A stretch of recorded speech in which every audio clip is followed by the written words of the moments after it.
Dhyana Yoga. First, let us make sure we have all the components you need for the yoga practice. Have your yoga mat on the ground. Have your Panchapatra and Udani ready. 1 cup with a spoon with some water for the ritualistic cleansing. All the male bodies, please remove your upper cloth and apply the vibhuti on the 16 places over your body, as you can see on our acharyas. All the female bodies, you can apply it on your forehead. Wear the kumkum on your third eye, the Ajna chakra in between the eyebrows, and wear the Rudraksha mala around your neck. You can keep some weights at the side of the mat if you want to intensify the asana practice. And make sure you have 1 energized Shri Yantra on your yoga mat. Gaze at the yantra whenever possible.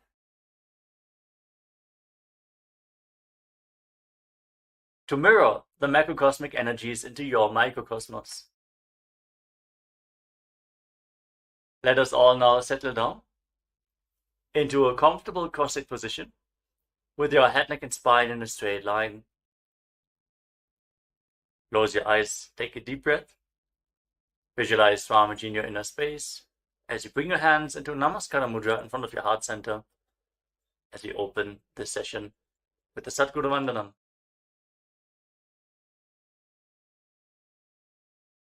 Nityanandam Paramasukhadam Kevalam Jnanamurtim Dvandvatitam Gagana Sadrisham Tattvamasyadilaksham Ekam Nityam Vimalamachalam Sarvadhi Sakshibhutam Bhavatitam Trigunarahitam Sadgurum Tam Namami. Next, we are going to chant the Shiva Mula mantra. Om Ham Haum Shivaya Namaha 11 times, invoking Paramashiva's presence for this ritual of Nityananda Yoga. Please follow along internally. Om Ham Haum Shivaya Namaha. Om Ham Haum Shivaya Namaha. Om Ham Haum Shivaya Namaha. Om Ham Haum Shivaya Namaha. Om Ham Haum Shivaya Namaha. Om Ham Haum Shivaya Namaha. Om Ham Haum Shivaya Namaha. Om Ham Haum Shivaya Namaha. Om Ham Haum Shivaya Namaha. Om Ham Haum Shivaya Namaha. Om Ham Haum Shivaya Namaha. Let us now enter into the Tattvachamana, the ritualistic cleansing. Take your Panchapatram and Udani. Keep your right hand in the Gokarna Mudra in the shape of a cow's ear. Take 1 Udani, 1 spoon of water, and pour it into your right palm. Each time the word Swadha is chanted, sip the water from the bottom of your palm and take another Udani of water into your hand for a total of 3 times. Om Atmatattvam Shodhayami Swadha. Om Vidyatattvam Shodhayami Swadha. Om Shivatattvam Shodhayami Swadha. Now wash your right hand with the water from the Panchapatram and wipe your lips twice with the bottom of your right thumb as we chant. Om Ham Hridayaya Namaha. Wash your hand again. With your index, middle and ring finger joined together, touch above the upper lip and below the lower lip. Then wash your hand again. With your index finger and thumb joined together, touch your right nostril and your left nostril. With your ring finger and thumb, touch your right eye, your left eye, your right ear, and your left ear. Then wash your hand again. With your little finger and thumb, touch your navel, your right chest, and your left chest. And with all the tips of the fingers joined together, touch the crown of your head, the right shoulder, the left shoulder, and your heart center. Wash your hand again. Now place your right hand over the left and place both your hands on the right thigh. Sit straight, close your eyes, and make a conscious resolution. What you want to manifest In today's Nityananda Yoga session, hold the visualization of what you want to manifest as we chant the Sankalpa mantra. ॐ ममोपात्त समस्त दुरितक्षयद्वारां भगवत्श्री नित्यानंद परमशिव प्रीत्यर्थं श्री नित्यानंदेश्वरी परमशिव शक्ति समेत श्री नित्यानंदेश्वर परमशिव प्रीत्यर्थं च शुभे शोभने मुहूर्ते अद्य ब्रह्मणः द्वितीय परार्धे श्री श्वेतवराहकल्पे वैवस्वतमन्वन्तरे अष्टाविंशतितमे नित्ययुगे प्रथमे पादे जम्बूद्वीपे भारतवर्षे भरतखण्डे मेरोः दक्षिणे पार्श्वे शकाब्दे अस्मिन् वर्तमाने व्यवहारिके प्रभवादीनां षष्ट्याः संवत्सराणां मध्ये शुभनाम संवत्सरे शुभायने शुभऋतौ शुभमासे शुभपक्षे शुभतिथौ शुभवासरयुक्तायां शुभनक्षत्र शुभयोग शुभकर्ण एवं गुणविशेषणविशिष्टायाम् अस्यां शुभतिथौ श्री कैलासोन्नतद्वादशान्तश्यामलापीठारूढ श्री मीनाक्षी सुन्दरेश्वराभिन्नस्वरूप परशिवपुत्ररत्नकुमार गुरुमन्यतुल्यावतार श्रीपार्वतीस्तन्यपानलब्धदिव्यज्ञानविश्रुत सकलनिगमागमसारभूत द्राविडवेदप्रवक्त्रे श्रीमत्परमशिवकरुणासमधिगतमुक्तामयचतुरश्रयान् गीयमानछत्रचामर श्रीजिन्नकाहलादि समस्तबिरदावल्यलङ्कृत ज्ञानविज्ञानचक्रवर्ती सर्वजनसङ्गसद्यो निर्वाणदीक्षाव्यजापवर्गवर्ष विश्राणजीमूत परमतकलभकेसरी शैवसिद्धान्तस्थापनाचार्य श्रीराजाधिराजपाण्ड्यमहाराजगुरु क्षपनशाक्यादिमहान्धकारनिवारणज्ञानभानु वीक्षणानर्हार्हध्वजोच्छेदनपूर्वक श्रीमदृषभध्वजस्थापक शैवसमयकर्त्रे सर्वज्ञपीठारूढ श्रीजगद्गुरु श्रीज्ञानसम्बन्धदेशिकस्वामी वागीशसुन्दरमाणिक्यवाचकस्वामिनाम् अवतारभूत श्रीज्ञानसम्बन्धस्वामी पुनरुद्धृत श्यामलापीठ सर्वज्ञपीठ तृणवद्युत्तर द्विशततमगुरुमहासन्निधान अरुणगिरि योगीश्वर परंपरागत अरुणाचल सर्वज्ञपीठ गुरुमहासन्निधान कैलास परंपरागत कांची कैलास सर्वज्ञपीठ त्रयस्त्रिंशदुत्तर द्विशततम गुरुमहासन्निधान नित्योत्सव नित्यमंगल नित्यकल्याण नित्यरजित कैलास परंपरागत आदि कैलास नित्यानंदपीठ महासंस्थान महासिंहासन पीठ कर्त्रे साक्षात् श्री परमशिव समुद्भूत कैलास परंपरागत वैवस्वतमनु इक्ष्वाकु हरिश्चंद्र भगीरथ श्रीरामचंद्र शूरसेन इत्यादि अनवच्छिन्न सार्वभौम चक्रवर्ती परंपरागत चतुष्षष्टि योगिनी मंडित चतुष्षष्टि संप्रदाय प्रवर्तक मनुधर्म शासन सूर्यवंश प्राप्त सर्वज्ञपीठ सुरांगी साम्राज्य मूर्धाभिषिक्त चूड़ामणि साक्षात् Shri Paramshiva समुद्भूत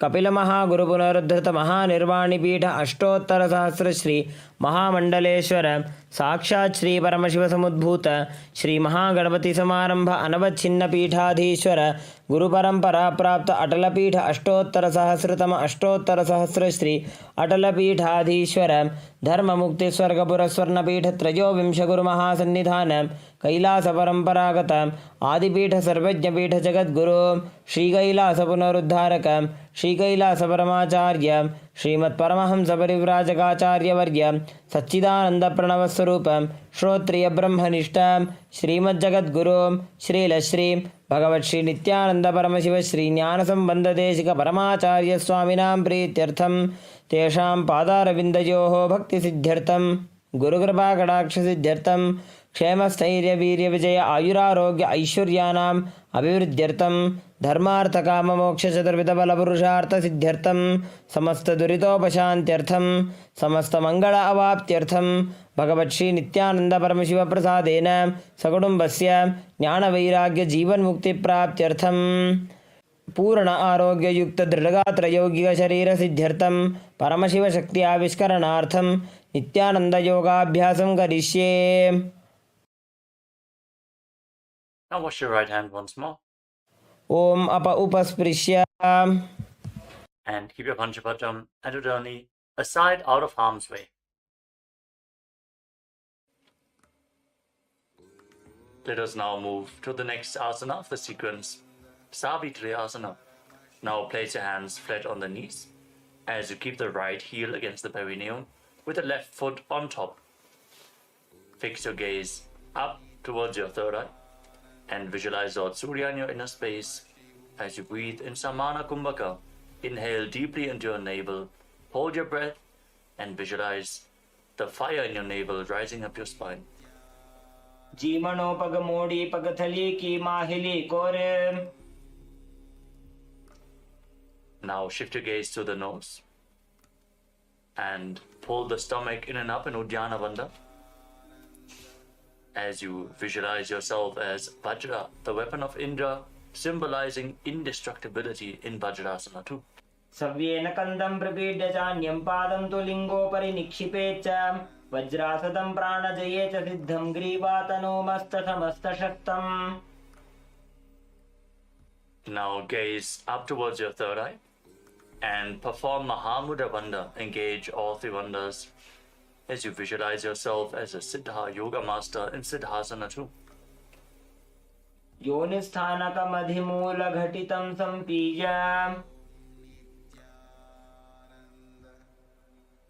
From the same position now, bring the left foot in between the thigh and calf of the right leg and cup your palms on top of the right knee. Fix your gaze at the tip of your nose. Engage all the bandhas and visualize Lord Brahma in your inner space in Brahmasana too. पद्मं ब्रह्मंस्तथा सैद्धं स्वस्तिकं वज्रमासनं बद्धकोणं भद्रपृष्ठं मूलबन्धं तथैव च. Now keep your hands relaxed on the knees and sit in a relaxed way as you intensely listen for a sound in your right ear, visualizing Swamiji, the Supreme Pontiff of Hinduism, liberating your soul in Muktasana too. मुक्तासने स्थितो योगी मुद्रां सन्धाय शाम्भवे शृणुयात् दक्षिणे कर्णे नादमन्तस्तमेकधिः. Now shift your gaze up towards your third eye and rotate your hands into Bindu Mudra. Visualize the great sage Valmiki, poet and author of Ramayana, in Valmikasana too.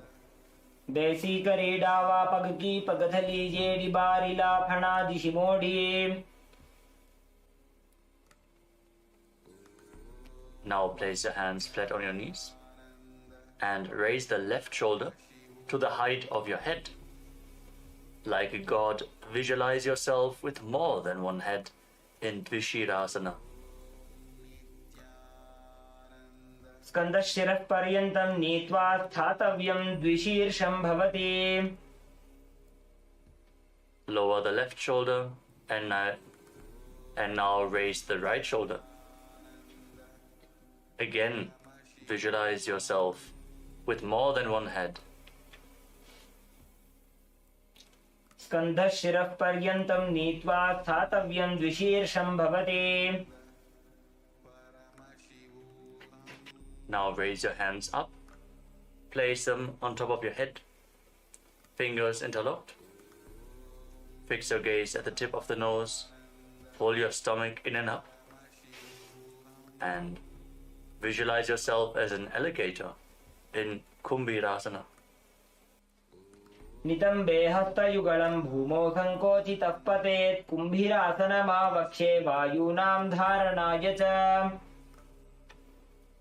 Place your hands back down on the knees. Sit with your spine straight. Now place your heels underneath the opposite thighs. Sit with your spine straight.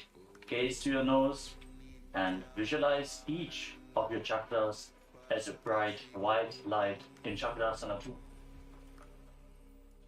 सव्योरुदक्षिणे गुल्फे दक्षिणं दक्षिणेतरे निदध्यादृजुकायास्तु चक्रासनमिदं मतम्. Now bring your feet in between the opposite thighs and calves. Fix your gaze at the tip of the nose. Keep your hands on the knees and embody peace, well-being, good fortune and prosperity. Visualize a swastika in Swastikasana 2. जानुर्वोरन्तरे सम्यक् दृष्ट्वा पादतले उभे समगाय सुखासीन स्वस्तिकं तत्प्रचक्षते अनेन विधिना योगी मारुतं साधयेत् सुधीः देहे न क्रमते व्याधिस्तस्य वायुश्च सिद्ध्यति.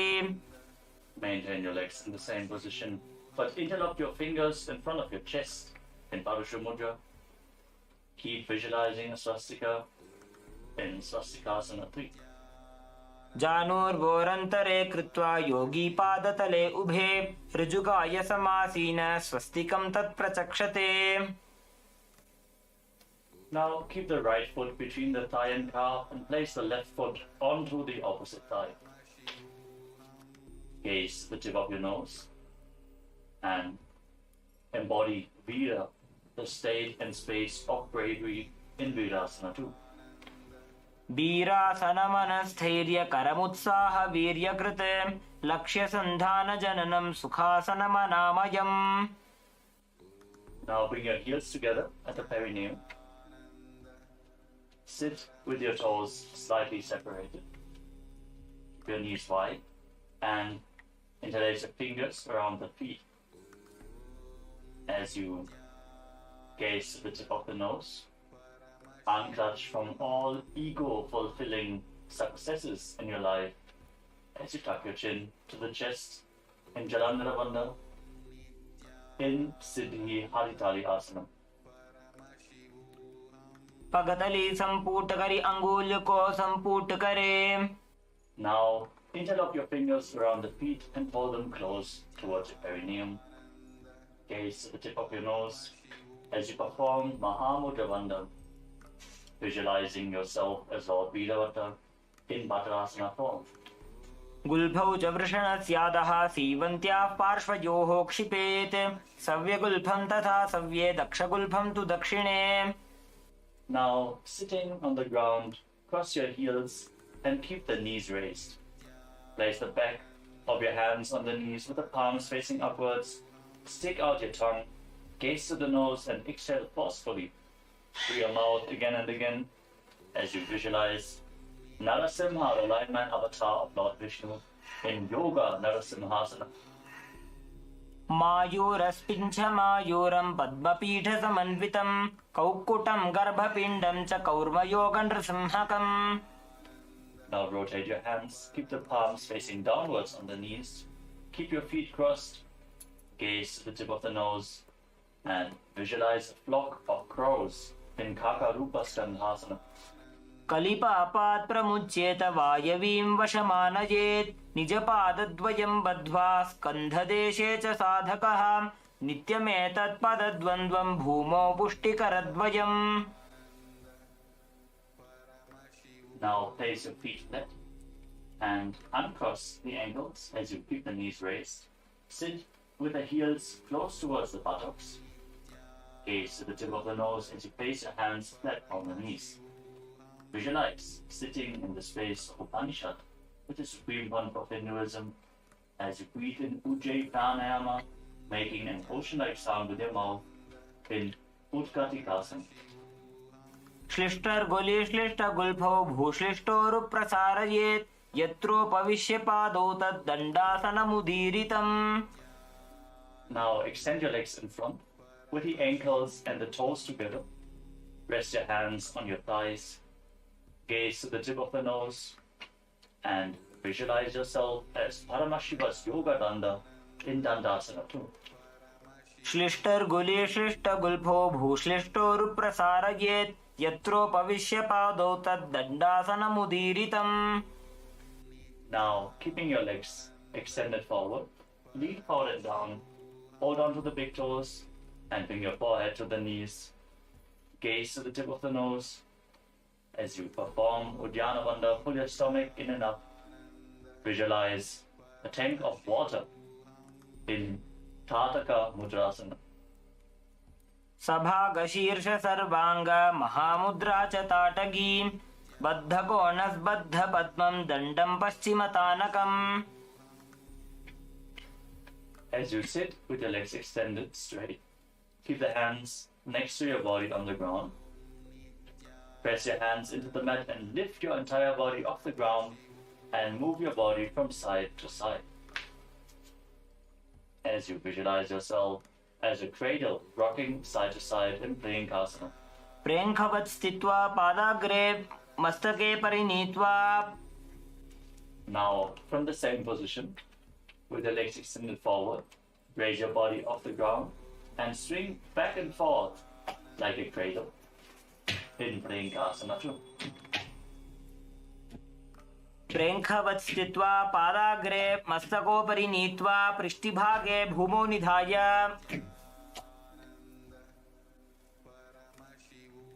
Now sit with your feet flat, your knees bent, and wrap your arms around the knees as you gaze up towards your third eye. Sit and be in the space of Advaita, oneness with Swamiji in Yogasana 3. पृष्ठे भेदान्वितं पादं तस्य हस्तेन बन्धयेत्. अथ योगासनं वक्ष्ये यत्कृत्वा योगिरात् भवेत्. Next up is Vrishabhasana. Now place the left heel underneath the left buttock and keep the toes pointing sideways. Stake the right knee over top and keep your hands on top of the knee. Gaze to the tip of your nose as you experience the energy of a temple inside you. Breathe in Siddhkari Kumbhaka. Press your tongue against the teeth. Press your tongue up against the palate of your mouth without touching the teeth and hiss through your teeth as you inhale in Vrishabhasana. जीमना गोडो अग्र करिडावो पगजीमणि पाशति आनी. Now, slide the left heel outside the hip. Sit in between the heels with the tips of the right hand fingers. Touch the middle joints of the left hand. And place your hands in your lap. Gaze up towards your third eye and visualize the purifying effect of Durva grass happening on your being in Durvasasana. दायी जंघ परिकरि जीवनो पगदायि पाशति आनी. Maintain the position. Bring your hands into Padma Mudra and place them on your knees. Gaze at the tip of your nose and visualize all gods and goddesses pleased with you in Sukha Devasana. वामजंग अरुपीडी माही दक्षिण PD धरे सुताही. Now place your hands on the feet and hold on to the feet firmly. Your spine straight, gaze up towards your third eye and visualize Lord Shiva blessing you to go beyond material needs and desires in Datta Digambarasana. प्रथम जीवनो पाव उचावे दायी जंग उपरि करि ल्यावे. Now catch a hold of your big toes. Gaze to the tip of your nose and visualize yourself as a fish. As you lean forward and down, bring your forehead close to the mat in Machandrasana 3. जीमनो पगडायी जंग परिराशे येड़ी गड़ी लगावे. Keep the right knee on top of the left and rise up. Now bring your right arm up over your shoulder and bring the left arm below. Reach for the opposite hand behind your back. Hold on. If you can reach the opposite hand, that's okay. Just reach as far as possible. Gaze to the tip of the nose and visualize the face of a cow in your inner space in Gomukhasana 2 as you gaze to your nose. उत्तान कूर्म पीठं च सिंहस्गारुडमेव च वातायनं गोमुखं च भारद्वाजं त्रिविक्रमम्. Now bring the right heel below the right buttock and stick the left knee over top. Keep the toes of the right foot pointing to the side as you place your hands on the knees. Gaze to the tip of your nose and experience the energy of a temple inside of you in Vrishabhati Asana on the other side. जीमना गोडो अग्र करिडावो पगजी मणि पाशति आनी. Now slide the right heel outside the hip. Sit in between the heels. And now touch the middle joints of your right hand fingers with the fingertips of the left hand.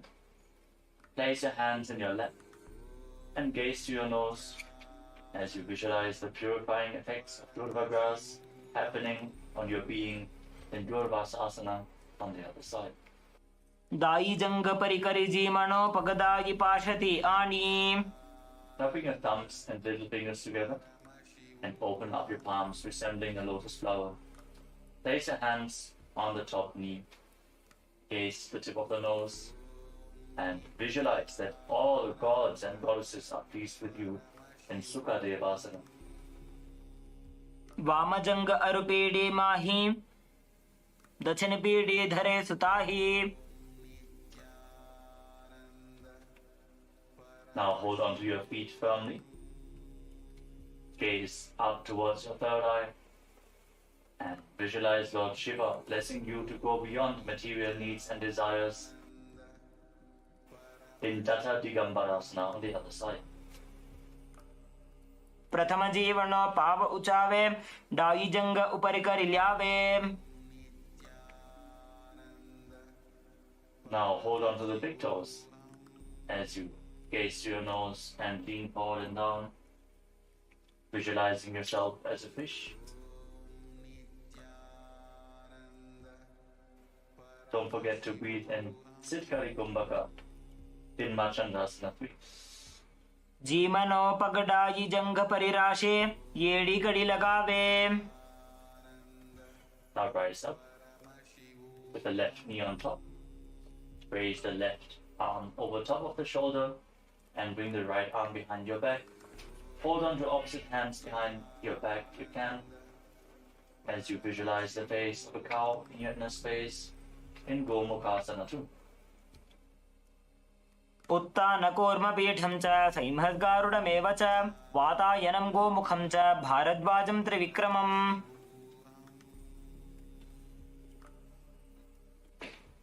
Now come to a kneeling position. Sit on your heels and place your hands on your thighs. Gaze to the tip of the nose. Embody Vira, the state and space of bravery, as you exhale deeply and hold your breath again and again in Vechaka Kumbhaka in Nidasana. बने पग गोठन थी वालिने तेना भनुगुदानि नीचे. Now place your left foot flat on the ground in front of you, with the heel touching your perineum. Place your hands on the respective knees and gaze up towards your third eye. Embody Vida, the state and space of bravery, and Dakshinapada Tirasana. बने पग गोठन थी वालिने तेना भनुगुदानि नीचे. Now move your right knee to the side and keep the foot in front, with the heel close to the perineum. Wrap your arms around the raised knee, holding on to opposite forearms.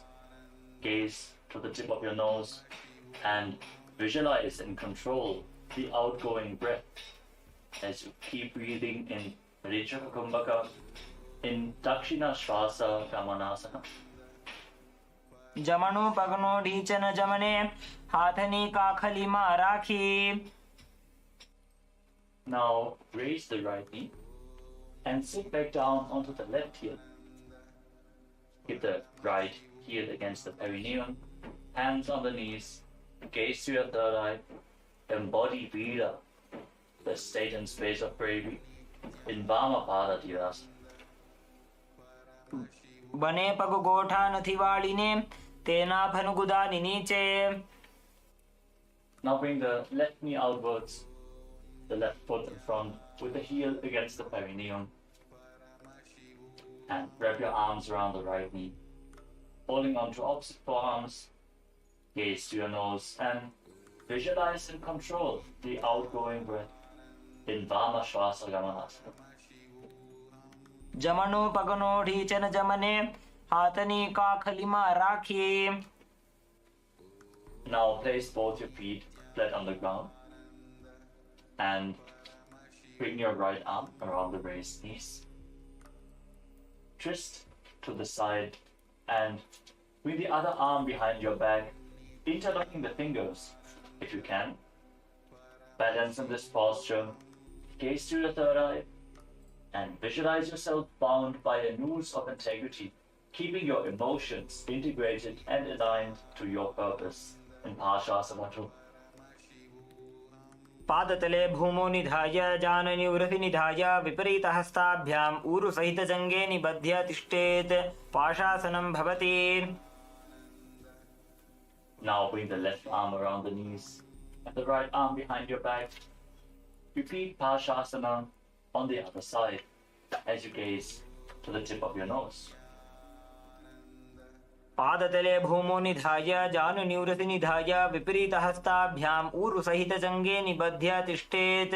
पाशासनं भवति.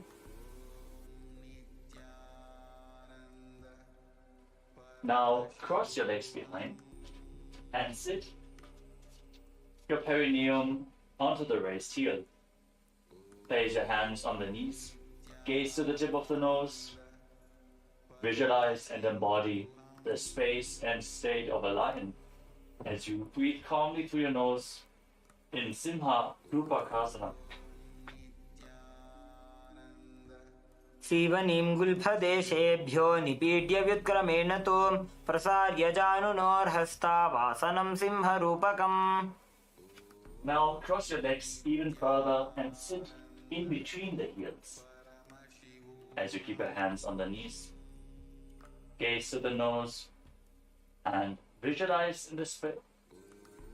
sitting in the space of Upanishad with the Supreme Pontiff of Hinduism in Guptasana. जानूर्वोरन्तरे पादौ कृत्वा पादौ च गोपयेत्. पादोपरि च संस्थाप्य गुदं गुप्तासनं विदुः. Now stand on your knees, keep the feet crossed behind, and bring your fingers in between the thighs and calves, with the thumbs outside. Gaze up towards your third eye, and visualize and rid yourself of all pain and suffering in Viyogasana. गोड़ा वामो उबो होई गोड़ा आड़ा राखे दोई. दछि पाद के पानी रहावे फणो वाम गोड़ा ढील्यावे. Now stand on the knees and cross your hands in front, holding onto opposite elbows. And quickly raise your heels to the buttocks again and again. As you visualize yourself as a deer in Harinasana.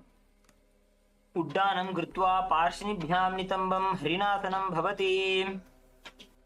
Now place your feet flat and bend back. Hold on to your heels as you push your hips forward. Visualize yourself as a camel. Breathe calmly through your nose in Ushtrasana 3. मेरुदण्डग्रन्थिदाढ्य संविपादयिषुः पुमान् कपोतोष्ट्रासनाभ्यासं कुर्यान्मितहिताशनः. Now place your hands flat on the ground in front of you. As you bring your legs over top of your shoulders. And raise your feet off the ground, visualizing your legs as flower garlands hanging around you in Mahalasana. हस्ताभ्याम् अवनिमवष्टभ्य स्कन्धयो जानुनी संस्थाप्य. We move on to Ganga Vatarana Karna. Now stand up.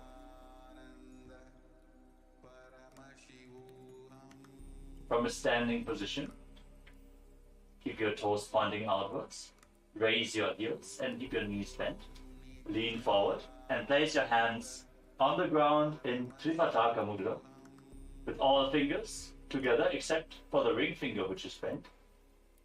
Then Lower your body down onto your stomach and raise the legs up behind for this posture.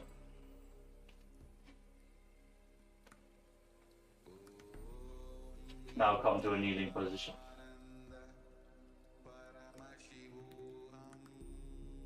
Now bring your hands flat on the mat, shoulder width apart. Bring your head in between the hands. Raise your hips, straighten the legs. Align the hips with the shoulders and raise your legs up into a headstand. Visualize the divine masculine energy flowing through your body as you breathe through your nose in Narasana. योगासनस्थश्च योगी भवति साधकः. Now slowly lower your legs down and come to a kneeling position.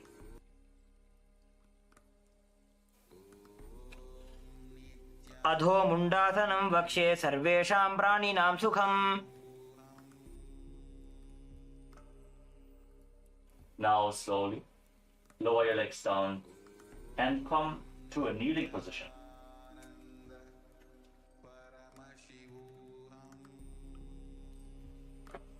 Keep your heels under the buttocks and interlock your fingers in Parusha Mudra. Place them on the ground to the right side of your body and bring your head forward and down.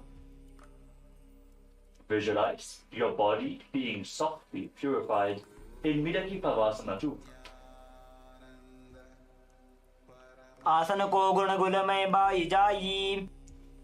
Now bring your hands to the other side of the body. Place them down on the ground. Lower your head down as you repeat Midaki Pavasana 2. आसन को गुणगुलमय by जाई.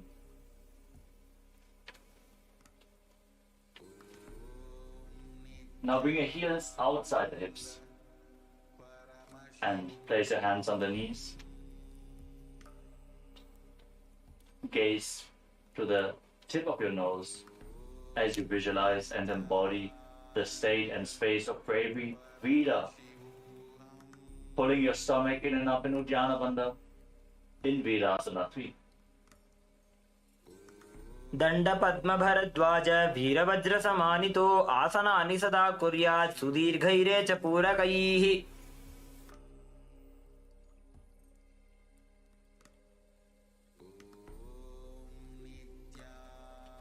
Now place both hands down on the ground and press your entire body up. Bring your forehead down and touch the ground again and again as you visualize yourself as a hawk in Shenasana. विपरीत नृत्य च स्थितो नासिका भूमौ संस्पृश्य. Now place your forearms on the ground, elbows shoulder width apart, and keep your palms flat as you raise your hips and lift your legs up over top of your body. Keep the legs as straight as possible. Bring your body into a C shape as you visualize yourself as a peacock. And breathe calmly through your nose in Pincha Mayurasana. मायूरस्पिञ्छ मायूरं पद्मपीठ समन्वितम्. Now come to a kneeling posture.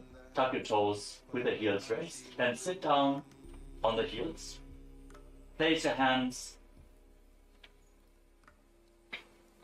Make a fist with your hands and place them on your thighs as you gaze to the tip of the nose and visualize yourself milking a cow in Godorhikasana. पार्ष्णिभ्यां तु भुवस्त्यागे तत्स्यात् गोदोहिकासनम्. Now slowly stand up. Raise your arms up above your head with the hands separated. Raise your chin. Gaze up towards your third eye and visualize yourself as a camel in Ushtrasana form. पादाङ्गुल्याभ्यां भूमिं धृत्वा बाहु ऊर्ध्वीकृत्य तिष्ठेत् उष्ट्रासनं भवति. Now join your hands in Anjali Mudra above your head. Gaze up towards the sky as you visualize yourself as a mountain standing stable for thousands of years in Tadasana 2. महामुद्राबद्ध कोनो ताड़ासन विभेदकान् विनोत्तानं सदा कुर्यात् अन्तर्पत्नी पतिप्रिया. Now again, separate your palms, face them up towards the sky as you visualize yourself as a palmyra tree in Talasana. બે હાથ ઊંચા કરીને પંજા પહોલા રાખીને Now extend your arms out to the side at shoulder level and swing the hands forward in a circular motion again and again as you visualize yourself as a potter's wheel in Kulala Chakrasana. हस्तो प्रसार्य भ्रमणं कर्तव्यं कुलालचक्रासनं भवति. Now rise up onto the tips of your toes. Keep your spine straight. Cross your hands in front of your chest and hold on to opposite arms.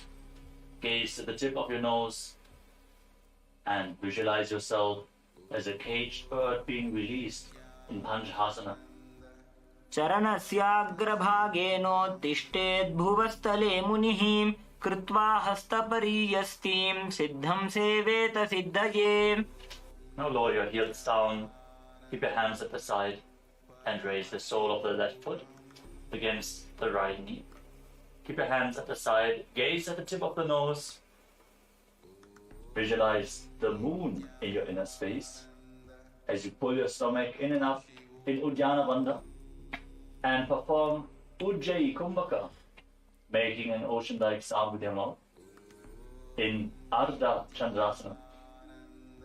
एकेन पादेन भूमिं वष्टभ्य अन्यपादतलेन ऊरुमवष्टभ्य तिष्ठेत्. Now bring the left heel towards the opposite hip. Now sit down and stand back up, alternating the sides again and again. Visualize yourself as an arrow to Shiva's bow in Sankhasana. तिष्ठन् सन् पार्ष्णिना इतरजगनप्रदेशे सम्पीड्य. Now raise the left arm over top of your head and visualize yourself as a palmyra tree as you repeat Ardha Talasana. બે હાથ ઊંચા કરીને પંજ પહોલા રાખીને ઊભા રહેવું તે. Now lower your arm down and step the left foot forward with the front knee bent at a 90-degree angle. Keep your arms parallel to the ground, gaze forward and visualize yourself as Lord Virabhadra in Virabhadrasana too. उत्तानपादं क्रौञ्चं च मरीचिं वीरभद्रकं नटराजं त्रिकोणं च सुप्ताङ्गुष्ठप्रसारणे. Lean forward and down. Bring the left foot to the inside. Bring the left hand to the inside of the foot. Raise the other arm up towards the sky and visualize Swamiji as you gaze upwards in Parshvakonasana. सप्तचक्रक्षालनाय वृक्षासनविशेषकाञ्चननेन्द्रियदादाढ्य कोणभेदान् समभ्यसेत्. Now straighten the front knee as you rotate your upper body. Bring the right hand outside of the left foot and gaze up along the raised arm, visualizing yourself as a triangle in Parivrita Trigunasana. सप्तचक्रक्षालनाय वृक्षासनविशेषकाञ्चननेन्द्रियदादाढ्य कोणभेदान् समभ्यसेत्. Now come to the front. Stand on the left knee and extend the right leg back. Extend your arms out to the front. Balance on the foot as you visualize yourself as Lord Virabhadra in Virabhadrasana 3. उत्तानपादं क्रौञ्चं च मरीचिं वीरभद्रकं नटराजं त्रिकोणं च सुप्ताङ्गुष्ठप्रसारणे. Now bring the right foot to the front. Keep the hands at the side of your body. Gaze to your nose and visualize Swamiji in Dakshina Padasana. जेमणे आपनो माहोयते भानि. Now raise the right foot against the left knee and join your hands in Namaskara Mudra in front of your chest. And bring your palms together in Anjali Mudra in front of your chest. Gaze at the tip of the nose and visualize yourself as a tree in Matantara Vrikshasana. अर्धवृक्षासन ए आसनने अवान्तर भेद छे. Now bring the right foot onto the left hip. Extend your little fingers and lean forward and down, touching the fingers to the ground. Gaze to the tip of the nose as you embody pure, unconditional love in Kamasana.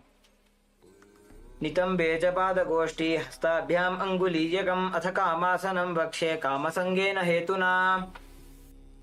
Now rise up. Slide the right foot onto the knee and squat down, keeping the hands on the respective knees as you bring the hips to the same level as the knees. Gaze to your nose and visualize yourself as a Vimana, capable of crossing into different dimensions in Vimanasana. एकं पादं भूमौ निधाय नितम्बं जानुप्रदेश आनीय. Rise back up. Now keep the sole of the right foot against the knee and join your hands in Anjali Mudra in front of your chest. Gaze to the tip of the nose and visualize Swamiji in Ardha Bhadasana. बने पगे उभा रहे ऊंते पूर्ण पादासन कहा वेछे. Now catch a hold of the foot and extend it up towards your head, keeping the knees straight. Visualize Swamiji near in a space in Uttita Trivikramasana. उत्तानकूर्म पीठं च सैंहद्गारुडमेव च वातायनं गोमुखं च भारद्वाजं त्रिविक्रमम्. Now bring the leg behind. Bring your hands over top of your shoulders and catch a hold of the foot behind your back. As you visualize yourself as Lord Nataraja, then Natarajasana. शलभासन भेदाश्च नटभेरुण्ड नामके गण्डभेरुण्ड सहिते शीर्षदण्डासनं तथा. Next up is Latha Vrishchika Karana. Now stand on the right foot with the knee bent and the toes pointing outwards. Bring the left foot behind towards the buttocks. Raise the right arm and keep the hand by the side of your chest with the fingers pointing upwards.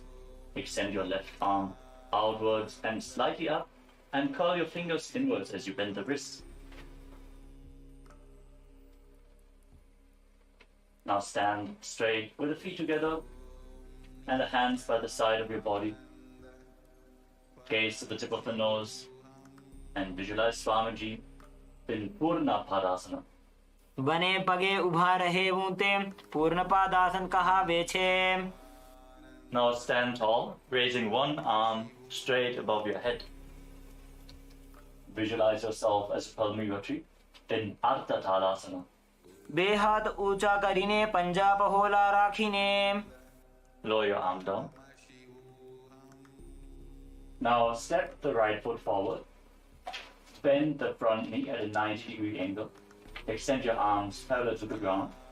Gaze forward as you visualize yourself as Lord Virabhadra in Virabhadrasana too.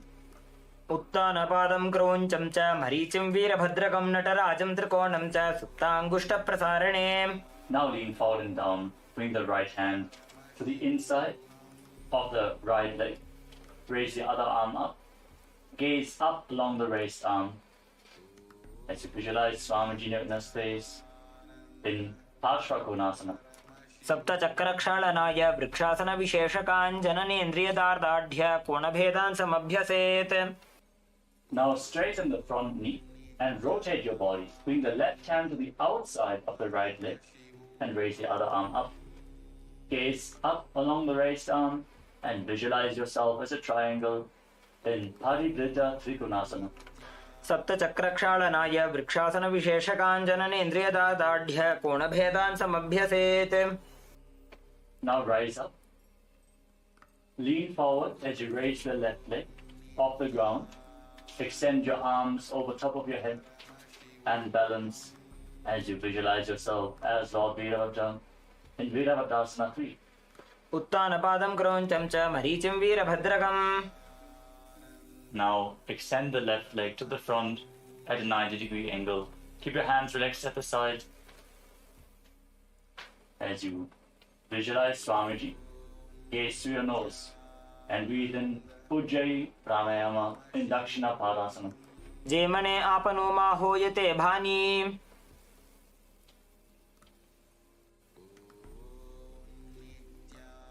Now lift the right foot towards the left knee. Join your hands in Anjali Mudra in front of your chest. Gaze to the tip of your nose and visualize yourself as a tree in Matantara Vrikshasana. अर्धवृक्षासन ए आसनने अवांतर भेद छे. Now lift the right foot onto the left hip Extend your little fingers outwards and lean forward and down, touching the little fingers to the ground. Gaze to your nose as you embody pure, unconditional love in Kamasana. नितंबे च पादगोष्ठी हस्ताभ्याम अंगुलीजकम अथ कामासनं वक्ष्ये कामसंगेन हेतुना. Now slide the foot onto the knee. Place your hands on the respective knees and squat down. Keep your body elevated above the ground. Gaze to your nose and visualize yourself as a Vimana capable of crossing into different dimensions in Vimanasana. एकं पादं भूमौ निधाय नितंबं जानुप्रदेश आनीज्य द्वितीयं पादं जानुनी निधाय. Rise back up. Bring the foot towards the side of the knee. Join your hands in Anjali Mudra in front of your chest and gaze to your nose as you visualize Swamiji in your inner space in Ardha Padasana. बने पगे उभा रहे बूते पूर्ण पादासन कहावे छे. Now catch a hold of the left foot and extend your leg up towards your head. Keep the knee as straight as possible as you gaze to your nose and visualize Swamiji in Uttita Trivikramasana. उत्तान कूर्म पीठं च सिंहद्गारुडमेव च वातायनं गोमुखं च भारद्वाजं त्रिविक्रमम्.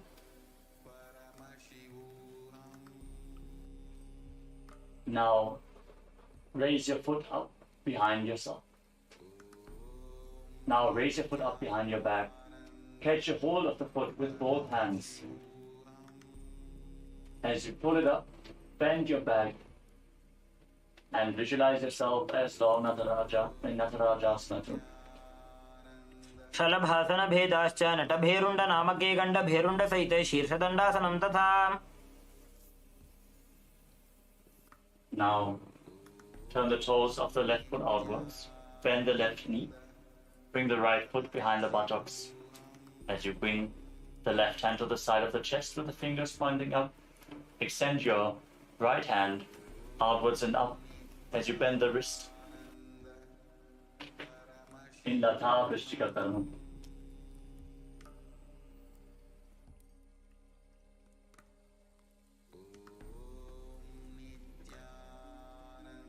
Now stand on the tips of your toes, cup your hands around the genital region, gaze to the tip of the nose and visualize yourself going beyond all sin in Kalpinasana as you perform Rechaka Kumbhaka.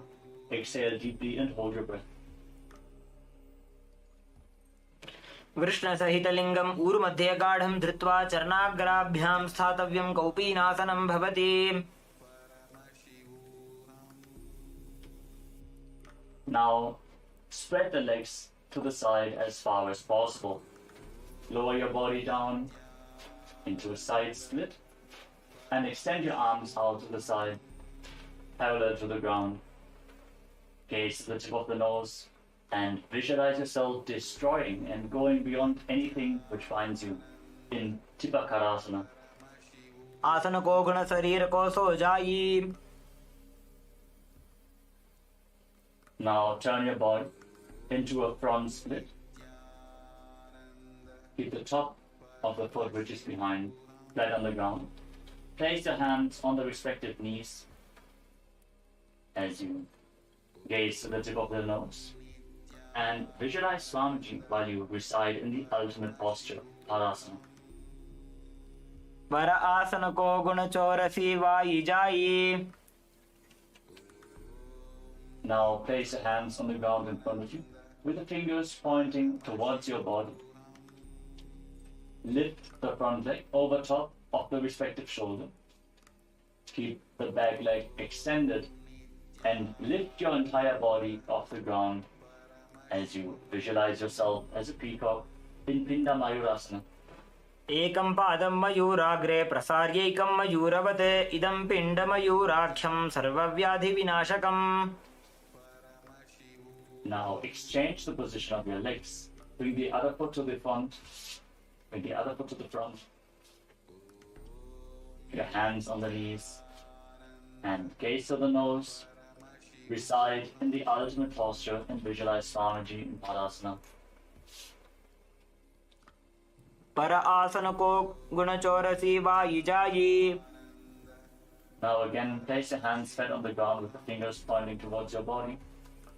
This time, lift the other leg over top of your shoulder.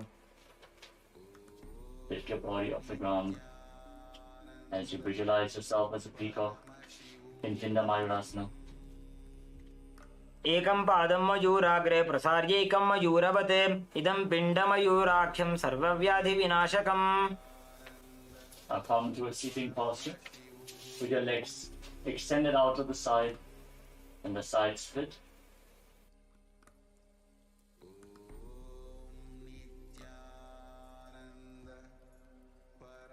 Now bring your legs to the side and stretch the legs out as far as possible.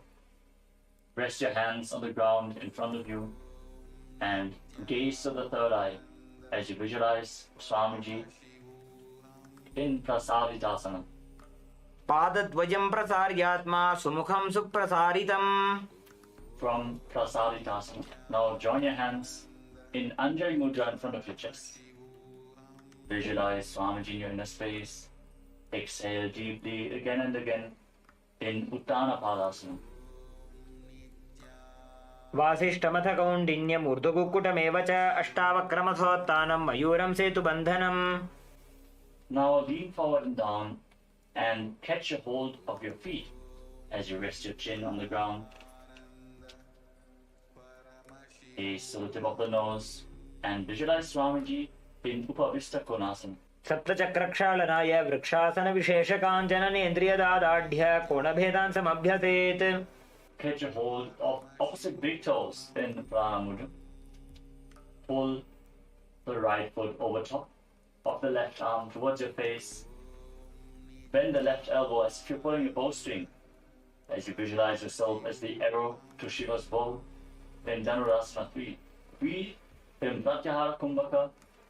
Focus on the prana flowing upwards throughout your body. पादाङ्गुष्ठौ तु पाणिभ्यां गृहीत्वा श्रवणावधि.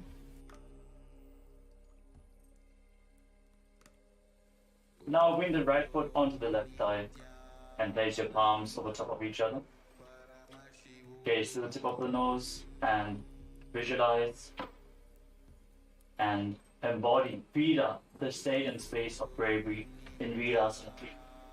द्विगुणं पतितं पादं वामं दक्षिणथोत्थितं कृत्वान्योन्यतलस्थं तु वीरपट्टमथोच्यते. द्विगुणं पतितं पादं वामं दक्षिणथोत्थितं कृत्वान्योन्यतलस्थं तु वीरपट्टमथोच्यते.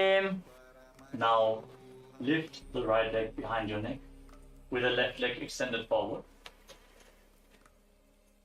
Join your hands in Anjali Mudra in front of your chest and gaze up towards your third eye as you visualize Swamiji in Ekapadasana 2. एकपादमथो कण्ठे उत्थाप्यैकं च दण्डवत् करौ सम्पुटितौ कृत्वा एकपादं तदुच्यते. Hold this posture. Now bend the left leg. Keep the left heel against your perineum. Keep gazing upwards towards your third eye, visualizing Swamiji in Dakshinapada Shirshasana. बेसिने बामे पगमाथा उपर लावीदाकाना. Now place the hands on the ground in front of you with the fingers pointing towards your body. Lean forwards onto your elbows and extend the left leg back. Balance on your arms as you visualize yourself as a peacock in Ekapada Mayurasana. कण्ठे पादं प्रसार्यैकमेकपादं मयूरके. Now bring the left leg to the front and roll back. Lay down on your back as you hold onto the right foot with both hands. Gaze to the tip of the nose and visualize Swamiji in Supta Trivikramasana. उत्तानकूर्मपीठं च सिंहद्गारुडमेव च वाताजनं गोमुखं च भारद्वाजं त्रिविक्रमम्. Keep the leg behind your neck. Extend your hands below your body with the palms facing down. Lay on your arms as you gaze to the tip of the nose and visualize yourself as a tiger in Vyagrasana. व्याघ्रासनमथो वक्षे क्रोधकालविनाशनम् एकपादं शीर्षमध्ये मेरुदण्डोपरि स्थितम्. Now rise up. Extend your legs out to the front. Again, catch a hold of opposite big toes. As you repeat Dhanurasana 3 on the other side, bring the left leg over top of your shoulder and pull the left foot towards your face. Now bring the left leg over top of your shoulder and pull the foot towards your face as if you're pulling a bowstring, visualizing yourself as an arrow to Shiva's bow in Dhanurasana. पादाङ्गुष्ठौ तु पाणिभ्यां गृहीत्वा श्रवणावधि. Now place the left foot onto the right thigh. Place your palms over top of each other. Rest them in your lap as you gaze to the nose and embody Vira, the state and space of bravery in Virasana. द्विगुणं पतितं पादं वामदक्षिणतोत्थितं कृत्वान्योन्यतलस्थं तु वीरपट्टमथोच्यते. Now lift the left foot behind your neck as you join your hands in Anjali Mudra in front of your chest. Gaze up towards your third eye and visualize Swamiji in Ekapadasana. एकं पादमथो कण्ठे उत्थापीकं च दण्डवत् करौ सम्पुटितौ कृत्वा एकपादं तदुच्यते. Now bend the right foot. Bring the heel towards your perineum. Maintain your hands in front of your chest, the leg behind your neck. Gaze to your third eye and visualize Swamiji in Vama Parashirasasana. बेसिने वामे पगमाथा उपर लाविडाकानां. Now place your hands on the ground in front of you. Keep the fingers pointing back. Lean forward onto your elbows. Extend the right leg back. Balance on your arms with the leg behind your neck as you visualize yourself as a peacock in Ekapada Mayurasana. कण्ठे पादं प्रसार्यैकम् एकपादं मयूरके. Now extend the right leg forward and lay down on your back. Keep the left leg behind your neck. Hold onto the foot with both hands. Gaze to your third eye and visualize Swamiji in Supta Trivikramasana. उत्तानकूर्मपीठं च संहस्गारुडमेव च वातायनं गोमुखं च भारद्वाजं त्रिविक्रमम्. Now bring your hands down below your body with the palms facing down. Gaze to the tip of the nose and visualize yourself as a tiger in Vyagrasana. व्याघ्रासनमथो वक्षे क्रोधकालविनाशनम् एकपादं शीर्षमध्ये मेरुदण्डोपरि स्थितम्. Now free your leg.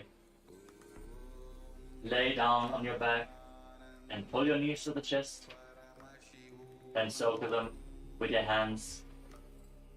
Gaze to the nose. Squeeze your body into a ball and visualize yourself relaxing on a sofa in Paryankasana 3. जानुप्रसारितबाहोः शयनं पर्यङ्कासनम्. Now sit up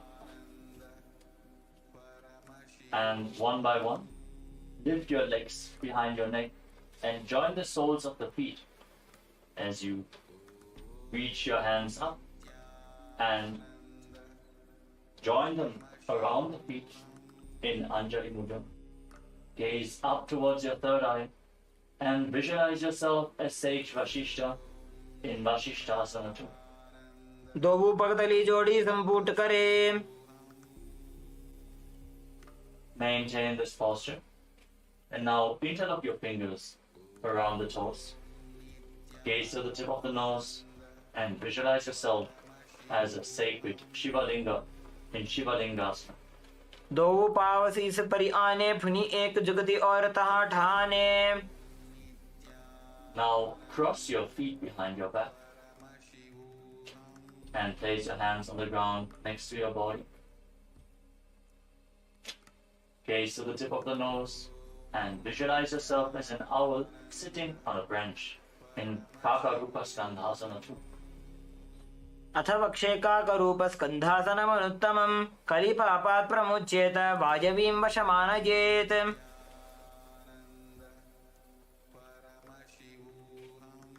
Now shift your gaze up towards your third eye and visualize yourself as a bird in a forest in Aranya Chatakasana. एकेन पादेन भूमिं वष्टभ्य अन्यपादतलेनोरु अवष्टभ्य. Now keep the soles of the feet together behind your head. Place your right hand on the left shoulder and extend the left arm up towards the sky. Gaze towards the tip of the nose and visualize yourself painting your reality and it manifesting into existence in Chitrakasana.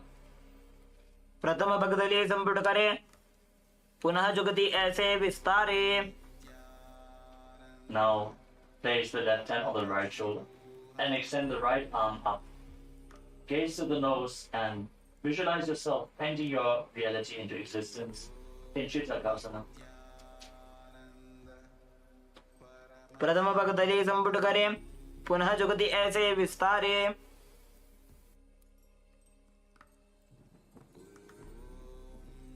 Now sit and lift both legs behind your head. Cross them behind your head. As you keep your hands on the ground in front of you. Gaze up towards your third eye. Visualize Swamiji in your inner space and continue to focus on the upward flowing prana in Tatyahara Pranayama in Panindrasana. पादाभ्यां वेष्टयेत् कंठं करयो संस्थितोन्मुखं फणीन्द्रं सर्वदोषग्नं वो भूयात् सुखदं सदा.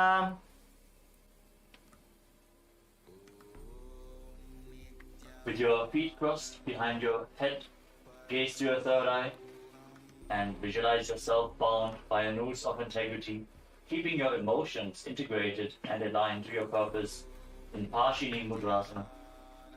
काण्ठपृष्ठे क्षिपेत् पादौ पाशवदृढबन्धनं सा एव पाशिनी मुद्रा शक्तिप्रबोधकारिणी. Maintain this posture and now keep your hands in fists and stack one hand over the other as you gaze to the nose and visualize yourself as a fish in Machandasana form. बैसी करी दो वो काढ़े राशे. Now join the soles of the feet behind your back and join your hands in Anjali Mudra in front of your chest. Visualize Swamiji in Dvipada Shirashasana. प्रेसिने वामे पगमाथा उपरला विद्या कानाम. Now hold on to the feet behind your head with your hands. Gaze to the tip of the nose and manifest Garima and feel the weight of your body increasing in Baladhari Asana. आसन गोपी चंद कख्यो जैसे Yahoo को कीजे पुनिते से. Now roll onto your back and keep your feet behind your head, holding onto the feet with your hands. Gaze to the nose and visualize all the gods and goddesses blessing you in Devasana. प्रथमे सोदो सोवे सोजी करे काकसी कर गहदोजी. Now hold your feet from the side with your legs behind your head. Keep the back of your head on the ground. Gaze to the tip of the nose and maintain silence externally and internally. Visualize yourself as the source of energy with nutritious vegetation sprouting from your being in Mritika Vanjikasana. प्रथम सेन सुतो होय ठाने पग ऊंचाय आगने आने. Now cross your feet behind your head and interlock your fingers around your lower back. Gaze to the tip of the nose and visualize an abundance of gold being showered on you in Masakasana. मसकासन प्रथमे सूधोसैनहे करे वामपादकन्धा परिधरे Hold on to the big toes in Pranamudra as you extend your legs up straight. Keep your back flat and visualize each of your chakras as a bright white light as you breathe calmly through your nose in Sahasrara Kumbhaka. In Chakrasana, breathe. देहातानि आंगल्योठी बेपगाना अंगली पकड़िने. Now place your feet flat on the ground. Keep your knees raised and place your hands at the side of your body. Visualize Swamiji in your inner space in Tanasana. पादद्वयं विनोत्तानासनं भवति. Now keep your elbows on the ground and raise the middle portion of the ground and raise the middle portion of your body off the ground. Visualize yourself as a mountain with 3 peaks as you breathe calmly through your nose in Sahasrara Kumbhaka. In Trikutasana. उत्तानशयनं पादतलाभ्यां भूमिं धृत्वा. Now bring your hands in towards your shoulders. Keep them flat on the mat and lift your body up. Keep your hands and feet flat on the ground as you visualize each of your limbs as a pillar of a Hindu temple. In Chatushpada Pitam. In Chatushpada Pitam. पूर्वतानं चतुष्पादपीठं वज्रासनं तथा चकोरक्रौञ्चशलभभुजङ्गमपि वृश्चिकम्.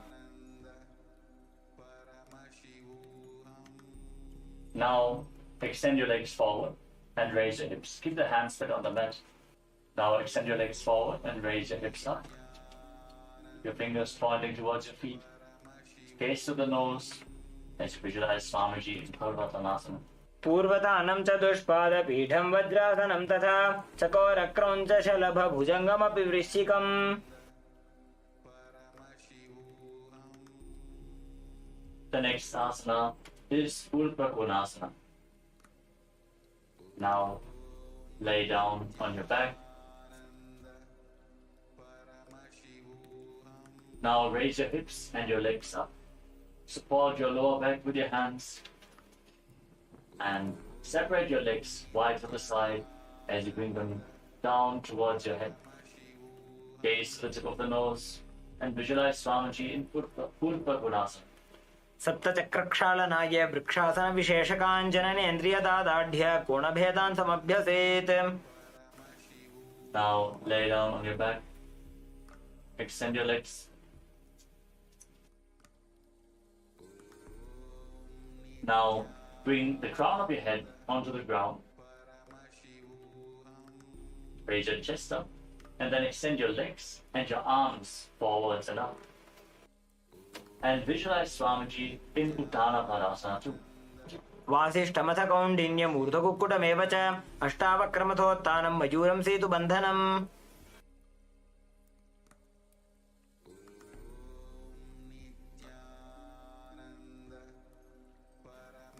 Now place your head on the ground and raise your hips up high. Visualize your body as a bridge in Setubandhanasana. वासिष्ठमथ कौण्डिन्यमूर्धकुक्कुटमेव च.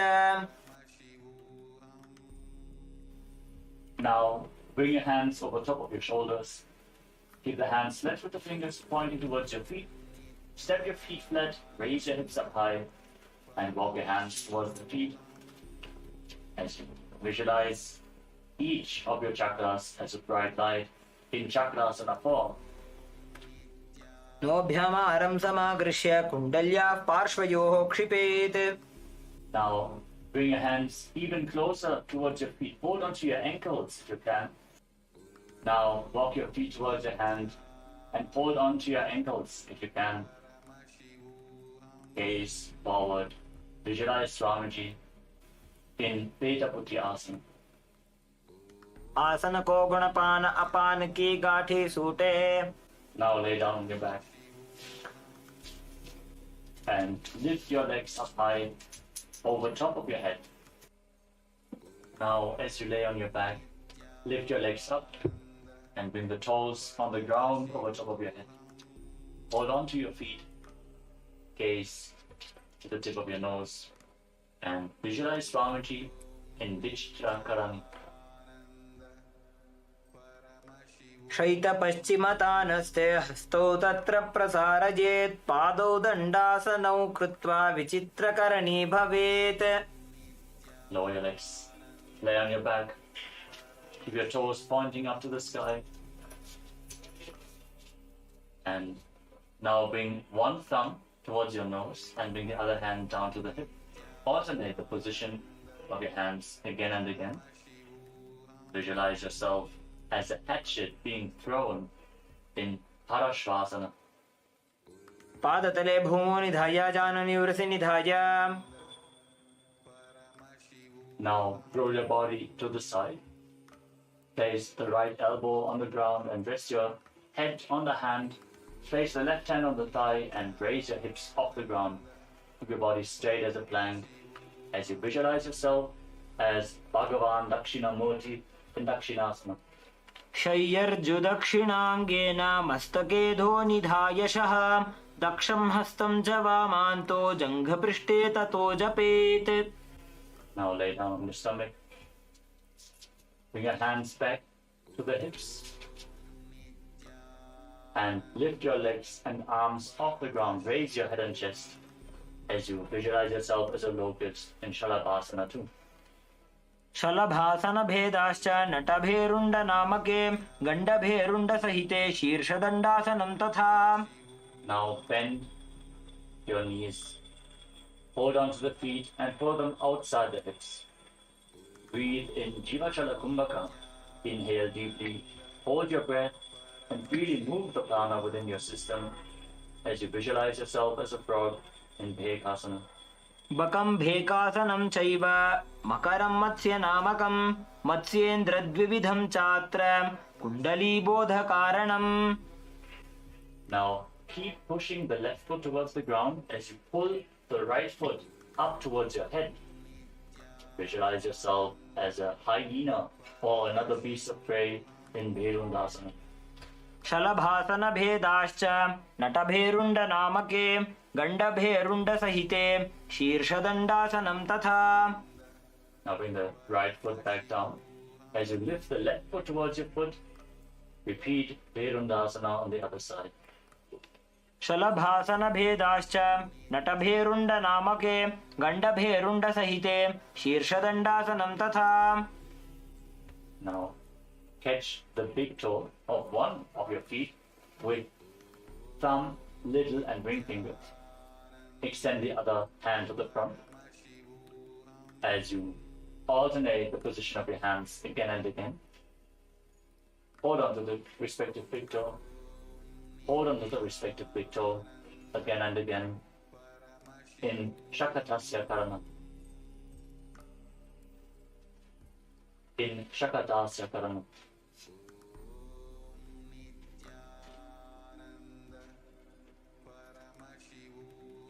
Now place your elbows on the ground in front of you.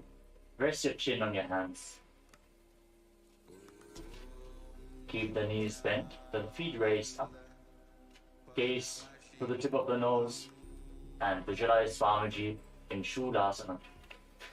कूर्पराभ्याम् अवनिमवष्टभ्य हस्ततलाभ्यां हनुमवष्टभ्य उत्तिष्ठेत्. शूलासनं भवति. Now place your feet flat on the ground. Your toes pointing back. Gaze to the nose and visualize yourself as an alligator in Makarasana. उदासूने बाने हाथ माथानि बाने भानि. Now place your hands flat on the ground next to your shoulders and raise your hips up. Bring the legs over top of your body and try to touch your feet to the back of your head. Gaze to the tip of the nose and visualize yourself as the leader of a hyena pack or another beast of prey in Ganda Bherundasana. शलभासनभेदाश्च नटभेरुण्डनामके गण्डभेरुण्डसहिते शीर्षदण्डासनं तथा. Now place your arms flat on the ground. Again, lift your hips up. Bend your knees and bring the feet to the back of your head. Gaze to your nose and visualize yourself as the pack leader of a hyena pack in Gandhabherundasana 2. शलभासनभेदाश्च नटभेरुण्डनामके गण्डभेरुण्डसहिते शीर्षदण्डासनं तथा. Now bring your feet to the ground in front of your face. Keep visualizing yourself as a hyena pack leader in Gandhabherundasana 3. शलभासनभेदाश्च नटभेरुण्डनामके गण्डभेरुण्डसहिते शीर्षदण्डासनं तथा. Now raise your feet up, straighten the leg, point the toes at a 45-degree angle, and visualize yourself as a locust in Viparita Shalabhasana 2.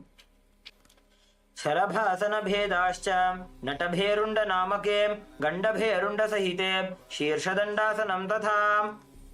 Now bring your legs flat on the ground. Keep your hands at the side of your shoulders. Now, as you lay on your stomach, with the hands by the shoulders, tuck your toes, and just ever so slightly lift your body off the ground. Keep it completely straight as you visualize yourself as sturdy as a wooden stick or staff in Chaturanga Dandasana. विपरीतं मण्डलं च द्विधैव विदितं हिनः दण्डासनं द्विधा प्रोक्तं विपरीतोपवेशने. Now come to a kneeling posture. Sit on top of your heels and lean forward and down. Hold on to your head with both hands. The elbows at the side of the knees. Touch your knees with your chin. Pull your stomach in and up and contract the perineal floor as you forcefully pull the apana vayu upwards within your body, visualizing yourself having no karma at all in Niranjana Karmasana. बालको गर्भशय्यायां तिष्ठेत् संकुचितो यथा तथा गर्भासने योगी निरञ्जनविधिं भजेत्. Now rise up. Place your hands on the ground in front of you with the fingers pointing towards your body. Bend your elbows, bring them towards your navel, and lift the legs off the ground. Extend the legs straight.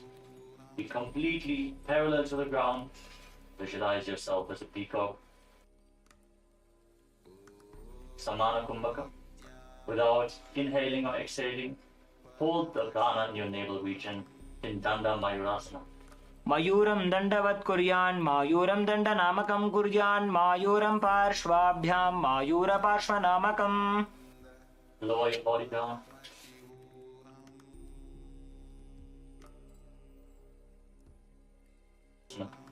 मयूरासनवत् संस्थाप्य एकेन हस्तेन एकस्य हस्तस्य मणिबन्धं धारयेत् पाङ्गमयूरं भवति.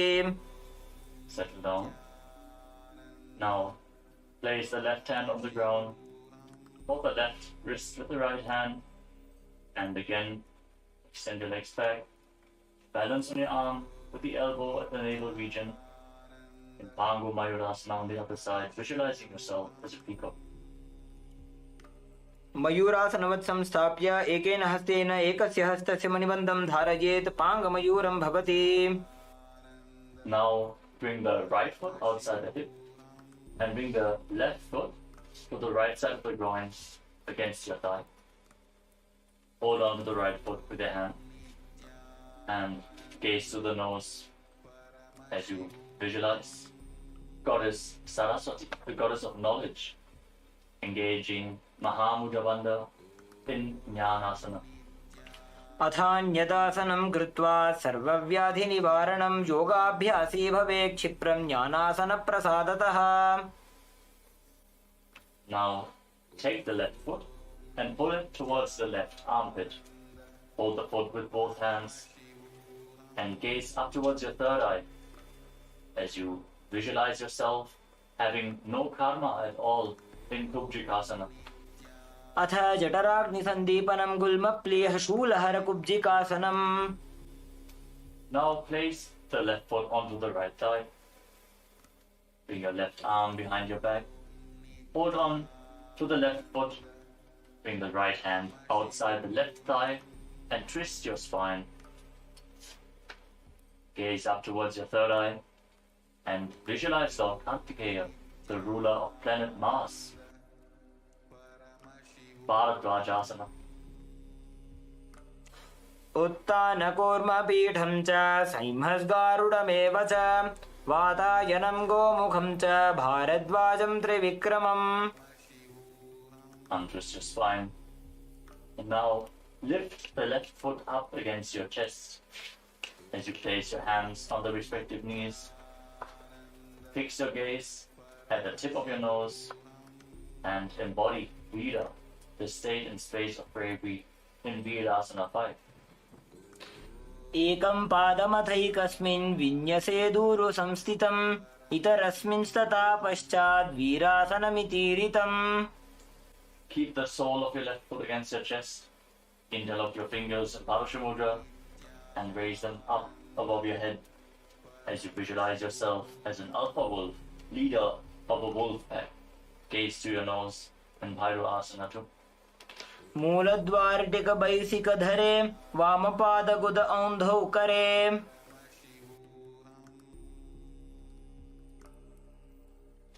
Now move the right foot to the outside of the left hip. Place the left foot flat on the ground with the knee raised. Bring your left arm around the raised knee and behind your back. Interlock your fingers behind your back as you gaze up towards your third eye and visualize Sage Matsindrata, the master of Hatha Yoga, in Baddha Matsindrasana. मत्स्येन्द्रपीठं जठरप्रदीप्तिं प्रचण्डरुक्मण्डलखण्डनास्त्रम् अभ्यासतः kundalini प्रबोधं दण्डस्थिरत्वं हि ददाति पुंसाम्. Now bring the left foot outside the hip and place the right foot on top of the left side. Hold on to the left foot with your hand as you gaze to the nose and visualize Goddess Saraswati as you perform Mahamudra Bandha in Jnanasana. अथान्यदासनं कृत्वा सर्वव्याधिनिवारणं योगाभ्यासी भवेत् क्षिप्रं ज्ञानासनप्रसादतः. Now lift the right foot towards the right armpit. Hold it with both hands as you gaze up towards your third eye and visualize yourself having no karma at all in Kubjikasana. अथ जठराग्निसन्दीपनं गुल्मप्लीयः शूलहरकुब्जिकासनम्. Now place the right foot on the left thigh. Bring the right arm behind your back. Catch a hold of the right foot. And place the left hand outside of the right thigh to twist your spine. Gaze up to your third eye and visualize Lord Murugan in Bharadwajasana.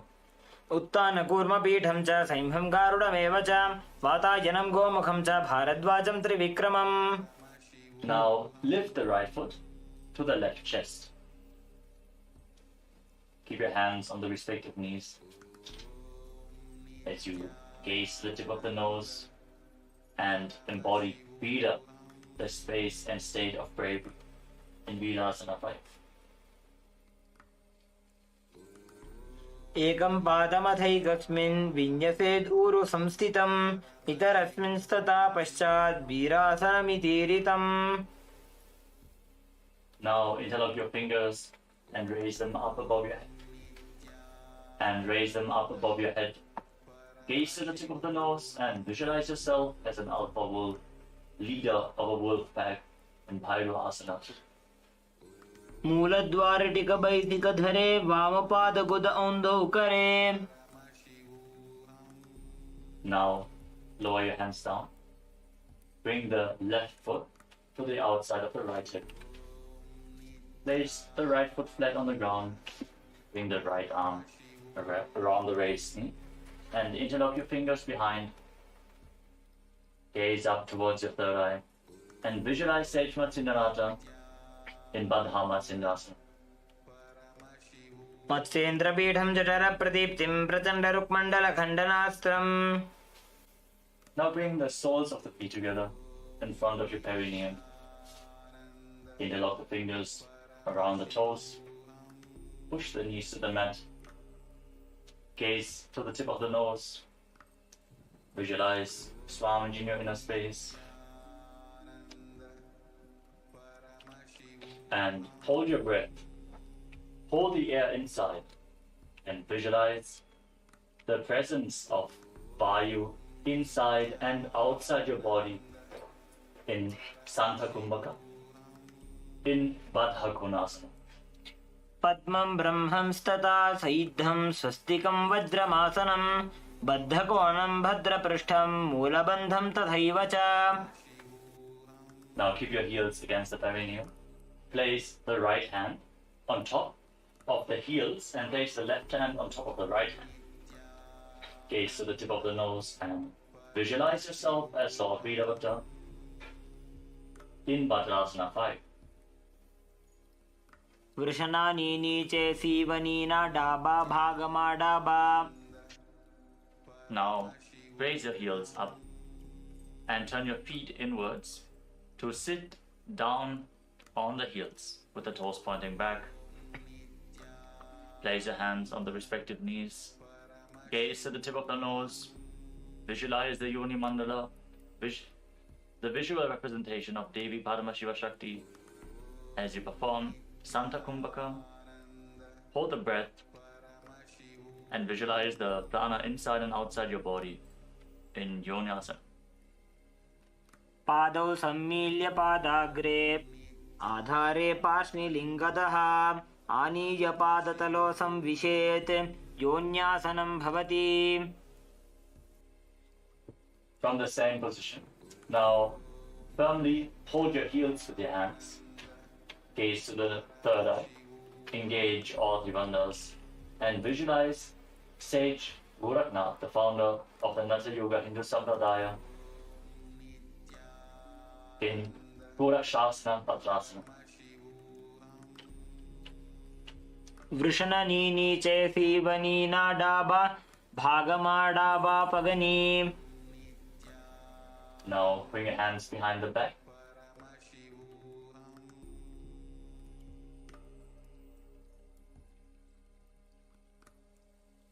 And interlock your fingers around the feet as you gaze up towards your third eye and visualize Swamiji, the Supreme Pontiff of Hinduism, burning up all your patterns with his love in Kama Dahanasana.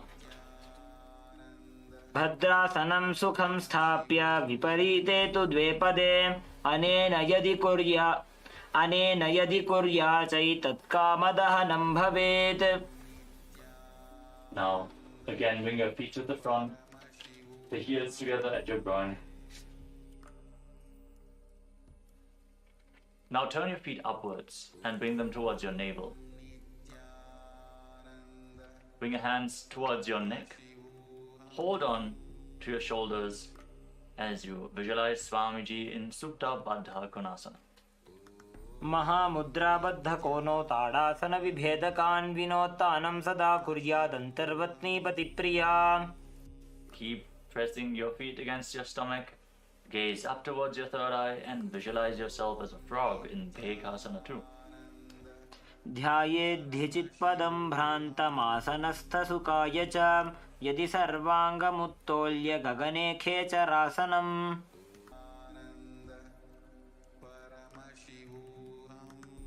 Now keep your heels together at your perineum and bring your navel towards the toes as you place your hands on the knees. Gaze towards the tip of your nose and visualize Swamiji in Bhagasana 3. पग उल्टा मोड़ी बैसे पग का माहिला गुल्फा. Rise up. The next asana is Siddhi Jivasana. As you keep the soles of the feet upwards towards your stomach. Place your hands on the respective knees and gaze through the nose. Visualize yourself living the life of a perfected yogi. Pull your stomach in and up. पगा को सोजो जाई. The next asana is Panipatasana. With the soles of the feet inwards towards your stomach, join your hands in Anjali Mudra in front of your chest. Visualize yourself as a source of water. नाभौ संस्थाप्य गुल्भौ च तन्मध्ये करपात्रताम् शनैर्यत्नेन कुर्वीत पाणिपात्रं तदुच्यते.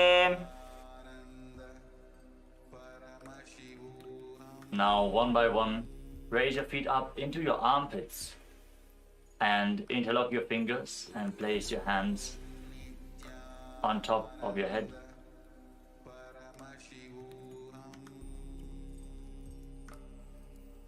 Gaze to the tip of the nose and visualize yourself as one of the Saptarishis in Saptarishi Asana. दोवो पग की पगथली तिनकी lack जुसोजा. Relax. Now bring your feet in so the heels are touching your navel. Push the knees together and bring the outside of your thighs down on the ground. Visualize yourself as a pearl born from the womb of. As you visualize yourself as a pearl born from the womb of an oyster in Sukhasana. पार्श्विनाभौ संस्थाप्य जङ्घाबहिः प्रदेशेन सम्मीलयेत् श्रुक्यासनं भवति. Now slide your knees apart so you can keep your feet on top of opposite thighs in Padmasana. Place your hands down on the mat in front of your body. Lean forward. Press your hips down in the ground. Lift your head up. Stick your tongue out. Gaze to your third eye. And sit and be in the space of Advaita, oneness with Swamiji in Sthitarasana. जवनो पगने फने डाबा पगनी आगनी चे. Now place your hands flat on your knees. Gaze up towards your third eye. Pull your stomach in and up in Uddiyana Bandha and visualize yourself formed from a lotus flower in Ambujasana as you keep your mouth in the shape of the beak of a crow and inhale through your mouth in Ambujasana. अपानमुत्थापय शनैः स्वशक्तितः प्राणं समाकृष्य. Now maintain your legs in Padmasana posture. Cross your arms in front of your body and place your hands flat on the respective knees. Pull your stomach in and up and contract the perineal floor to intensely raise the Apana Vayu upwards and hold your breath. Gaze up towards your third eye and visualize yourself born from a lotus flower in Kamalasana. तत्र कौलासनं कृत्वा अथवा कमलासनं महाविद्या महामन्त्रं जप्त्वा लिङ्गमवाप्नुयात्. Now with your legs in Padmasana, extend your arms out in front and lean forward and down. Place your forehead on the ground, gaze to your nose and visualize Swamiji in Uttamangasana. स्थित्वैतदासने मन्त्रे अधशीर्षः करोति चेत् उत्तमाङ्गासनं ज्ञेयं योगीनाम् अतिदुर्लभम्. Now rise up, sit with your legs in Padmasana, bring your hands together and interlace them on top of your head, forming an arc with your arms. Now turn your head to the right, gaze towards your armpits and visualize yourself being blessed by Lord Shiva, experiencing supreme bliss as you pull your stomach in and up in Uddiyana Bandha in Padmasana 5. उपविश्यासने सम्यक् बाहू कृत्वार्धकुञ्चितो कक्षव्योम्नि मनः कुर्वन् शममायाति तल्लयात्. Now bring your right hand in front of your third eye and place the left hand against the back of your neck. Gaze up towards your third eye as you visualize a river of Shakti, conscious energy flowing into you through the Sahasrara chakra in Kulyasana. Now, bring your right hand in front of your third eye and place the left hand against the back of your neck. Gaze up towards your third eye as you visualize a river of Shakti, conscious energy flowing into you through the Sahasrara chakra in Kulyasana. अथ कुल्यासनं वक्ष्ये यत्कृत्वा कौलिको भवेत् एकहस्तं मस्तकस्थो दशीर्षभिन्नगेकरम्. Now place your left hand on your stomach and bring the right hand behind your back, holding onto the left elbow. Then lean forward and down and touch your nose to the mat. Gaze to the tip of the nose as you visualize all the celestial gods and goddesses blessing you in Divyasana. अथ दिव्यासनं वक्ष्ये पृष्ठं हस्तेन बन्धयेत् एकहस्तमध्यदेशं भूमिहस्तं च नासया. Now rise up. Again, raise your hands above your head, interlock the fingers, place them on your head, form an arc with your arms and gaze to the left towards your armpit. Perform Uddiyana Bandha, pull your stomach in and up and visualize yourself being blessed by Lord Shiva, experiencing supreme bliss in Padmasana 5. उपविश्यासने सम्यक् बाहू कृत्वार्धकुञ्चितौ कक्षव्योम्नि मनः कुर्वन् शममायाति तल्लयात्. Now place the left hand on your third eye and bring the right hand behind your neck. Gaze up towards your third eye as you visualize a river of Shakti, conscious energy flowing into you through your Sahasrara Chakra in Kulyasana. अथ कुल्यासनं वक्ष्ये यत्कृत्वा कौलिको भवेत् एकहस्तं मस्तकस्थो दशीर्षभिन्नगेकरम्. Now place your right hand on your stomach and bring the left hand behind your back. Hold on to the right elbow with your left hand. Lean forward and down and touch your nose to the mat as you gaze to your nose and visualize all the celestial gods and goddesses blessing you in Divyasana. अथ दिव्यासनं वक्ष्ये पृष्ठं हस्तेन बन्धयेत् एकहस्तमध्यदेशं भूमिहस्तं च नासया. As you sit in Padmasana now, interlock your fingers and place them against your navel. Inhale deeply through your nose and hold your breath. Inhale deeply and hold your breath as you gaze to your third eye and visualize your body being completely purified in Pavanasana. अथान्यदासनं वक्ष्ये साधकानां हिताय वै पवनासनरूपो च खेचरो योगिराट् भवेत्. Now bring your hands through the legs and keep your legs in Padmasana. As you hold onto your neck, tuck your chin to the chest, lock your throat, gaze to the nose and visualize yourself as a bat as you breathe in Ujjayi Pranayama in Valgulyasana. अथ भूरिभुक्तस्य पाचनं सद्यो जरामशूलदो वल्गुल्यासनं स्थित्वा. Now unlock your throat, pull your stomach in and up in Uddiyana Bandha as you gaze to the tip of the nose and visualize Lord Rama in your inner space in Parasharamasana 2. प्रथमकरे पद्मासन आचे सूधोसो वे भूपरिपाछे. Now holding onto your neck, roll onto your back, rock back and forth, performing a circular motion with your entire body. Gaze to the tip of the nose. Complete the circle as you visualize yourself generating unlimited potential energy in Garbha Bindasana. मायूरं पिञ्छमायूरं पद्मपीठसमन्वितम्. Now keep your legs crossed in Padmasana. Place your hands down on the mat in front of your body. Lean forward, push your hips into the ground. Lift your head up, stick the tongue out and gaze to your third eye. And visualize and embody the space and state of a lion in Simhasana 2. उत्तानकूर्मपीठं च संहद्गारुडमेव च वातायनं गोमुखं च भारद्वाजं त्रिविक्रमम्. The next asana is Urdhva Kukutasana 2. With your hands on the ground, bring your knees towards your armpits, lift your body up and balance on your arms as you visualize yourself as a rooster. ऊर्ध्वकुक्कुटवासिष्ठमरीचिहलमत्स्यकं परिवृत्तिं चोदरस्य विविधं धनुरासनम्. Now sit in Padmasana. Pull your feet in closer towards your body. Then cross your arms behind your back and hold on to the big toes in Prana Mudra with index and middle fingers.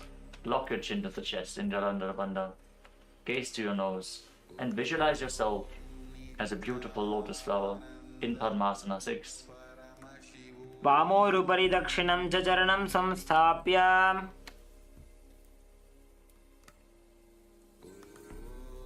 Now raise your head and pull your stomach in and up as you keep holding on to the feet behind your back. Gaze to the nose and visualize yourself as a beautiful lotus flower in Bandha Padmasana. पद्मासनं सुसंस्थाप्य तदङ्गुष्ठद्वयं पुनः व्युत्क्रमेणैव हस्ताभ्यां बद्धपद्मासनं भवेत्. Maintain your legs to Padmasana. Now bring your hands towards the neck and press the Vijnana Nadis outside of your spine. Press your chin to the chest. Force the prana upwards. Gaze to the tip of the nose and visualize yourself as Paramashiva and renounce the society of man in Padmasana 7. पद्मासनस्थिता Yogi जनसङ्गविवर्जितः विज्ञाननाडिद्वितीयमङ्गुलीभ्यां निरोधयेत्. Sit with your legs crossed as a Padmasana. Lay down on your back and kick your legs and hips up. Support your lower back with your hands. Bear your body weight with your elbows. Gaze to your nose. Lock your chin to the chest and visualize yourself as an inverted lotus flower in Urdhva Padmasana. प्रथम अर्धपद्मासनानि पेठे. Now lay down on your back. Join your hands above the head in Anjali Mudra. Feel the energy flowing up along your spine as you engage all three bandhas. Cleanse your body. Gaze to the nose and visualize yourself as a mountain standing stable for thousands of years in Parvatasana 2. अथ वक्षे महादेव पर्वतासनमङ्गलं यत्कृत्वा स्थिररूपी स्यात् षट्चक्रादिविलोपनम्. Now lay down flat on your back. Place your hands on your stomach and gaze to the nose.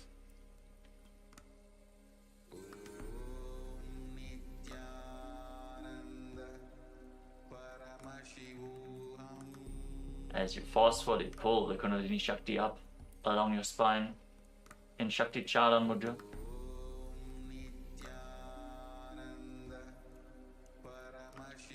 Visualize your body is dead and Swamiji, the Supreme Pontiff of Hinduism, is liberating you in Shivasana 2 as you internally chant Om Nityananda Paramashivoham.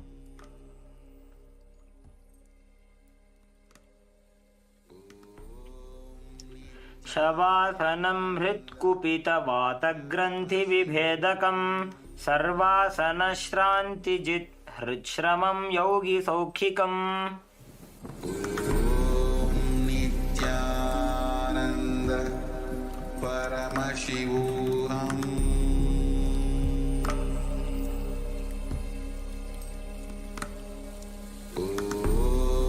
Nityanand परमशिवोऽहम्.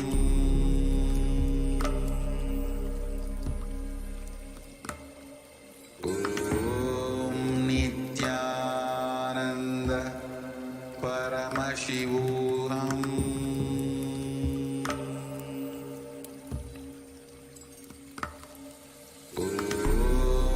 नित्यानन्द परमशिवोऽहम्.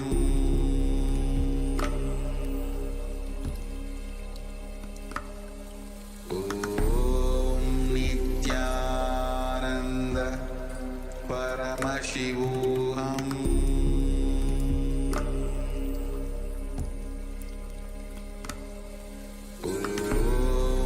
नित्यानन्द परमशिवोऽहम्.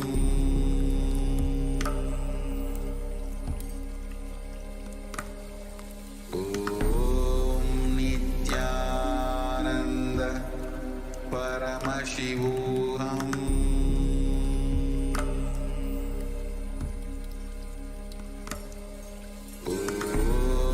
Nityanand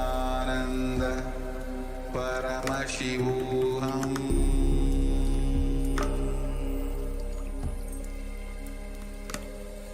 Om Nityananda Paramashivoham.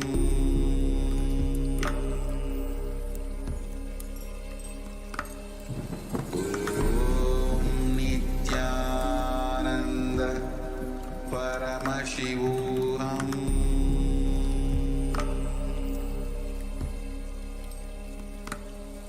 Om Nityananda Paramashivoham.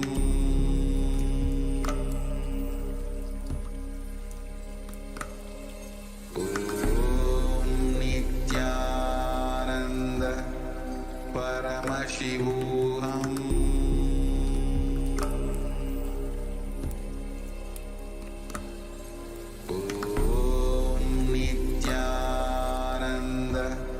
Paramashivoham.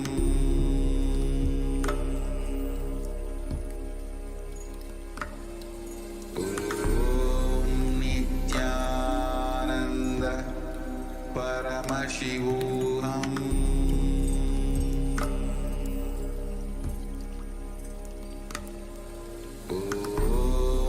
Nityananda Paramashivoham.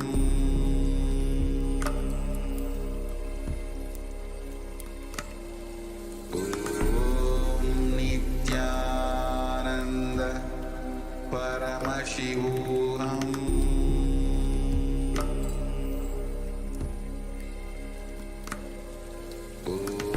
Om Nityananda Paramashivoham. Om Nityananda Paramashivoham.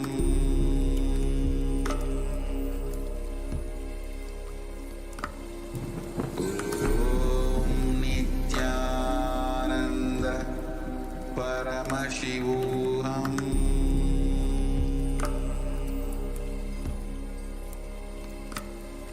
Om Nityananda Paramashivoham.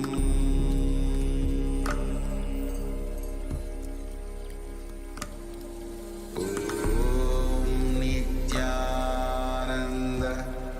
Paramashivoham.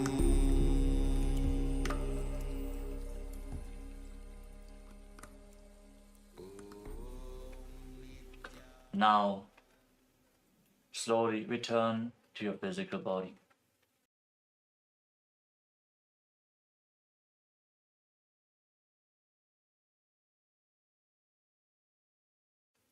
Start to wiggle your fingers and toes. Rotate your wrists and your ankles.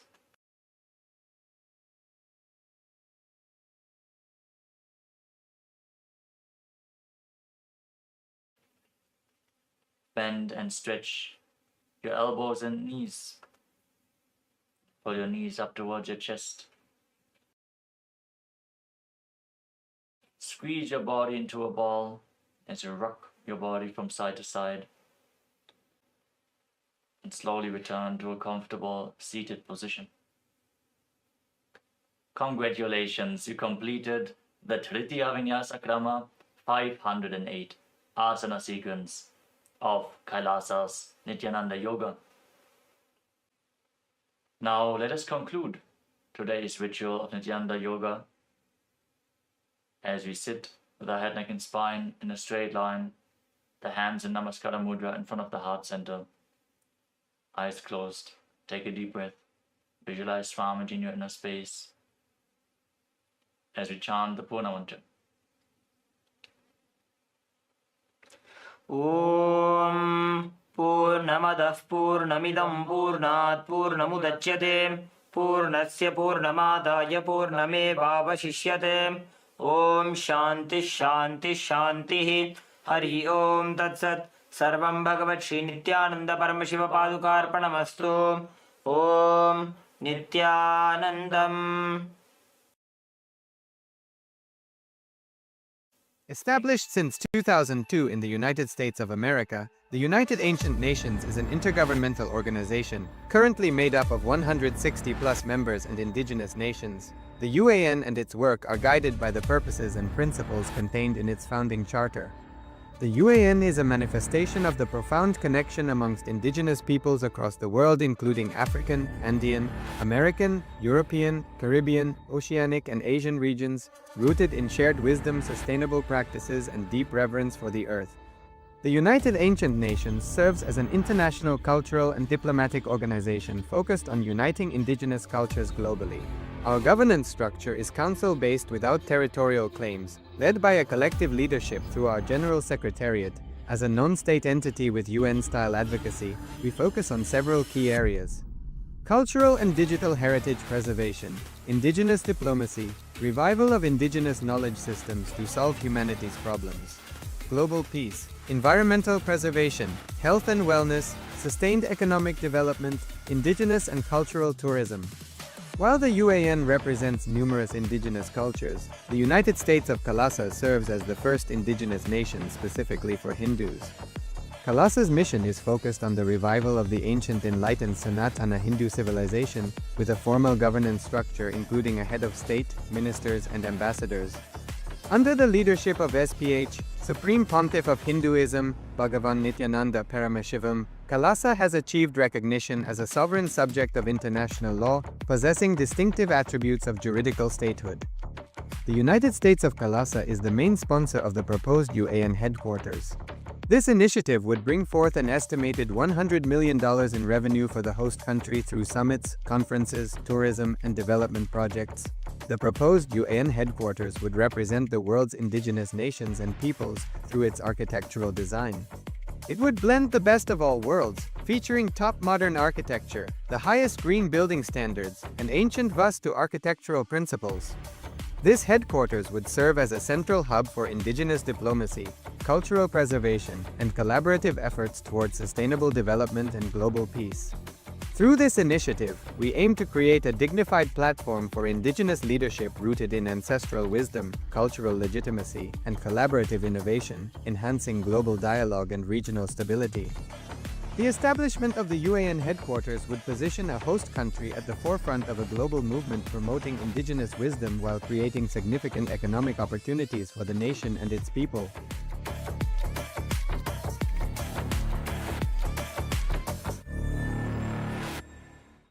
Established since 2002 in the United States of America, the United Ancient Nations is an intergovernmental organization, currently made up of 160+ members and indigenous nations. The UAN and its work are guided by the purposes and principles contained in its founding charter.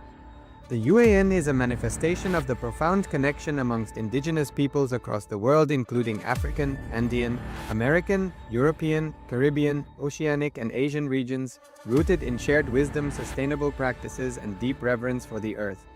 The United Ancient Nations serves as an international cultural and diplomatic organization focused on uniting indigenous cultures globally. Our governance structure is council-based without territorial claims, led by a collective leadership through our General Secretariat.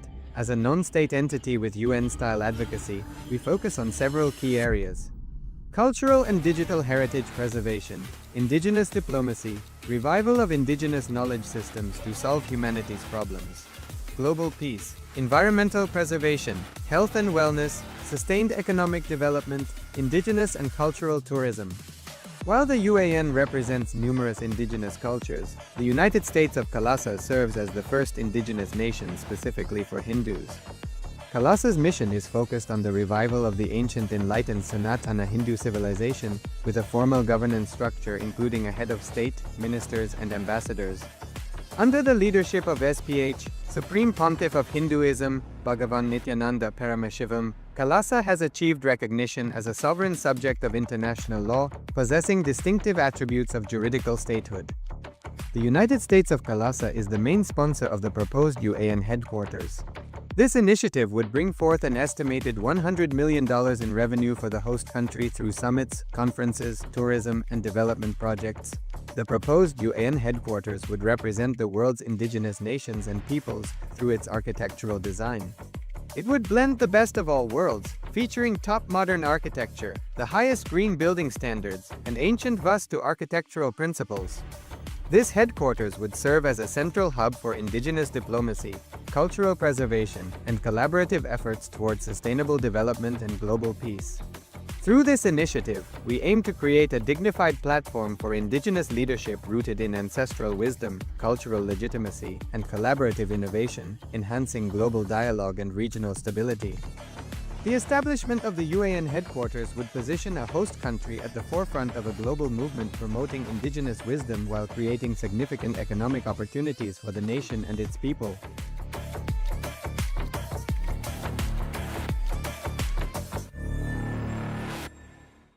Established since 2002 in the United States of America, the United Ancient Nations is an intergovernmental organization, currently made up of 160+ members and indigenous nations. The UAN and its work are guided by the purposes and principles contained in its founding charter.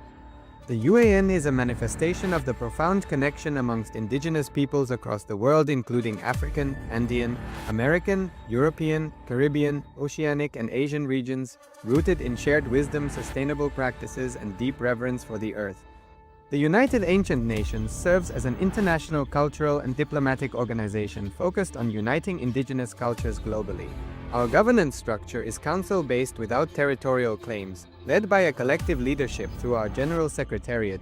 As a non-state entity with UN-style advocacy, we focus on several key areas: cultural and digital heritage preservation, indigenous diplomacy, revival of indigenous knowledge systems to solve humanity's problems, global peace, environmental preservation, health and wellness, sustained economic development, indigenous and cultural tourism. While the UAN represents numerous indigenous cultures, the United States of Kalasa serves as the first indigenous nation specifically for Hindus. Kalasa's mission is focused on the revival of the ancient enlightened Sanatana Hindu civilization, with a formal governance structure including a head of state, ministers, and ambassadors. Under the leadership of SPH, Supreme Pontiff of Hinduism, Bhagavan Nityananda Paramashivoham, Kalasa has achieved recognition as a sovereign subject of international law, possessing distinctive attributes of juridical statehood.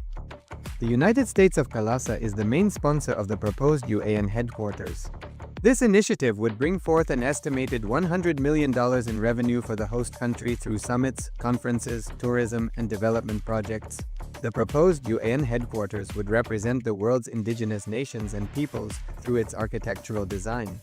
It would blend the best of all worlds, featuring top modern architecture, the highest green building standards, and ancient Vastu architectural principles. This headquarters would serve as a central hub for indigenous diplomacy, cultural preservation, and collaborative efforts towards sustainable development and global peace. Through this initiative, we aim to create a dignified platform for indigenous leadership rooted in ancestral wisdom, cultural legitimacy, and collaborative innovation, enhancing global dialogue and regional stability. The establishment of the UAN headquarters would position a host country at the forefront of a global movement promoting indigenous wisdom while creating significant economic opportunities for the nation and its people.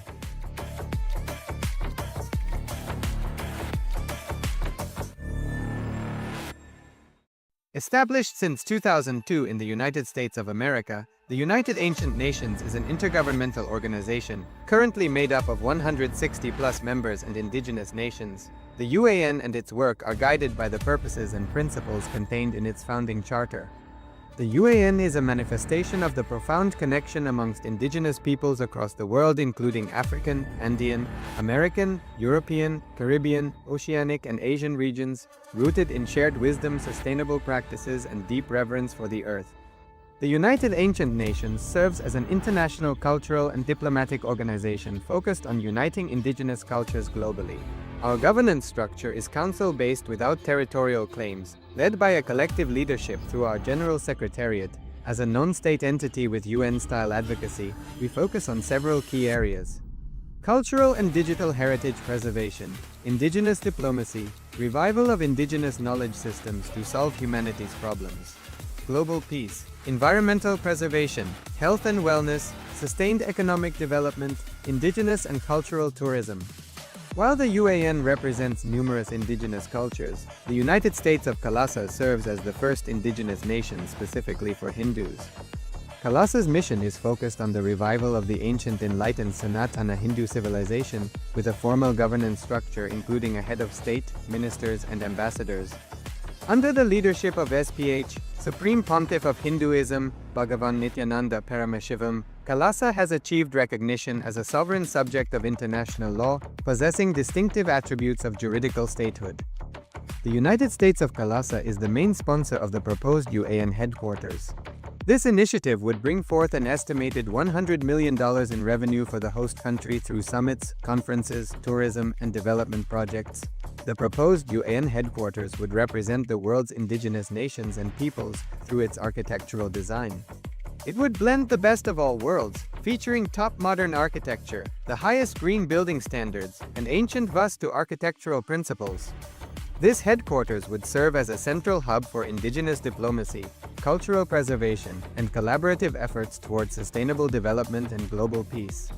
Through this initiative, we aim to create a dignified platform for indigenous leadership rooted in ancestral wisdom, cultural legitimacy, and collaborative innovation, enhancing global dialogue and regional stability. The establishment of the UAN headquarters would position a host country at the forefront of a global movement promoting indigenous wisdom while creating significant economic opportunities for the nation and its people.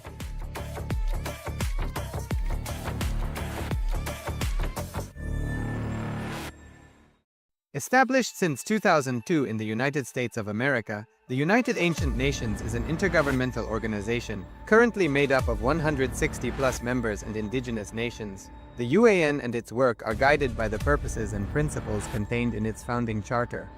The UAN is a manifestation of the profound connection amongst indigenous peoples across the world including African, Andean, American, European, Caribbean, Oceanic and Asian regions, rooted in shared wisdom, sustainable practices, and deep reverence for the earth. The United Ancient Nations serves as an international cultural and diplomatic organization focused on uniting indigenous cultures globally. Our governance structure is council-based without territorial claims, led by a collective leadership through our General Secretariat. As a non-state entity with UN-style advocacy, we focus on several key areas: cultural and digital heritage preservation, indigenous diplomacy, revival of indigenous knowledge systems to solve humanity's problems, global peace, environmental preservation, health and wellness, sustained economic development, indigenous and cultural tourism. While the UAN represents numerous indigenous cultures, the United States of Kailasa serves as the first indigenous nation specifically for Hindus. Kailasa's mission is focused on the revival of the ancient enlightened Sanatana Hindu civilization with a formal governance structure including a head of state, ministers, and ambassadors. Under the leadership of SPH, Supreme Pontiff of Hinduism, Bhagavan Nityananda Paramashivoham, Kailasa has achieved recognition as a sovereign subject of international law, possessing distinctive attributes of juridical statehood. The United States of Kailasa is the main sponsor of the proposed UAN headquarters. This initiative would bring forth an estimated $100 million in revenue for the host country through summits, conferences, tourism, and development projects. The proposed UAN headquarters would represent the world's indigenous nations and peoples through its architectural design. It would blend the best of all worlds, featuring top modern architecture, the highest green building standards, and ancient Vastu architectural principles. This headquarters would serve as a central hub for indigenous diplomacy, cultural preservation, and collaborative efforts towards sustainable development and global peace. Through this initiative, we aim to create a dignified platform for indigenous leadership rooted in ancestral wisdom, cultural legitimacy, and collaborative innovation, enhancing global dialogue and regional stability. The establishment of the UAN headquarters would position a host country at the forefront of a global movement promoting indigenous wisdom while creating significant economic opportunities for the nation and its people.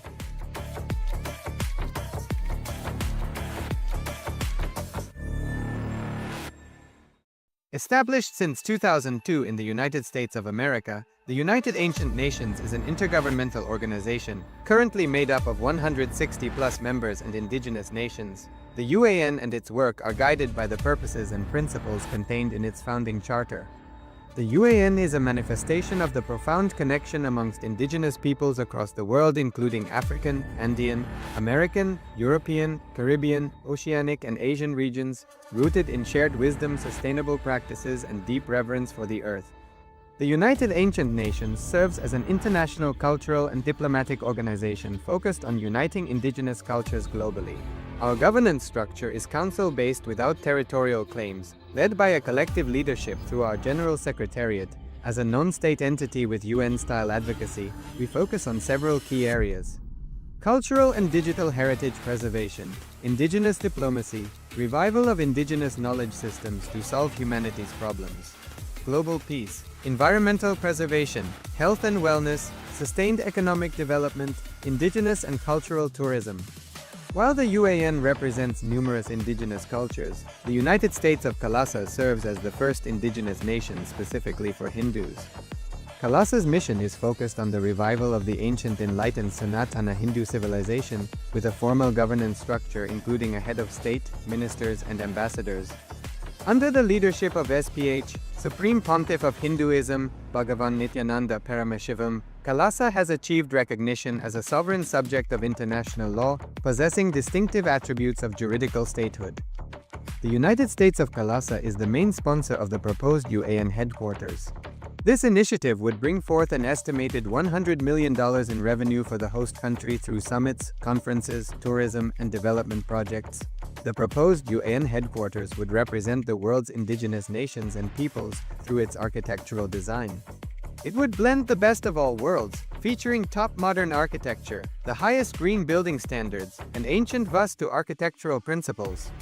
This headquarters would serve as a central hub for indigenous diplomacy, cultural preservation, and collaborative efforts towards sustainable development and global peace. Through this initiative, we aim to create a dignified platform for indigenous leadership rooted in ancestral wisdom, cultural legitimacy, and collaborative innovation, enhancing global dialogue and regional stability. The establishment of the UAN headquarters would position a host country at the forefront of a global movement promoting indigenous wisdom while creating significant economic opportunities for the nation and its people.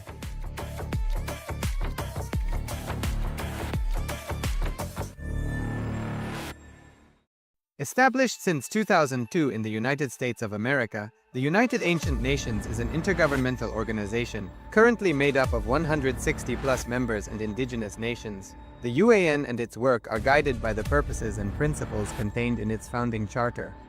The UAN is a manifestation of the profound connection amongst indigenous peoples across the world, including African, Andean, American, European, Caribbean, Oceanic, and Asian regions, rooted in shared wisdom, sustainable practices, and deep reverence for the earth. The United Ancient Nations serves as an international cultural and diplomatic organization focused on uniting indigenous cultures globally. Our governance structure is council-based without territorial claims, led by a collective leadership through our General Secretariat.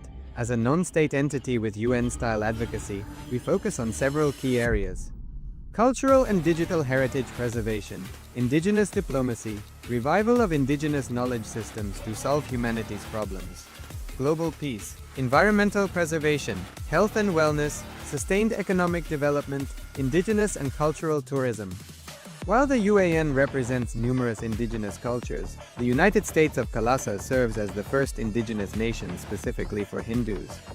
Kailasa's mission is focused on the revival of the ancient enlightened Sanatana Hindu civilization, with a formal governance structure including a head of state, ministers, and ambassadors. Under the leadership of SPH, Supreme Pontiff of Hinduism, Bhagavan Nityananda Paramashivoham, Kailasa has achieved recognition as a sovereign subject of international law, possessing distinctive attributes of juridical statehood. The United States of Kailasa is the main sponsor of the proposed UAN headquarters. This initiative would bring forth an estimated $100 million in revenue for the host country through summits, conferences, tourism, and development projects.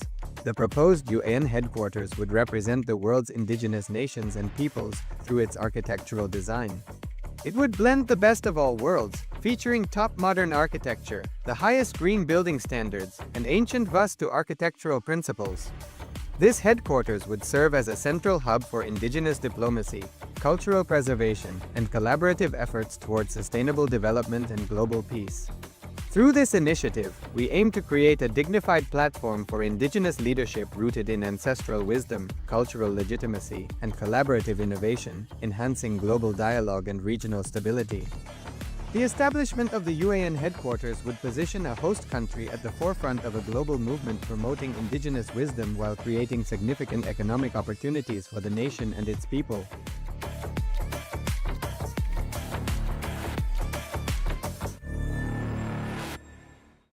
Established since 2002 in the United States of America, the United Ancient Nations is an intergovernmental organization, currently made up of 160+ members and indigenous nations. The UAN and its work are guided by the purposes and principles contained in its founding charter. The UAN is a manifestation of the profound connection amongst indigenous peoples across the world, including African, Andean, American, European, Caribbean, Oceanic, and Asian regions, rooted in shared wisdom, sustainable practices, and deep reverence for the earth. The United Ancient Nations serves as an international cultural and diplomatic organization focused on uniting indigenous cultures globally. Our governance structure is council-based without territorial claims, led by a collective leadership through our General Secretariat. As a non-state entity with UN-style advocacy, we focus on several key areas: cultural and digital heritage preservation, indigenous diplomacy, revival of indigenous knowledge systems to solve humanity's problems, global peace, environmental preservation, health and wellness, sustained economic development, indigenous and cultural tourism. While the UAN represents numerous indigenous cultures, the United States of Kailasa serves as the first indigenous nation specifically for Hindus. Kailasa's mission is focused on the revival of the ancient enlightened Sanatana Hindu civilization, with a formal governance structure including a head of state, ministers, and ambassadors. Under the leadership of SPH, Supreme Pontiff of Hinduism, Bhagavan Nityananda Paramashivoham, Kailasa has achieved recognition as a sovereign subject of international law, possessing distinctive attributes of juridical statehood. The United States of Kailasa is the main sponsor of the proposed UAN headquarters.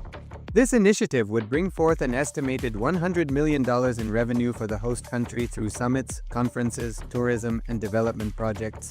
The proposed UAN headquarters would represent the world's indigenous nations and peoples through its architectural design. It would blend the best of all worlds, featuring top modern architecture, the highest green building standards, and ancient Vastu architectural principles. This headquarters would serve as a central hub for indigenous diplomacy, cultural preservation, and collaborative efforts towards sustainable development and global peace. Through this initiative, we aim to create a dignified platform for indigenous leadership rooted in ancestral wisdom, cultural legitimacy, and collaborative innovation, enhancing global dialogue and regional stability. The establishment of the UAN headquarters would position a host country at the forefront of a global movement promoting indigenous wisdom while creating significant economic opportunities for the nation and its people.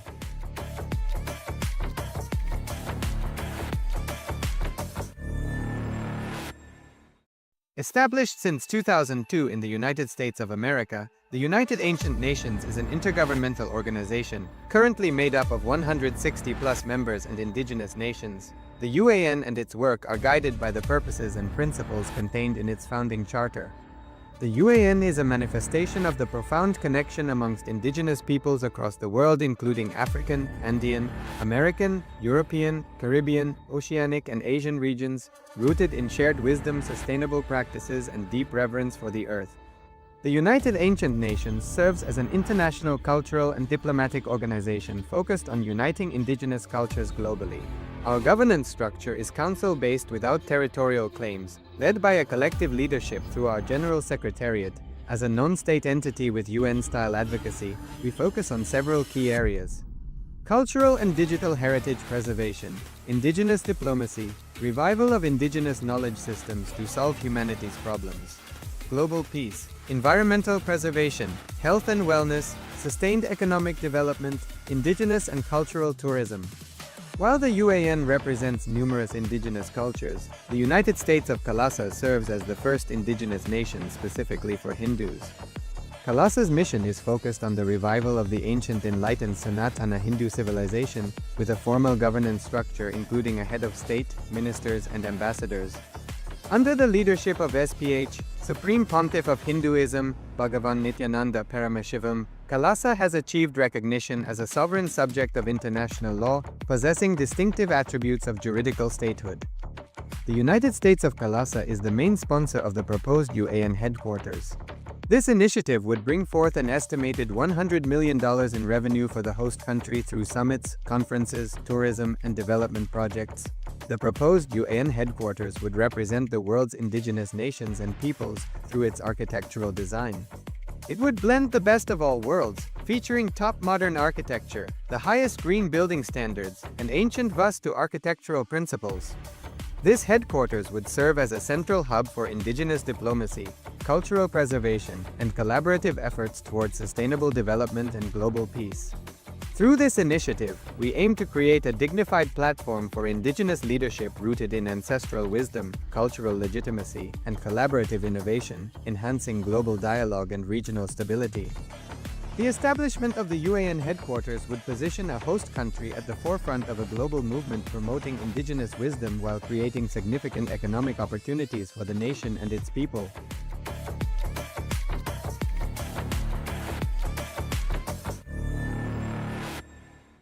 Established since 2002 in the United States of America, the United Ancient Nations is an intergovernmental organization, currently made up of 160+ members and indigenous nations. The UAN and its work are guided by the purposes and principles contained in its founding charter.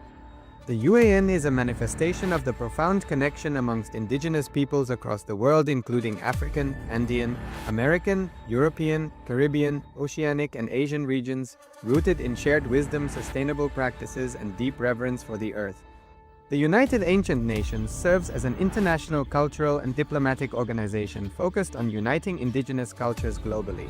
Our governance structure is council-based without territorial claims, led by a collective leadership through our General Secretariat. As a non-state entity with UN-style advocacy, we focus on several key areas: cultural and digital heritage preservation, indigenous diplomacy, revival of indigenous knowledge systems to solve humanity's problems, global peace, environmental preservation, health and wellness, sustained economic development, indigenous and cultural tourism. While the UAN represents numerous indigenous cultures, the United States of Kailasa serves as the first indigenous nation specifically for Hindus. Kailasa's mission is focused on the revival of the ancient enlightened Sanatana Hindu civilization, with a formal governance structure including a head of state, ministers, and ambassadors. Under the leadership of SPH, Supreme Pontiff of Hinduism, Bhagavan Nityananda Paramashivoham, Kailasa has achieved recognition as a sovereign subject of international law, possessing distinctive attributes of juridical statehood. The United States of Kailasa is the main sponsor of the proposed UAN headquarters. This initiative would bring forth an estimated $100 million in revenue for the host country through summits, conferences, tourism, and development projects. The proposed UAN headquarters would represent the world's indigenous nations and peoples through its architectural design. It would blend the best of all worlds, featuring top modern architecture, the highest green building standards, and ancient Vastu architectural principles. This headquarters would serve as a central hub for indigenous diplomacy, cultural preservation, and collaborative efforts towards sustainable development and global peace.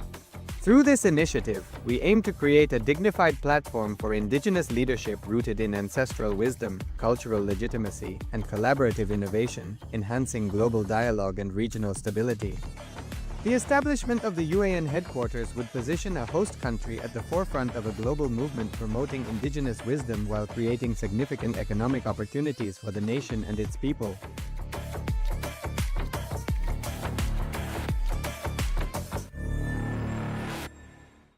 Established since 2002 in the United States of America, the United Ancient Nations is an intergovernmental organization, currently made up of 160+ members and indigenous nations. The UAN and its work are guided by the purposes and principles contained in its founding charter.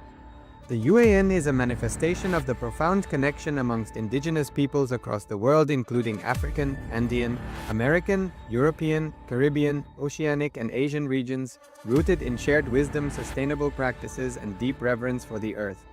The United Ancient Nations serves as an international cultural and diplomatic organization focused on uniting indigenous cultures globally. Our governance structure is council-based without territorial claims, led by a collective leadership through our General Secretariat. As a non-state entity with UN-style advocacy, we focus on several key areas: cultural and digital heritage preservation, indigenous diplomacy, revival of indigenous knowledge systems to solve humanity's problems, global peace, environmental preservation, health and wellness, sustained economic development, indigenous and cultural tourism. While the UAN represents numerous indigenous cultures, the United States of Kailasa serves as the first indigenous nation specifically for Hindus. Kailasa's mission is focused on the revival of the ancient enlightened Sanatana Hindu civilization with a formal governance structure including a head of state, ministers, and ambassadors. Under the leadership of SPH, Supreme Pontiff of Hinduism, Bhagavan Nityananda Paramashivoham, Kailasa has achieved recognition as a sovereign subject of international law, possessing distinctive attributes of juridical statehood. The United States of Kailasa is the main sponsor of the proposed UAN headquarters. This initiative would bring forth an estimated $100 million in revenue for the host country through summits, conferences, tourism, and development projects. The proposed UAN headquarters would represent the world's indigenous nations and peoples through its architectural design. It would blend the best of all worlds, featuring top modern architecture, the highest green building standards, and ancient Vastu architectural principles. This headquarters would serve as a central hub for indigenous diplomacy, cultural preservation, and collaborative efforts towards sustainable development and global peace. Through this initiative, we aim to create a dignified platform for indigenous leadership rooted in ancestral wisdom, cultural legitimacy, and collaborative innovation, enhancing global dialogue and regional stability. The establishment of the UAN headquarters would position a host country at the forefront of a global movement promoting indigenous wisdom while creating significant economic opportunities for the nation and its people.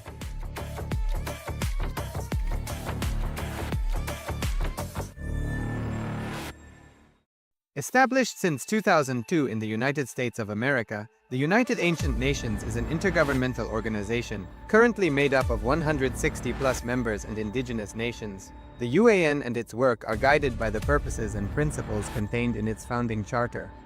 The UAN is a manifestation of the profound connection amongst indigenous peoples across the world, including African, Andean, American, European, Caribbean, Oceanic, and Asian regions, rooted in shared wisdom, sustainable practices, and deep reverence for the earth. The United Ancient Nations serves as an international cultural and diplomatic organization focused on uniting indigenous cultures globally.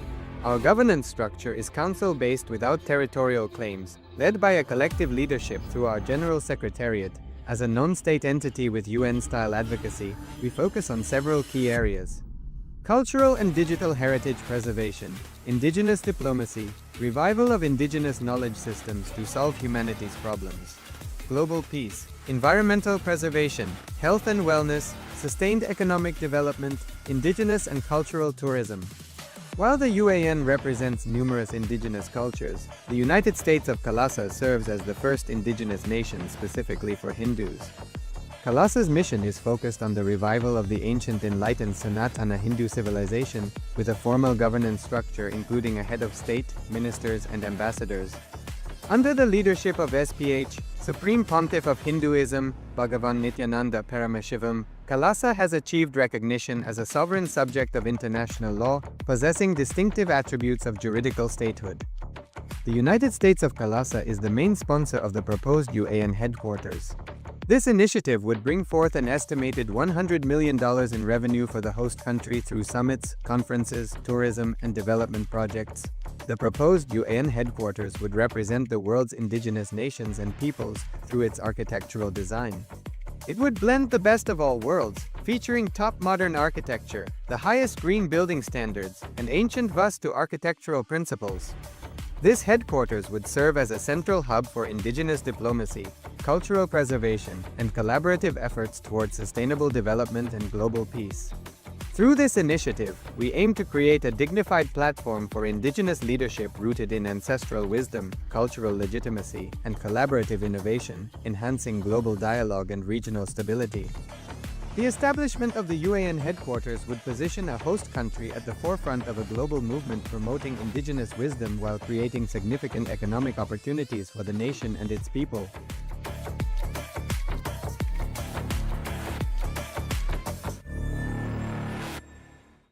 Established since 2002 in the United States of America, the United Ancient Nations is an intergovernmental organization, currently made up of 160+ members and indigenous nations. The UAN and its work are guided by the purposes and principles contained in its founding charter. The UAN is a manifestation of the profound connection amongst indigenous peoples across the world, including African, Andean, American,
Please sit in a space of deep gratitude.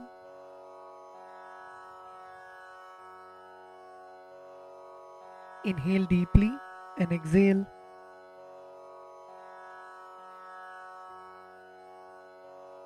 Feel the presence of the Master in your inner space. Feel the presence of Swamiji seated in front of you. Feel the presence of Swamiji in the Guru Padukas, alive, radiating.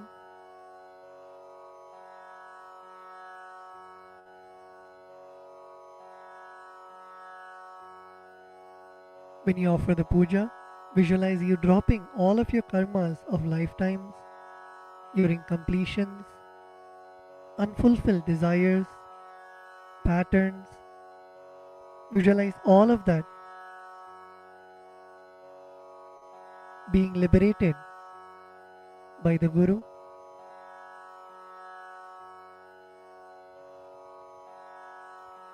Come to a space of deep Guru Bhakti, the feeling connection with the Master.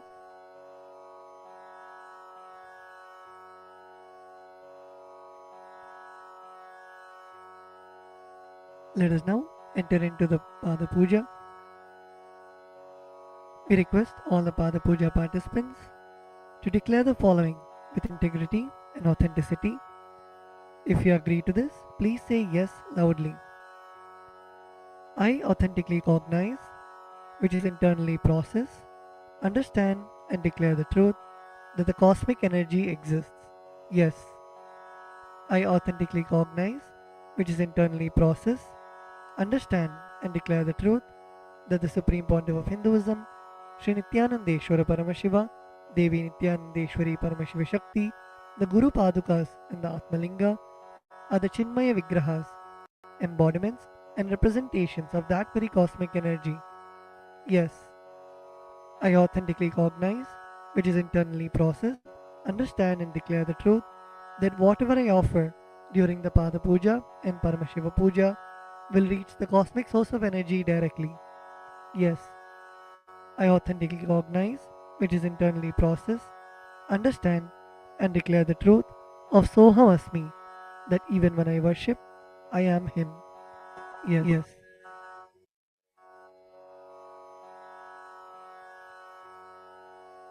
Let us now enter into the Pada Puja.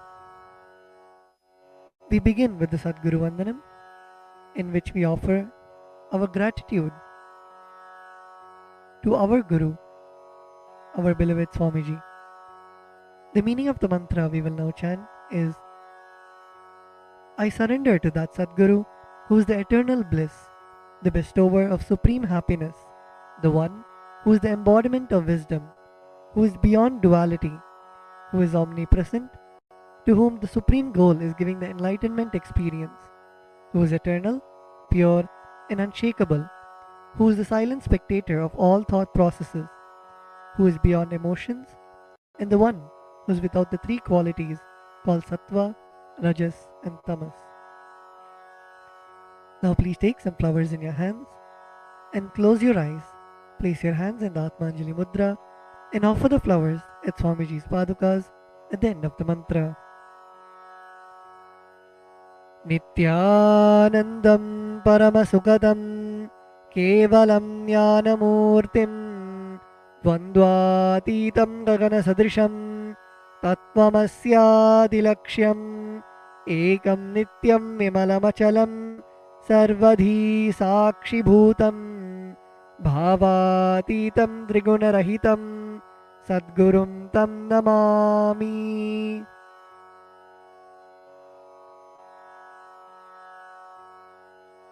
The next offering is the Guru Parampara Vandanam, where we offer our gratitude to the eternal lineage of all the Gurus, the enlightened masters. The meaning of the mantra we are now going to chant is, I surrender to the lineage of all the enlightened masters, which has Bhagavan Nityanandeshwara Paramashiva as the beginning, Devi Nityanandeshwari Paramashiva Shakti as the middle, and my master, Bhagavan Nityananda Paramashivam as the end.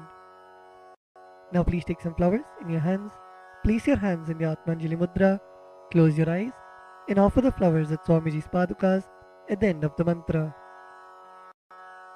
Nityanandeshwara Paramashiva Samarambham Nityanandeshwari Paramashiva Shakti Madhyamam Nityananda Pariyantam Vande Guru Paramparam.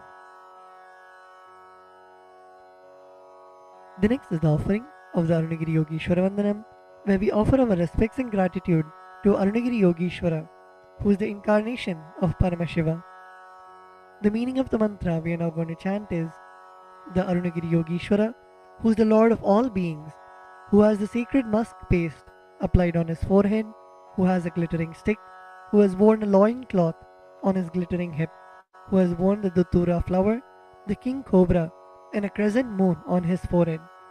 That Arunagiri Yogeshwara's presence happens. Now please take some flowers into your hands, place your hands in the Atmanjali Mudra, close your eyes, and offer the flowers at Swamiji's Padukas at the end of the mantra.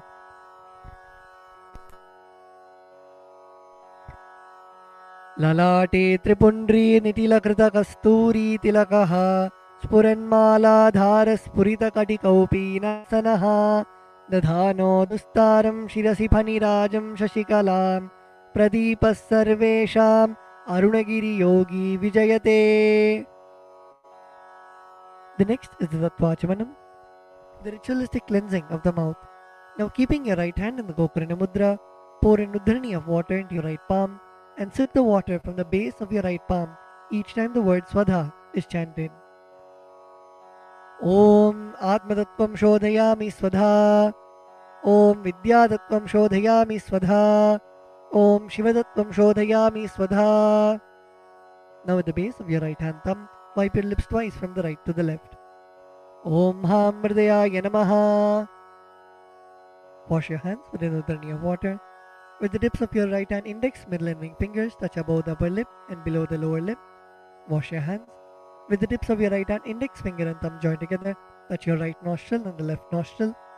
With the tips of your ring finger and thumb joined together, touch your right eye, right ear and left ear. Wash your hands with an udhrani of water. With the tips of your little finger and thumb joined together, touch your navel center, the right chest and left chest. With all 5 fingers joined together, touch the top of your head, right shoulder, left shoulder and the heart center. Wash your hands with an udharani of water. The next mantra is Shuklam Varadaram. We chant this mantra invoking the energy of Mahaganapati, the remover of obstacles. The meaning of the mantra we are now going to chant is, I meditate upon the Lord Ganesha, who is clad in white garments, who is all-pervading, who is as bright colored as the moon, who has a smiling, pleasant face, having 4 shoulders and hands, and who is the remover and pacifier of all obstacles. Now please take the akshata, the turmeric mixed rice in your hands, and a flower in your right hand. Keeping both your hands as fists, tap the sides of your forehead along with the mantra. Shuklam Varadharam Vishnum Shashivarnam Chaturbhujam Prasannavadanam Dhyayet Sarva Vignopashantage. The next is the pranayama, the regulation of the prana, the life energy. Now keeping the akshata in your right hand, open your little finger, ring finger and your thumb. Inhale through the left nostril while closing your right nostril. Hold your breath for as long as possible and exhale through your right nostril by moving your thumb away. And chant the Samhita mantras while you perform the inhalation, retention and exhalation. Om Hom Ishanamurdhaya Namaha, Om Him Tatpurushavakraya Namaha, Om Hum Bhagavadhaya Namaha, Om Him Vamdevuhyaya Namaha, Om Hum Satyojatmurteye Namaha, Om Ham Mridayaya Namaha, Om Him Shirase Namaha, Om Hum Shikaya Namaha, Om Him Kavachaya Namaha, Om Hum Netrebhyo Namaha, Om Hastraya Namaha, Om Hom Ishanamurdhaya Namaha, Om Him Tatpurushavakraya Namaha, Om Hum Bhagavadhaya Namaha, Om Him Vamdevuhyaya Namaha, Om Hum Satyojatmurteye Namaha, Om Ham Mridayaya Namaha, Om Him Shirase Namaha, Om Hum Shikaya Namaha, Om Him Kavachaya Namaha, Om Hum Netrebhyo Namaha, Om Hastraya Namaha, Om Hom Ishanamurdhaya Namaha, Om Him Tatpurushavakraya Namaha, Om Hum Bhagavadhaya Namaha, Om Him Vamdevuhyaya Namaha, Om Hum Satyojatmurteye Namaha, Om Ham Mridayaya Namaha, Om Him Shirase Namaha, Om Hum Shikaya Namaha, Om Him Kavachaya Namaha, Om Hum Netrebhyo Namaha, Om Hastraya Namaha.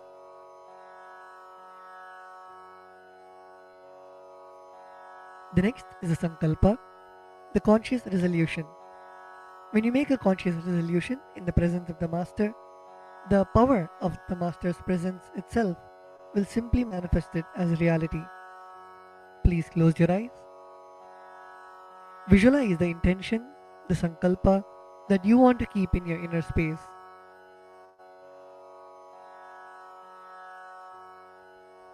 Visualize your feeling connection with the Master. Visualize anything that you want to happen as reality.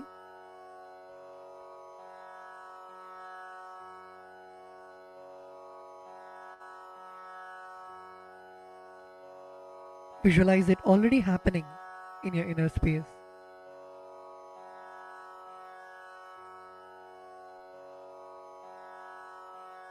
Now with this intention, keeping the akshata in your left palm, close it with your right palm and keep both the hands on your right thigh. We will now chant the Sankalpa mantra. Om Mamopata Samasta Duridakshayadvara Bhagavat Shri Nityananda Paramashiva Prityartham Shri Nityanandeshwari Paramashiva Shakti Sameta Shri Nityanandeshwara Paramashiva Prityartham Cha Shubhe Shobhane Muhurte Adya Brahmanaha Dvitiya Parardhe Shri Shvetavaraha Kalpe Vaivaswatamanvantare Ashtavimshatitame Nitya Yuge Prathame Pade Jambu Dvipe Bharatavarshe Bharadakhande Meroho Dakshine Parshve Shakabde Asmin Vartamane Vyavaharike Prabhavadinam Shashtyaha Samvatsaranam Madhye.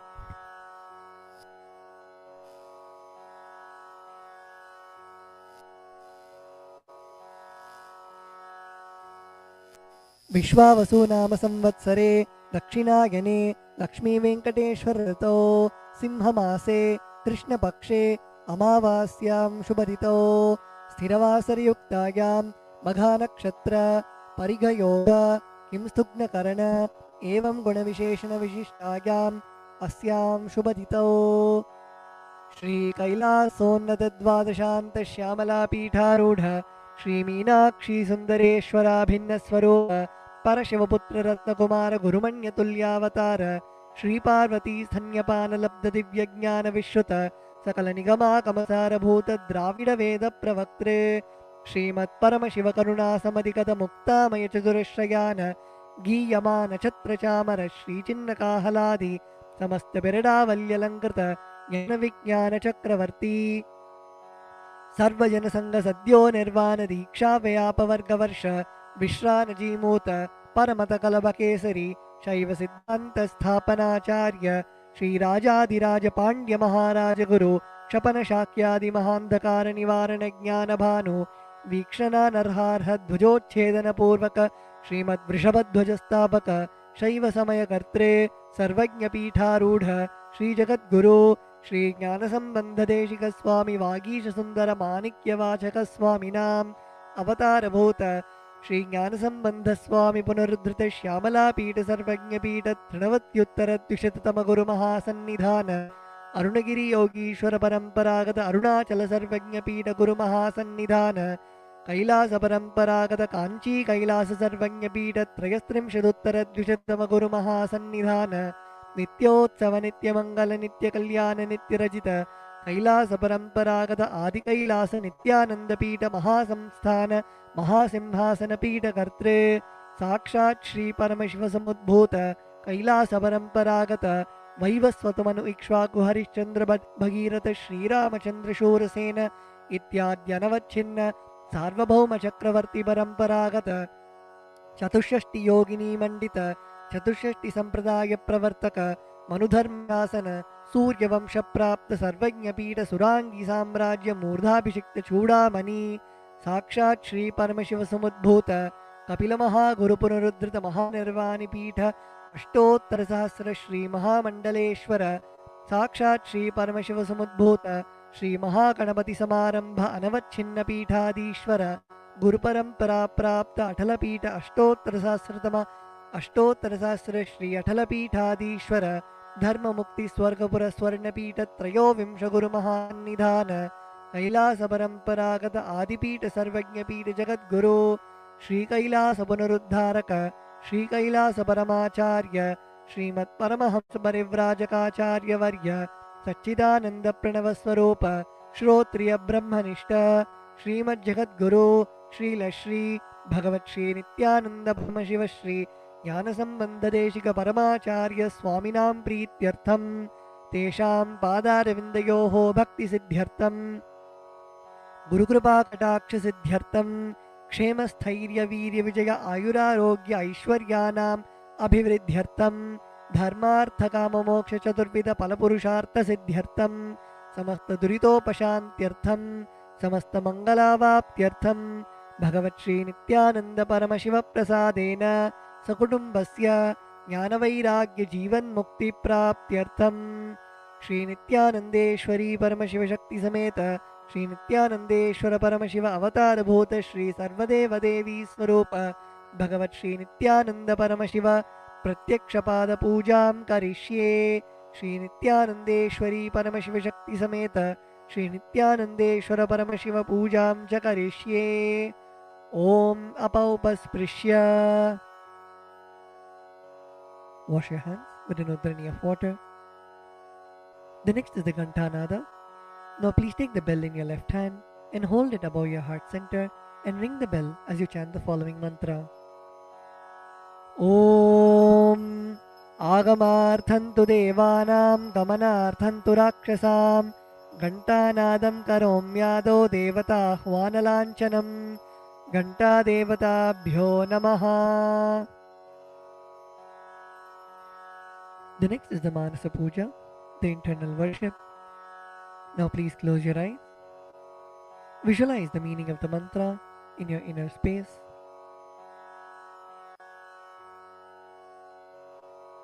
The meaning of the mantra we are now going to chant is: what seed can I offer to the Master except my heart? I offer the gratitude flowing as the nectar to wash his feet and to rinse his mouth. I offer my mind itself as the arghya, the bouquet, to my Master who is the very cosmos, What clothing can I offer except the space? I offer my very prana, the life energy, as the incense, and I offer the ocean of nectar as the food offering. The principle of unstruck perennial sound is to be offered as the bell, the air as the chamara, the fan, the sahasrara as the umbrella, the principle of sound as the music, and the actions of the senses and the vagaries of the mind as the dance. I offer all the 7 chakras along with the Shushumna Nadi as a flower garland. The different kinds of flowers with which the Guru should be worshipped are the guilelessness, freedom from the ego, freedom from suffering when your desires are not fulfilled, freedom from arrogance, freedom from ignorance, freedom from deceit, freedom from hatred, freedom from agitation, freedom from jealousy and greed. And the Guru should also be worshipped with the flowers of non-violence, mastery over the senses, compassion, forgiveness, and enlightenment. Now please take some flowers in your hands and place your hands in the Kurma Mudra. Close your eyes and offer the flowers at Swamiji's Padukas at the end of the mantra. Requesting all the participants to look at the Acharya and perform the Kurma Mudra.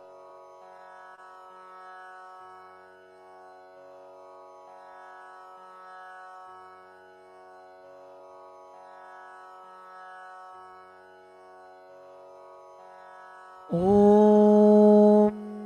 हृत्पद्ममासनं दद्यात् सहस्रारच्युतामृतैः पाद्यं शरणयोर्दद्यात् मनस्तु अर्घ्यं निवेदयेत् तेन अमृतेन आचमनीयं स्नानीयं तेन च स्मृतम् आकाशतत्त्वं वस्त्रं स्यात् गन्धः स्यात् गन्धतत्त्वकम् चित्तं प्रकल्पयेत् पुष्पं धूपं प्राणान् प्रकल्पयेत् तेजस्तत्त्वं च दीपार्थं नैवेद्यं स्यात् सुधाम्बुधिः अनाहतध्वनिर्घण्टा वायुतत्त्वं च चामरं सहस्रारं भवेच्छत्रं शब्दतत्त्वं च गीतकं नृत्यमिन्द्रियकर्माणि चाञ्चल्यं मनसस्तथा सुमेखलां पद्ममालां पुष्पं नानाविधं तथा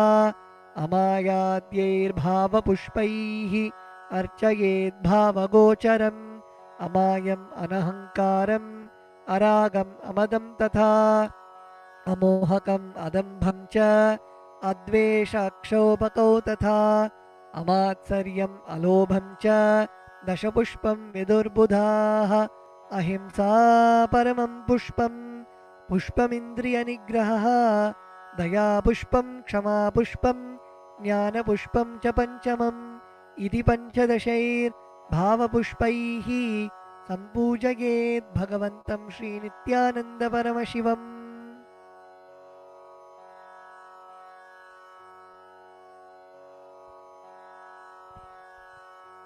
The next offering is the Upachara Puja, the external worship.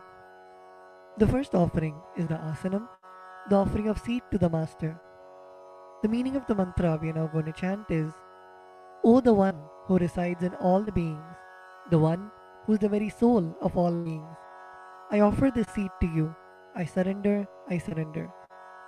Now please take some flowers and akshata in your hands and offer it at Swamiji's Padukas along with the mantra.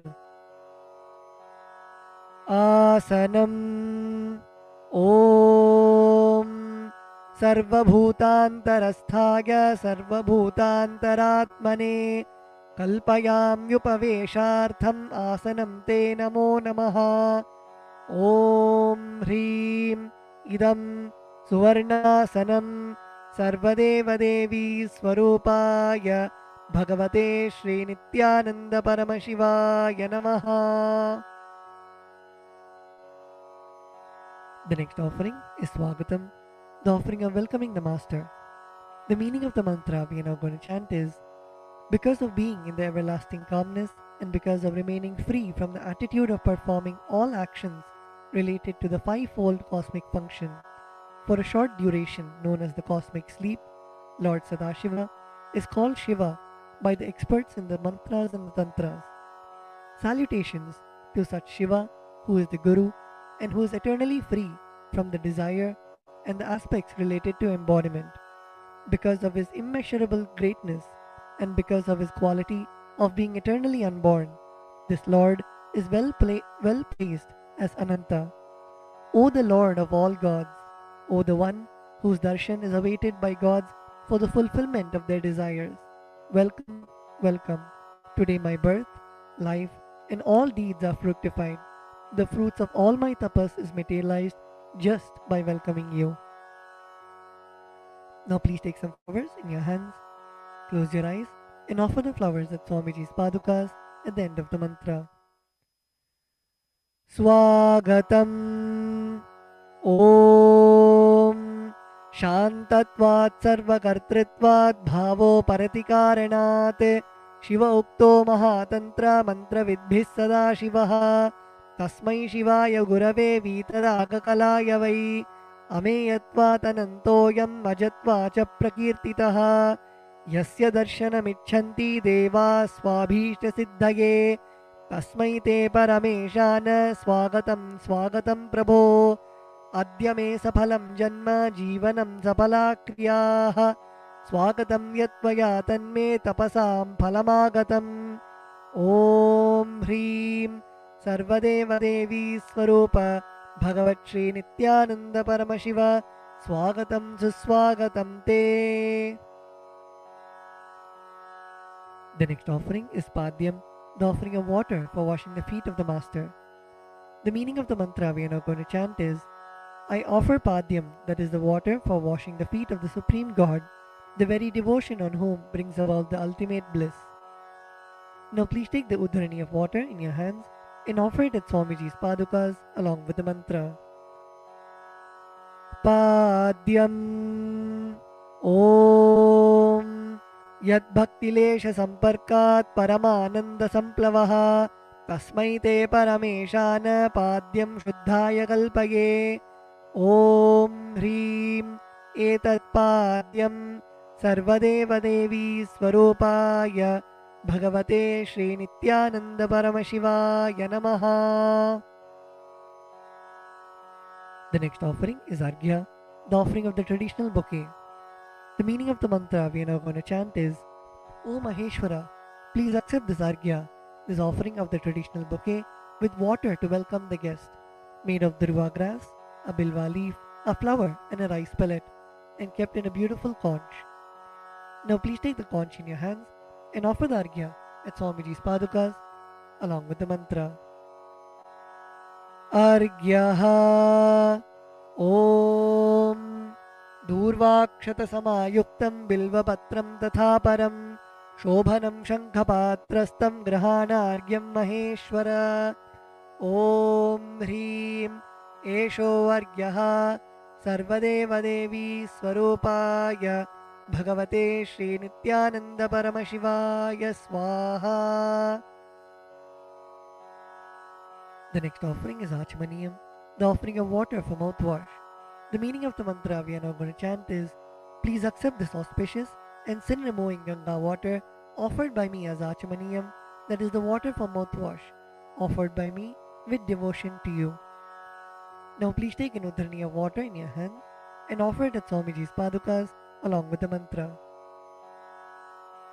Achamaniyam Om Mandakinyastu Yadvari Sarvapapaharam Shubham गृहाणाचमनीयं त्वं मया भक्त्या निवेदितम्.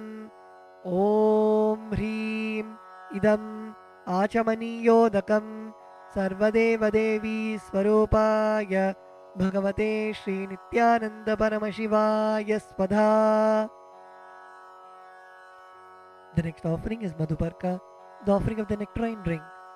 The meaning of the mantra we are now going to chant is, for the destruction of all negativities, I offer this Madhuparka, this drink which is full of nectar. Be pleased towards me, O Lord. Now please take the Madhuparka in your hands and offer it at Swamiji's padukas along with the mantra. Madhuparkaha Om Sarvakalmashanashaya Paripurna Sudhatmakam Madhuparkamimam Deva Kalpayami Prasidame. Om Hrim एष मधुपर्कः सर्वदेवदेवी स्वरूपाय भगवते श्रीनित्यानन्दपरमशिवाय स्वधा.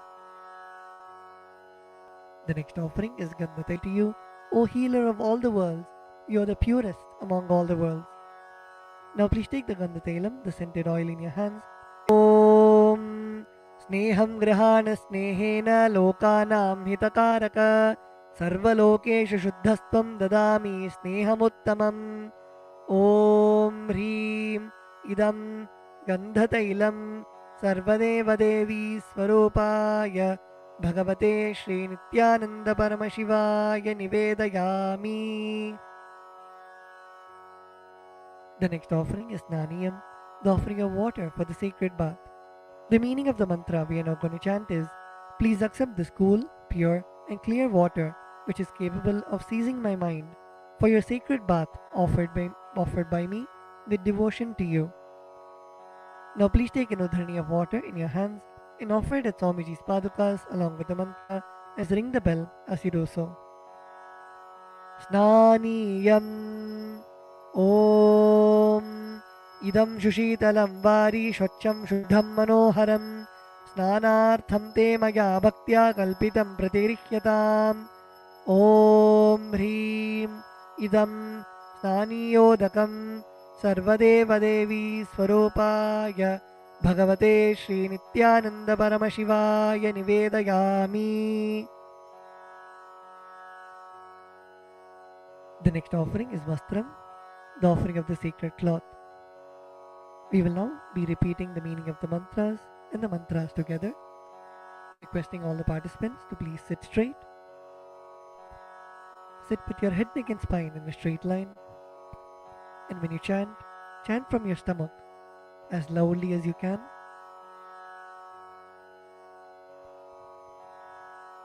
The meaning of the mantra we are now going to chant is, I offer Vastram, I offer Vastram, this cloth offering, this cloth offering, to the Master to the Master who removes who removes the veil of Maya the veil of Maya or illusion. or illusion, The Master the Master who is the true who is the true light of enlightenment, light of enlightenment, who does not have a veil of Maya a veil of Maya and has and has the very space the very space as the dress. as the dress. Now please take the offering of clothes in your hands and offer it at Swamiji's padukas along with the mantra.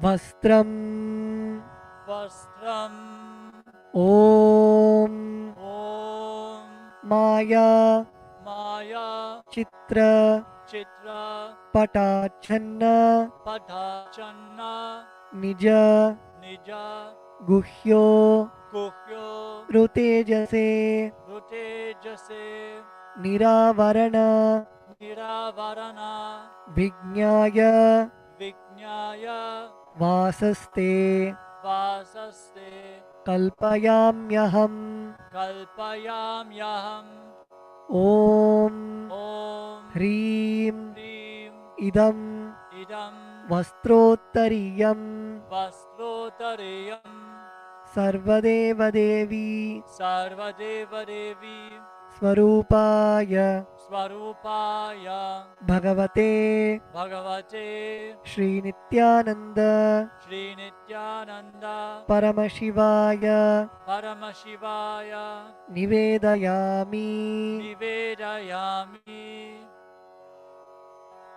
The next offering is Abharanam, the offering of the sacred jewelry. The meaning of the mantra we are now going to chant is, I offer I offer this golden ornament this golden ornament to you, Master, to you, Master, who, who by the very nature, by the very nature has has a very a very gracefully gracefully beautiful body, beautiful body, and who is and who is the repository the repository of all powers. of all powers. May you be pleased. May you be pleased. Now please take the jewelry in your hands and offer it at Swamiji's padukas along with the mantra. Abharanam Svabharanam.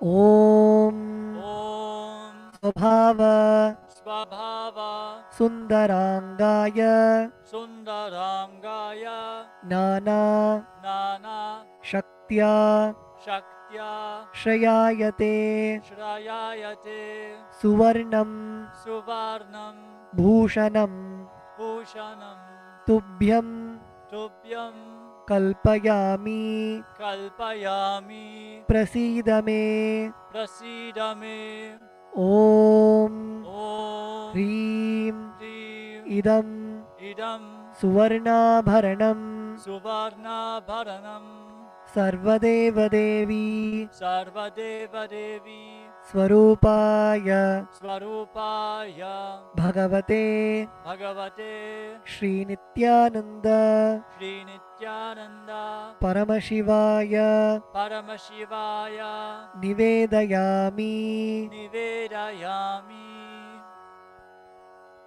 The next offering is Gandha, the offering of the sandalwood paste. The meaning of the mantra we are now going to chant is I neither know I neither know what your body is, what your body is, nor do I know nor do I know what your actions are. what your actions are. Please accept Please accept and smear this and smear this sandalwood paste sandalwood paste offered by me. offered by me. Now please take the sandalwood paste in your hands and offer it at Swamiji's padukas along with the mantra. Gandhaha Gandaha Om Om Shariram Shariram Tena Janami Tena Janami Cheshtam Cheshtam Naivacha Naivacha Naivacha Naivacha Maya Niveditan Maya Niveditan Gandhan Gandhan Pratigrihya Pratigrihya Vilipyatam Vilipyatam Om Om Hrim Hrim Esha Gandhaha Esha Gandaha Sarvadeva Devi Sarvadeva Devi Swarupaya Swarupaya Bhagavate Bhagavate Shri Nityananda Shri Nityananda Paramashivaya Namaha. Paramashivaya Namaha.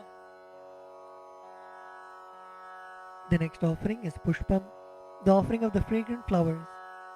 The meaning of the mantra we are now going to chant is please accept Please accept these blissfully these blissfully fragrant fragrant different kinds of flowers different kinds of flowers which are taken which are taken from the forest of Turiya, from the forest of Turiya, that is, the space of the space of ultimate restful awareness. ultimate restful awareness.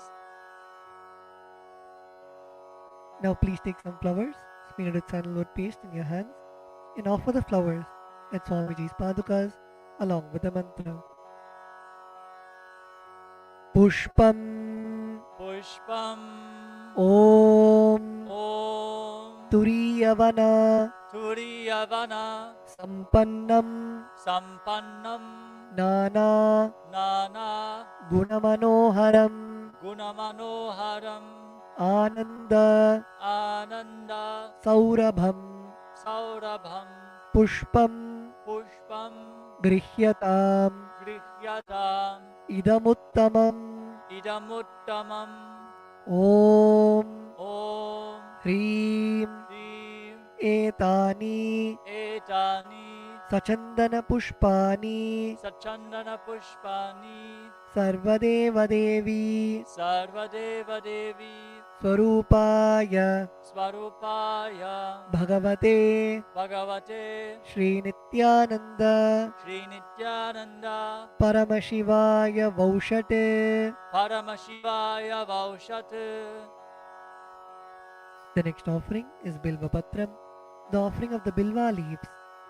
The meaning of the mantra we are now going to chant is I offer you, I offer you, O God of all gods, O God of all gods, this holy Bilva leaf this holy bilva leaf in which dwells the goddess of richness,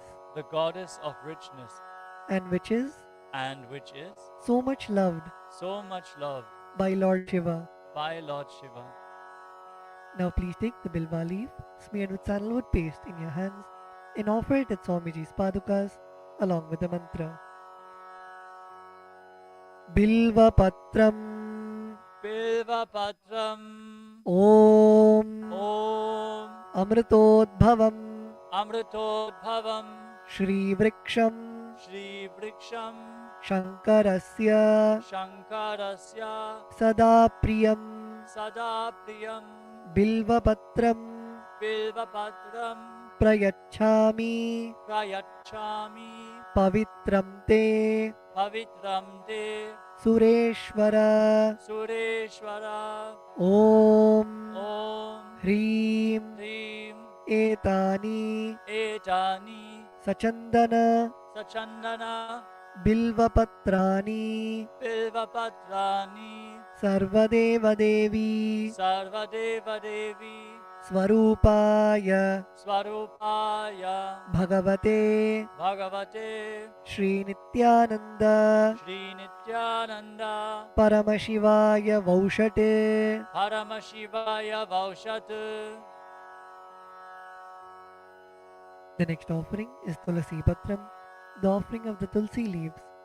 The meaning of the mantra we are now going to chant is: let this offering Let this offering of Tulsi leaf of Tulasi leaf be unto the be unto the Supreme Soul Supreme Soul who has who has unlimited forms unlimited forms and who is and who is the bestower the bestower of all boons.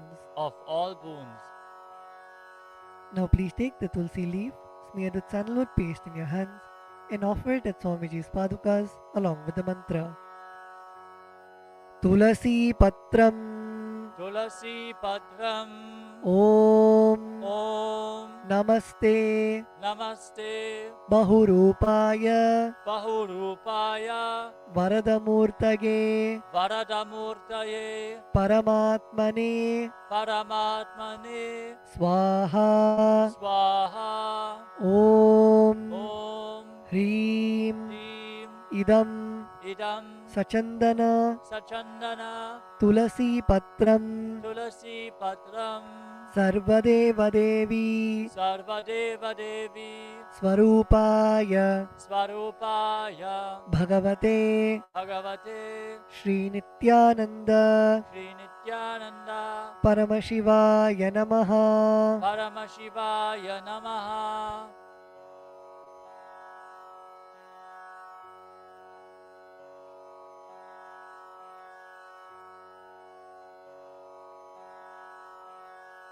We will be continuing with the repetition from tomorrow. The next offering is Dhupa, the offering of the lit incense. The meaning of the mantra we are now going to chant is: this incense smoke is made of the sacred herbs of intoxicating fragrance. Please accept this incense smoke fit to be inhaled by all the devas. Now please take the lit incense sticks in your hands and slowly wave it towards Swamiji's padukas along with the mantra, and please ring the bell as you do so. Dhupaha Om Vanaspatiraso Divyo Gandhadhyassu Manoharaha Agreya Sarvadevanam Dhupoyam Pratigrihyatam Om Hrim Esha Dhupaha Sarvadeva Devi Swarupaya Bhagavate Shri Nityananda Paramashivaya Namaha. The next offering is Deepa, the offering of the lit lamp. The meaning of the mantra we are now going to chant is: please accept this light of inner and outer worlds, which is very bright and removes darkness from everywhere. Now please take the lit lamp in your hands and slowly wave it towards Swamiji's padukas along with the mantra, and please ring the bell as you do so. Deepaha Om Suprakasho Mahadeepaha Sarvatastimiراpaha Sabāhyābhyantara Jyotirdeepoyam Pratigrihyatam Om Hrim एष दीपः सर्वदेवदेवी स्वरूपाय भगवते श्रीनित्यानन्दपरमशिवाय नमः. The next offering is Naivedyam, the offering of the food. The meaning of the mantra we are now going to chant is, these different kinds of food offerings are prepared from sweetener and other ingredients. O Lord, please accept this food offering prepared by me with devotion. Now please take an udrani of water in your hands and hover it clockwise over the Naivedyam and offer the water at Swamiji's padukas along with the mantra, and please ring the bell as you do so. Naivedyam Om Naivedyam Vividham Deva Sharkaradivinirmitam Maya Niveditam Bhaktya Grahana Parameshwara. Om Hrim Idam Shopakarna Naivedyam Sarvadeva Devi Swarupaya Bhagavate Shri Nityananda Paramashivaya Nivedayami. The next offering is Paniyam, the offering of water for drinking. The meaning of the mantra we are now going to chant is, O God, the Lord of all demigods, the one who bestows deep fulfillment upon us, please accept this water full of infinite bliss. Now please take an udrani of water in your hands and offer it at Swamiji's padukas along with the mantra. Paniyam Om Samastadeva Devesha Sarvatriptikaram Param Akhandananda Sampurnam Grahana Jalamuttamam. Om Hrim Idam Panarthodakam Sarvadeva Devi Swarupaya Bhagavate Shri Nityananda Paramashivaya Namaha. The next offering is Punarachamaniyam, the offering of water for drinking. Now please take the meaning of the mantra we are now going to chant is, I offer this water for washing the hands and the mouth to you, whose mere remembrance purifies everybody. Now please take an udrani of water in your hands and offer it at Swamiji's padukas along with the mantra. Punarachamaniyam Om Uchishtamapya Sujirva Yasya Smaranamatratah Shuddhimapnoti Tasmai Te Punarachamaniyakam. Om Hrim Idam Punarachamaniyodakam Sarvadeva Devi Swarupaya Bhagavate Shri Nityananda Paramashivaya Swaha. The next offering is Aratrikam, the offering of Arati to the Master. Now please take the lit camphor in your hands and slowly wave it towards Swamiji along with the mantra, and please ring the bell as you do so. Aratrikam Om Hrim Esha Deepamala Sarvadeva Devi Swarupaya Bhagavate Shri Nityananda Paramashivaya Namaha. Om Sangrahanyeshtya Yajate Imam Janatagum Sangrinhaniti Dwadasharatni Rashana Bhavati Dwadashasa Samvatsaraha Samvatsarameva Vanunde Maunji Bhavati Urgvai Munjaaha Urjameva Vanunde Chitra Nakshatram Bhavati Chitram Va Etat Karma Karpura Gauram Karunavataram Samsarasaram Bhujagendraharam Sada Vasantam Hridayaravinде Bhavam Bhavani Sahitam Namami Bhavam Bhavani Sahitam Namami Bhavam Bhavani Sahitam Namami. Aratrikam Samarpayami Bhagavat Shri Nityananda Paramashiva Charana Kamalebhyo Namaha. The next offering is Pushpanjali, the offering of the fragrant flowers. The meaning of the mantra we are now going to chant is, Guru is the Brahma, who is the source of creation of the universe, Vishnu, who is the source of sustenance of the universe, and Shiva, who is the rejuvenation of the universe. I surrender to that Guru. Guru is all the three put together in a single form. I surrender to the Guru, who is omnipresent and who has also given me a glimpse of his experience. I surrender to the Guru, who has with the brush of wisdom opened my eyes, blinded by ignorance. I surrender to the Guru, who by giving the knowledge about the self has burnt my karmic baggage of so many births. I surrender to the Guru, who is the Lord of the cosmos, who is the Guru of the cosmos. My soul is the same soul which is in all the beings. I surrender to Dakshinamurti, the primal Guru, who manifests himself differently in the form of Ishvara, Tower of supreme happiness, the one who is the embodiment of wisdom, who is beyond duality, who is omnipresent, to whom the supreme goal is giving the enlightenment experience, who is eternal, pure, and unshakable, who is the silent spectator of all thoughts, and who is beyond emotions, and who is beyond the three qualities called Sattva, Rajas, and Tamas. Now please take a few flowers in your hands and close your eyes till the end of the mantra and offer the flowers at Swamiji's padukas at the end of the mantra. Pushpanjalihi Gurur Brahma Gurur Vishnu Gurur Devo Maheshwaraha Guru Sakshat Param Brahma Tasmai Shri Gurave Namaha Akhandamandalakaram Vyaptam Yena Characharam Tatpadam Darshitam Yena Tasmai Shri Gurave Namaha Ajnanatimirandhasya Jnananjanashalakaya Chakshurunmilitam Yena Tasmai Shri Gurave Namaha Aneka Janma Samprapta Karma Bandha Vidahine Atmajnana Pradhanena Tasmai Shri Gurave Namaha Mannatha Shri Jagannatho Madguru Shri Jagadguruho Mamatma Sarvabhutatma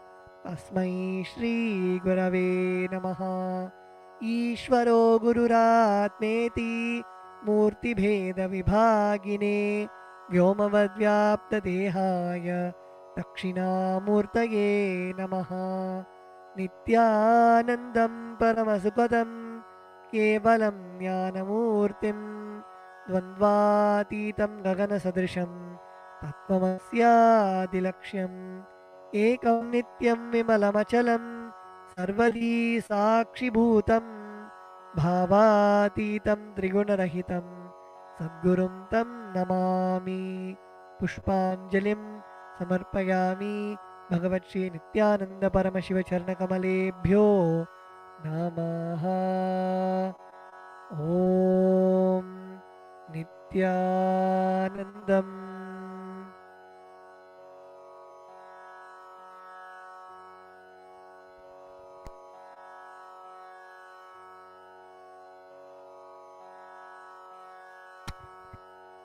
We will now be beginning with the Paramashiva Puja. The first is the Tattvachamanam, the ritualistic cleansing of the mouth. Now keeping your right hand in the Gokarna Mudra, pour an udhrani of water into your right palm and sip the water from the base of your right palm each time the word Swadha is chanted. Om Atmadattvam Shodhayami Swadha, Om Vidyadattvam Shodhayami Swadha, Om Shivadattvam Shodhayami Swadha. Now with the base of the right hand thumb, wipe your lips twice from the right to the left. Om Ham Hridayaya Namaha. Wash your hands with an udhrani of water. With the tips of your right hand index, middle and ring fingers touch above the upper lip and below the lower lip. Wash your hands with an udhrani of water. With the tips of your right hand index finger and thumb joined together, touch your right nostril and the left nostril. With the tips of your right hand ring finger and thumb joined together, touch your right eye, right ear and left ear. Wash your hands with an udhrani of water. With the tips of your little finger and thumb joined together, touch your navel center, your right chest and left chest. With all 5 fingers joined together, touch the top of your head, right shoulder, left shoulder and the heart center.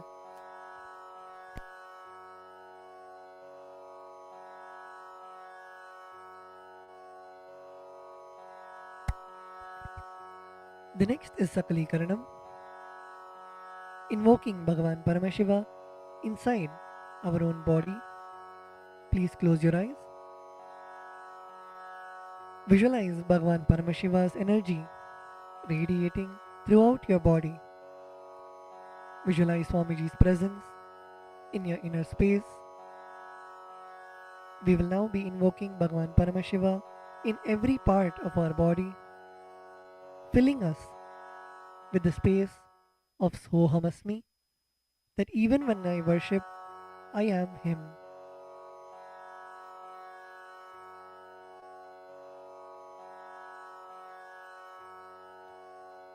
Now, using your left hand, wipe the front and back side of your right hand once, and using your right hand, wipe the front and back side of your left hand twice.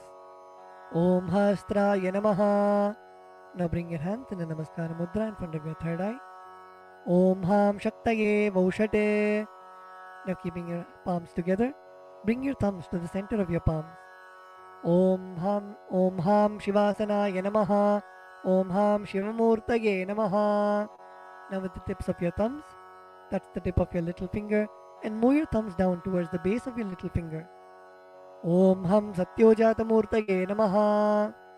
With the tip of your thumbs, touch the tip of your ring finger and move your thumbs down towards the base of your ring finger. Om Him Vamadevuhyaya Namaha. Now your middle finger. Om Hum Agora Hridayaya Namaha. Now your index finger. Om Him Tat Purushavakraya Namaha. Now your thumbs. Om Hom Ishanamurdhaya Namaha. Now bring your palms in front of you. Bring your thumbs touching the center of your palms. Om Ham Hom Vidyadehaya Namaha. Now bend your index, middle and ring fingers such that they touch the center of your palms.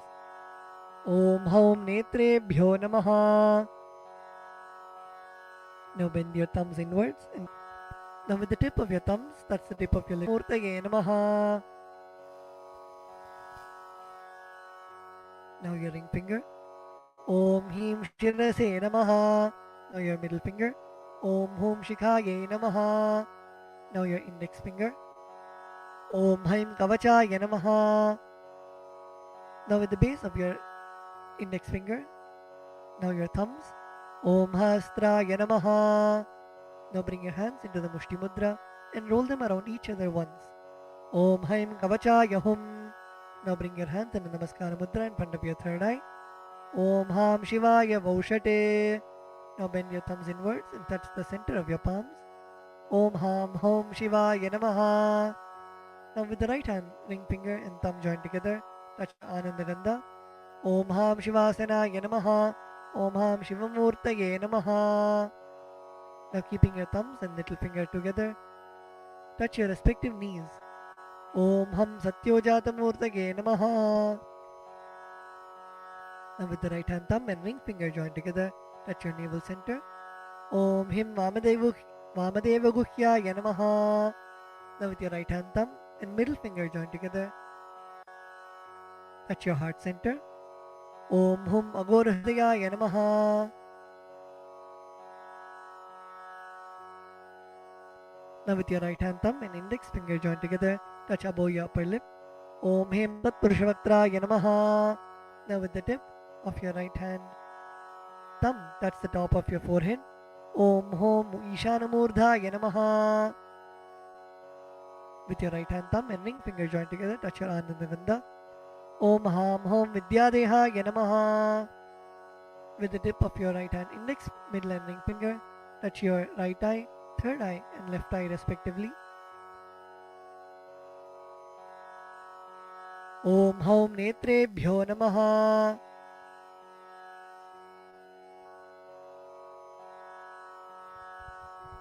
Now with the right hand thumb and ring finger joined together, touch your Ananda Gandha. Om Ham Hom Shivaya Namaha. With your right hand, little finger and thumb joined together, touch your heart center. Om Ham Hridayaya Namaha. With your right hand thumb and ring finger joined together, touch your head. Om Him Shirase Swaha. With the right hand thumb and middle finger joined together, touch the back of your head. Om Hum Shikhaye Vaushate. Now cross your left hand over your right hand in front of your chest, keeping your index finger in form of a hook, and uncross your arms, moving them around of your head and bringing them till your chest. Om Haim Kavachaya Hum. Now strike your right thumb onto your left palm and the left thumb onto your right palm. Om Hastaya Bate. Now with your right hand, index finger and middle finger, strike your left palm thrice. Om Hastraya Humpate. Using your right hand, index finger and thumb, snap in all the 10 directions around you, the 8 directions and down and up. Om Hastraya Pate.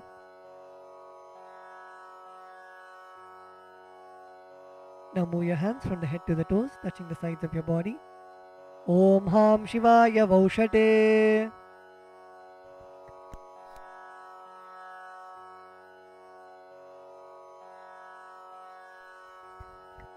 The next is Samanya Arghya Stapana, energizing the water with which you worship Bhagwan Paramashiva. Now please mix some akshata, flowers and sandalwood paste into the water in the Panchapatram. Cover the mouth of the Panchapatram with your palm and chant Om 7 times internally. Om Om Om Om Om Om Om. Now snap your index finger and thumb around the Panchapatram in all the 10 directions. Om Hastraya Pate.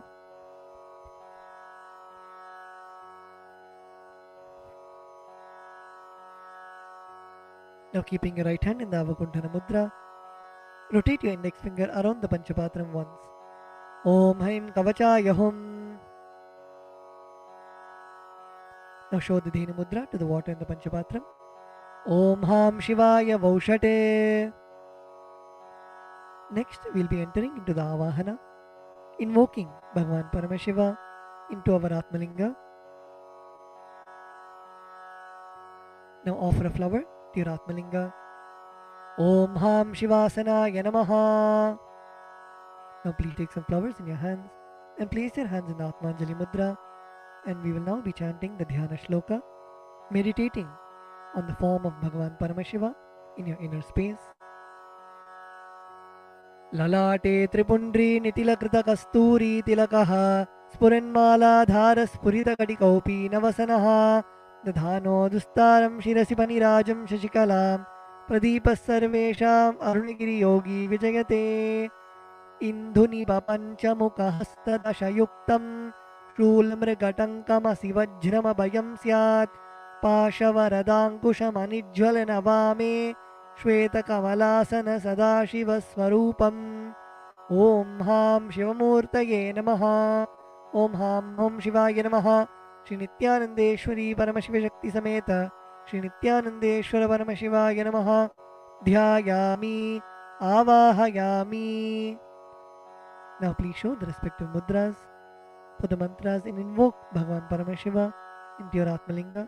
Request him to receive all of your offerings.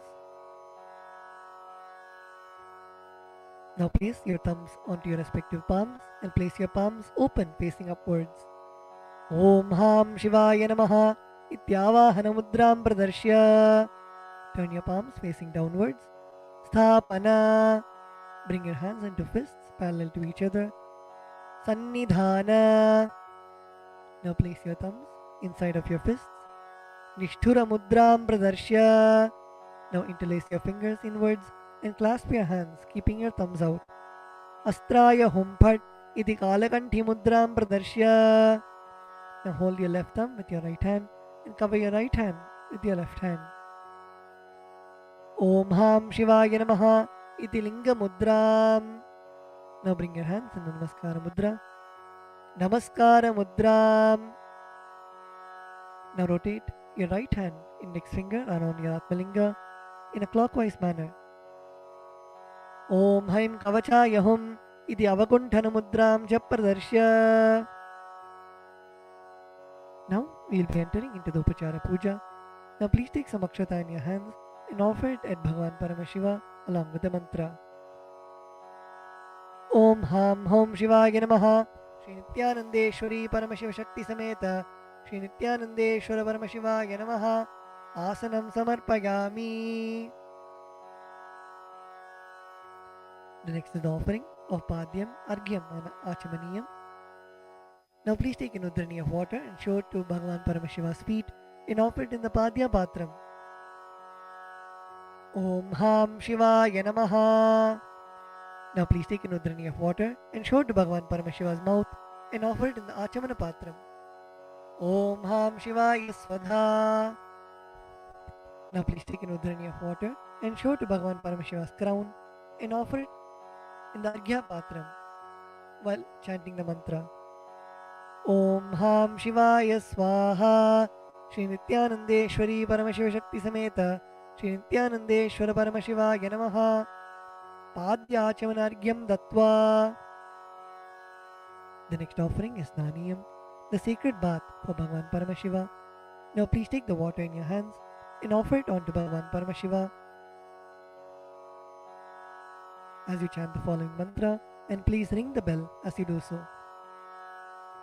Om Ham Hom Shivaya Namaha. Shri Nityanandeshwari Paramashiva Shakti Sameta Shri Nityanandeshwara Paramashivaya Namaha. Snanam Samarpayami. Now please take an udrani of water and show it to Bhagavan Paramashiva's mouth and offer it in the Achamana Patram. Om Ham Shivaya Svadha. Snananantaram Achamaniyam Samarpayami. The next offering is Vastram, the offering of fresh clothes to Bhagavan Paramashiva and Paramashiva Shakti. Now please take some akshata in your hands and offer it to Bhagavan Paramashiva along with the mantra. Om Ham Hom Shivaya Namaha. Shri Nityanandeshwari Paramashiva Shakti Sameta Shri Nityanandeshwara Paramashivaya Namaha. Vastre Yajnopavita Uttari Abharanartham Akshatan Samarpayami. The next offering is Gandha, the offering of the sandalwood paste. Now please take the sandalwood paste in your right hand ring finger and offer it to Bhagavan Paramashiva. On top of the sandalwood paste, please offer the kumkum at the end of the mantra. Om Ham Hom Shivaya Namaha. Shri Nityanandeshwari Paramashiva Shakti Sameta Shri Nityanandeshwara Paramashivaya Namaha. Gandhan Dharayami. Gandhasyopari Haridra Kumkumam Samarpayami.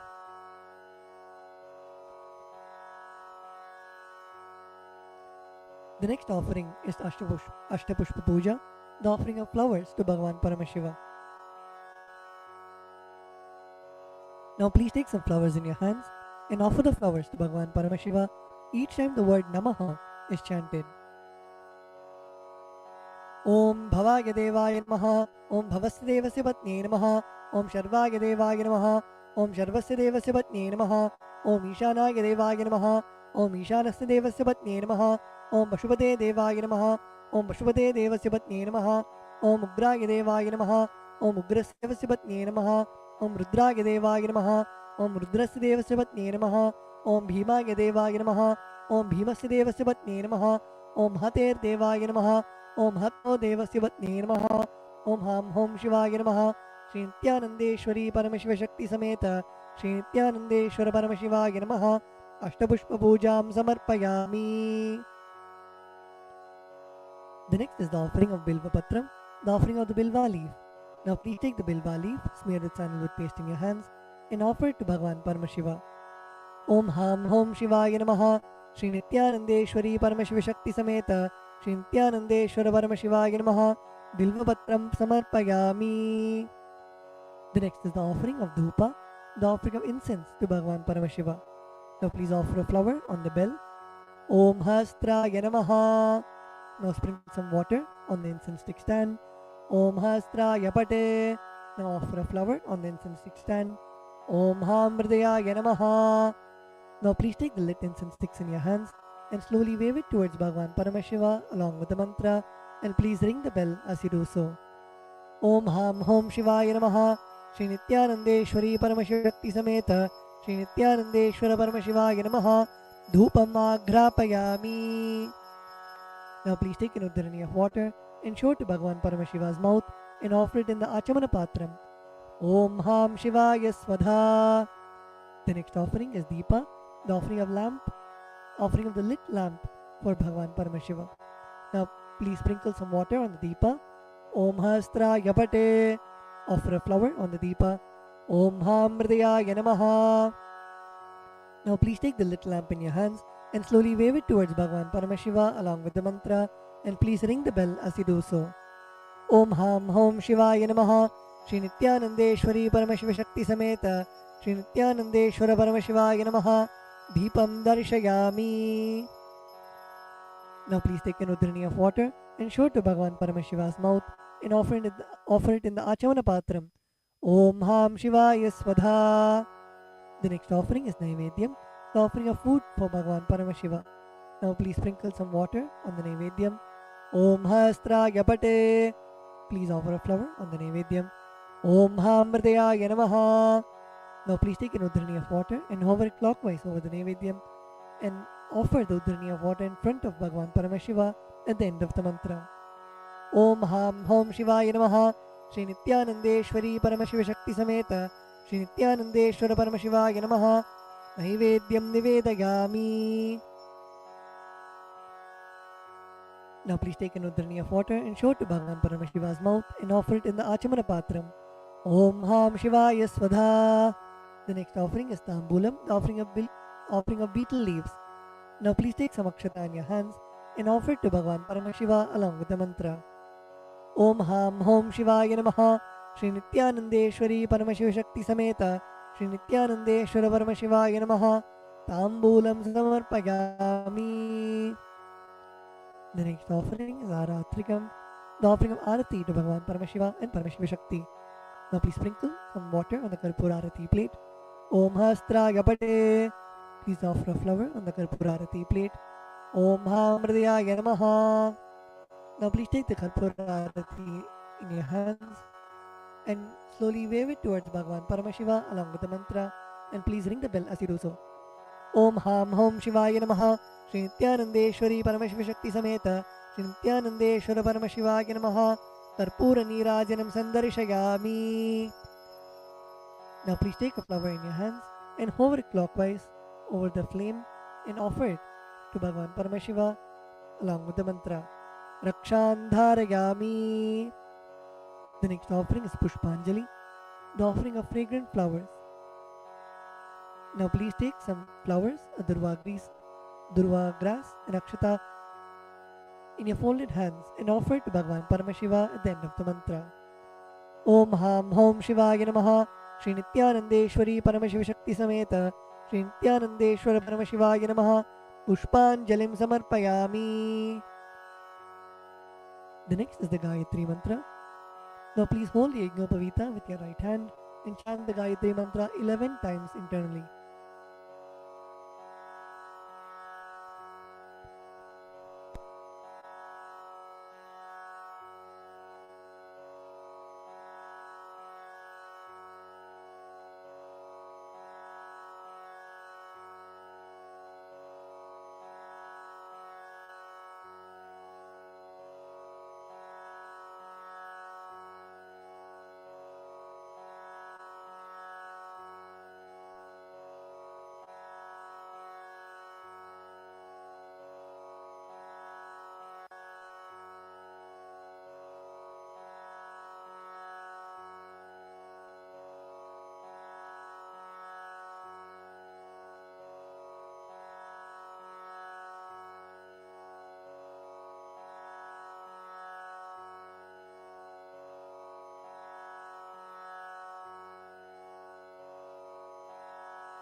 The next is the Mula Mantra Japa. Please close your eyes and chant the Shiva Mula Mantra 11 times internally.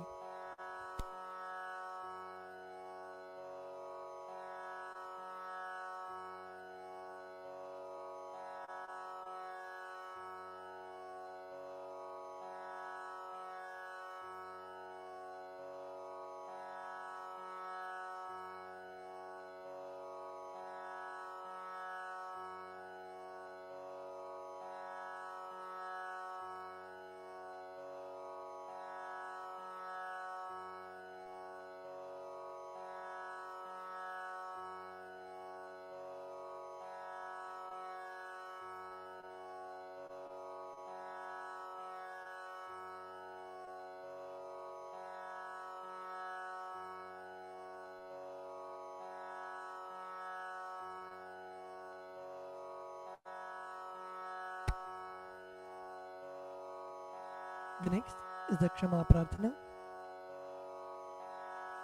Now please take some flowers, durva grass and akshata into your right hand. Om Ham Hridayaya Namaha. Om Haim Kavachaya Hum. Om Ham Shivaya Vaushate. Now please keep your hands in Dodbhava Mudra and pour some Samanya Arghya water on your hand and let the water flow through your index finger onto the left side of Bhagavan Paramashiva at the end of the mantra. Om Yat Kinchit Karma Devesha Sada Sukrita Dushkritam Tanme Shivabadasthasya Bhunkshakshabaya Shankara Shivo Data Shivo Bhokta Shiva Sarvam Idam Jagate Shivo Yadati Sarvatra Yashiva Sohamevatu. Om Ham Hom Shivaya Namaha. The next is the Tvachanam, the ritualistic cleansing of the mouth. Now keeping your right hand in the Gokarna Mudra, pour an udhrani of water into your right palm and sip the water from the base of your right palm each time the word Swadha is chanted. Om Atmadattvam Shodhayami Swadha. Om Vidyadattvam Shodhayami Swadha. Om Shivadattvam Shodhayami Swadha. Now with the base of your right hand thumb, wipe your lips twice from the right to the left. Om Ham Hridayaya Namaha. Wash your hands. With the tips of your right hand index, middle and ring fingers, touch above the upper lip and below the lower lip. Wash your hands. With the tips of your right hand index finger and thumb joined together, touch your right nostril and left nostril. With the tips of your ring finger and thumb joined together, touch your right eye, right ear and left ear. Wash your hands with an udhrani of water. With the tips of your little finger and thumb joined together, touch your navel center, right chest and left chest. With all 5 fingers joined together, touch the top of your head, right shoulder, left shoulder and the heart center. Wash your hands with an udhrani of water. Let us now offer our gratitude at the lotus feet of our beloved Swamiji and end with the Purna Mantra. Om Purnamadav Purnamidam Purnat Purnam Dachyate Purnasya Purnamataya Purnamevavashishyate. Om Shanti Shanti Shantihi. Harihi Om Tatsat. Sarvam Bhagavat Shri Nityananda Paramashiva Padukarpanamastu. Om Nityanandam.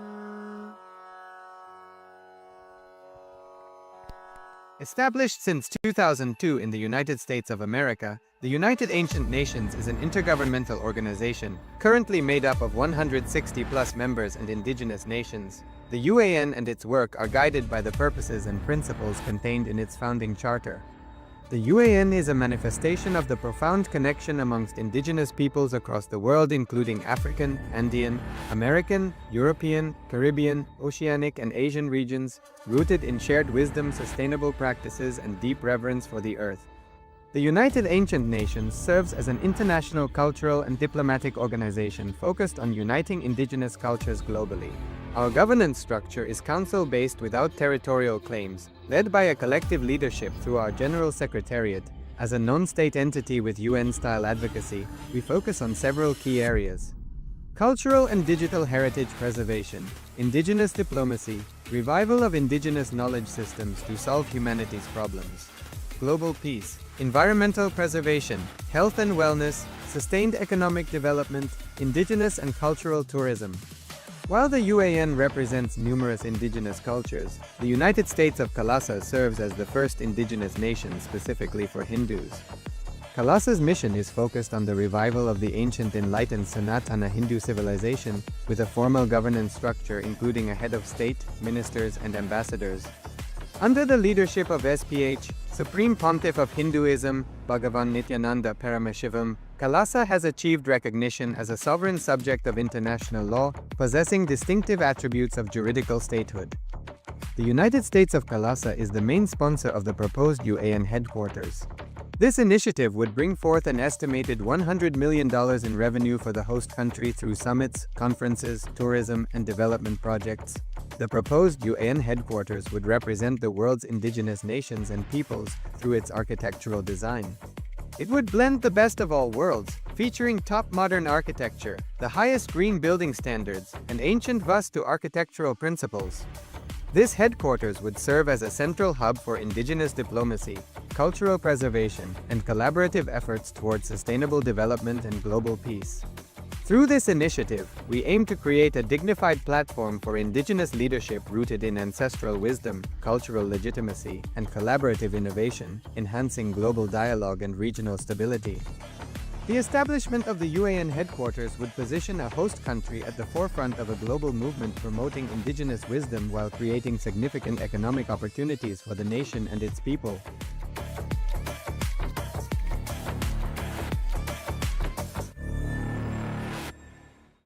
Established since 2002 in the United States of America, the United Ancient Nations is an intergovernmental organization, currently made up of 160+ members and indigenous nations. The UAN and its work are guided by the purposes and principles contained in its founding charter.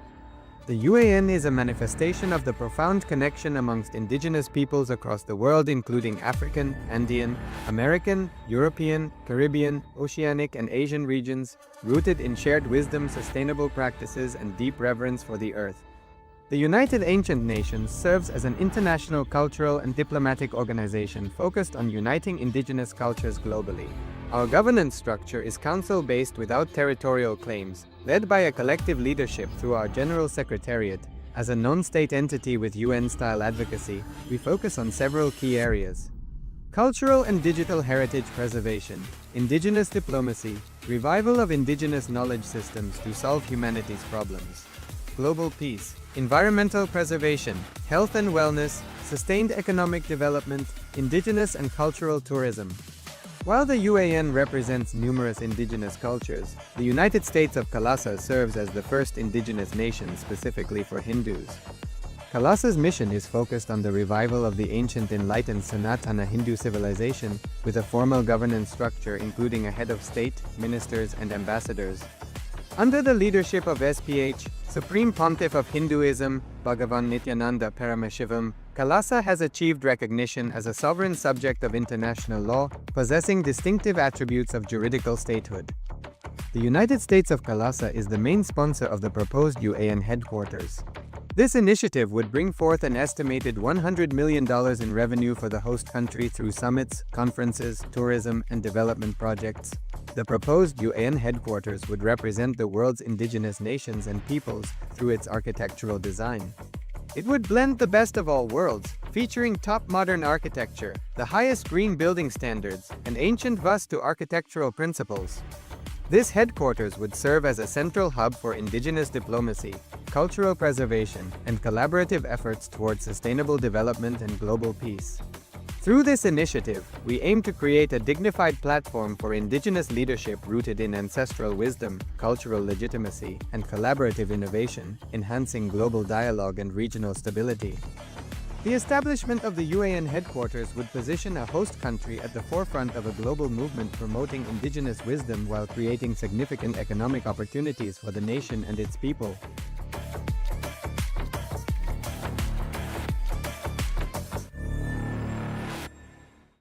Established since 2002 in the United States of America, the United Ancient Nations is an intergovernmental organization, currently made up of 160+ members and indigenous nations. The UAN and its work are guided by the purposes and principles contained in its founding charter. The UAN is a manifestation of the profound connection amongst indigenous peoples across the world, including African, Andean, American, European, Caribbean, Oceanic, and Asian regions, rooted in shared wisdom, sustainable practices, and deep reverence for the earth. The United Ancient Nations serves as an international cultural and diplomatic organization focused on uniting indigenous cultures globally. Our governance structure is council-based without territorial claims, led by a collective leadership through our General Secretariat. As a non-state entity with UN-style advocacy, we focus on several key areas: cultural and digital heritage preservation, indigenous diplomacy, revival of indigenous knowledge systems to solve humanity's problems, global peace, environmental preservation, health and wellness, sustained economic development, indigenous and cultural tourism. While the UAN represents numerous indigenous cultures, the United States of Kalasa serves as the first indigenous nation specifically for Hindus. Kalasa's mission is focused on the revival of the ancient enlightened Sanatana Hindu civilization with a formal governance structure including a head of state, ministers, and ambassadors. Under the leadership of SPH, Supreme Pontiff of Hinduism, Bhagavan Nityananda Paramashivoham, Kalasa has achieved recognition as a sovereign subject of international law, possessing distinctive attributes of juridical statehood. The United States of Kalasa is the main sponsor of the proposed UAN headquarters. This initiative would bring forth an estimated $100 million in revenue for the host country through summits, conferences, tourism, and development projects. The proposed UAN headquarters would represent the world's indigenous nations and peoples through its architectural design. It would blend the best of all worlds, featuring top modern architecture, the highest green building standards, and ancient Vastu architectural principles. This headquarters would serve as a central hub for indigenous diplomacy, cultural preservation, and collaborative efforts towards sustainable development and global peace. Through this initiative, we aim to create a dignified platform for indigenous leadership rooted in ancestral wisdom, cultural legitimacy, and collaborative innovation, enhancing global dialogue and regional stability. The establishment of the UAN headquarters would position a host country at the forefront of a global movement promoting indigenous wisdom while creating significant economic opportunities for the nation and its people.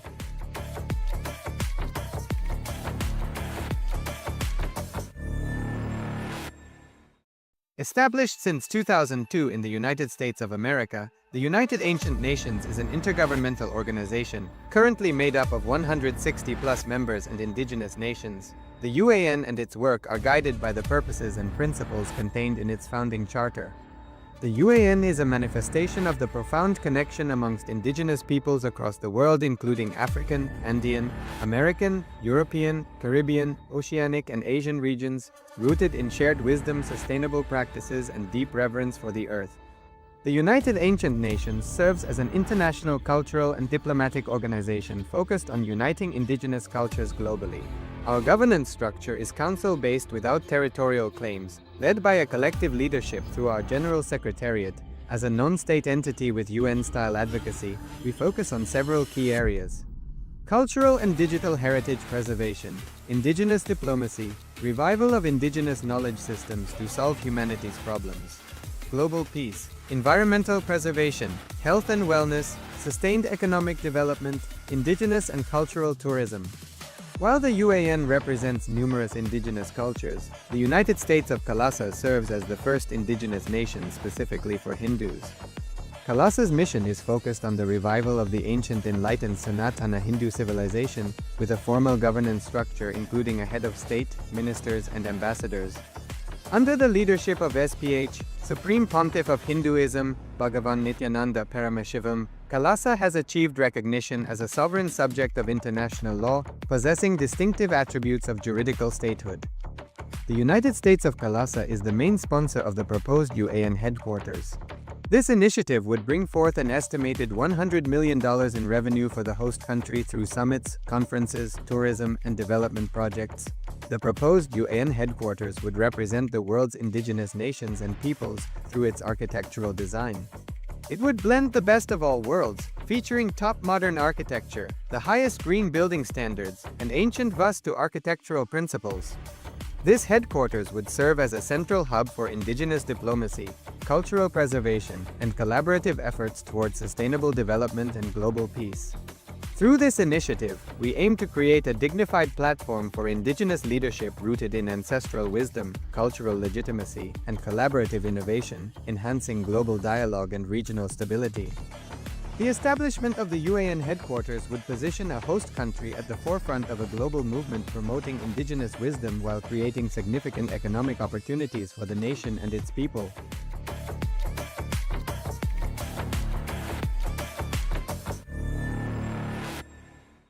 Established since 2002 in the United States of America, the United Ancient Nations is an intergovernmental organization, currently made up of 160+ members and indigenous nations. The UAN and its work are guided by the purposes and principles contained in its founding charter.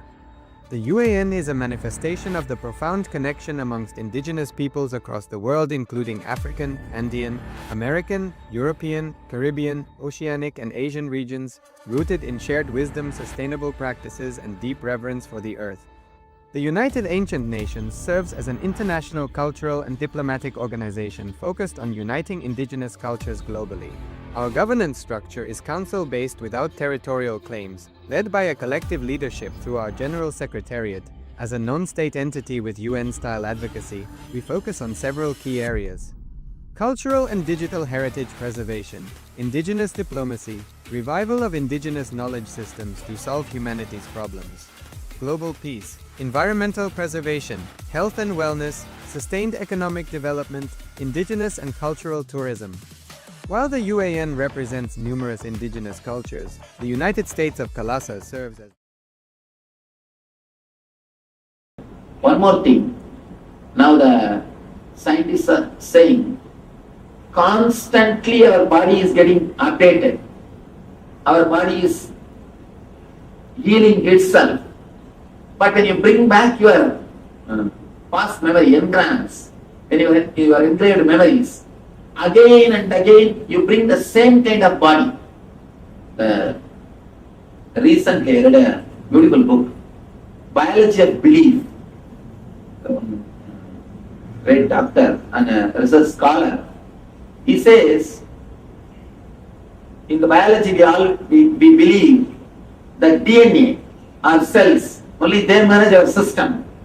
But he says after 30 years of research, not only DNA and cells are not managing your body, your belief system guides the DNA and cells. Whatever you believe, whatever you think you are, only that guides your DNA and cells. And moreover, he says that structure does not monitor the function. Function monitors the structure. It's an important. Structure does not monitor the function. Function monitors the structure. It's a very surprising or amazing breakthrough. But he's able to prove structure does not monitor the function. Only function monitors the structure. He says whatever you believe, your belief system only designs your whole structure. Even your body can be healed when you are out of these engrams. You can heal your body if you can come out of these engrams. For example, the young age, if your mother has taught you, don't go in the rain. If you go in the rain, you will have cough, you will have cold. If that becomes engraved memory in you, even if you see a rain through window, you will start sneezing. You don't have to feel the rain, experience rain. Just see the rain through window, you will start sneezing. The engraved memories are so deep. It disturbs even your physical health. Coming out of engrams, liberating yourself from the engrams, even can heal you. It can even heal you physically. Very intelligent research. Very intelligent research. 30 years of research. He reveals with the scientific facts, he proves even your DNA system can be altered. Understand? He goes to the extreme of saying your DNA system can be altered by your thought. He says, don't think you are living as per your body. Your body changes as per your living. Completely shifts the understanding. Shifts the understanding. He goes to the extreme of proving some of the major things like if a child is adopted by somebody else in the young age, neither the parents nor the kids should know that they are not physically connected. It's like change the kids in the hospital. You will be surprised. Kids get the disease of adopted parents. The genetical disorders are adopted parents, not the physical parents, actual parents. Then what do you mean by the genetical disorder or hereditary diseases? It's nothing but mind. Nothing but mind. I was really surprised, shocked to see his report. He has done a thorough research, 30 years of research. Every point What Patanjali says, what I am talking now, is proved scientifically. Now all we need to do, reduce the depth of engrams in etheric layer.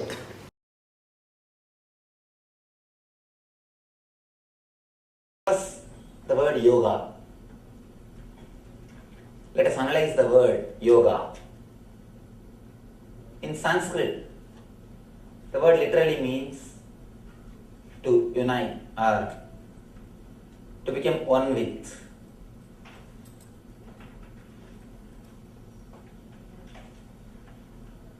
Again and again, all the Eastern mystics, they declare, you are energy. The body is not just a biomechanism as we think. Body is the expression of energy. In the Eastern system we call it Annamaya Kosha, means the sheath covering the energy. It is not just biomechanism as we think. It is the expression of energy.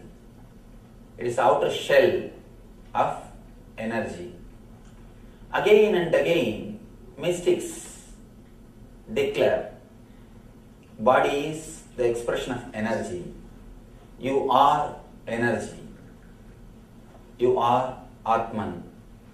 Whatever word we may use, you are something more than what you think you are. You are something more than what you think you are.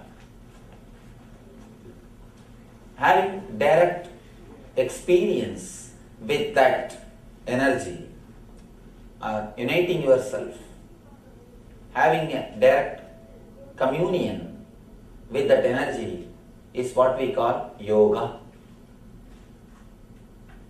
Of course, meditation is a technique to achieve yoga. The word yoga should be understood much deeply. It is not just something to do with body. It is something to do with body also, but it is not just something to do with body. Moving the body and doing some asanas helps, but it is not the end. Meditation is a technique to reach the state of yoga. Yoga is a state which can be achieved through meditation. Of course, the word meditation and the medicine both come from the same root. Both are healing powers. Medicine heals the body, meditation heals your being. Both are healing powers. In the next word, healing. The healing also, healing and the word whole, both are same root. When I use the word healing, I mean being complete, achieving your wholeness, reaching the complete fulfillment, what mystics declare as realization, self-realization. Of course, too big word, but it is much easier than we think. Somehow, traditionally, we are made to believe it is too difficult, but it is not. We will analyze about it a little later. Now we will touch the first body part. I want to make few statements, few concepts. Then we will analyze it with questions. First thing, by nature, your body is intelligence. It is not just biomechanism as we think. It is not just force. It is force with intelligence which can respond to every single thought of your mind. It can respond to every single thought. It is created, maintained and destroyed according to your thoughts. You are the Brahma, creator. You are the Vishnu, sustainer. You are the Rudra, destroyer of your body. It is your thoughts which creates your body, sustains and destroys. Second thing, reaching, achieving the zone of intelligence or the space of consciousness which is inside your being is the goal why you have taken the body. Body is alive, body is functioning just to reach the space in which you can experience the deep restful awareness. You can experience deep peace. You can experience the bliss. By this statement, I mean the very reason for your existence is to achieve the ultimate experience of your consciousness, to achieve the ultimate bliss. Next thing, it is not so difficult as we think. First, these two are goal. Next, I am speaking about the path. It is not difficult as we think. Next, what are the hurdles? Why we are not able to experience? If we say it is not difficult, why we are not able to experience it? Where we are missing? Yes. A small thing which we need to understand. Usually, no master, no spiritual master will agree with the other master in any concept. If it comes to history, all the historians will accept or agree something in common. If it comes to medicine, almost everybody agrees something in common. If it comes to any other department, mathematics, the top level people, they agree something. When it comes to spirituality, you can't see two rishis accepting any one concept. That's a beautiful statement. If two rishis accept one concept, be very clear, someone is fake. Someone is fake. In spirituality, each one has got their own theory, their own expression, their own experience. But when it comes to this one concept, by nature we are intelligence, by nature we are bliss. Almost all the masters, not only Hindu mystics, the mystics or masters belong to all the religions, all the cult, all the group, all the sect. They agree this one concept. Then it must be the basic concept, the basic truth. It must be something important. Then why we are missing it again and again? Why? How we are missing it? We'll analyze few things which we are doing to stop experience the Ananda Spurana or the bliss happening in our being. First thing, we accumulate too much of negative emotions, toxins in our system.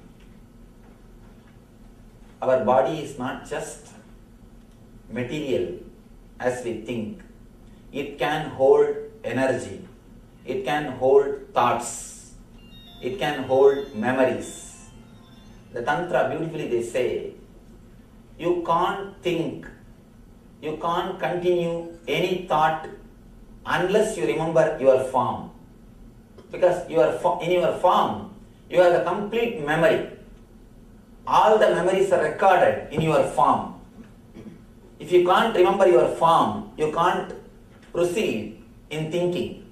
You can't have even a single thought without remembering your form. Because in your form, you have all the memories. Your body is not just dead biomechanism as we think. In that you store memories. You store your emotions, whether it is positive or negative. We store emotions in our system, in our body. When you store negative emotions, you accumulate too much of toxins, unnecessary negative energy or the restful awareness. Why we are not able to be alive like kids? You can see the kids, how alive they are, how bubbling. People ask me, Swamiji, how to bring them?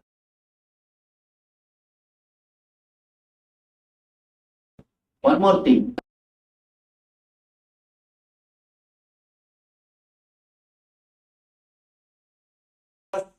The word yoga. You are not able to be alive like kids. You can see the kids, how alive they are, how bubbling. People ask me, Swamiji, how to bring up the kids? I tell them, you relax, they will grow automatically. Actually, we don't bring them up, we bring them down. All our so-called bringing up only brings them down. All our so-called bringing up, it's nothing but bringing them down from their blissful awareness or restful deep ecstasy. Again and again, we infuse negative emotions, negative energy inside our being, inside our body, and we stop experiencing the ecstasy. If you look deeply into your being, if you don't have anything to worry, you feel like you are losing your boundary. If you don't have anything to bother, you feel you are losing your identity. Actually, your identity is defined only based on your worries. If you don't create more and more trouble for yourself and others, you feel your identity is lost. Actually, you enter into boundaryless consciousness. You will have your boundary as long as you create trouble for yourself and others. If you stop that one activity, immediately you lose your boundary. You start experiencing the boundaryless awareness, the timeless awareness. That's the first thing. Next thing, the idea I am not enough unto myself. Whether it is physical beauty or mental stability or being level, energy. First we will touch the physical beauty. Again and again, you are made to believe by the society that you are not beautiful. You are not enough unto yourself. The moment you start believing you are not enough unto yourself, you are not beautiful, you start running behind the cosmetics. I think it is a business. Only when you are made to believe that you are not beautiful, you start searching for all the extra things. First, let us analyze. Where is the scale of beauty? There is no scale. If God is an engineer, he would have done a mass production. Miss World or Mr. World have that mold. Do just mass production. But God is not an engineer. He is a painter. He is an artist. He paints every one of us. He carves every one of us. That is the reason. Each one of us are so unique. Be very clear. We are not equal. We are unique. The idea everyone is equal is totally wrong. Everyone is unique. Everyone is unique. We are unique, and not only that, we are enough unto ourselves. If you look little deeply into yourself, you can see we never feel relaxed, we never feel comfortable with our own body. When you have the idea somebody is beautiful, you want to look like that person, you want to look like him, you want to look like somebody. You already created a gap between you and your body. You already started feeling uneasiness. The uneasiness between you and your body is the root for dis-ease. Male feeling attracted towards female or female feeling attracted towards the male is natural.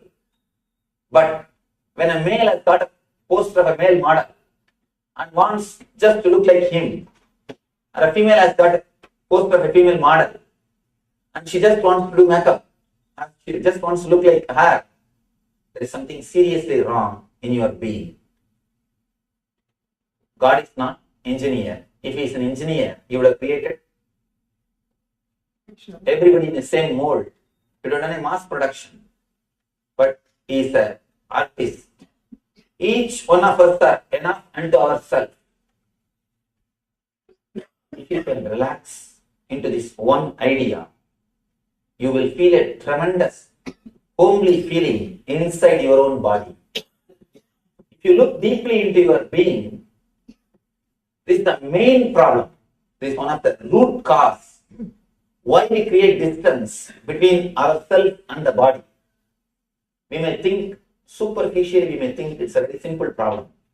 But if you look a little deep, I think this is the root. This is the problem.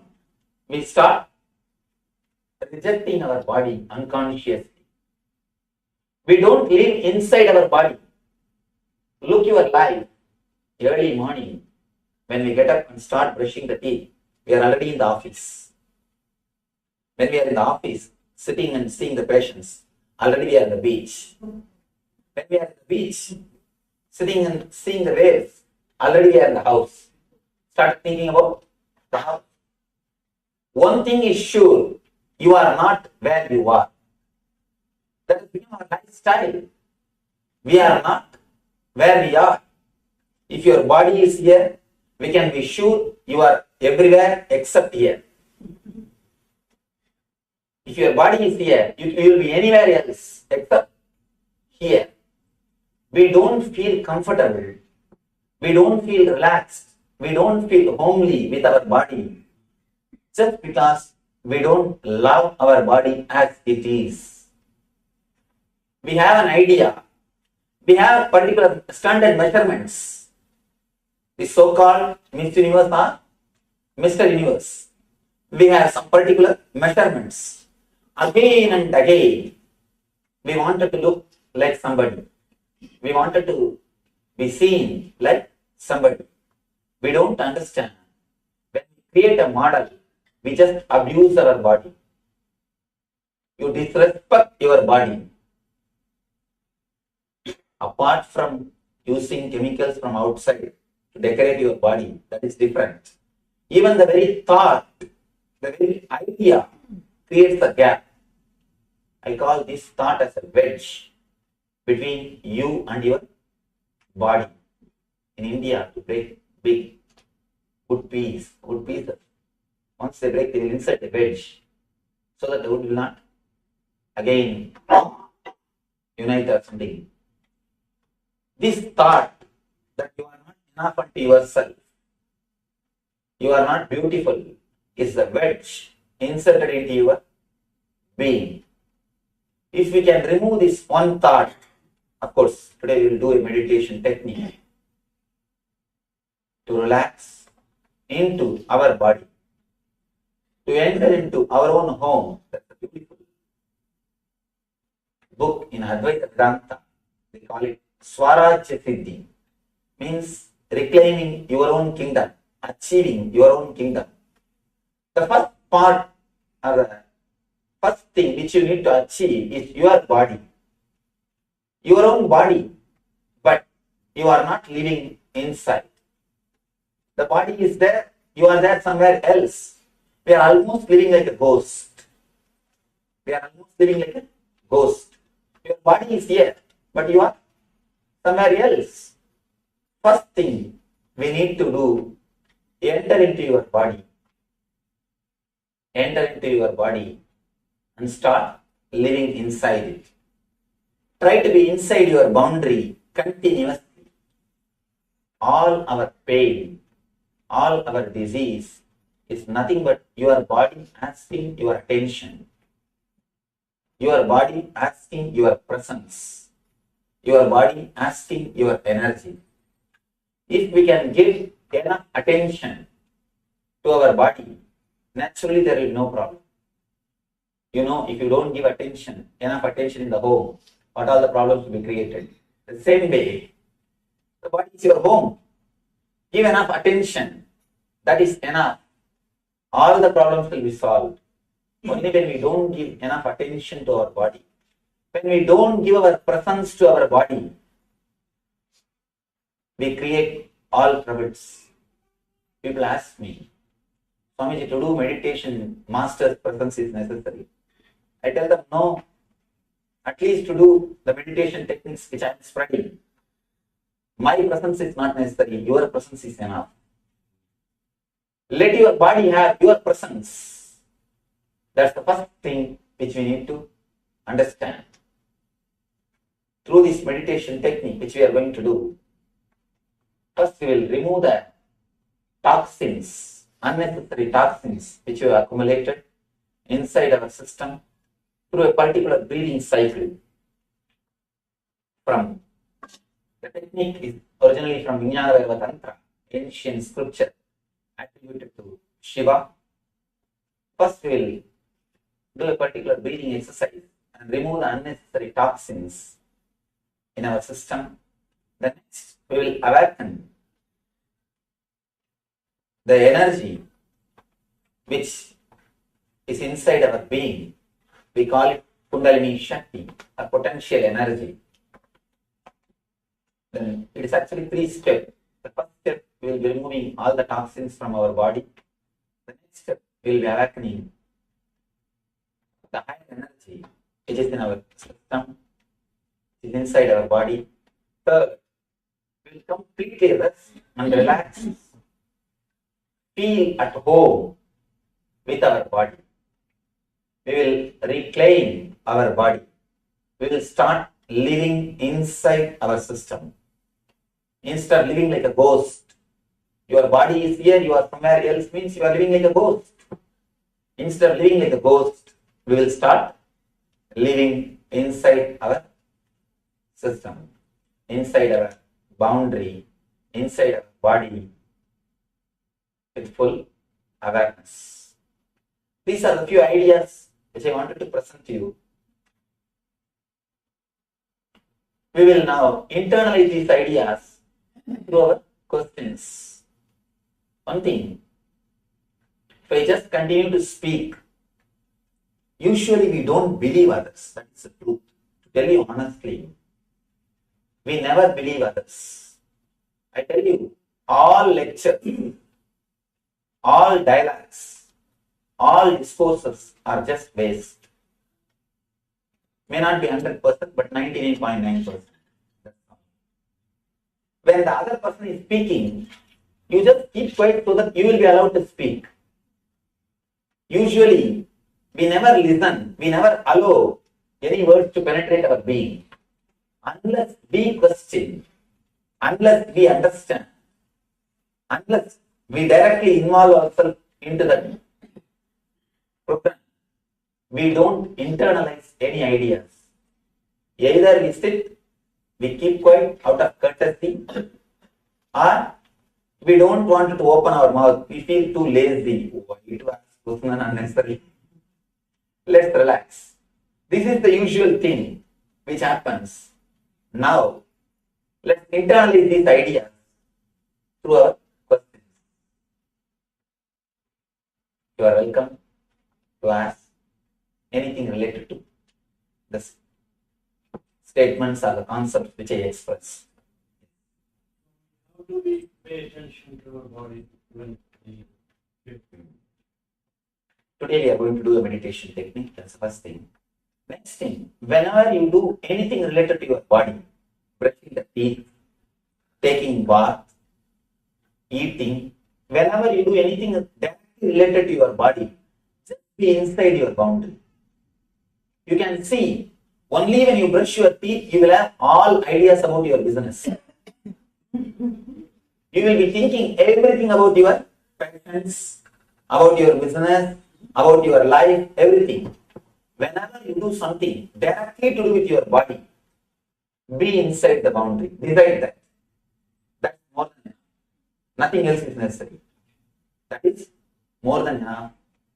At least 2 to 3 hours you spend with your body every day. Brushing the teeth, cleaning yourself, taking bath, eating, dressing, all these things.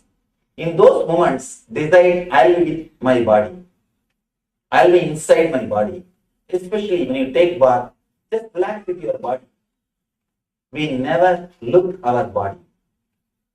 If you see your routine, you can see very clearly, you never look your body. You only wanted others to look your body. You never look your body. No, really. You never penetrate your body. You never deeply look your body. You never deeply relax into your body. You try, you think, you do all possible things to look beautiful according to the standard of the society. But you never relax into your body. I tell you, the moment you relax into your body, the moment you accept yourself, something called grace happens to you. It is not beauty, it is grace. Beauty comes by painting and doing all the makeup. Grace comes by accepting yourself. When you accept yourself, when you relax into yourself, something called grace happens to you. Apart from the meditation technique which we do today, you can take this one thing, this one statement, you can take as a message which you can carry in your life to your home. Decide, whenever I work with my body, I will be inside my boundary. Whenever you work with your body, just be inside the boundary. When I say just be inside the boundary, just feel what is happening inside your body.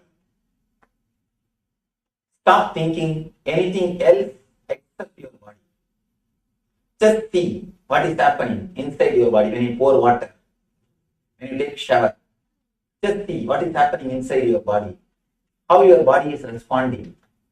When you brush, just feel how your mouth is feeling. When you are dressing, just feel how your body is feeling. Understand, your body responds to every single thought of your mind. Every single thought of your mind. You can just restructure your whole body with your mind. That's why in the East we have a beautiful philosophy called Samudrika Akshana. The whole theory is your mind can be studied. The person who has mastered this art can tell everything about your mind just seeing your body. Because your body is the expression of your mind. Your body is just created by your mind. So whenever you are working with your body, decide, I will be with my body. I will not think of anything else. I will not do anything else. After all, when you are working with your body, you can't do anything else. Am I right? Mm-hmm. Surely you can't see your patients when you are taking bath. Surely. Not a good idea. At least for patient. I don't know about yourself. For patient. Yes, something. Swamiji, we go to the temples and all religions we pray, reaching the God. And we pray. Prayer is one way of attaining the awareness of this. What's the difference between the prayer and meditation? Good question. What's the difference between prayer and meditation? When you pray to God. When you meditate, you become God. When you pray to God. When you meditate, you become God. That's all. You became that energy to whom you are praying, or to which you are praying, towards which your prayer is directed. Of course, prayer is a beautiful step. It is a good start, but not to end there. You can start with prayer, but don't end there. It's like a first class, second grade. See, it is good to start, but not to end there. You can directly work with the energy and see the result. And moreover, prayer needs belief, faith, and all these things, which is outdated. To tell you honestly, how much you try, always one part of your being is ready to raise doubts. It is just waiting. See, God does, as long as God does your homework properly, He can sit in the throne of God. The moment He misses some job which you have given Him through your prayer, immediately He will be dethroned. He will be questioned. He will be dethroned. He has to lose his place. He has to lose his post. So, I feel better build your life on meditation, in which you don't have to believe anybody, you don't have to have faith on anybody, and especially the words believe, faith, all these words are outdated. In the modern day, we can use only words like look, see, experience. We can't use the words believe, have faith, trust, and all those words are lost their meaning. They are no more. Our people, this generation can't even relate with those words. Even if they are able to relate, they will be able to relate with these words only out of fear and greed, not out of understanding and love. Even our so-called prayers, you can see, it is out of fear and greed, which is not going to last long. The fear will disappear when you feel secure. The greed will disappear when your things are fulfilled. Or it will be just going to this extreme to that extreme. So better to drop these initial level ideas. Better you build your life on understanding based on meditation. It will be solid base. It will be solid base. Of course, it takes little time and little more intelligence, little more patience to understand these concepts, to analyze them and to internalize them, then start expressing. It's a little big process, but better to go for this than prayer. Prayer is like it will give immediate effect, but only for few days. You know what gives immediate effect, how long it will stay, and what are the side effects, all those things, you know. Is somebody behind raising the hand? Yes. Most of the time, the watering of the mind, that's at night time is getting ready to go to sleep. What we do at that time. Second question is there a right time to meditate? Yes. I'll answer these two questions. And this question also, please, can you? Yes, please. Every individual passes through a stage of loving her own body. It is known as autoerotism. After that stage, the love for body does not remain. What is the reason? First thing, please be seated. This is a beautiful question. Do you have mic? Can you give an answer so that everyone will be able to hear the question? All of you are able to hear the question? Yes. Arrange tomorrow. Arrange for one more tomorrow.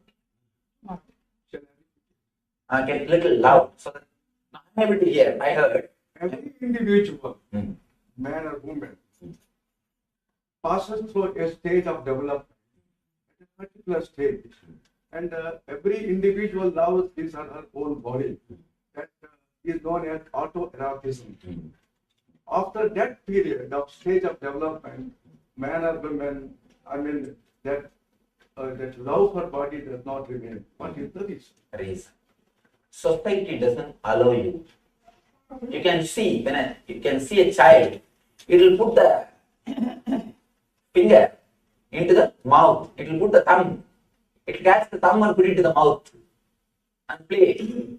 And you can see kids whirling, spinning, and you can see kids eating with both hands, playing with their genitals, playing with their whole body. Through all this way, they express their love for their body. They express they are feeling homely with their body. They express they are very happy with their body. But we don't allow them.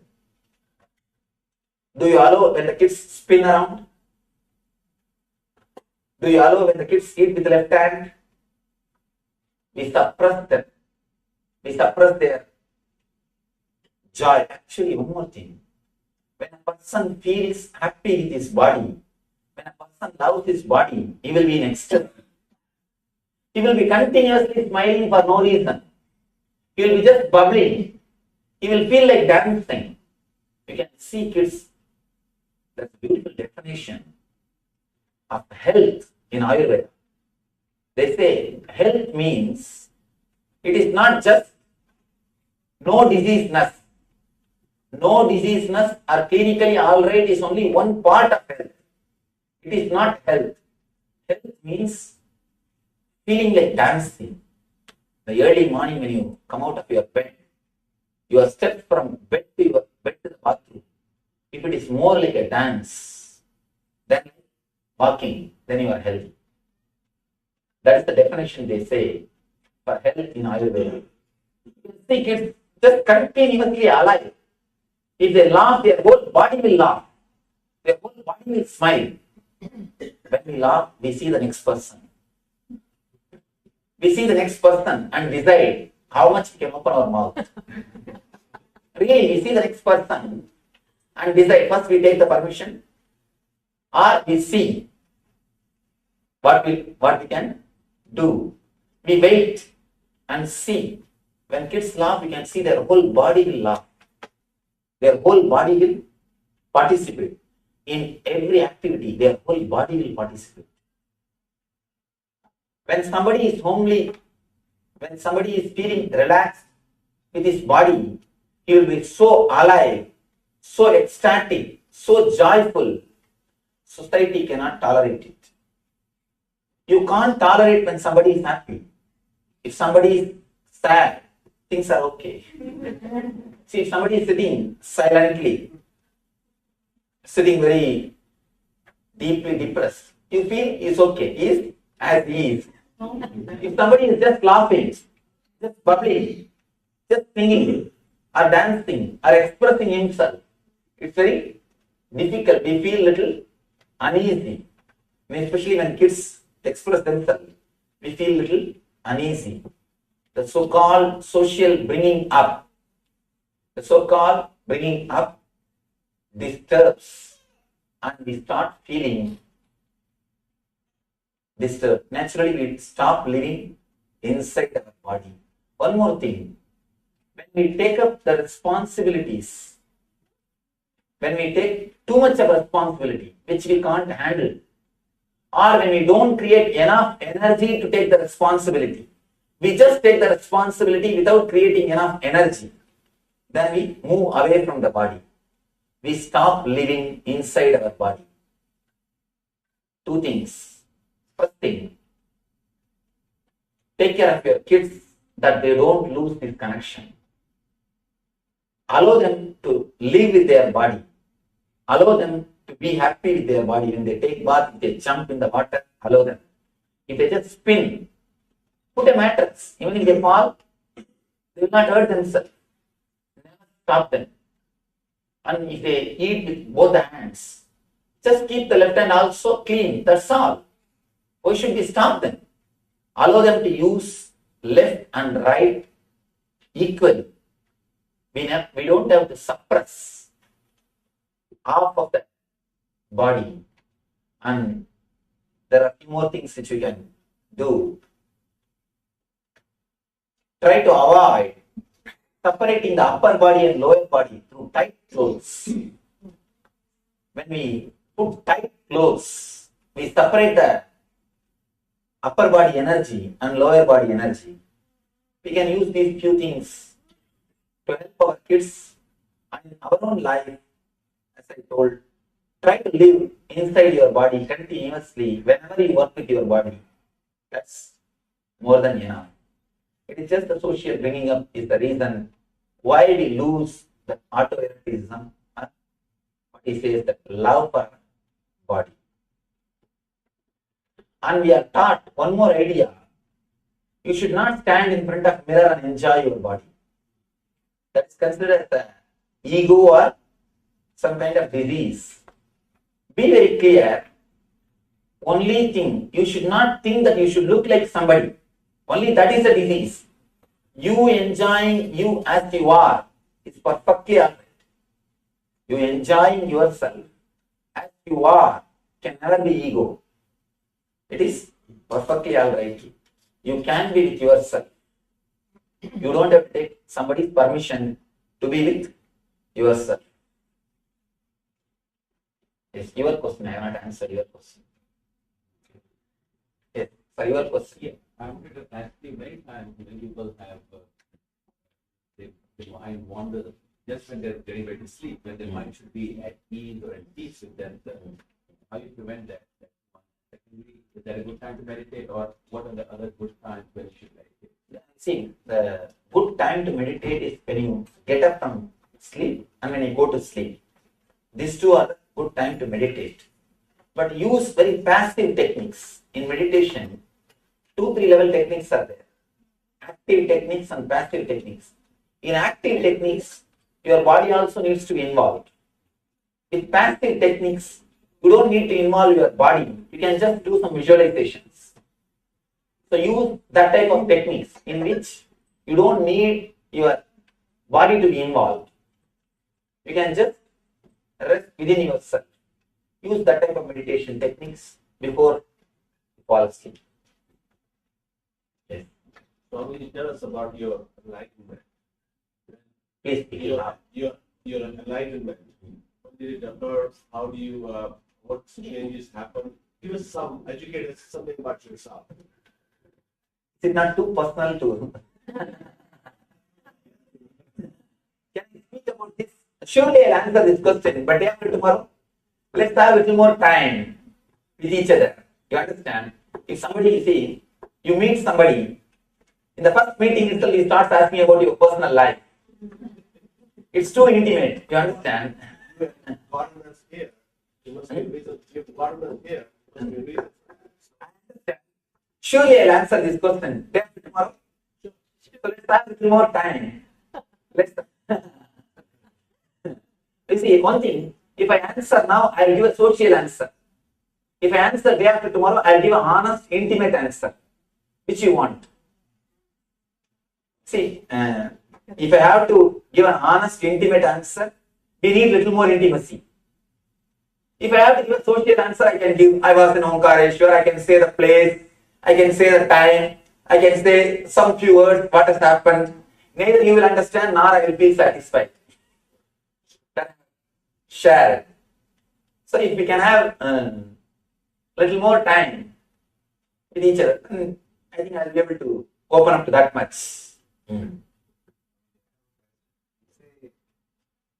What you talking about being mindful all the time? Mindfulness that you're talking about in terms of Yes, you can use the word mindfulness, being here and now, meditating or creating awareness. All these words you can use. All these words are one and the same. It is just one and the same. I can say being inside your system is a technique or a method to achieve that awareness. Surely I'll answer your question. Give me a little time.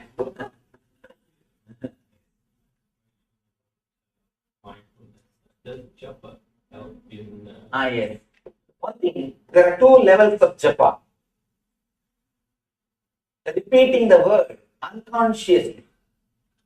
Just start repeating for the sake of repetition. Some guru has inspired you, somebody has told you, so you started repeating. At some moment you had some ecstasy, so you started repeating. You are continuously repeating without awareness. This becomes unconscious process and it is very dangerous. Not only it doesn't help you, it is very dangerous. You have 2 parts of thinking. One is verbalization, another one is visualization. Both should be engaged in japa. Only then it will help you. If only verbalization is engaged and visualization is thinking of something else, then not only it will not help you, it is dangerous. There is every chance we will become schizophrenia. We will become split personality. So be very clear. The japa when you do the repetition of mantra, your verbalization part and visualization part both should be engaged. If you repeat the mantra, either you should contemplate on the meaning of the mantra, or the deity of the mantra, or the letter of that mantra. At least two processes should be done by you continuously. So if you don't do the other process also, which is related to mantra, you will start doing something else. I've seen many people repeating mantra. Hey, what happened to the bridge? What happened to the phone call? What happened to this?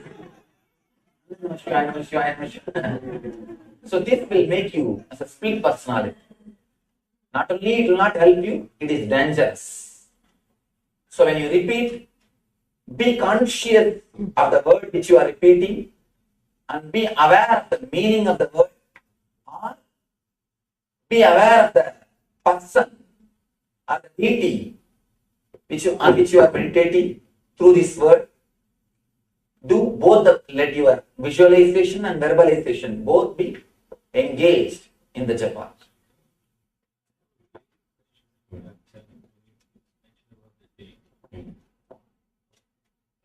I heard you say that be within yourself. And then the traditional dogma says that pray to a deity or pray to an idol, for lack of better words. So what is the right way? Now I have to honestly say a few things. First thing, praying to a deity or praying to an idol, praying to a god is an initial level step. It is a good thing to start, but being inside your own being or entering into your consciousness is the real thing which needs to be achieved. And even all these deities are nothing but the expression of enlightenment, nothing but the expression of higher experience. See, for example, when somebody has achieved the enlightenment experience or the higher consciousness experience,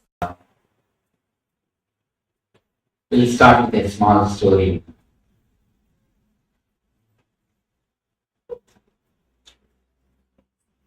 An American gentleman went to England, was traveling in a train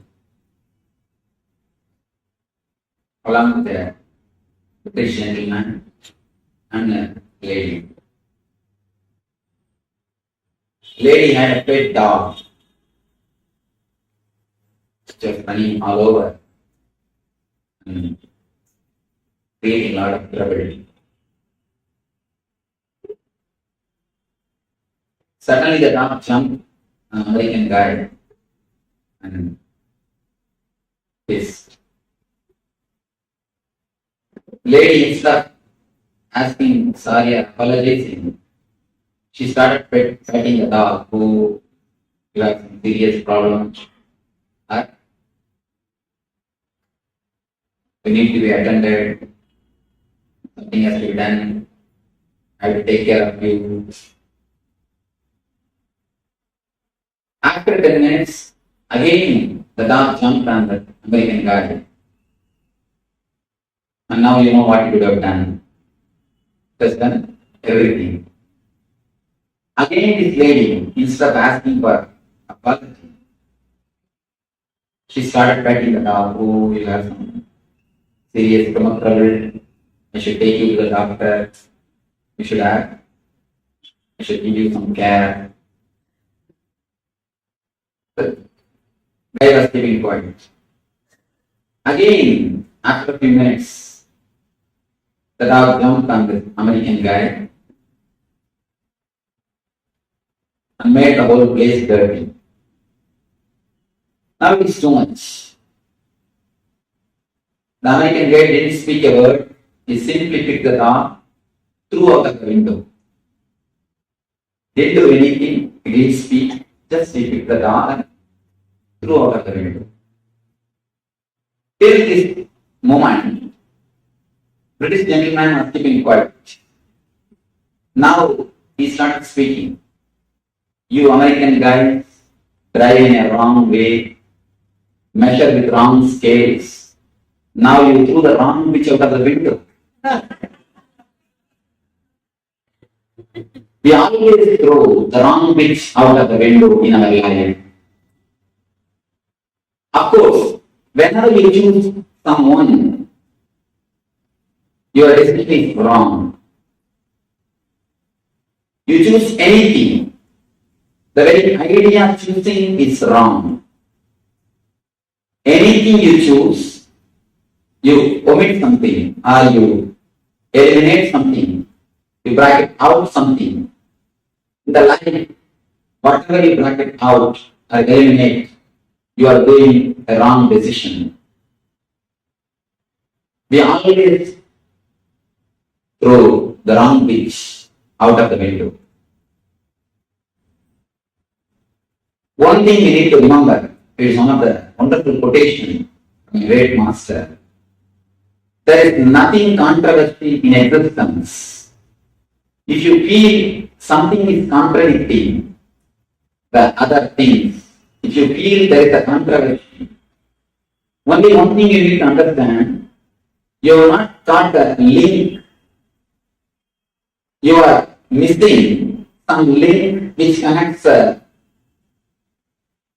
things of the world. In the existence, there is nothing controversial. Everything complements the other things. In existence, whenever you choose something for something or something against something, you take a wrong decision. In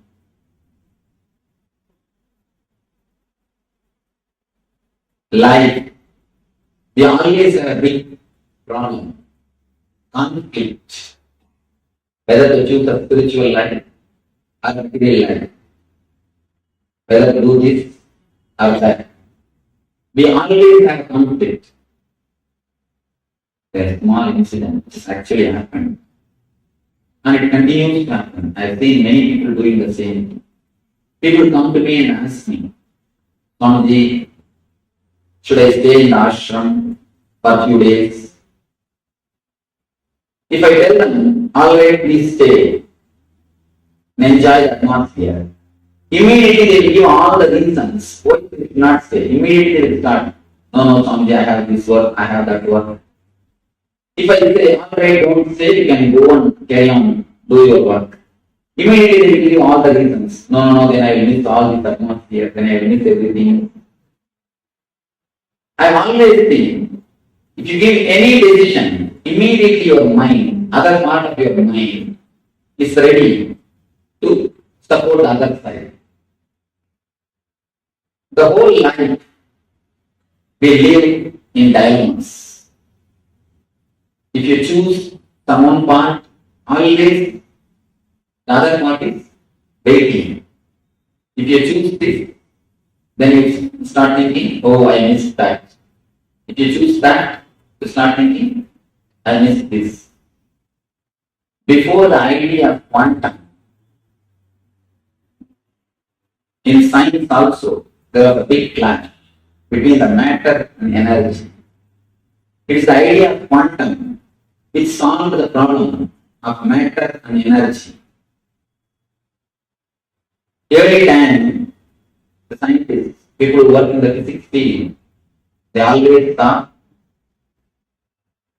matter is something different from energy. Later on, one group of scientists, one sect, I can call it a one sect, we always think only in religion there is a sect. In spirituality, things are only in the spirituality there is sects. You do not know. If you go a little deep, you will understand.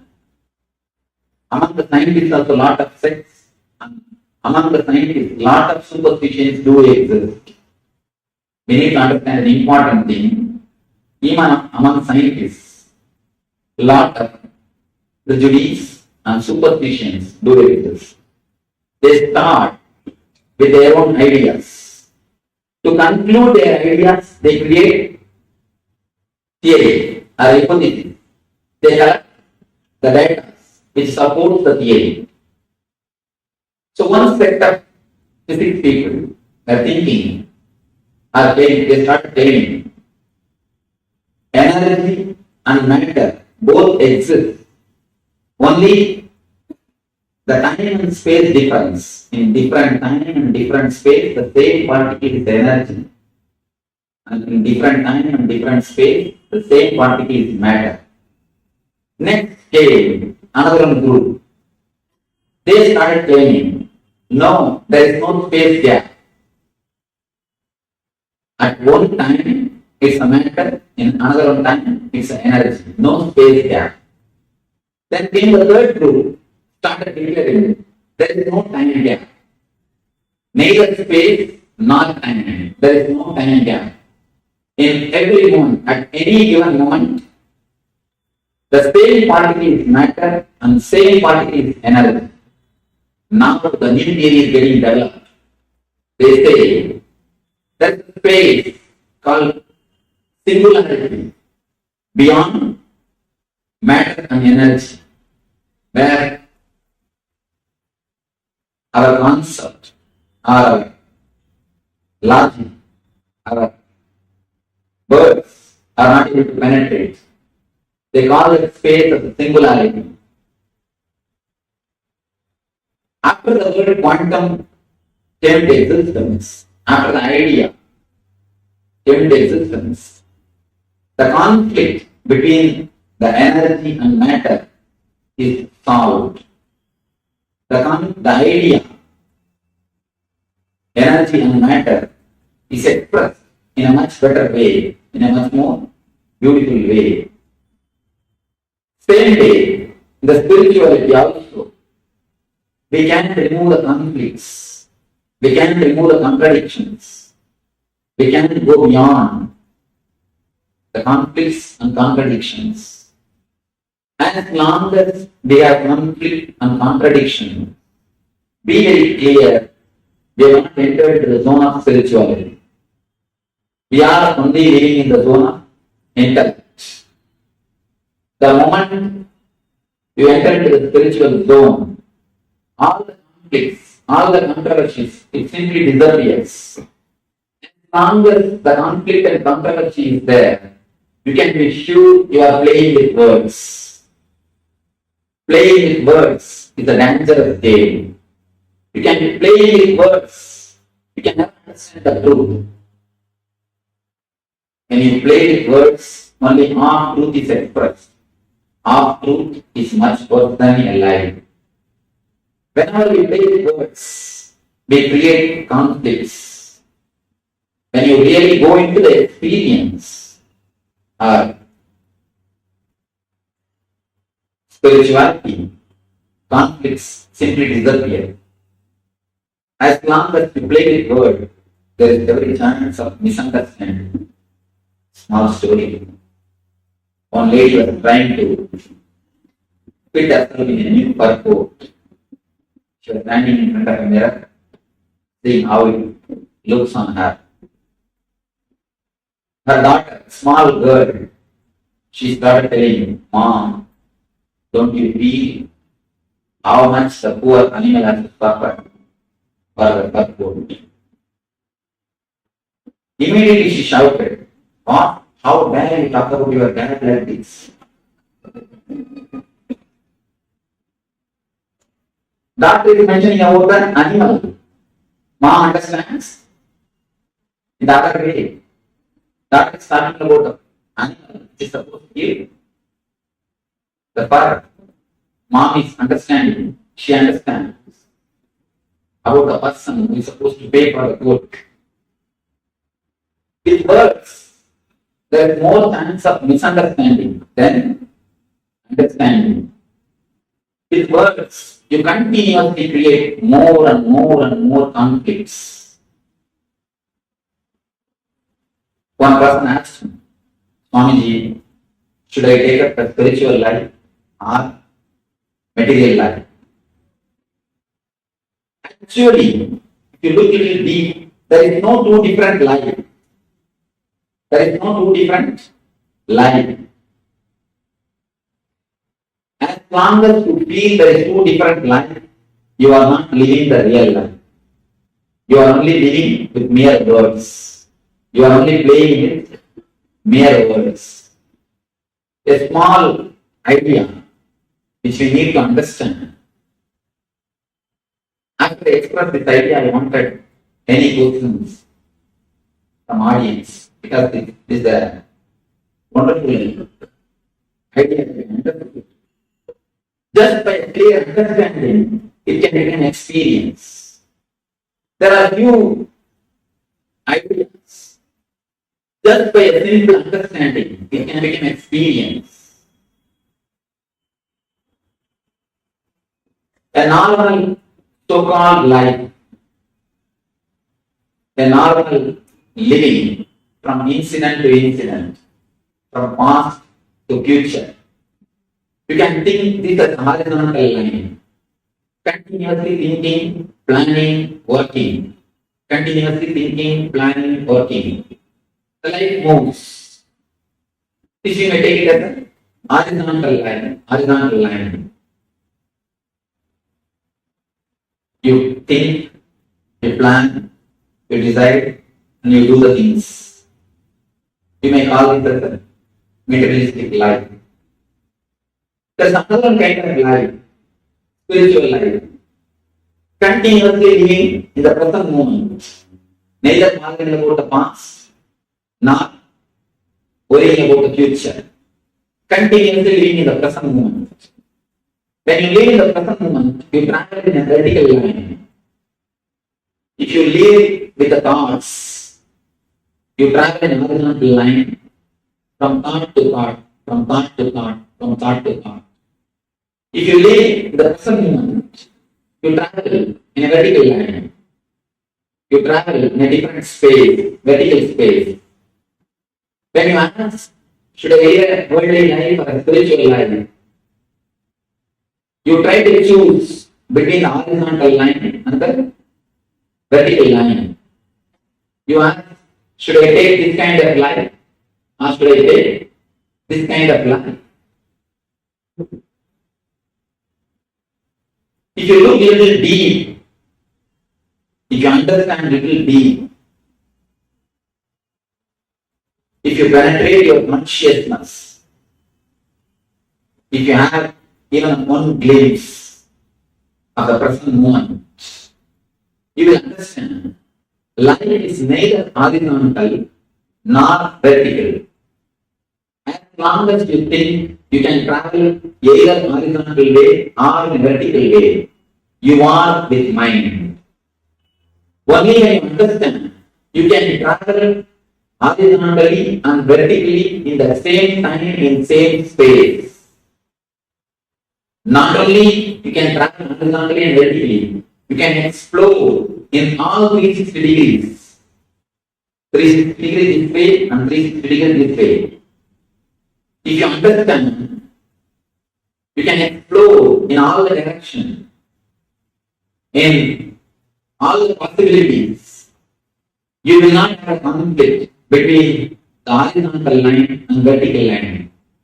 As long as you understand, as long as you accept, you can explore. You don't have to travel. You can explore through in horizontal line and vertical line in all directions.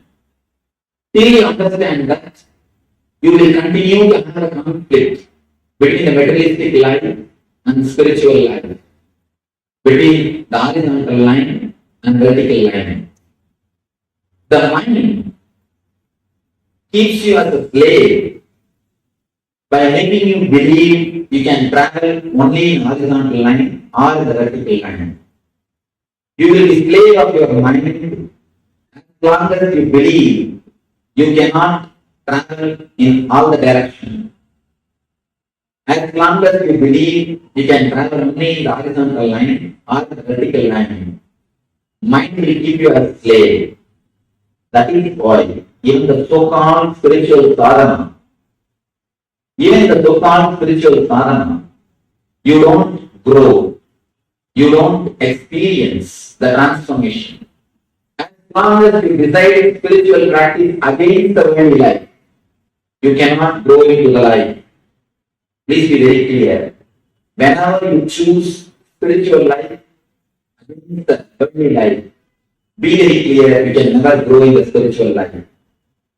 As long as you are staying in a plane, making choice, be very clear, you are in a worldly plane. You may need a new coat to your worldly life and the spiritual life. Most of us don't want to transform our whole being.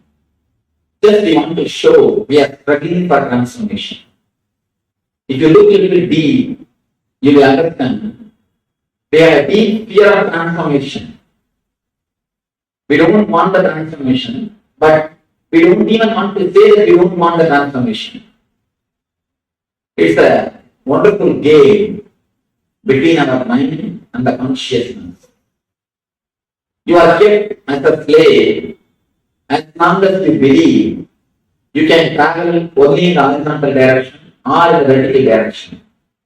The moment you understand, you start believing, you start having trust in your being, you can travel in horizontal direction and vertical direction simultaneously without the gap of space and time. There is no need for space and time gap. If you think, if you travel in horizontal, you can't travel in vertical.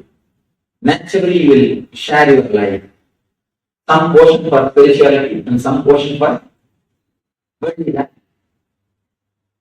That's what I call holiday religion. Holiday religion. In holidays, we go to some discourse, a little bit of meditation, some puja, some ritual.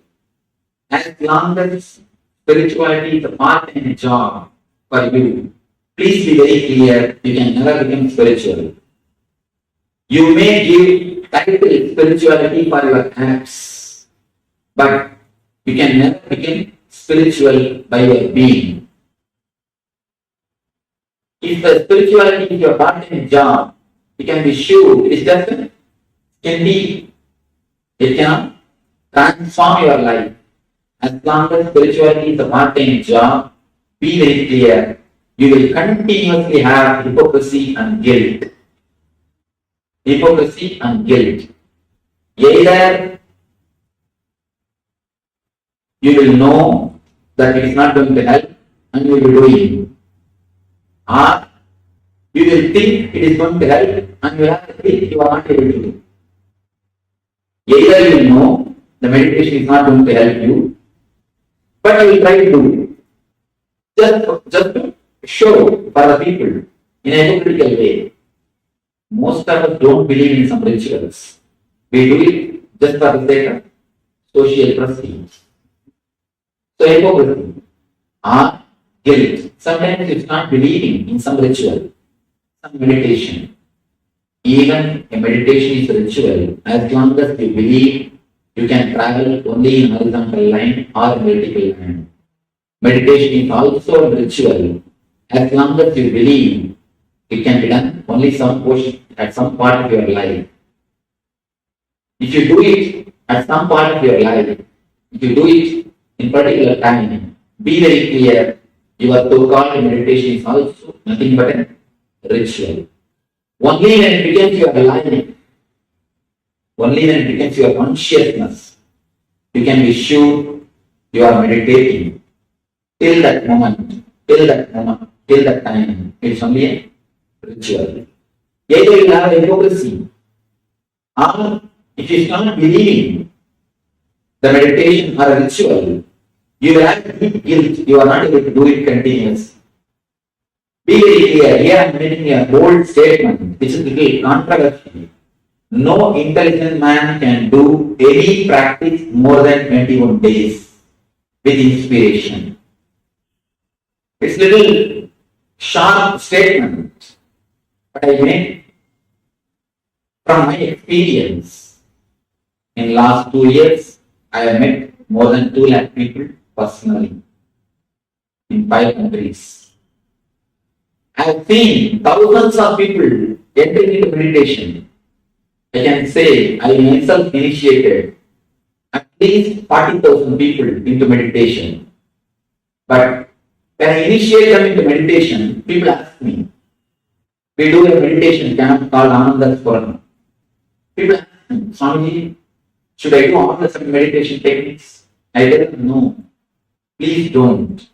Do it only one or two, that's enough. They say, no, Swamiji, it's so nice, I want to do all the seven. Can I do it? I tell them, all right. Just after a month, if I meet them somewhere and ask them, have you started? Always the usual reply, no, Swamiji, I have to start.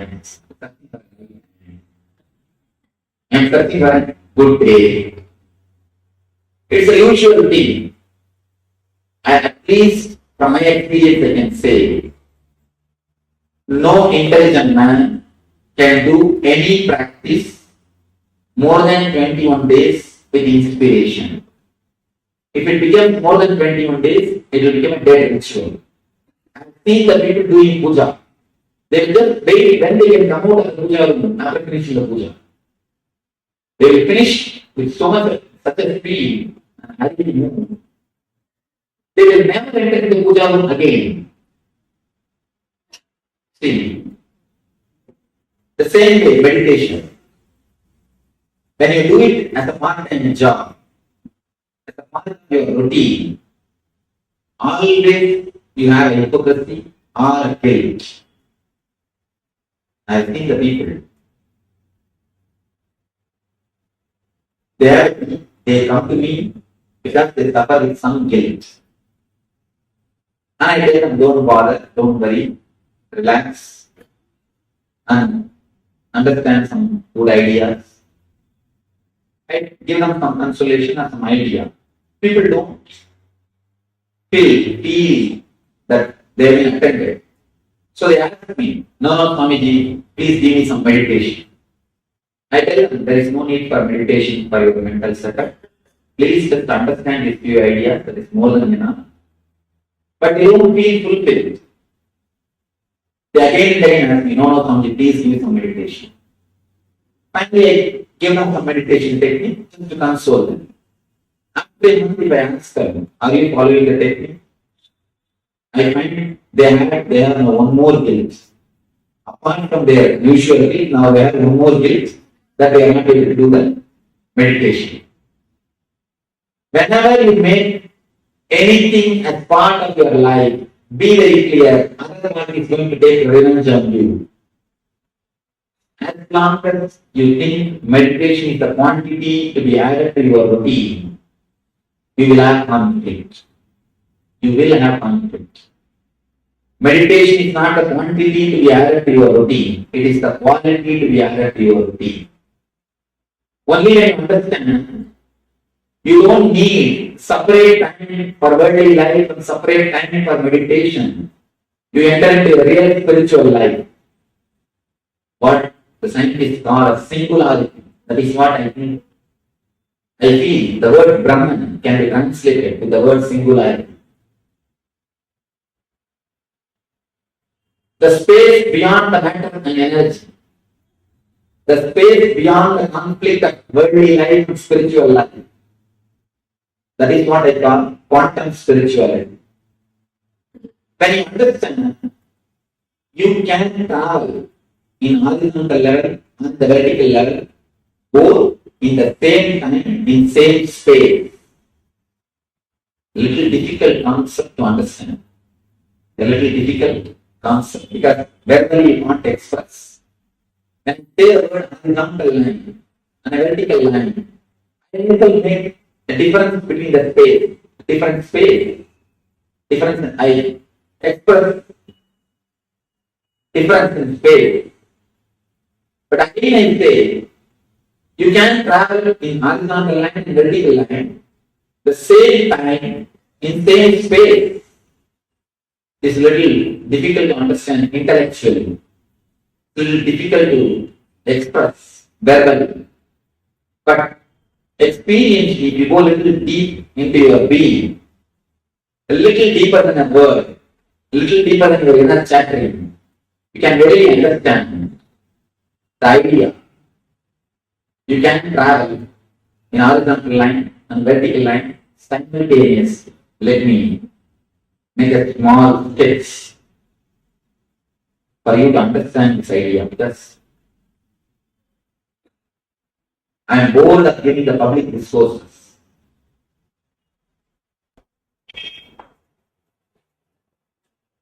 As long as you think you can travel only in the vertical line, you go in the horizontal line.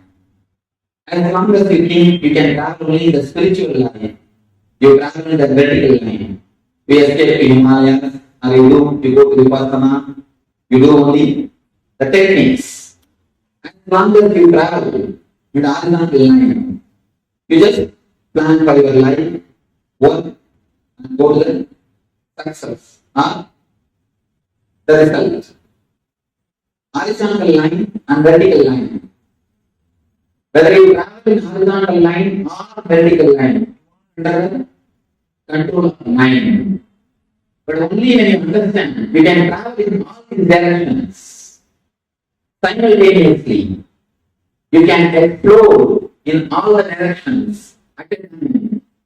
You go beyond mind. You go beyond mind.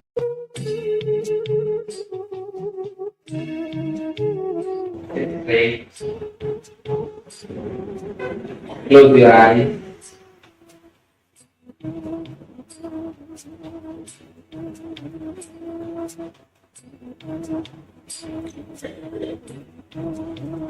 Close your eyes and feel your boundary. Feel where your body ends and the universe starts. Where the existence starts.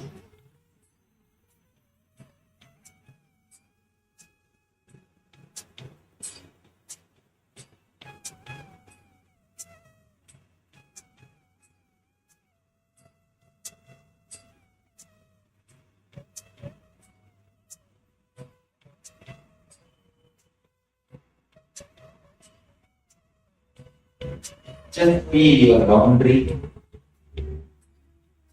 and witness whatever is happening inside your boundary. Don't move out of your boundary. Trust whatever you see and you heard. Just be inside your boundary,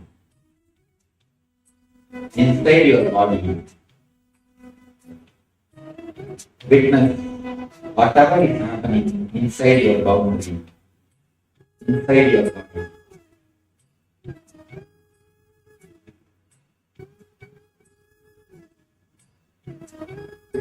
Deeply, you are witnessing. Witness the witness.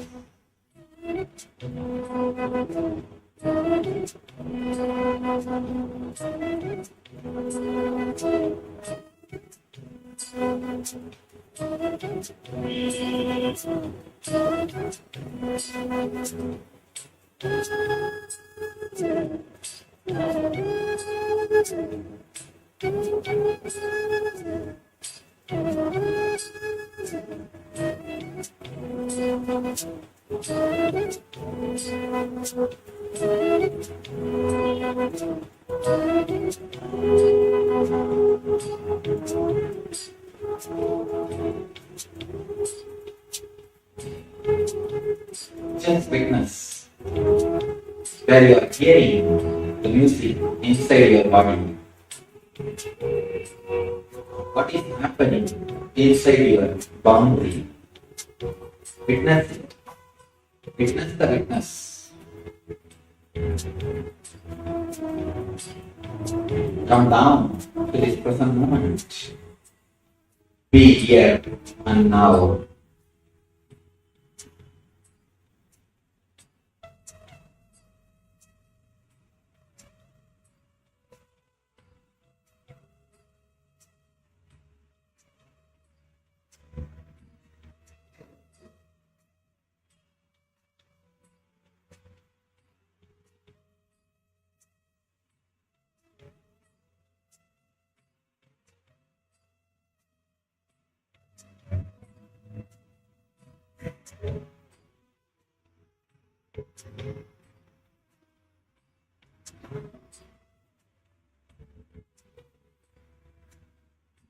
Just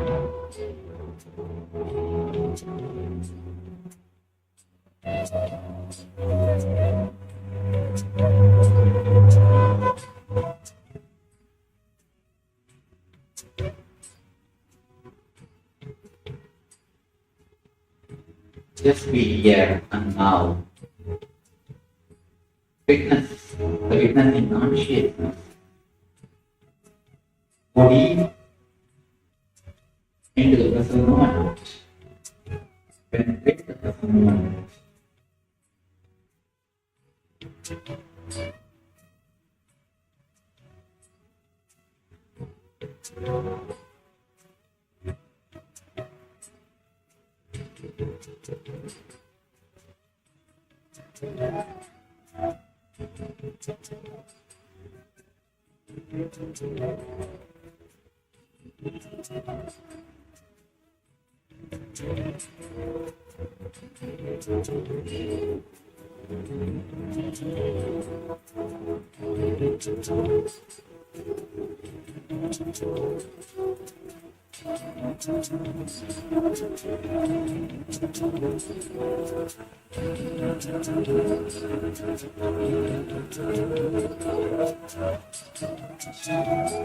Body into the present moment.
Just be here and now, inside your boundary. Just be inside your boundary, without any words.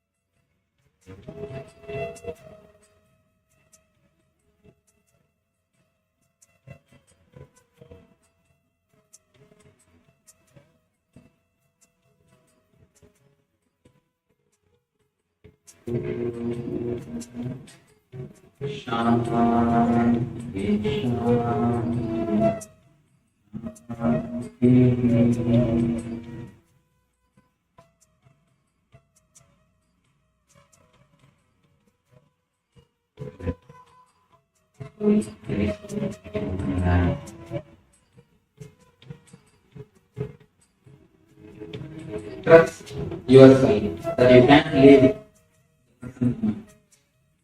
That is the greatest trust. the greatest transformation which you can create in your being.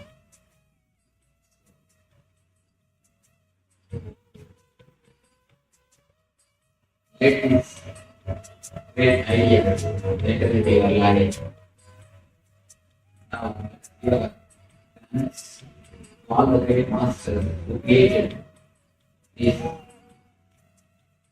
techniques and the great ideas to inspire and transform our life, and to all the people who worked physically, mentally, economically to organize the whole program and to bring these great ideas of meditation to your life. So let us give thanks to all of them and let these ideas enter into your life, and let the quantum spirituality and quantum meditation happen in your life. Let you realize, experience, be in one, begin.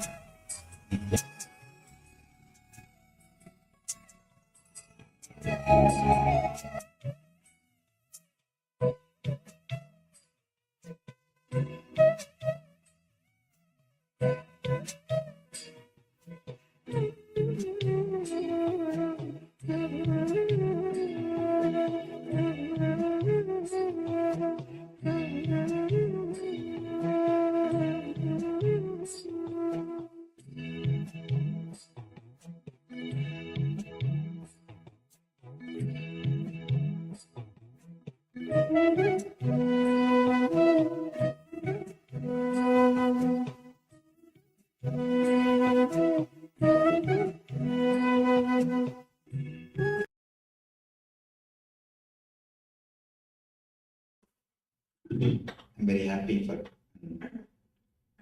I thank for the beautiful introduction and the words given by Dr. Murali Krishna and Dr. Vijaya Malpan.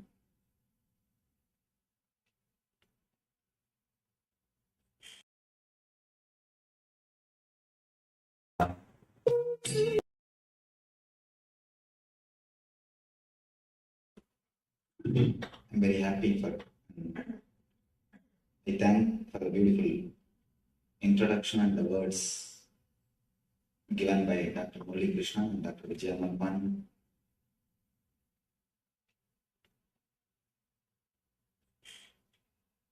The topic is art of meditation.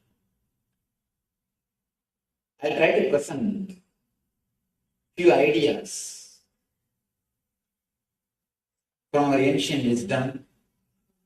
Then we'll analyze these ideas with our questions and try to internalize them through our question answers. Then we'll have a practical meditation technique to practice. Last 4 days, we had 4 different sessions. Yoga for body, yoga for our inner verbalization, yoga for our mind, yoga for our being, spirit. Every day we had different topics, different subjects. Now I will give you a very simple presentation, few concepts about how our mind works, how we perceive things, how we process information inside our system, and how we take decisions, and where we can infuse peace, where we are missing the peace and bliss, where we can infuse peace and bliss.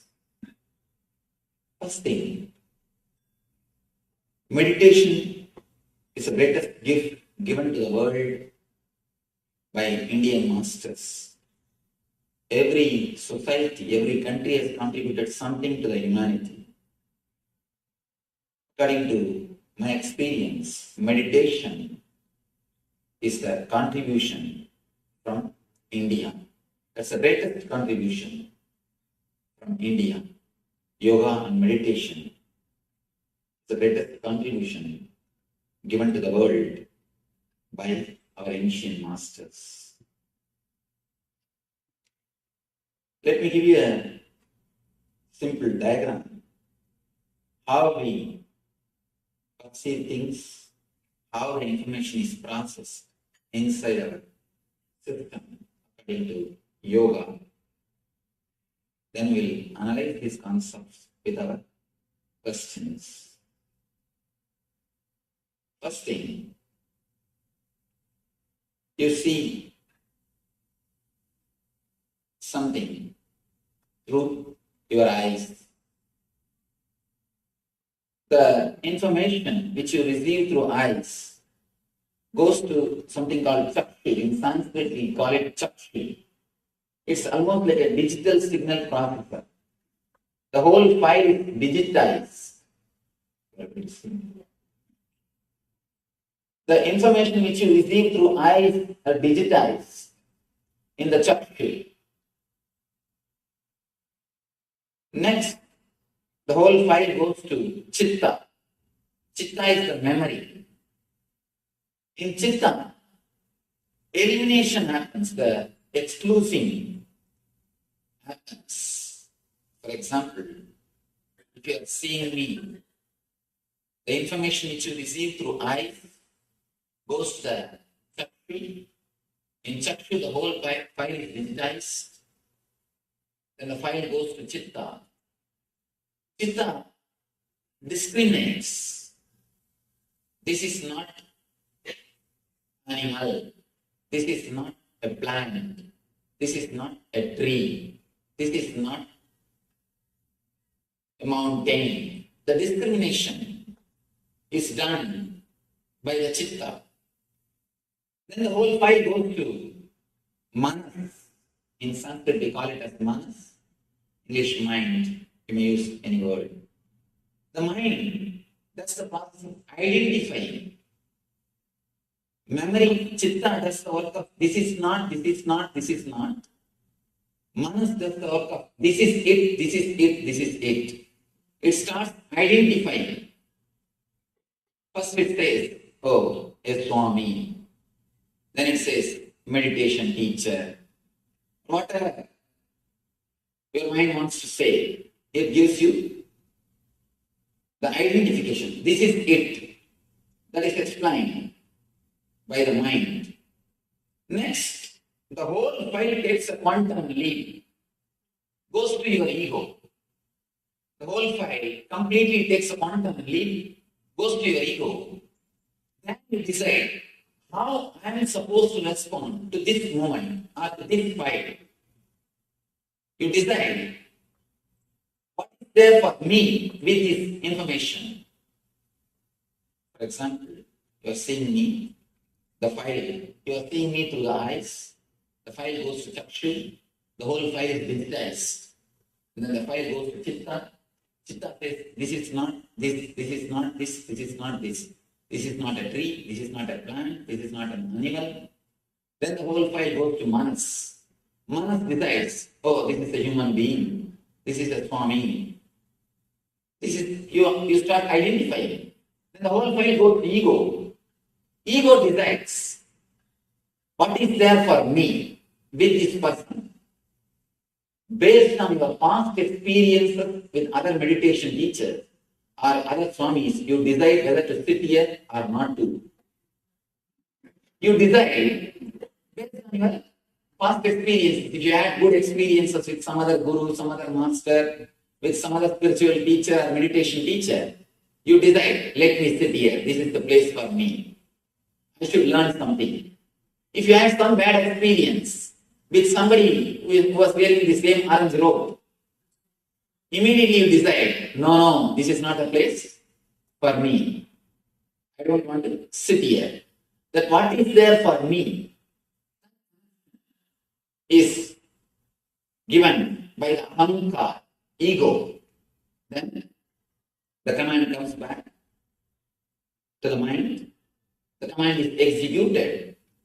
You start doing what you want to do. One thing, if this whole process, if it is straight, clear, as I explained now, there will be no problem. But it is not completely conscious are straight, as I explained, at one point you take a different path.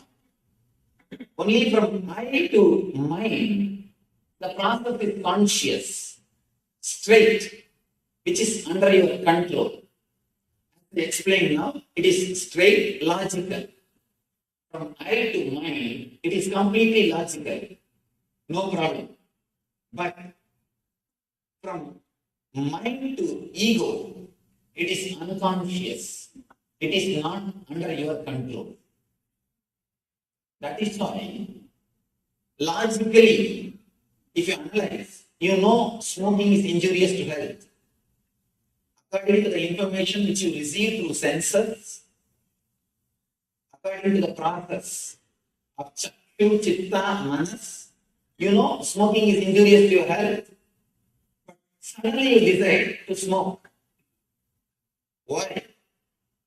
If it is straightforward conscious process, when you know it is not good for your health, naturally you will drop. But you say, no, I know it is not good. But it's a small story. One guy came to me and said, Swamiji, a week ago I read a book which explains the negative impacts on our being by smoking. After that, I stopped. I asked him, oh, you stopped smoking, that's nice. He said, no, Swamiji, I stopped reading like this confusing book.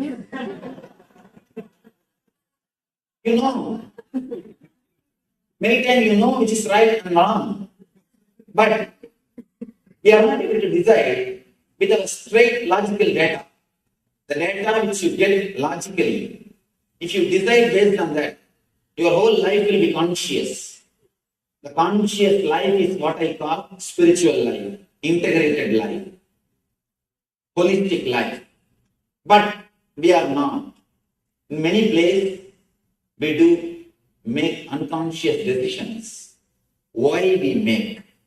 When the file takes a quantum leap, this area, the unconscious zone, is filled with lot of samskaras, engraved memories.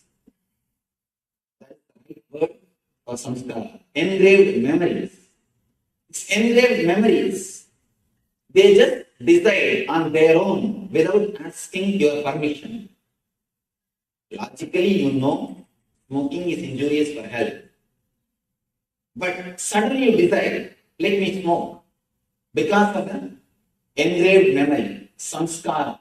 Samskara is so powerful, it can just pull you to do the same act again and again. It has got tremendous power, force over your being.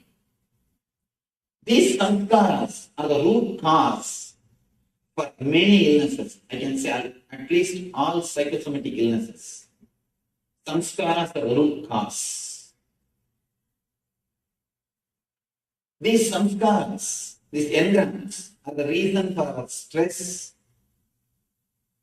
If you see your life, the same incident, the same person will create a different types of response, will create a different emotion in your being at different times. When you are in a good mood, calm mood, the same incident, you will be able to handle it much better way. If you are disturbed, even a small incident, you are totally depressed. You are not able to handle it. It is because of the samskaras. The engrams play a major role in your thinking system. For example, if you are hurt or disturbed by somebody who is wearing white clothes, whenever you see a person wearing white clothes, that engram automatically comes up. That is why, if you are hurt, disturbed in a particular place, when you see that place again, even if the person is not there, you will have the same low mood. You will have the same depression. You will project the same thing in the place. At some time, it's very serious. the decisions, the major decisions which you make are impacted because of these samskaras.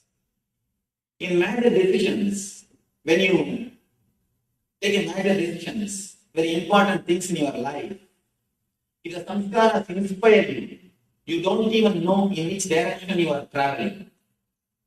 You don't even know in which direction you are traveling.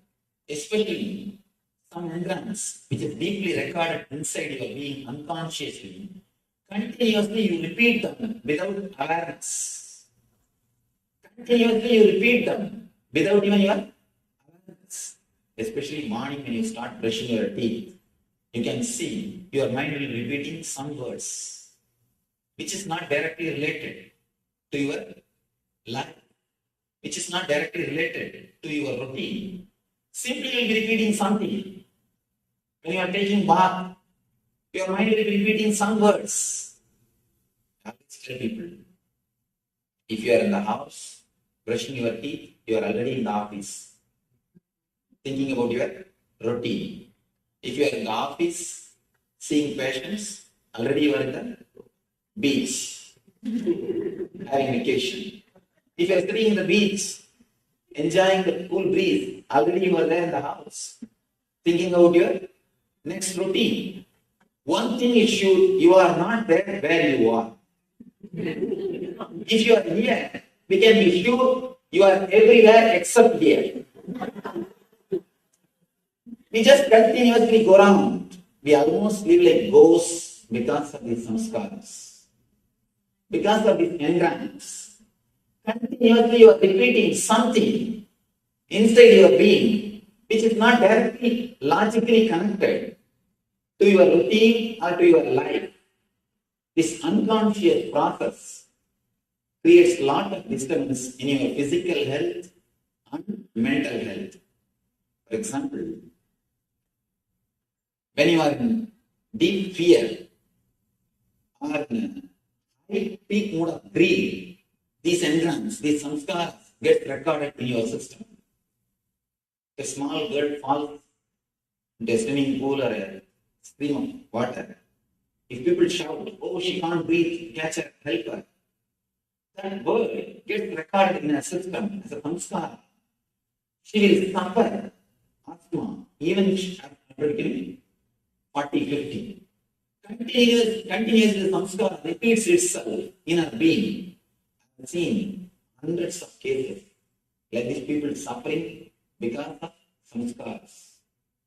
I work with patients. We heal through meditation.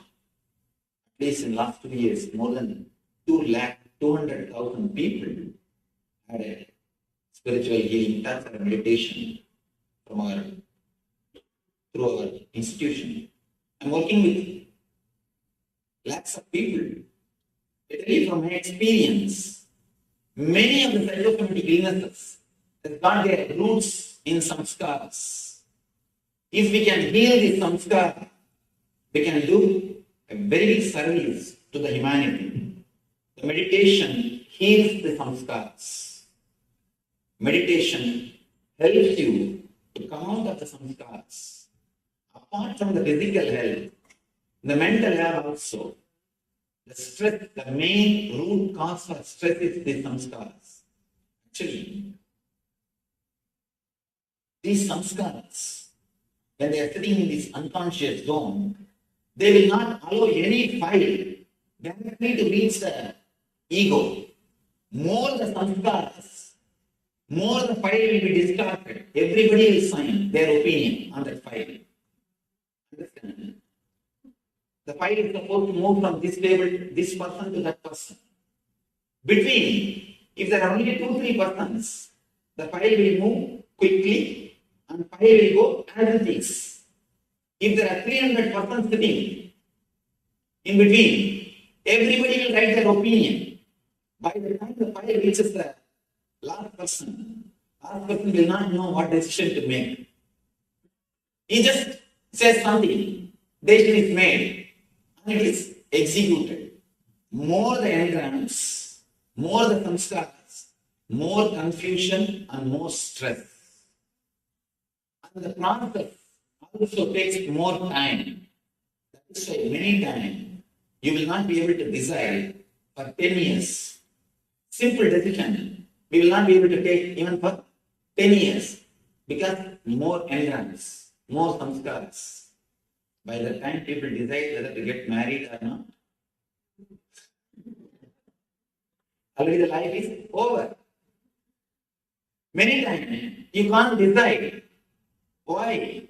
Because too many engrams, too many samskaras. The process takes too long time. So many persons writing their opinions. What will happen to the file? You will never be able to decide. It becomes a complete confusion.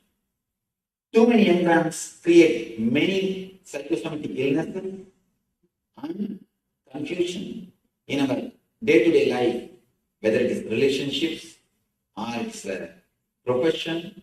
It will be very difficult to take any decision. Even small decisions look like too big. You feel that you are not able to take the decisions.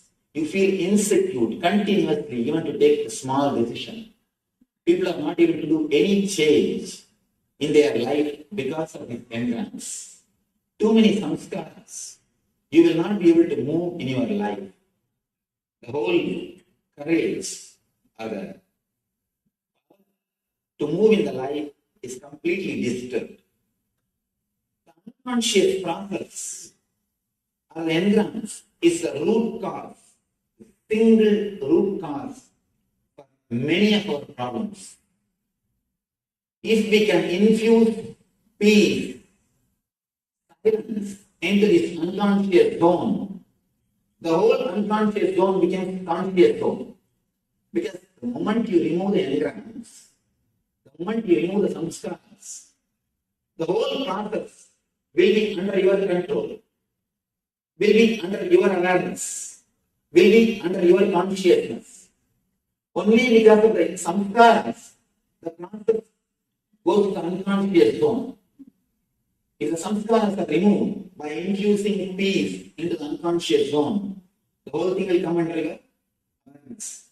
Removing the samskaras, infusing peace into the unconscious zone is what I call meditation. Is what I call meditation. One more thing, the time taken for the conscious process and time taken for the unconscious process.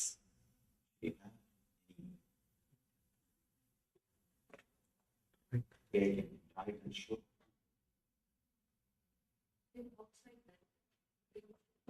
It's okay. I like it. It's okay. The time taken for the conscious process and the time taken for the unconscious process only decides whether you are in an instinct level or intellect level or in the intuition level. If the time taken for the conscious process is more than unconscious process, for example, the unconscious process, if you take less time, you are at instinct level. Immediately you choose. Of course, the file goes very late. Because you can't wait for file, you just decide something. File never reaches even the ego. In between, somebody decides. The leader is never given a chance to decide. Simply in between, somebody signs the file and passes the order. You start executing it. If the time taken for the unconscious process is less, means you are in instinct level, animal level. If the time taken for conscious and unconscious, if it is equal, then we are in the level of intellect, man, human level. If the time taken for unconscious, if it is more, means we are more peaceful inside our being. We are more silent inside our being. We are more integrated inside our being. We are calm inside our being. Means we are in the level of intuition, in the level of God. Animal, man, God. Instinct, intellect, intuition. All these three levels are decided only based on the meditation power. If you can infuse more and more silence into your unconscious zone, we can move from instinct to intellect, intellect to intuition. Intuition word is one more important word. Very difficult for logical people to understand that there is something called intuition exists. Very small example. In one of our meditation camp, one person asked me, Swamiji, many times I get an experience, like when I am sitting in a party, suddenly I feel that within 5 minutes somebody is going to come. Something is going to happen. Actually, it happens. If I hear a telephone ringing, suddenly I remember some friend's name whom I have not seen or remembered for the last 10 years. I remember his name. When I pick up the phone, he is there on the line. When I hear a doorbell, suddenly I remember some relative's name. When I go and open the door, he is standing, he is there. This happens in my life many times, Swamiji. How it happens? Why it happens? I asked the whole crowd, how many of you experienced like this at least once in your life? The same moment. She told one more thing. When I go to some friend's house, when I go first time, suddenly I feel I have come to the same place already. I am able to tell in which room what things are there. And it is exactly there as it is. When I asked the group, how many of you had this type of experience at least once in your life? More than 80% raised their hands. Now, how many of you had this type of experience at least once in your life? See, now if you understand, analyze something. If it is in one person's life, once or twice, we can reject it in the name of coincidence. Or it's just coincidence. We can reject. But when it happens in so many persons' life, so many times, how can we reject it? Just with a simple word, coincidence. We can't reject this. Just with a simple word, coincidence. There is something more. We can't use just one word and remove or put this whole thing aside.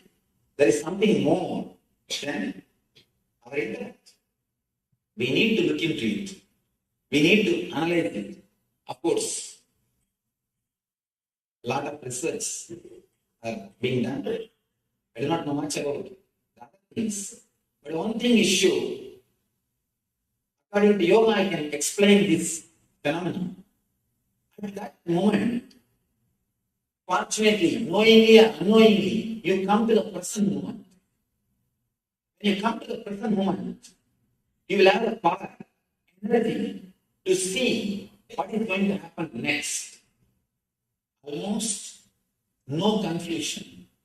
You reach the state where there is no confusion, no engrams of signing your file. At that moment, for a single moment, no engrams of signing your file. Your file is straightaway reaching the ego without any signature from any samskaras. The whole process is conscious. That is why suddenly you get glimpse of intuition. Suddenly you get what is going to happen next. You can stay continuously in the same state by practice.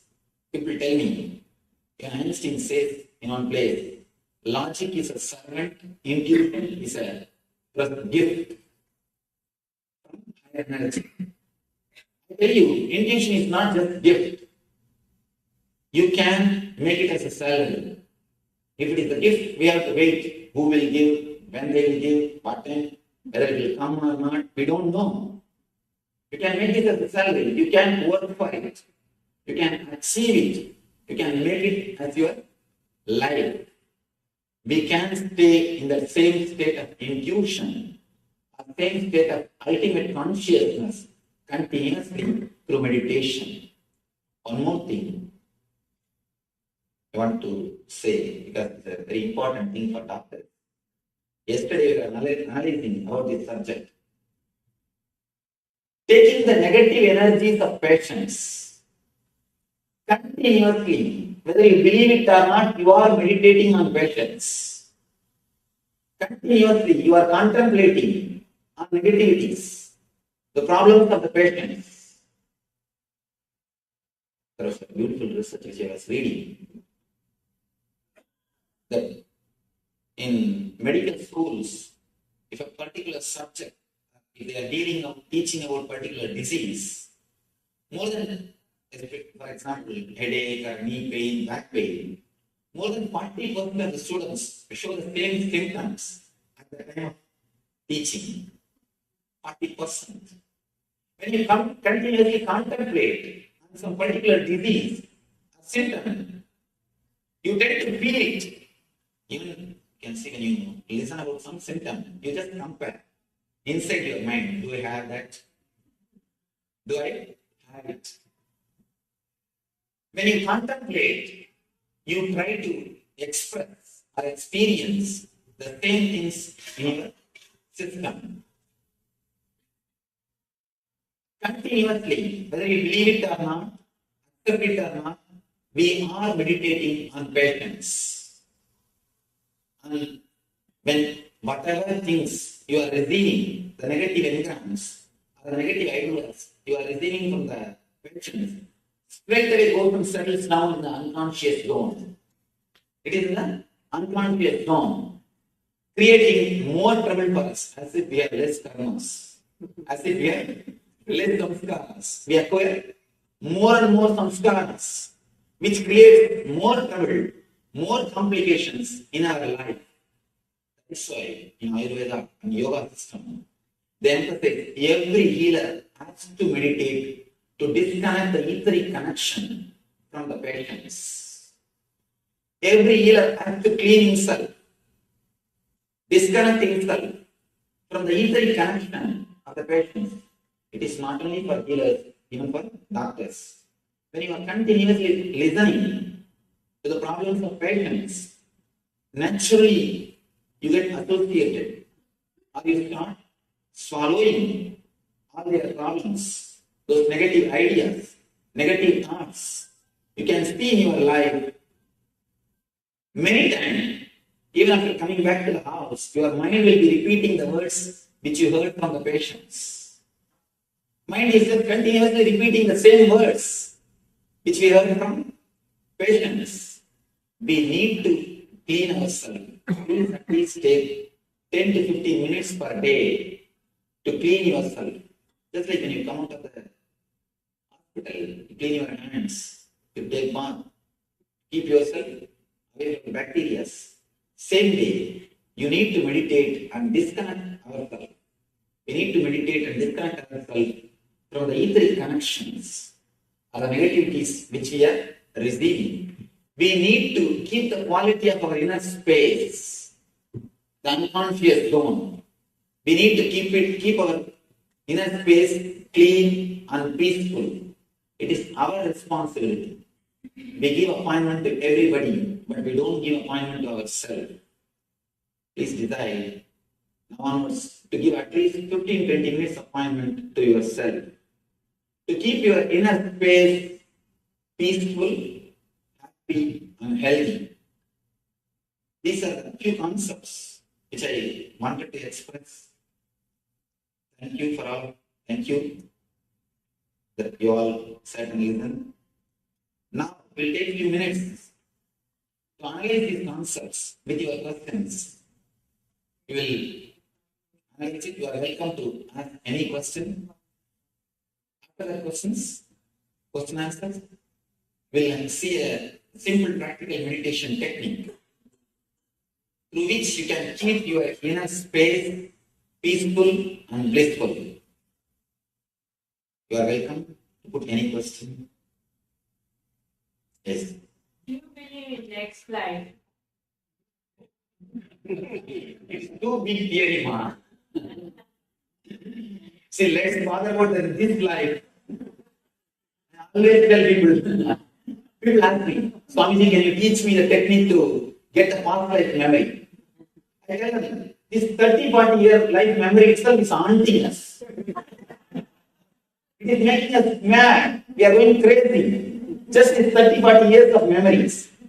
If we get 60 or 70 more years of memory, what will happen to us? So, I request, better not to bother about these esoteric things of next life, past life. Let's bother about this life, man. We are not able to live happily in this life. Then when we are not able to live happily in this life, what are we going to do? By what? Knowing that past life or next life, people come and ask me, Swamiji, please teach me some technique. I wanted to do the worship of the 1800 Kali. There's some big devatas. I wanted to see the devata. I wanted to have wounds from the devata. I wanted to see. They come and ask me. I don't know, first learn the technique of how to live happily with the 200 wives. When we are not able to live happily with her, what are we going to do? Think 1800 women or 1800 Kali and all these things. So I always tell people, better drop too much of esoteric things. Let's come to the day-to-day life. Let's make this life more happy, more blissful. Then we can see about all those things. And one thing, even if I answer your question, waste of your time, waste of so many people, time, what are we going to do? Next. Yes. I think we need to understand how the meditation helps, especially with your talk and stuff and sharing that experience. I think kind of the gastroenterologists like those how this can be useful. But I wanted to ask, how does the healing touch come? Can you explain that? How does that? Oh, that's a wonderful question. We have 7 energy centers inside our system. Of course, not only the yoga according to Hinduism, even according to yoga according to Buddhism, Tantra, everybody speak about the 7 chakras. I don't think it's exactly the glands which they speak. Maybe the energy related to the gland, the 7 gland. Maybe the sunbathe through energy may be relating with the gland. Of course, the traditional belief is that these chakras are only controlling and managing our physical, mental, emotional, and spiritual activities. If some of these chakras are disturbed, we fall or we get diseases. If we can heal those chakras, activate those chakras through meditation, naturally disease disappears. They become healthy. If you can do by your own meditation, it is called self-healing. If you take the help of a master who meditates, it is called healing. One question comes here. How can somebody else give energy to us? Of course, in the modern day, a lot of researches are done about the Kirlian photography and all those things. They prove very clearly the energy can be shared. And even if you study deeply Einstein's theory, he says there is no such thing as matter and energy in the end. In the end, it speaks almost like a mystic, as Murali Krishna was mentioning, Dr. Murali Krishna was saying, he's a rishi. Einstein is the rishi. The end of his theory, what he says, equal to mc square. The same thing is expressed by Isava's Upanishad. Isha Vasyam Idam Sarvam. Whatever exists is energy. It's almost like a rishi.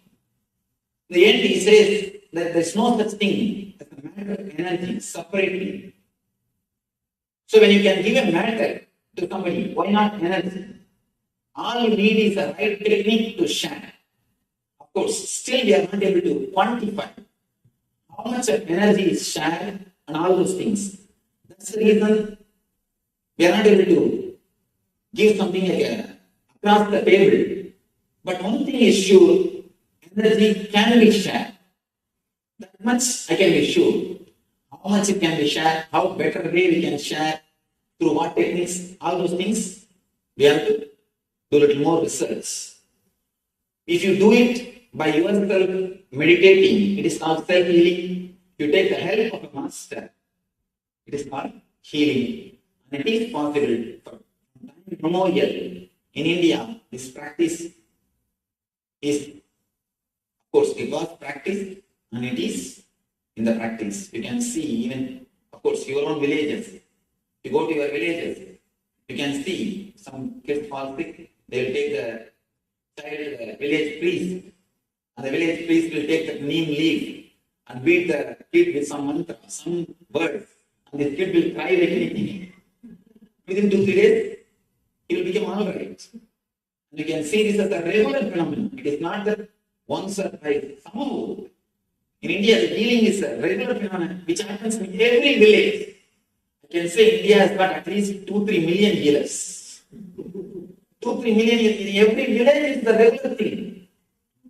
There are many villages. People don't go anywhere else. Somehow, even though we are still yet to come up with a clear-cut data to present the whole phenomenon across the table, even though we are not able to completely objectify it, completely present in objective form the whole thing, but there is something behind this whole healing system. That much only I can say. Yes, next. What about continuous internal japas, like I remember, for example? Yes, of course. The japa is a beautiful technique to reduce the power of engram over your thinking, to make the whole thing into conscious. Japa is one of the beautiful technique. But one more thing, there is a danger. When you do japa, it should not become one more unconscious process. I think many people, one side they will be saying, Rama Krishna, Rama Krishna, Rama Krishna. Hey, what happened to the Brinjal? Did you attend the phone call properly? What happened to your work? Did you get ready? Hare Rama, Hare Rama, Hare Krishna, Hare Krishna. Then begins that one more unconscious process. Please don't allow the japa to become one more unconscious process. If it is done consciously with awareness, then it helps you to come out of the engrams. It helps you to be more aware, more conscious of your thought process. You will be liberated from samskaras. If it becomes unconscious process, there is a big danger that itself will become one more engram. And will continuously create a fear if you don't do. Continuously create a fear if you don't do. Please just be careful. You need to be conscious when you do japa or meditation. Where should our awareness be? See, when you repeat some mantra, when you repeat a particular word, just see from where that word is raising in your being. In your inner space, when you close your eyes, you have inner space. In your inner space, from where the word is raising, just see the root. Just concentrate on the root of the word which you are repeating. Then naturally, you will enter into the source of japa, which is your consciousness itself. Yes.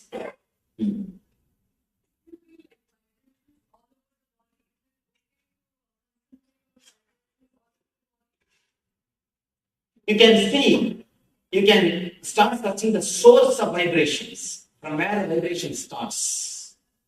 Now we will be doing a very small meditation technique to keep our inner space peaceful and blissful. Before that, any one question? We finish that question.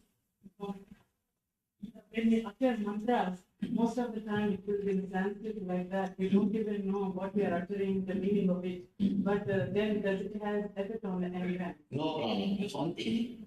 She's asking if it is a Sanskrit mantra. We don't even know the meaning, what to do. There is no need for you to know the meaning. If you know the meaning, it's okay. Any word repeated with awareness will silence your mind. Any word repeated with awareness will make your mind silent. I've seen few people repeating on Coca-Cola. Of course, you need to be aware.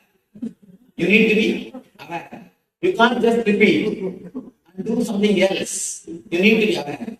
Of course, one more thing. I just made fun of this Coca-Cola. Naturally repeating the divine names has got its own impact. We can't compare Coca-Cola and Ramakrishna. Surely we can't compare. But what I am emphasizing is more on awareness. Just to emphasize on awareness, I made this statement. But surely, when you repeat the divine names, it has got its own effect, its own thing on your being. Yes. How long does the meditation effect? Oh. Even if you can clean your inner space only once a day with a 15 minutes, that is enough. For next 24 hours, your inner space will be clean. 15 minutes or 20 minutes is more than enough to maintain complete 24 hours, the same quality of the inner space. One more thing, after a few days you will understand, it is not even the quantity of time, it is the quality, how intensely you sit, how intensely you meditate. You don't even need, after a few days, you don't even need 15-20 minutes. Just 5 minutes will be more than enough. You don't even need that 5 minutes. Just remembrance. Smarana is enough. By remembrance itself, you will be able to clean your inner space. See, this is the only scale. When you close your eyes, after the meditation, your inner space should be peaceful. You should feel a well-being, healthy.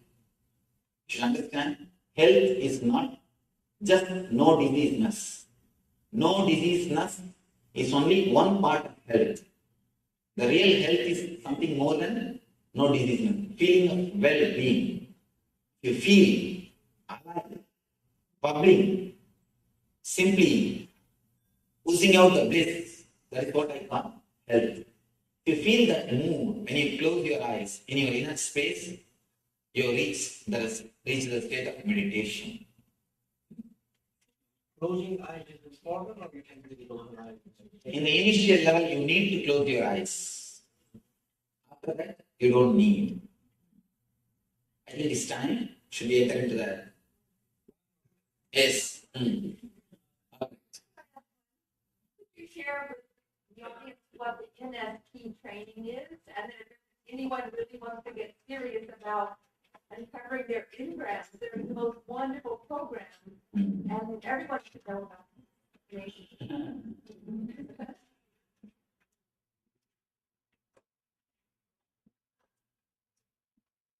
Of course, she is asking about our program. We do a 2 days workshop, meditation workshop, to clean this engrams recorded in our system,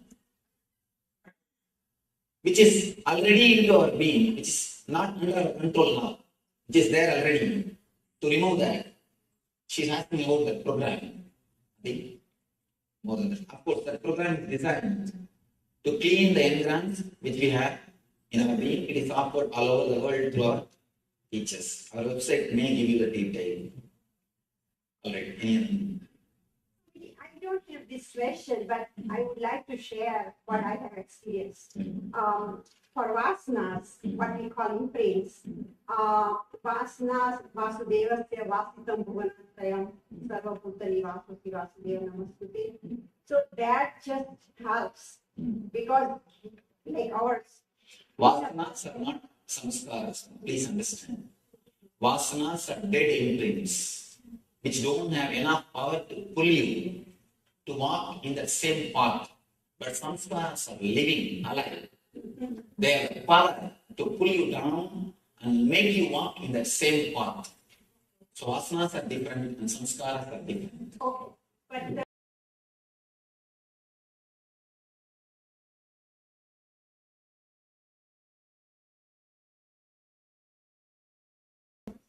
I think I'll give the instruction, we'll do it only for a few minutes. We'll just do it we'll finish the whole thing within 10 minutes. Let me repeat, I think there's no time to give the gist. I'll just give the meditation technique. 4 instructions, this is from Tibetan Buddhism. This technique is very powerful technique. 4 instructions. Sitting straight, the first instruction. You can sit in the sofa, chair, anywhere, no problem. But your head, neck, backbone should be in a straight line. Second instruction, closing the eyes. Please understand, when I say close your eyes, I don't mean just closing your eyelids. Something more has to be done. Usually, when you open your eyes, you will see all these things. When you close your eyes, you will see all these scenes in your inner space. Now that also has to be stopped. How to? Just for 30 seconds. Just for 30 seconds or 1 minute. Create little pressure on your eyeballs mentally. Not physically, mentally. If you can create little pressure, and you just press the eyelids, inside the inner visualizations will come down. Just for 1 minute. You should not do more than 1 minute. This is the second step. To disconnect yourself, to purify the inner space. Please don't do it physically through your hands, by your hands. Do it mentally. This is the second step. Third step, please understand, but you can listen the instruction, then we can do it. Third step, creating a loud humming sound. Loud humming sound in your inner space. Don't allow any thought to come in your inner space. Just create loud humming. The humming itself will take care. Automatically thoughts will disappear. Just create loud humming sound. Let me show you how.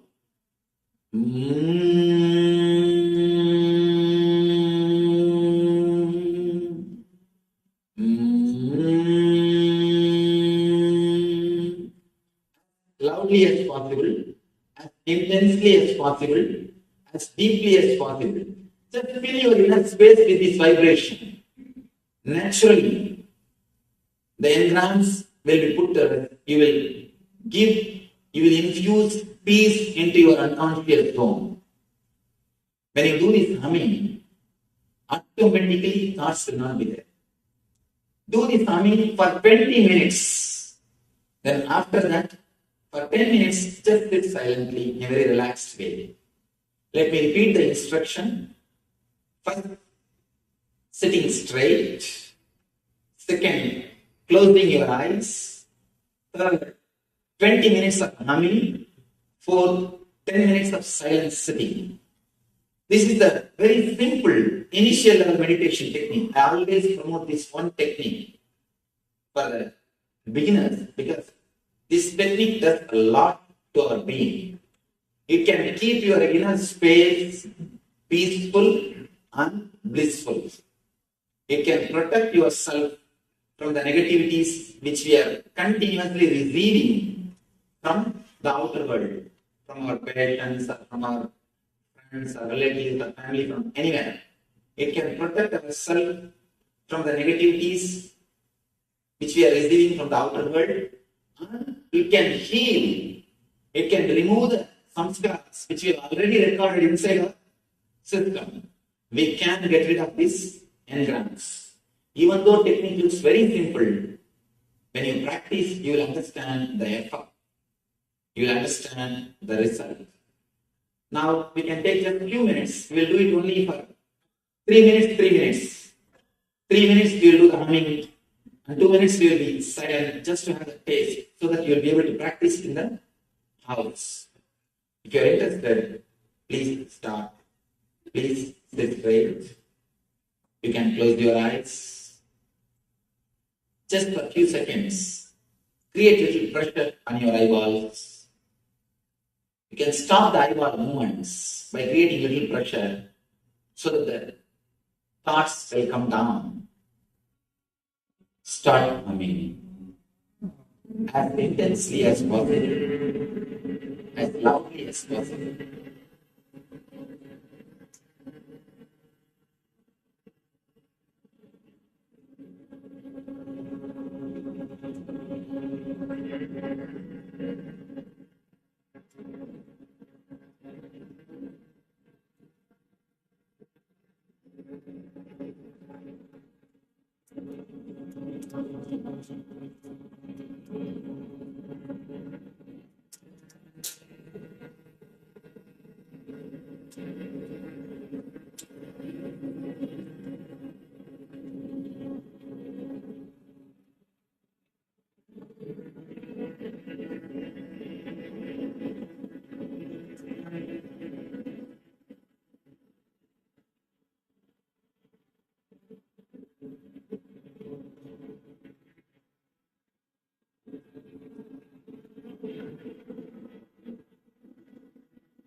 let your eyes be closed.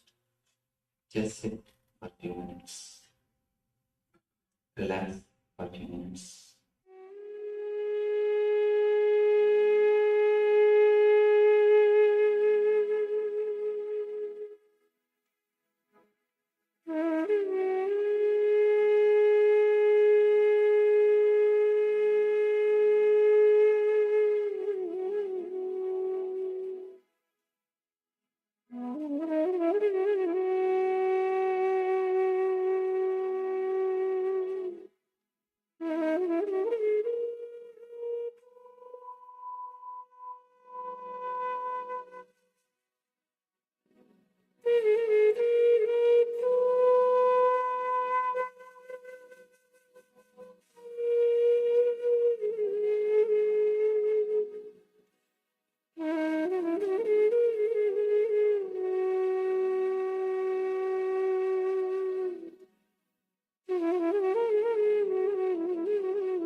Please understand, this is a powerful kriya, cure for arthritis. You can sit either in Ardha Padmasana or ordinary, just comfortable sitting posture, which I am sitting now, or you can sit in ordinary comfortable posture. Bhuda Sutti Kumpaka. Please understand the first step. Bhuda Sutti Kumpaka. Let me give you the instruction step by step.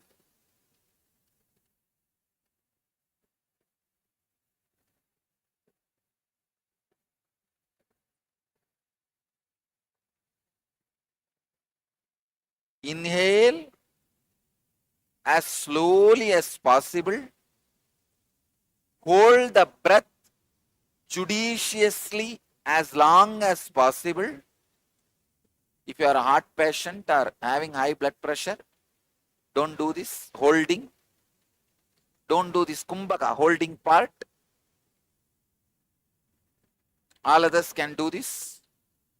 Exhale as slowly as possible. Please understand. Inhale as slowly as possible. Hold as long as possible. While you hold, first time when you are doing this kumbhaka holding inside, do it on root center. You are concentrate on the root center. Then exhale as slowly as possible. Second time when you are doing the kumbhaka, do it on the spleen center. Third time, navel center. Fourth time, heart center.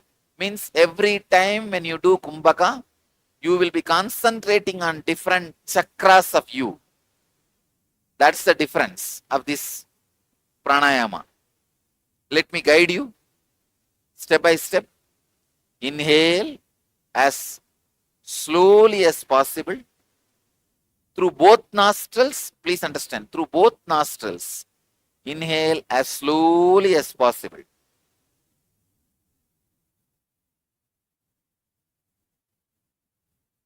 When you feel full, hold using your fingers, both nostrils.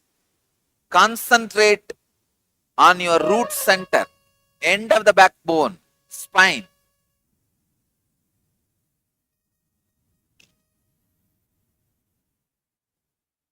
Hold the breath inside. Concentrate on the root of your spine. Hold judiciously as long as you can, but use fingers to control your nostrils. Let the Kundalini energy in you all be intensely awakened.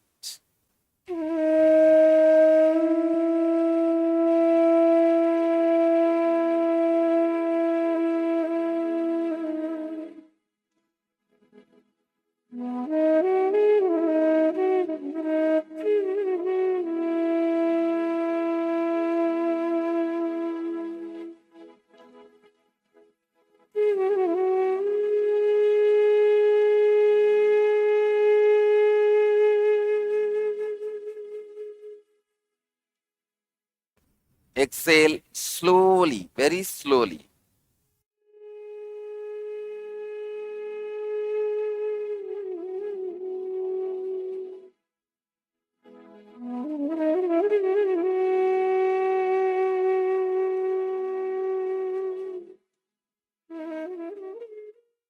Just on the root chakra itself, do at least 3 more kumbhakas. Same thing, inhale, hold, and concentrate on the root chakra itself. Do this 3-4 times so that your energy in the root chakra is awakened. Then we'll go to the next center. Do this 3 times.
Now do the same inhaling, holding, exhaling, but when you are holding, bring your awareness to the spleen center, just lower than the navel, little lower to the navel center.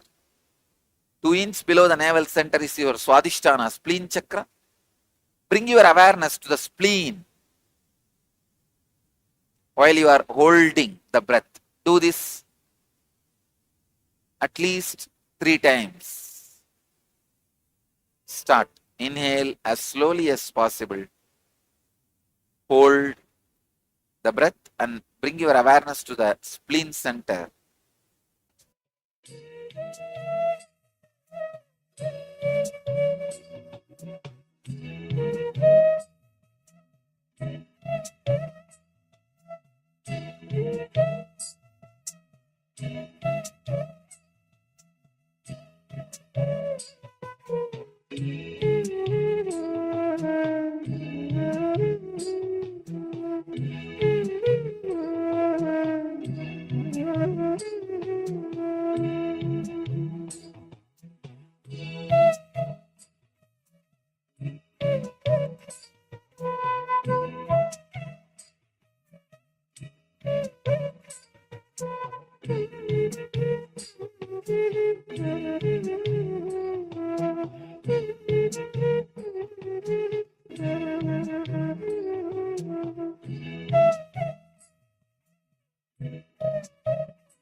Now inhale, hold the breath and your awareness on the navel center.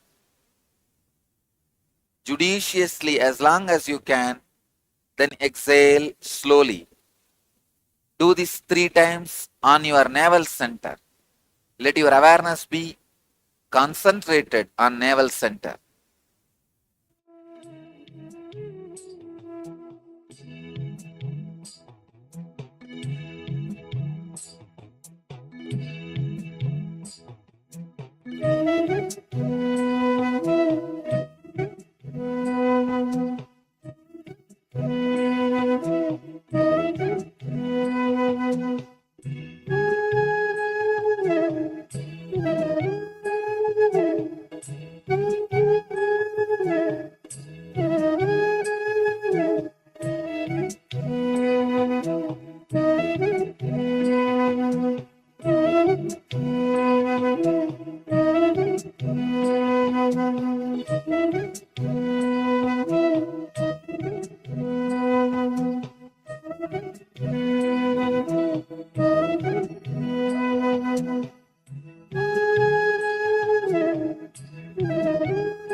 Do the same kumbhaka on the heart center.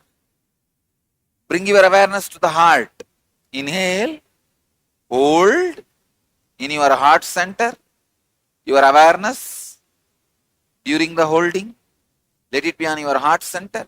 Then exhale as slowly as possible. Do this 3 times.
Do the same kumbhaka by putting the awareness on your throat center.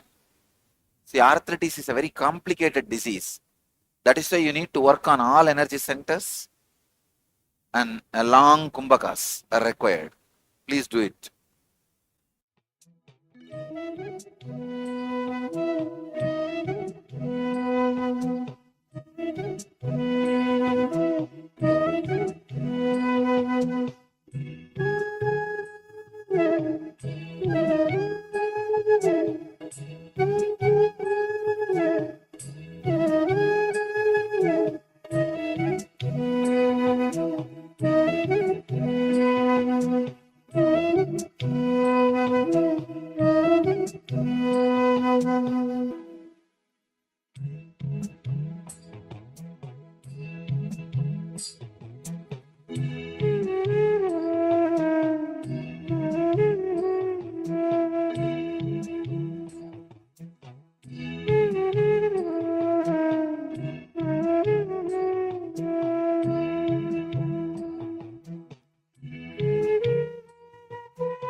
Do the same Kumbhaka, keeping the awareness on the third eye, Anya Chakra.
Let me give you the instruction. This is from Kumbhaka Patati, 169th verse.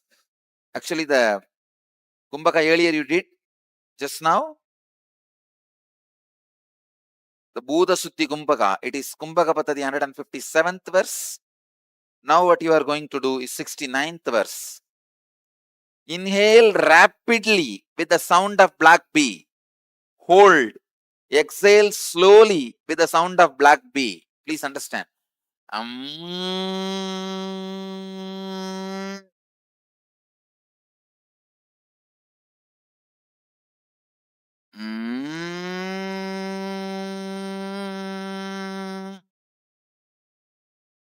Inhale rapidly with the sound of a black bee.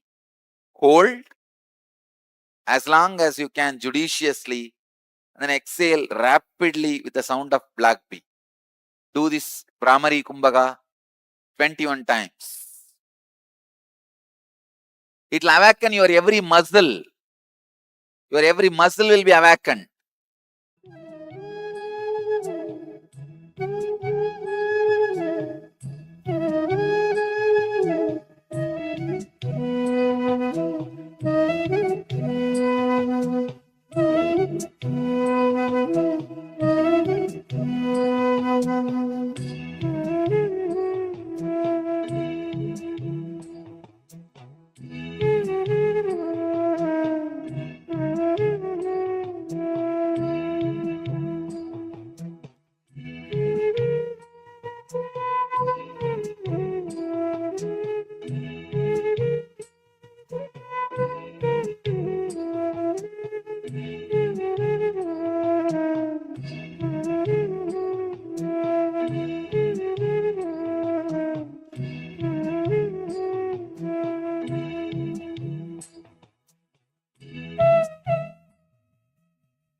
Next step, Antaranga Kumbhaka.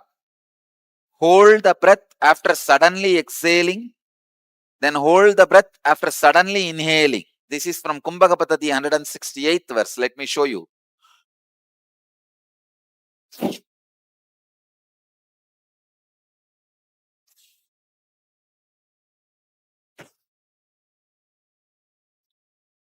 Hold the breath after suddenly exhaling. Suddenly exhale and hold as long as you can. Then suddenly inhale and hold as long as you can. Then suddenly exhale and hold as long as you can. Please do this 21 times. This will pump so much of prana into your muscles. This will remove any pains.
Next step,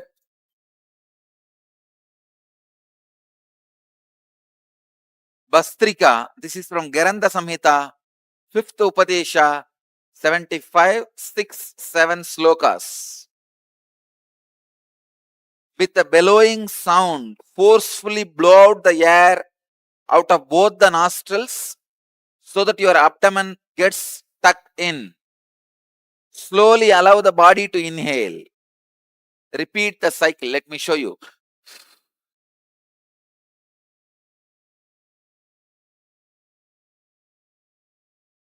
See, just pull your abdomen in and up. Naturally, there will be a heavy exhaling. Then slowly inhale. Again, heavy exhaling. Then slowly inhale like this.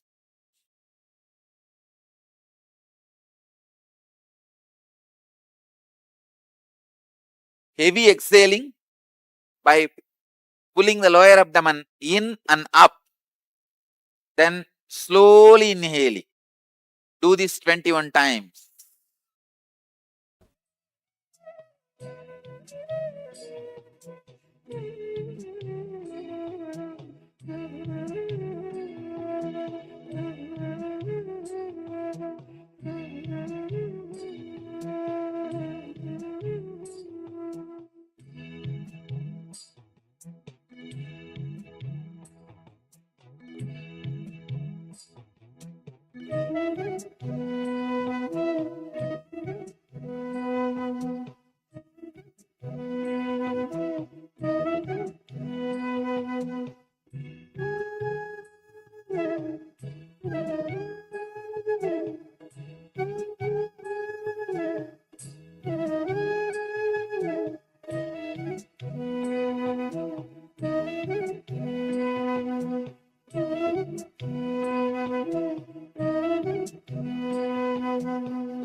Next step.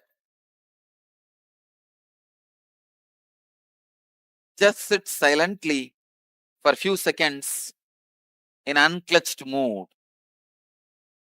Now is the time you will experience intense Kundalini awakening and levitation.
Relax. It's a powerful Kriya. Do this for 21 days. Assure any level arthritis not only will be completely cured, will never come back. Many of the other pains which is not related to arthritis also will be cured by that Antaranga Kumbhaka. That process releases natural painkillers in your body.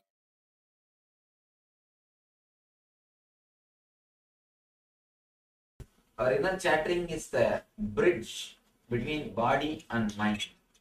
It is not completely mind because mind is something more than inner chattering. It is not completely body because body is totally physical. It's something in between.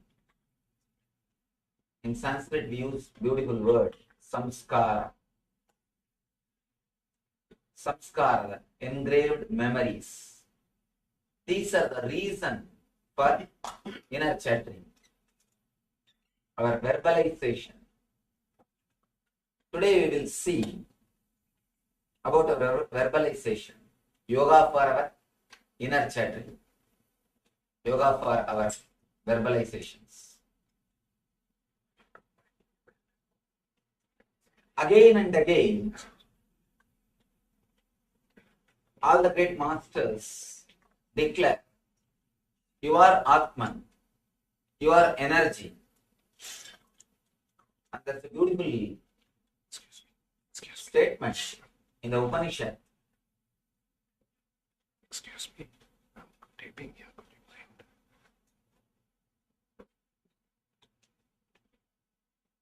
Whatever you think can be realized. That's a beautiful statement. In the night, in the dream time, you create your own world. Nobody else is creating your world. What you are seeing in the dream, the whole thing is your creation.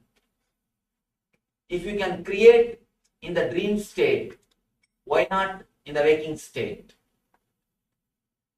If you can create the complete world in the dream state, why you can't in the waking state? And there is no reason why we should not be, or why we can't create what we want in the waking state. To tell you honestly,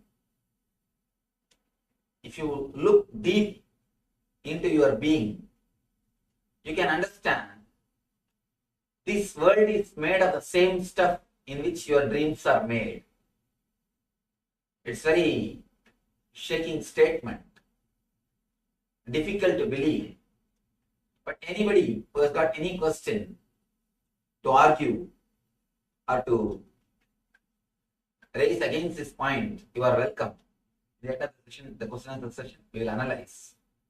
Please understand, I am making a statement. This world is made of the same stuff in which your dreams are made.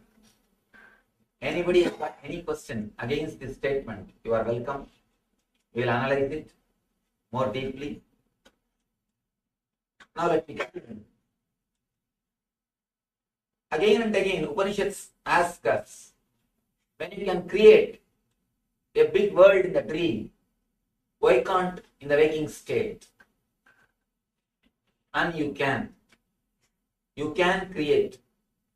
Whatever you create inside your space, that only you express it. You create it in the outer world.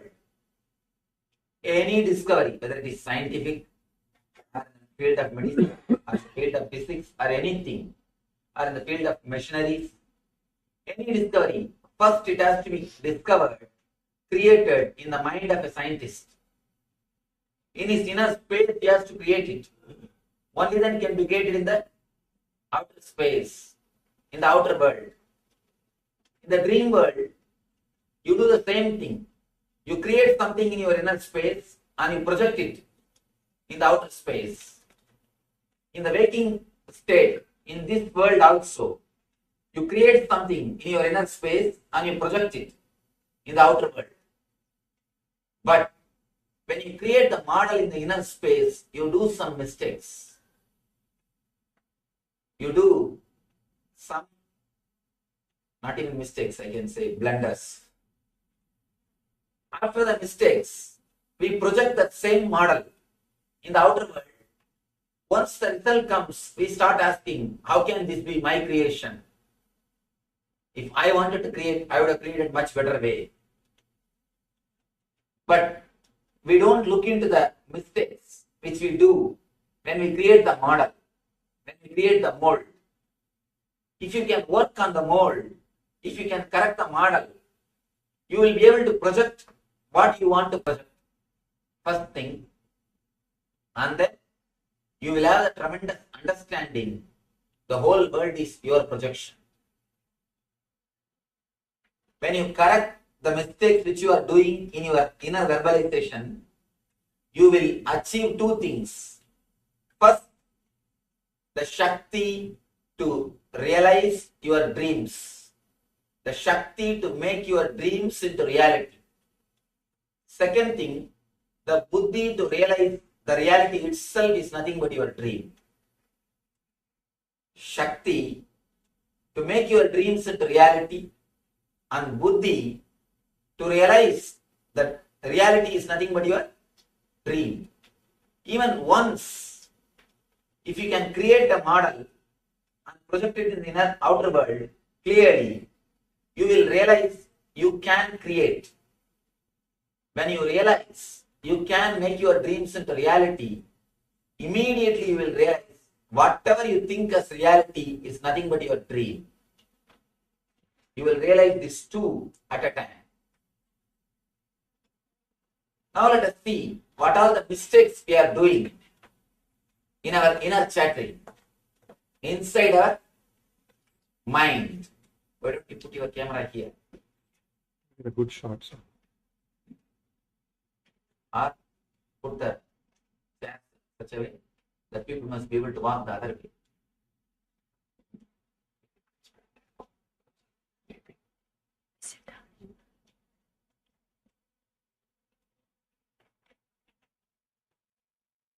Now let us see deeply what are the mistakes we are doing when we create the mold. Our mold for the outer world is created in our unconsciousness, where you repeat the words without your consciousness. For example, when you brush your teeth, you can see your mind will be continuously repeating some words. If you have observing capacity, you can see sometime for more than 10 days or a month, you will be repeating same type of words when you do a particular work. Morning, the moment you get up from the bed, unconsciously you will be repeating the same type of words. When you take bath, unconsciously you will be repeating the same kind of words. Morning around 9 o'clock, you will be repeating same kind of words. How many of you have experienced at a particular time, you will be repeating same kind of words? Even if you don't have to go to the office, you will be repeating the words which you usually repeat in your office, inside your mind. Even in weekend, you will be repeating the words which you usually use in the office. One part of your mind will tell, no, today is holiday, today is weekend, don't bother about all these things, relax. Even then, your mind will not listen. Your mind has got a habit of repeating words continuously, unconsciously, without your knowledge. Many times, you stand in rain for 2-3 minutes.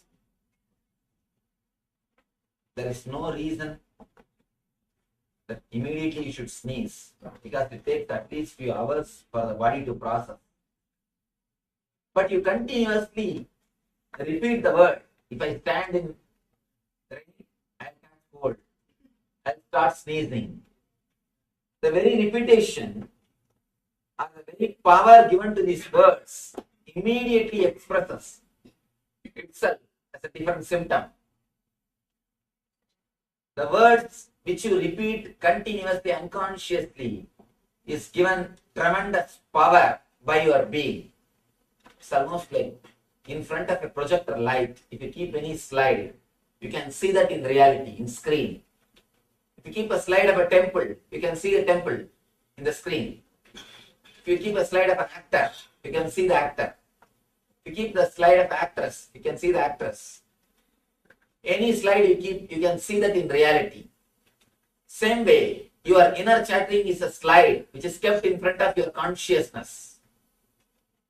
Immediately it is projected and it is experienced as reality.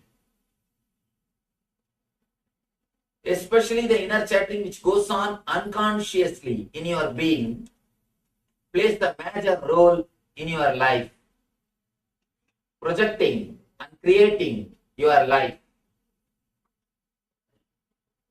First thing which we need to understand, we give power to self-contradicting engrams, self-contradicting samskaras. Engraved memories is what I call engrams. In Sanskrit, we use the word samskara.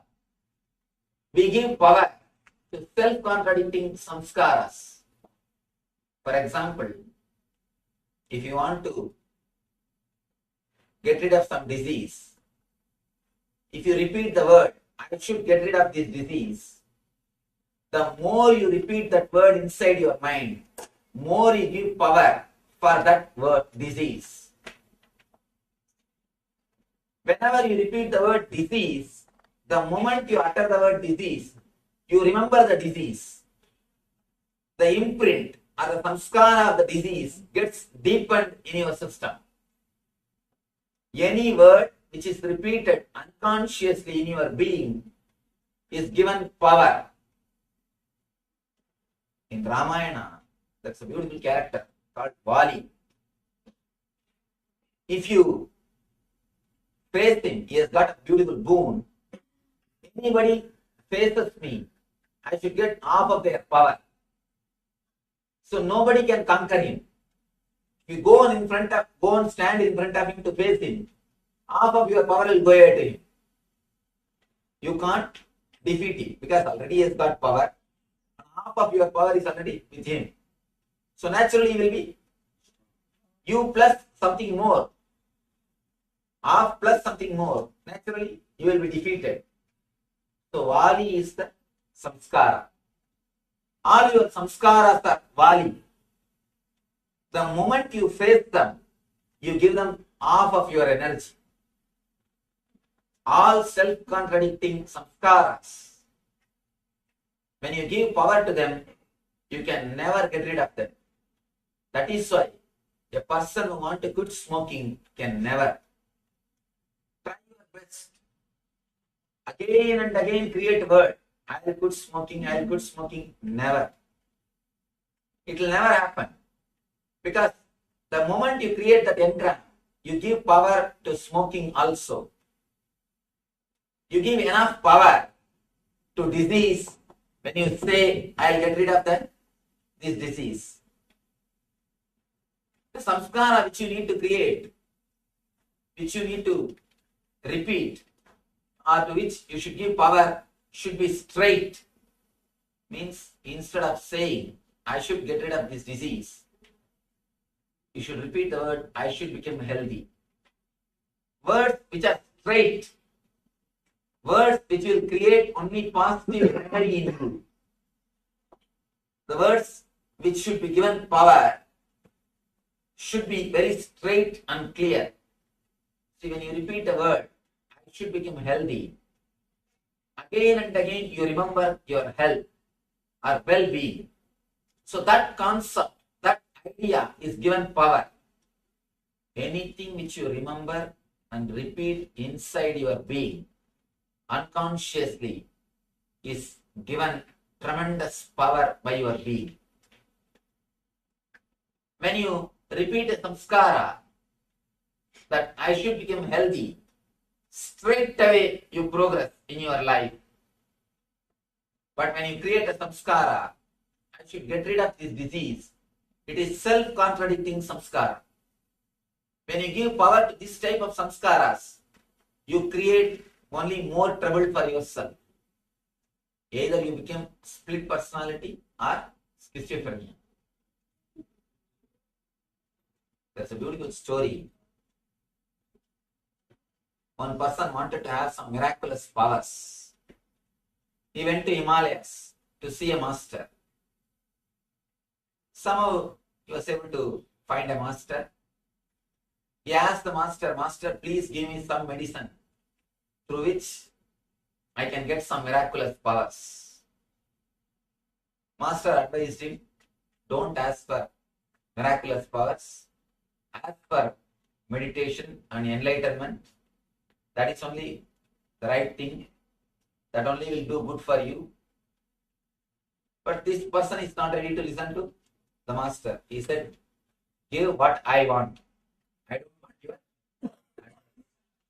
In those days, the spirituality is seller's market. Now it is buyer's market.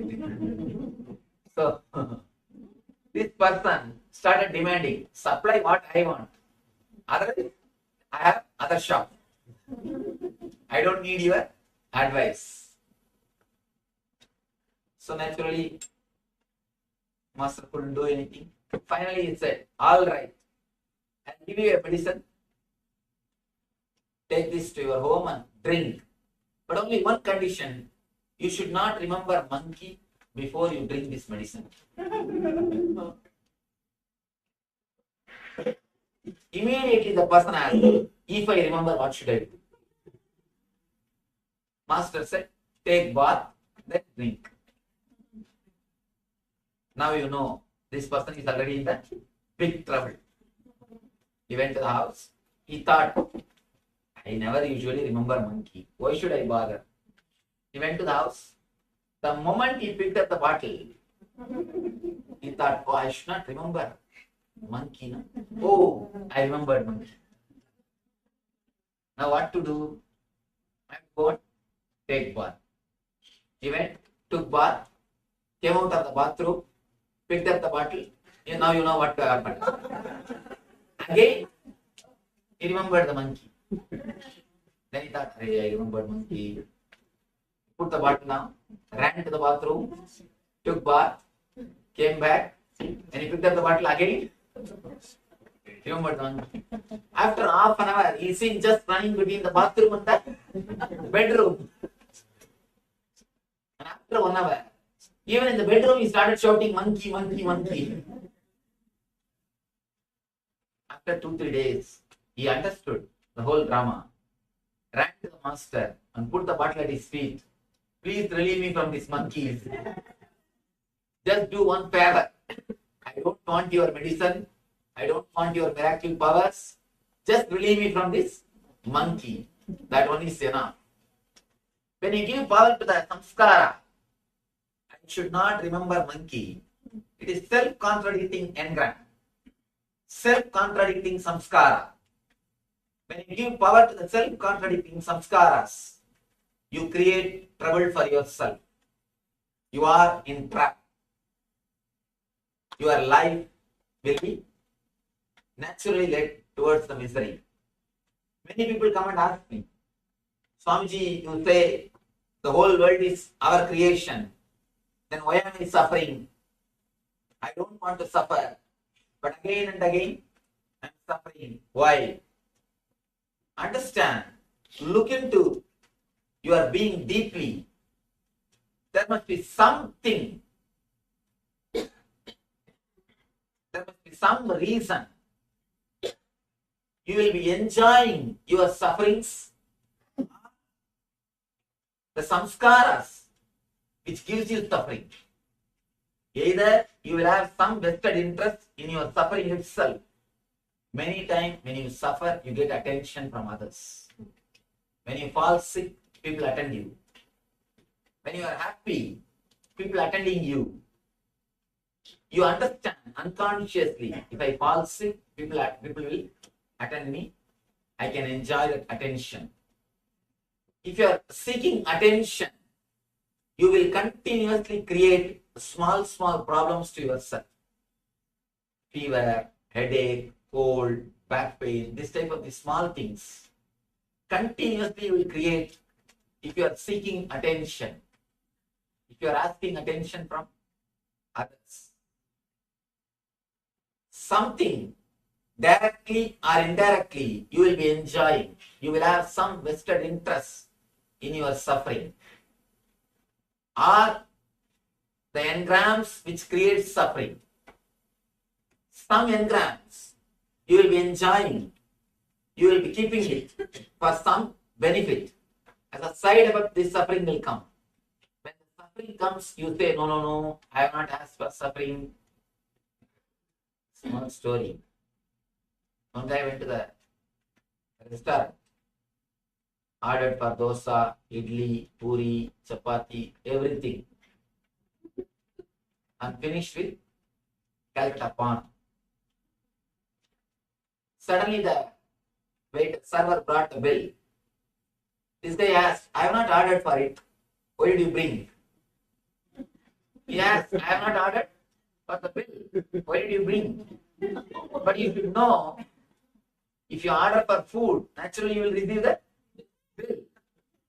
Many times, without even understanding, without even realizing what will be the side effect of this engram, you enjoy that engrams.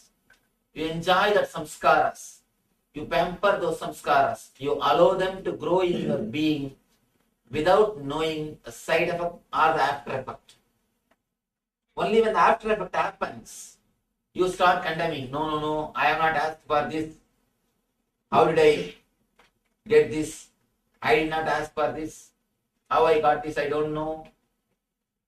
If you look into your being deeply, you can understand. Whenever you create the root cause of suffering, either you will be adding a self-contradicting samskara or the samskara which you created for some purpose, creating misery also as side effect. If you can analyze your being, you will be able to understand the truth of what I am expressing. Now we will do a very small exercise, because this exercise will make you understand what I am saying. It will help you to internalize the concepts which I am expressing. You will just find at least 10 samskaras which is self-contradictory, which you are continuously using in your life. You can find 10 in 10 minutes, because you have at least few hundreds. At least few hundreds you have. You can have a notebook. We will be giving you a notebook and pen. It's only for your purpose. You will carry the notebook later on. It's only for your purpose, so you can write it. You can write. It is just to give an idea to yourself, to internalize this concept, how you create these self-contradicting engrams. Please write down some 10 self-contradicting engrams which you create for yourself. Then we will work how to straighten it. And then the third thing, a simple meditation technique to throw away all the negative self-contradicting engrams which you created for your being. Shiv, can you move the camera or put the chair here? People will, I can't get, people will be blocking if I put the rows. That's the problem. Please have a paper and pen. Volunteers. Please write a pen. Jyoti. You got the paper and pen? Start writing. It is for yourself. So please don't show it to the next person. And you can write it. Nobody is going to read. It is only for your purpose.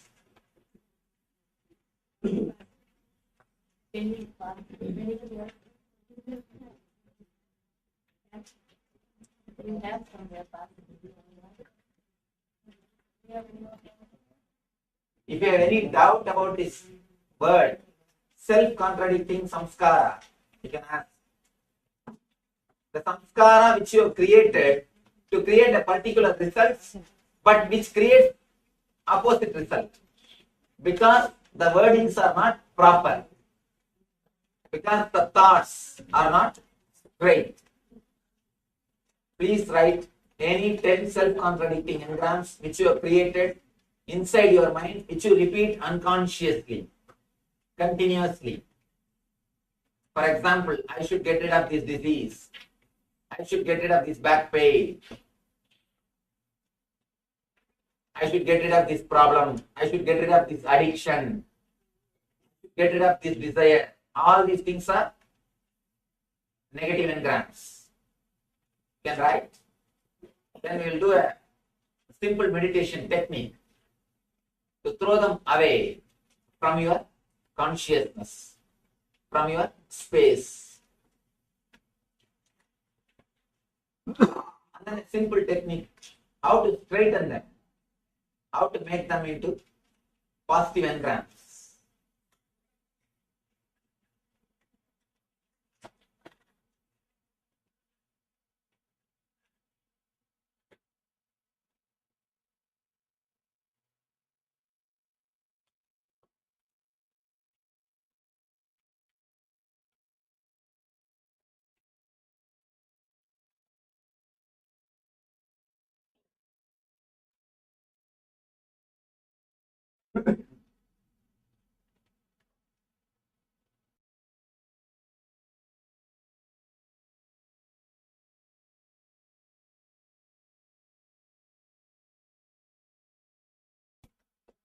To our questions. Then we will go into the meditation technique of removing the self-contradicting or negative engrams from our consciousness.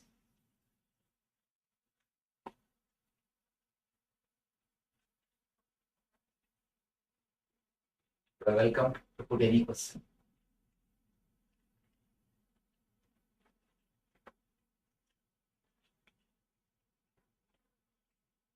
Yes. You said that we walk through for our dreams and we make them. The dream just comes, we do not feel that I don't make the dream. So how do you Two things. When I made that statement, I meant that dreams of waking dreams means that your thoughts. Another one thing, even your dreams, which you are having in the dream state, you are having in the night time, even that is created by you. If you look deeply into the dreams, you can understand they are nothing but suppressed desires and fear. Suppressed desire and fear. And if you see your daytime thinking, that is also nothing but the expression of the night dreams. We should understand little deeply how we think. There's a beautiful word called association by Sigmund Freud. He says, we don't think, we only associate. Here's a beautiful example. For example, you see a dog in the street. Immediately you will remember your pet dog with which you played when you were child. Then you will remember your teacher under whom you studied. Then you will remember the place where your teacher used to stay or where your school used to be. So just your thoughts will move. There is no logical connection between the dog which you have seen in the road and your teacher. Just your mind is moving through mere association. When your mind is moving through mere association, you don't even know what you are thinking. Suddenly you realize simply thoughts are going. Even your thinking is association. So naturally your dreams also will be association. But the root is always created by you. The root is fear and greed, suppressed desires and suppressed fears. That's the root. From the root, different combinations are created. It's like a rainbow colors are there, the 7 colors. They are the root. From that you can create thousands of shades. Your dreams are like thousands of shades, but the root 7 colors are created by you only. From that, thousands of shades are created. Every day, every night, you see different shades. You can't say, no, this shade I have not created. Root of those shades are created by you only. It is you who created all the 7 colors. Out of that, these different shades are created. You are seeing the different shades.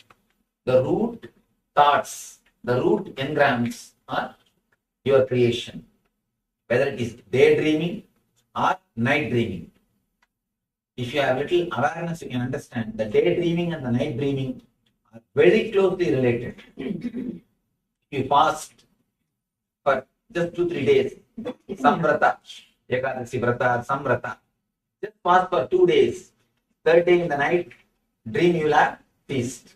In the dream you will have feast. How many of you experienced?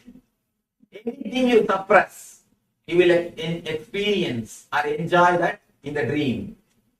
Whether it is fear or greed, if you suppress, you will have it in the dream. So naturally, directly or indirectly, it is you who is creating the root of night dream and daydream. When I say daydream, this world. When I say night dream, which you see in the night time. For both, it is you directly responsible. You said we should create level words like big, body, rather than get rid. What are other words that you can use? You can tell me what are the negative engrams you created. For that, then we will be able to. I tell myself tonight I have to sleep because I can't have something. Of course, the I have to sleep is straight away positive engram. It is no negativity. But I say, oh, I have insomnia. So I should say that. No, yeah, you say I have not. I have insomnia. Oh, then naturally it's a negative engram. So I should say that. Yes. Say, I will sleep. Yes, I will sleep. That's all. And especially when you unconsciously repeat without your awareness, those words have got 1,000 times more power than the words which you repeat consciously. Because you never believe your consciousness. You have all your faith only on your unconsciousness. So be careful, be aware. You never allow even a single negative engram, negative word in your unconsciousness. Yes. You can. Sometimes people might be afraid to say something positive because they might not get it in the time that they're expecting it. They're afraid that they will get it. That fear only they continuously repeat negative words. And they get the negatives. See, understand. Whether you get it or not is secondary. But by repeating the negativity, you are not going to, not only you are not going to get the positive thing, you are going to create more trouble for yourself. You understand? Negativity is not the substitute for not getting the positive thing. And one more thing, at least with positive engrams, you have a hope. May not. That hope is there. The hope itself will give you enough energy to move in the path, to pull your life. But with negativity, the hope itself is over. So there is no way moving. You are just stuck. That's what we call tamas, inertia. So it is better to be in rajas than in tamas. One thing I could not understand, Swamiji, your statement is mind is in the habit of repeating the same words at particular time. In my life, I have not experienced it. For example, if you are addicted to coffee, exactly at the time of 7 o'clock, even if you don't see the clock, inside the bell will go coffee. Have you experienced this? Yeah. Yes. Yeah. This is what I call continuously the engrams are getting repeated inside your being. You may not have experienced the example which I give, but naturally you will have this type of experience. This is what I call continuously your mind repeating the words. Swamiji, there is always a struggle to become a vegetarian. Let me analyze this pre-confirmation to live in the West, and there is a high incidence of the diabetes here. In a family trait of diabetes too. We know by reading the books, as we said, God is paper conversation, softening the qualities of more in the vegetarian. And that's one of the beliefs that we do. We try to become vegetarian, but it creates more of carbohydrates. My struggle is, do I become a diabetic and I don't get it? That's negativism I always have, but I want to practice the vegetarian. How do you get rid of those? I think before starting practicing vegetarianism, you should get rid of that idea that carbohydrate is measurements. To tell you honestly, there are I work with patients. As of now, in last 2 years, more than 100 patients have touched. We do the healing, the meditation healing. Only when a person comes to know he has got a problem, or he will get a problem through particular food, he gets a problem. Of course, what I am saying will be very difficult to understand, because for your lifestyle, for your education, according to your education, according to your understanding, it will be totally different. But according to my understanding, the engrams or the mental ideas plays a major role. So your problem that before starting itself, you're decided, if I become vegetarian, I will become diabetic. I eat this kind of food, I will become diabetic. I am going to have this trouble. You are not even entered into the project. You are not even taken that project. You are not even entered into that lifestyle. You already decided. You already have a concept. First thing, becoming vegetarian or not nowhere related to spiritual growth. Please understand that. It is nowhere related to spiritual growth. There are many non-vegetarian people who become enlightened. So you don't have to force yourself to become a vegetarian. Next thing, that idea, the moment if I become vegetarian, I will naturally have only this type of food. I will become diabetic. All these things, I can say, surely, it's not reality. It is more like a, that's what I understand this one thing. Sometimes we listen all the arguments and pass judgment. Sometimes we create judgment, collect arguments just to support the judgment. Here, if you analyze it deeply, somehow, through some belief, some faith, one thing, be very clear. Just like there are some superstitions in the religion part, there are enough of superstition in the science part also. There are enough of scientific superstitions. A lot of time, we don't even understand. We just start believing just because some researcher or some scientists have said that. We don't even look into the matter. We don't even see deeply. We just started believing. So maybe some scientific superstition has entered into your head. You started believing, by the vegetarian food, I am going to become diabetic. Surely, you will not become diabetic by vegetarian food. Maybe a particular food which you are thinking. And one more thing, you don't have to take only the food which creates, which will make you diabetic. There are enough of different kinds of food which will not make you diabetic, which is vegetarian. So you can go for that options. It is just how much we are aware without allowing these things into our mind. Thing you don't have to force yourself. Next thing, even if you decide, you don't have to have the prejudice that if I become vegetarian, I will become diabetic. With your teachers, I'll ask you a direct question. Are you vegetarian? Of course, I am pure vegetarian. And if you are pure vegetarian, why you are vegetarian? Why you eat non? Just because I don't like. Just because I don't like. From my childhood, I am born and brought up with this lifestyle. That's the first thing.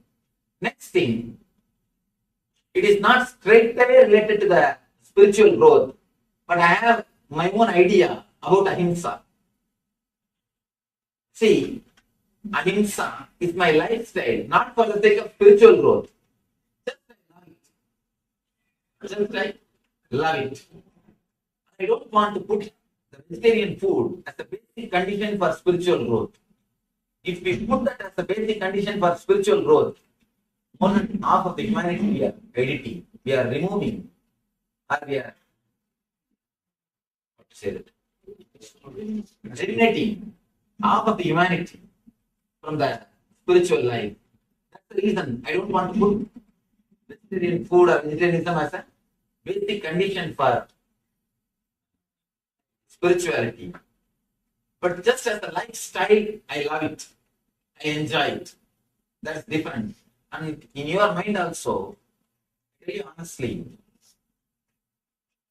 I have seen few people, they take non-veg food only 15 minutes a day and they forget about it. There are other people who don't take non-veg food, but 24 hours they think about it. So it is better to have 15 minutes non-veg food than 24 hours having mentally non-veg food.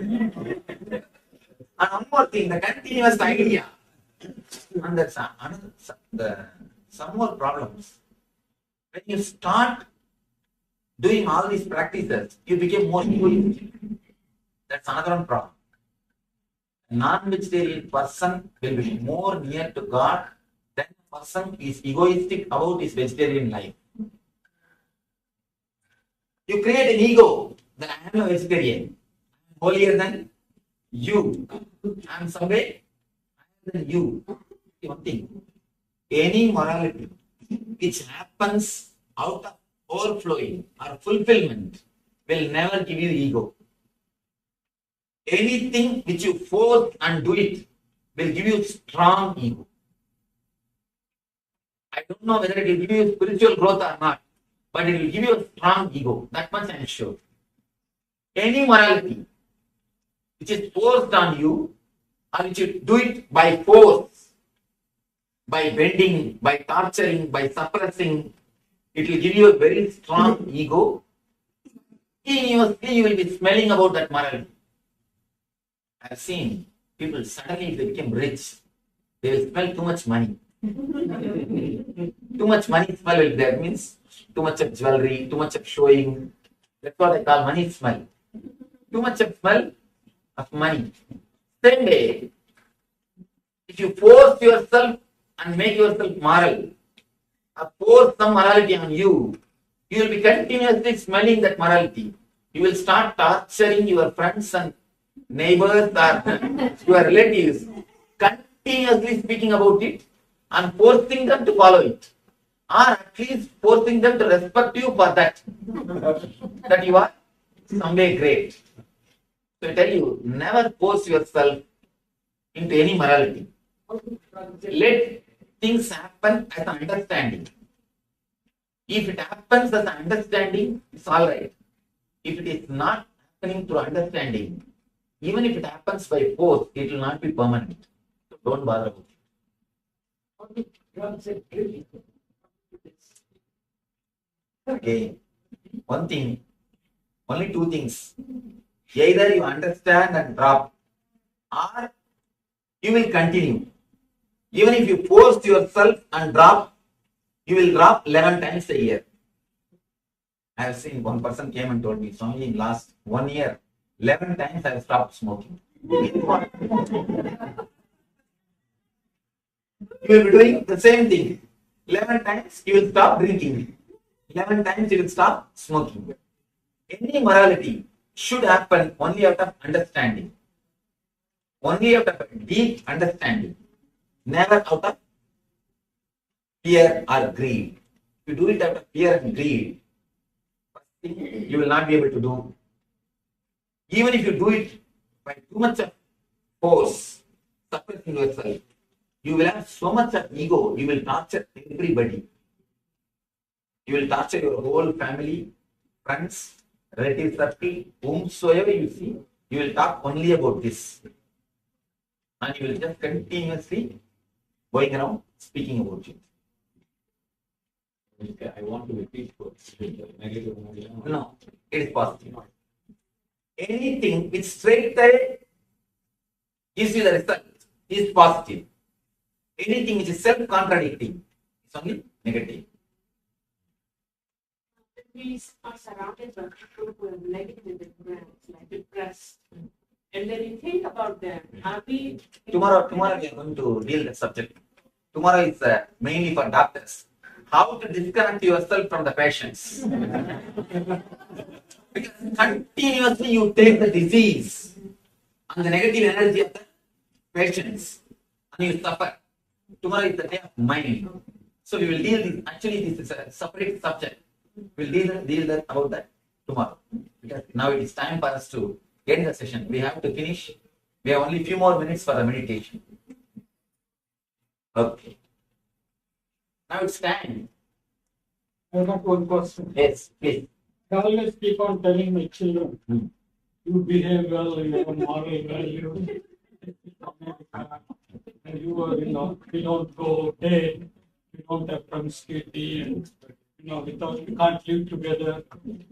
All these things. Keep on every day I'm telling it. What should I do? See, please understand.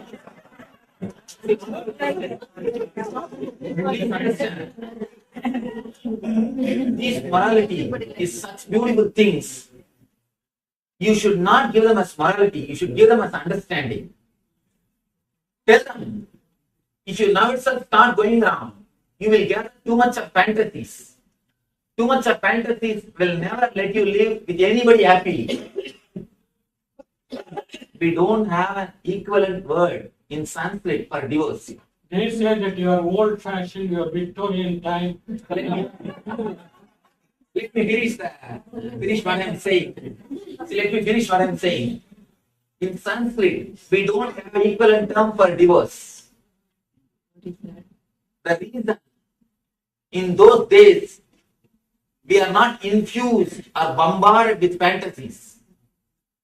When you are flooded, bombarded with fantasies, you can't live happily with anybody. Even if you get the Miss World or the Mr. World, you can't live with them. You can't live happily with them. Tell them the reason, tell them the reason. See, the whole India, complete, if you read the reports, only 1% of the Indian population takes any depression medication or any medicine related to mind. In this country, I don't have to tell you, you know the statistics. What is the reason? And 50% loneliness.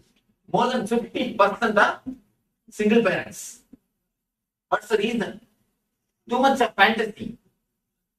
Lack of acceptance. In That's India, what we you don't see. accept. Why lack of acceptance? Too much of fantasy. No. Lack of acceptance that you are depressed in India. Here they accept and take medicine. So there is depression there also. In India? Yes. They don't accept it. See, one thing, let me be very clear. Please understand, I work with villagers. I work with villagers of India. I work with villagers. I can be sure India is at least 10 times less depressed than any other country. 10 times less depressed. First thing.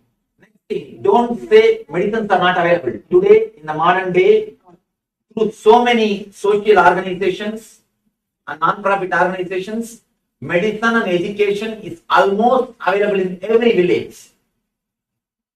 Almost available in every village. Don't think, just seeing some media or press report that India is not having medicine or education. I am working in village. At least 3,000 villages have got our direct representatives from our institution, from our organization. I can say every village has got some way or other some non-profit organization, some institution is giving at least basic things, and we can't say that there is no medicine available or people don't accept. Be very clear, surely 10 times less depressed. I can be sure of that. If you don't visit India for last 20 years, then please visit once. I can be sure 10 times less depressed. And one more thing, 50% single parents. What about that? Surely that is not the case in India. That's not the case in India. In another 20 years, because the westernization is happening. The fantasies are being infused. So I tell you, see, let us not bother whether the India will become West will become India. Let us not bother. Let us see how we can safeguard our kids. Understand? I am not here to analyze social things. How whether after 20 years India will become like other country or other country will become like India, that I don't know. That I don't know. Let us see how we can safeguard ourselves and our next generation. Tell them it is just because of fantasies, aloneness, how most way depressed way people die. In the idea of Saptabadi in Indian marriage system, in the Saptabadi, you take the vow. When you take the marriage vow, Saptabadi vows, either someone dies or you take sannyas. There is no other way to escape from marriage. There is no other way from escape. There is no other way from. There is no other way to escape from marriage. That's the way of life, because there is no fantasy.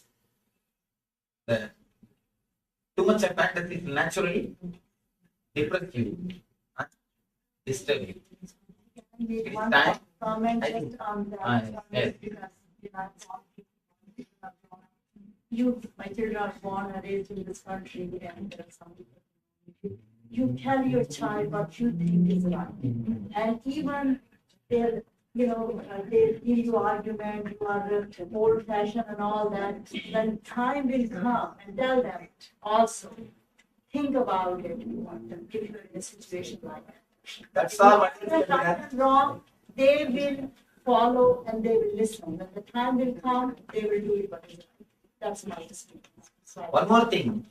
See, we also should take a little more time to sit with them, talk to them. We should have little patience and intelligence both to work with them. And we expect just by telling once they should follow our command. That is simply impossible. You should take enough time to work with them because they are more intelligent. What can be done? They are more intelligent. There are more options, more possibilities. Naturally, they will question. No other way.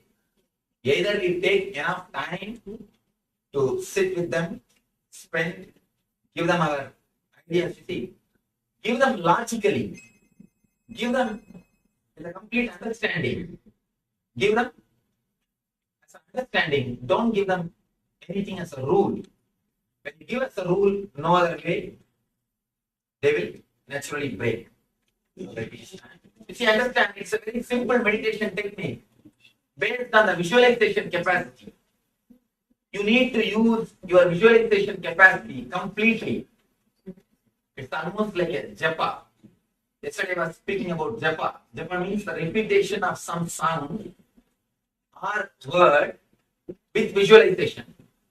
Here, we are going to do a simple visualization technique to throw the self-contradicting or negative engrams from your being. According to our yoga system, all these negative engrams, all the self-contradicting engrams are printed in a chakra called Swadhisthana, means just below the navel chakra, just below the navel center. That's the area where we have chitta or memory. That is the space, that's the area in which we have recorded our self-contradicting engrams, from which our inner chanting starts. Now we will be creating a mantra to cleanse that energy center. to cleanse that energy center so that we will have more awareness when you think. Actually, when you think, if you have more awareness, you will never create self-contradicting engram. You are creating self-contradicting engram or negative engram when you think only because you don't have enough awareness. If you can create little gap between you and your thinking, you will never create negative words. You are in too hurry, too much of speed. That's the reason. Continuously you think and you don't even know what you are thinking. It's like you eat, you don't even know what you are eating. Same way, we are continuously thinking without even knowing what we are thinking. Now let us do this simple technique just for 5 minutes. In the home, if you are trying to do it for 20 minutes. Now we will do only for 5 minutes because we are going to work only on this 10 engram which you have written, which you wrote in your paper. In home, if you are working, at least take 1 hour, all the engrams, whatever you can remember, do this technique for at least 20 minutes. Let me describe the technique. Let me completely give the instruction, then you can do it. 3 instructions. First, we will close our eyes and concentrate in the Swadhisthana area, means just below the navel. We'll concentrate. Next, second instruction, we'll create the sound of Bhumkara. H-O-O.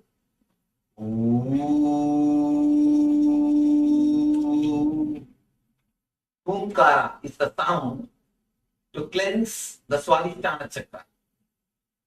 The third thing, when you create that sound, visualize you are exhaling all your negative engrams. Understand? Here you need to engage both the capacity, verbalization capacity and visualization capacity to cleanse your being. You will verbalize and visualize together. You will verbalize the Humkara, H-O-O mantra. Visualize you are throwing away all the negative engrams. Now we will do it just for 5 minutes. Before entering into meditation, you can read the paper which you have written. Because you have to visualize, you are throwing away all those things. Please read it.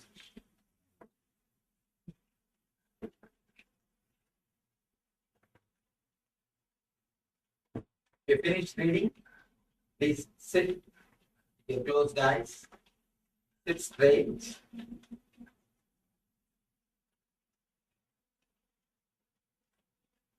Sit straight, close your eyes, concentrate or remember Swadhisthana area just below the navel. Close your eyes. Close your eyes.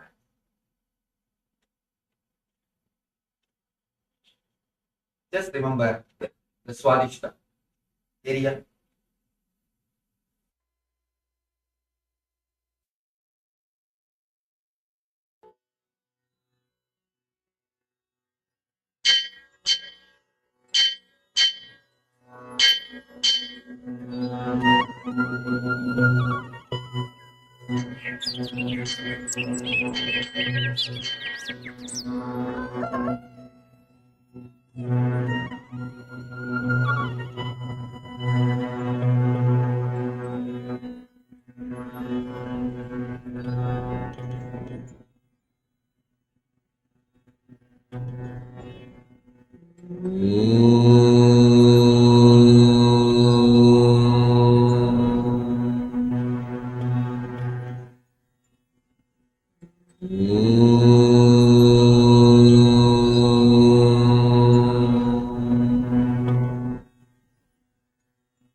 Om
I'll start with a small story.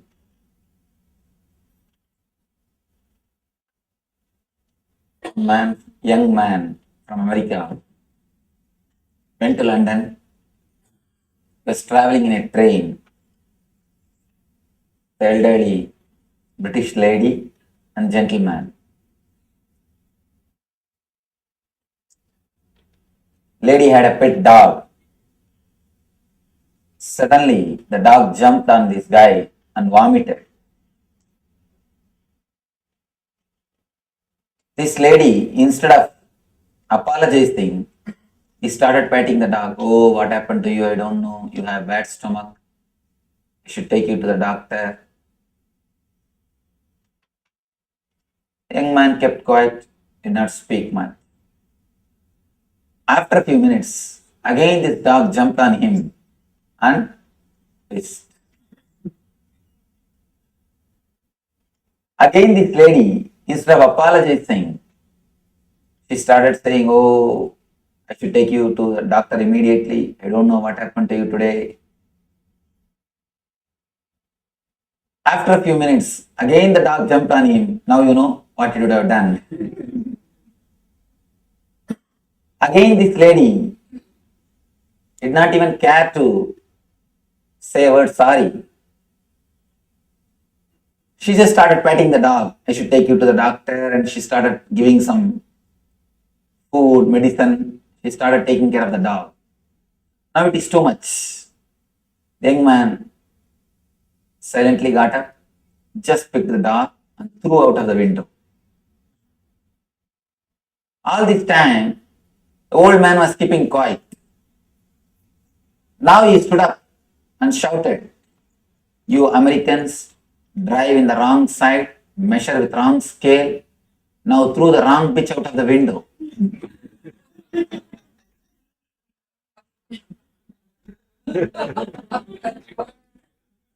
Whenever you throw, you always throw only wrong bitch out of the window. All our choice, all our decisions always end in dilemma. This dilemma is what I call mind. Dilemma is the straight, direct explanation or definition for mind. There are so many definitions for mind, but from my experience, I can say this is the right word, dilemma. Continuously moving from this extreme to that extreme, continuously seeing the other side, continuously thinking, I should have done that, I should have done this, I should have taken that type of decision, I should have taken this type of decision. Continuously not accepting the present moment is what is the root of the mind. When you close your eyes, whatever happens in your space, whatever you think and whatever you can think, whatever you visualize, whatever you can visualize, whatever you experience, whatever you can experience, everything, the whole is what I call mind. The root of the mind is dilemma. If you can just accept this moment, the whole reality, the existence as it is, simply you will go beyond mind. You will go beyond mind. You will experience the state which we call enlightenment or superconsciousness. Mind, the root of the mind is dilemma. Because you are continuously in dilemma, all your choices, I tell you, when I say all, I mean all. Capital letter ALL. All our choices end in suffering. Bliss is choicelessness. When you are choiceless, when you are just accepting the flow, when you just accept the nature, you are in bliss. Actually, bliss is nothing but accepting the reality as it is. But we always say, I accept everything, Swamiji. Everything is beautiful. Just this one thing, it's around the corner. Let me correct this one thing. Tomorrow I will be happy.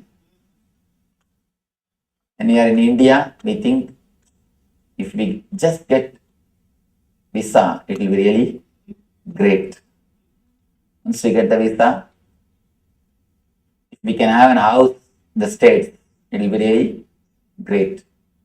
Then green card, then citizenship, then car. One by one, by the time you have a family, already you have mortgaged your life. Already the life is mortgaged. We just postpone. Just after this, I'll be happy. Postponing the bliss, postponing the ecstasy, postponing the joy, which is continuously happening in you, which is your nature, is the root of the mind. Understand? In bliss, you can't have mind. Because bliss happens to you when you are choiceless. In the choicelessness, bliss starts happening. Whenever you choose, you always choose misery. Any choice is nothing but misery. People ask me, Swamiji, should I continue my spiritual life or my material life? For which I should give more importance? It's a very big question. $1 million question. Every so-called spiritual seeker asks this question. Please understand, only so-called spiritual seeker, never the real seeker. Just like a professional lawyers, professional doctors, there is a group of people who think themselves as a professional seekers. Their only job is continuously reading some book and window shopping from master to master, from group to group, and gathering here and there something, thinking that they are great seekers. I have seen thousands of these so-called great seekers. They always come up with one question: should I put more energy, more time on my material life or in my spiritual life? I tell you, the moment you choose, you have started suffering. The moment you choose, you have started suffering. Whether you choose spiritual life or material life. If you choose the material life, you will always feel, oh, I am missing the spiritual life. You will be visualizing what you are missing. If you choose the spiritual life, you will always miss the material life. I tell you, there is no need to choose. Material life is horizontal line. Spiritual life is vertical line. We always have a dilemma, which one to choose. If you look little deeply into your being, of course, looking little deeply into your being is what I call meditation. If you meditate little bit, you will understand, experience. You don't have to choose horizontal line or vertical line. You have the capacity to grow in both directions at a time. That is what I call quantum spirituality. You can explode in the horizontal direction and in the vertical direction at a time, in same space. Real spirituality, a real meditation is living in this moment. When you start living in this moment, naturally you will explode. You will just express yourself in your so-called material life and spiritual life. Life is only one thing. Whether you live with awareness or without awareness, that is the only choice you have. You don't have any other choice called spiritual life or material life. Don't think just because somebody has become a spiritual person, he eats something from the other world. He eats the same material which you are eating. He sleeps in the same bed in which you are sleeping. He uses the same way as you use the bathroom. Everything is same. Of course, the problem is, in our ancient scriptures, we have not recorded whether Krishna used the bathroom or not. That is the problem. We always have an idea about spiritual figure. We have a particular kind of a frame. Any spiritual figure, we put them into that frame, into that idea, and we distance ourselves from them. We distance ourselves from them. There is no need to choose. The moment you choose only suffering. All choices are nothing but suffering. When you start living intensely, you start a new way of life, all inclusive, which I call whole. When you are whole, you are holy. The only way to holiness is being whole. The moment you start choosing, you are given power to your mind. Fear, greed, and worry. All these three start in choosing. Your greed makes you choose. Your fear makes you, some way you wanted to escape from something. Of course, naturally these two ends in worrying, confusion, dilemma. Whether you choose based on fear or greed, we end in dilemma, worry. These two are the root for choosing. Don't choose anything mentally.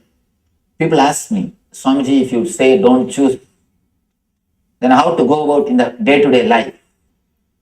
Should I drop spirituality or should I drop my profession?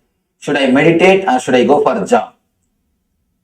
I tell them, never choose mentally before you start living. Just start living intensely. As you feel, as your heart guides, you will see simply your profession will become meditation. What has to drop will drop automatically. Whatever has to drop will drop automatically. You don't have to choose, that will choose you. You don't have to choose, just your whole being will start choosing. The moment you choose with your logical calculation, with your intellect, you are in trouble. Not choosing, accepting the flow, going along with the flow is what I call intelligence. The moment you accept, something happens to you, That is what I call intuition. The normal level, very basic level, you are in the level of instinct. The moment you get the little bit energy to choose intellectually, you come to the level of intellect, man. If you drop choosing, accept the flow, something happens to you, intelligence, you become divine person. When you stay in this level, in that same energy, something more happens to you, which I call intuition. You become divine. Step by step, from instinct to intellect, from intellect to intelligence, from intelligence to intuition. Usually, almost we are all stuck, 90% of us are stuck in intellect level. Of course, we are not in instinct level, we are in intellect level. Continuously fighting with yourself, continuously creating conflicts. That is the reason we need so much of entertainment. Why do you think continuously we need partying, drinking, TV, movie, everything? When I was first brought to this country, when I came first to this country, they showed me all this Universal Studio and Disneyland and whatnot, all those entertainment things. The devotee who took me around thought I'll feel very happy after seeing everything. But somehow I felt very sad. And I came out, they asked me, why Swamiji you are feeling so sad and you are silent? You didn't enjoy all these things. I said, if so much of entertainment is needed, means this country must be joyless.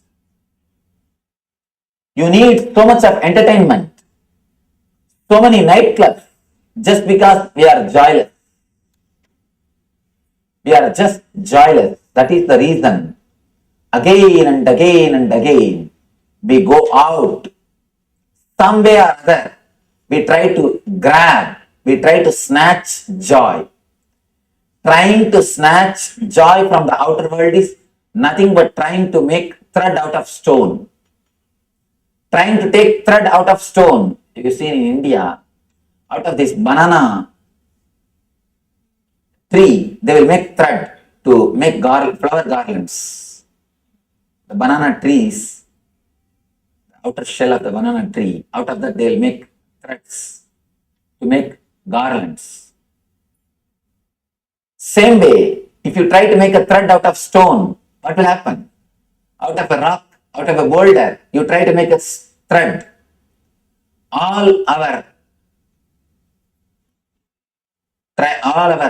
work to get joy out of the outer world, out of these outer entertainments, is nothing but trying to make thread out of boulders. Of course, you can escape from yourself.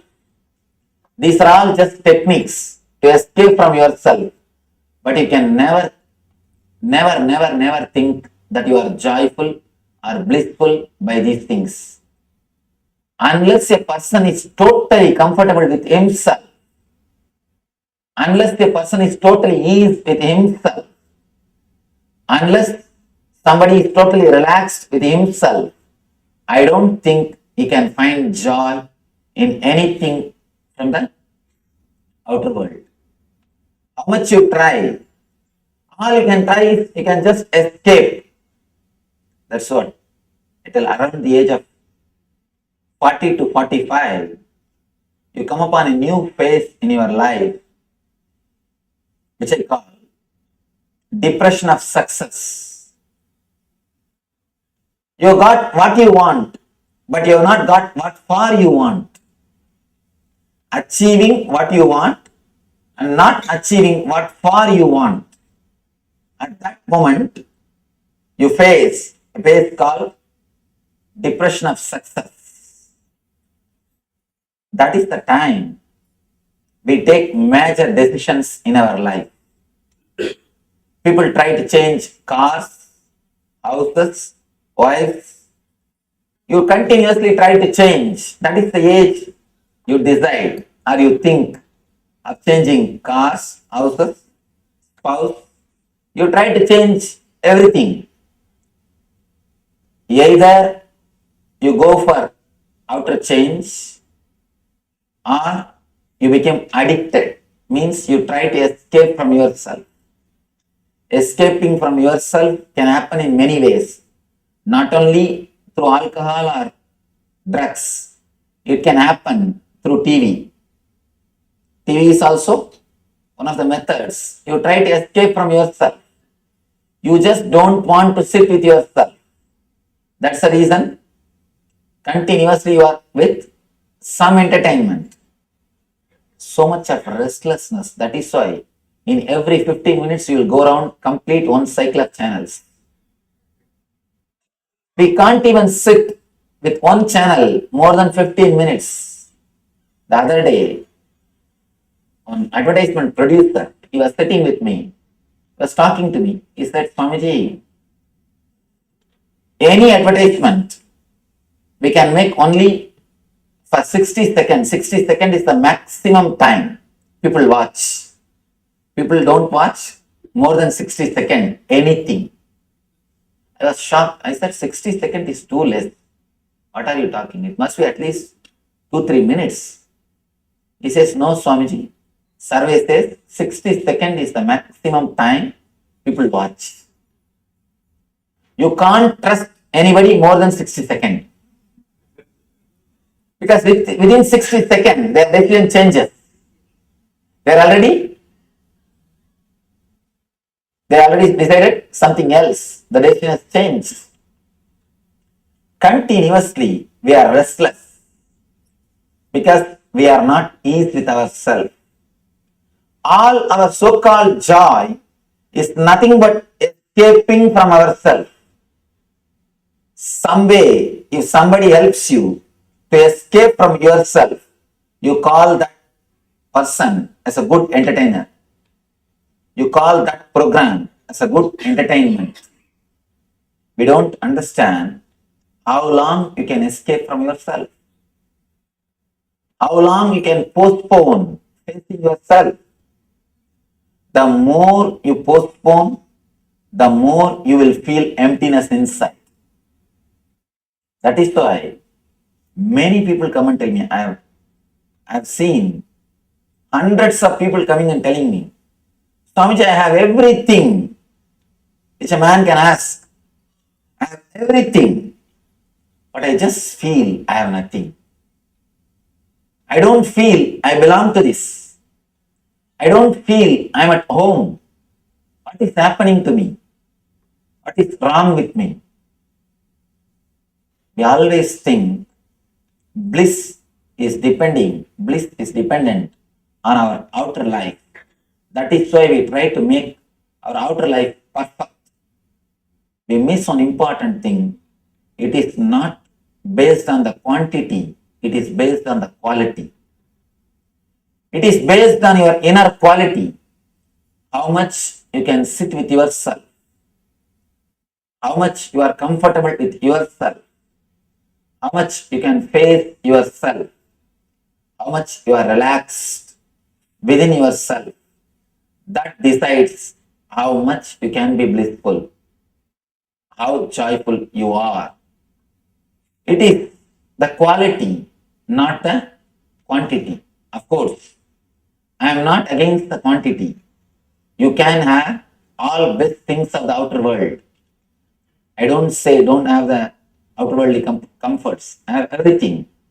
But don't sell the inner world to have the outward comforts. We sell our sleep to purchase bed. We sell our sleep to purchase bed. We sell our eyes to purchase drawings.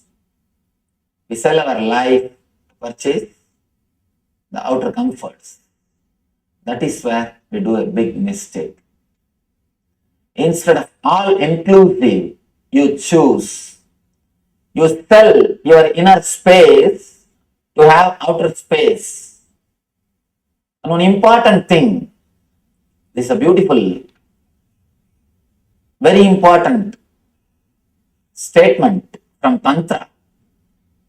Tantra says, there is no need for you to sell your inner space to have the outer space.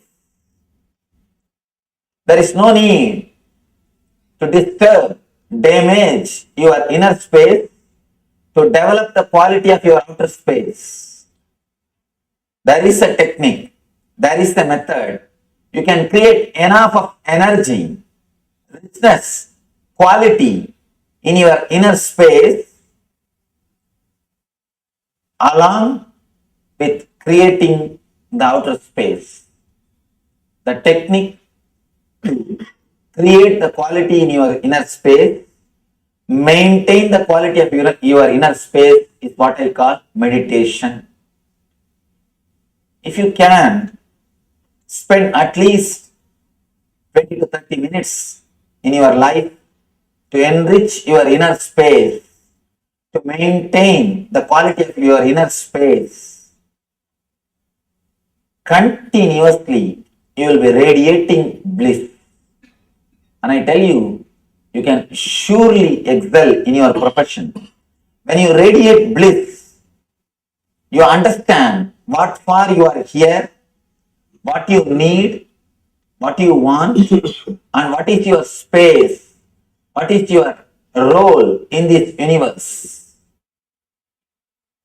Unless you experience deep easiness with yourself, you will not even know what for you are running.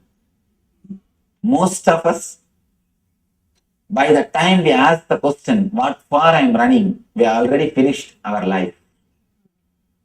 We already finished our life. We have finished our race. After finishing, we ask, what for? I ran. What I am doing? It's a beautiful statement. The worst thing in the rat race is, even if you win, you are a rat. Even if you win, you are a rat. I don't think anybody wants to be a rat just for the sake of winning. If you choose to be a rat just for the sake of winning, it is up to you. It's actually our decision. Next thing, somebody was asking me yesterday how to clear the negativity. This is a very important thing. Today I wanted to address about this, especially for doctors. Continuously, you swallow negativities of the patients. Continuously, you are hearing about the problems. You are hearing about diseases. You are meditating on negative things. Please be very clear. For others, people who are in the other professions, for them, meditation is a luxury. If they want, they can have, otherwise there is no need. For doctors, it is a basic necessity. If you don't meditate, be very clear, we are going naturally towards depression. Because every day we are meditating on negative things.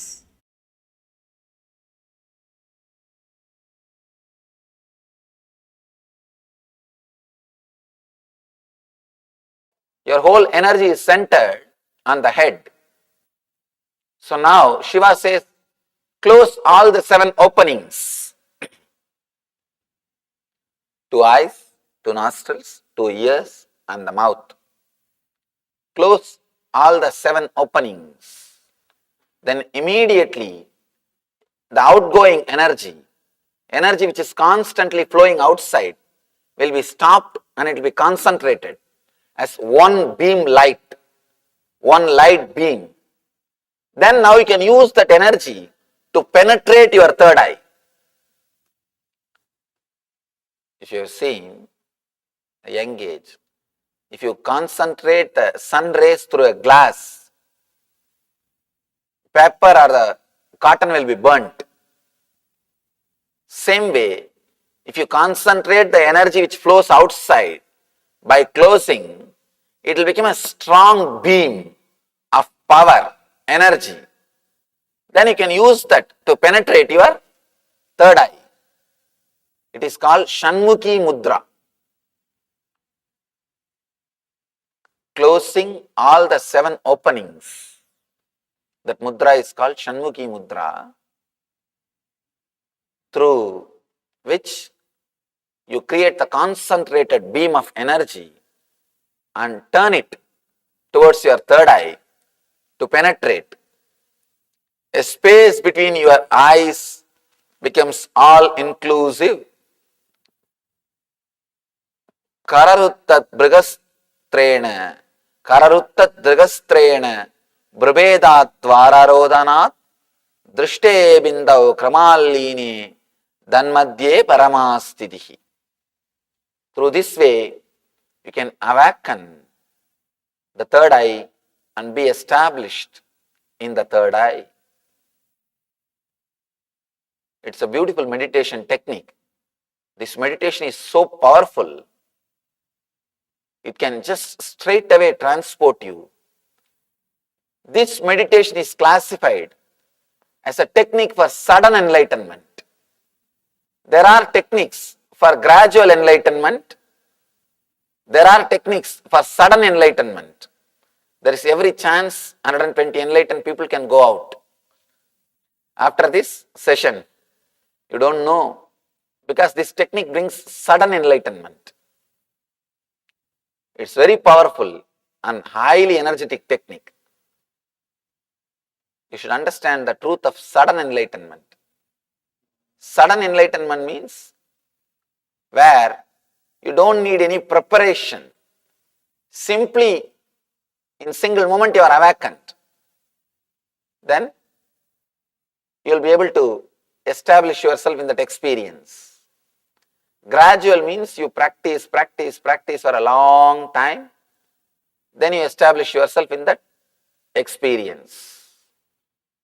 The sudden enlightenment is always good because it gives you the glimpse and the conviction about the possibility happens in your being. Then you won't have much doubts and problems. All our problems are nothing but our doubts. Is it really available? Or will I be able to have? Will that be successful? I don't know what will happen to this. I don't know what will happen to my husband. I don't know what will happen to my wife. I don't know who will run away where. All these doubts are the problem.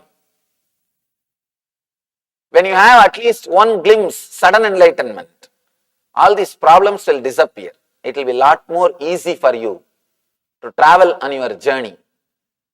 All great masters, fortunately, directly, with understanding or without understanding, had the glimpse of sudden enlightenment. Sudden enlightenment. So, it is time for us to go inward and work on the Ajna Chakra to have the glimpse of enlightenment. Today we will spend a little more time on the meditation because it's a very powerful technique. Let me describe the technique. It's a very powerful technique. Please understand the instruction slowly but clearly, then we will do it. You are supposed to close all the 7 openings with your 2 hands. Let me first describe, show, and then you can close. 2 thumbs on your ears, 2 fingers on your eyes, and 1 finger from each hand on your nose, and mouth you can just keep it shut. That's enough. Let me describe the technique clearly. Do not close the nose completely, then do not block it completely, but reduce the airflow. As on now, it is going chaotically. Reduce it and balance it. We do mantra japa to balance the prana flow only. Many people will be always doing mantra japa. Actually, it regulates your prana flow. It helps you to go towards the little more higher space or consciousness. So, let me describe, later on you can do, you can just please understand completely first, then you can do later on. See it clearly. And this is called Shanmukhi Mudra. When you close like this, the energy flow which is going outside, actually through the face, through the 7 openings, constantly energy is going out.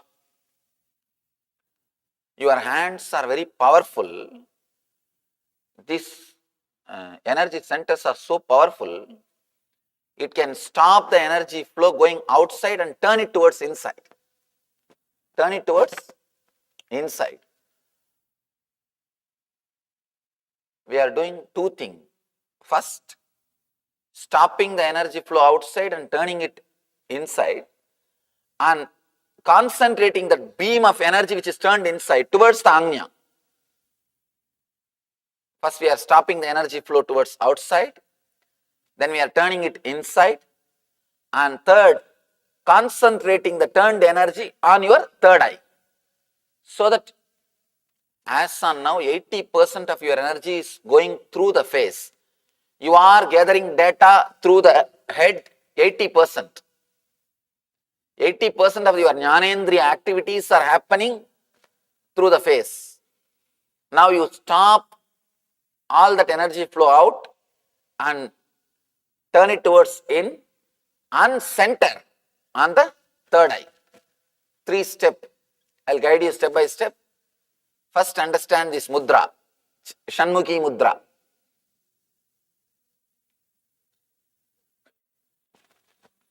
And first you have to close your ears properly. Actually, it will be comfortable for you if you sit on the ground and put your hands on the chair, so that the hands heaviness you won't feel. You can support yourself on the chair. You understand? You can turn a chair, put a chair in front of you. Yes, just like that, and support your hands. It will, or you can support on the chair which is front of you. You can sit on a chair, and you can sit even on a chair and put your hands on the, so that it will be, you will not have that shoulder pain. Yes, that's the right thing. You won't have shoulder pain. One more thing, please understand.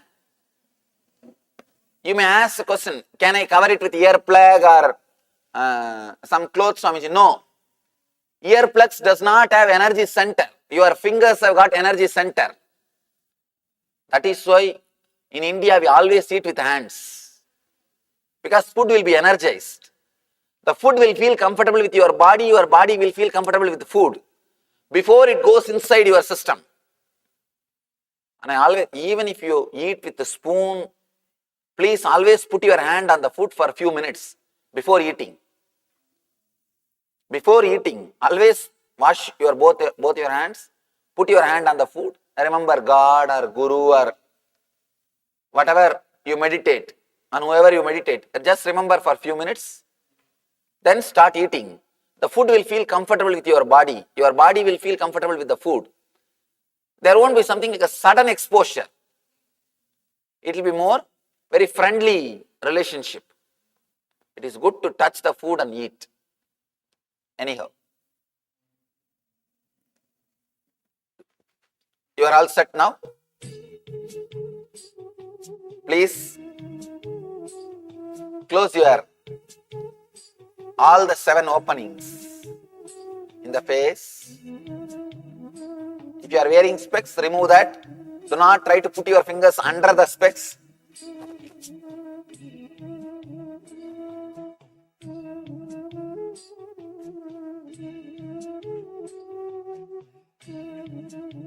Do not close the nose completely. Just reduce the prana flow. When your mind settles down itself, the prana flow will reduce.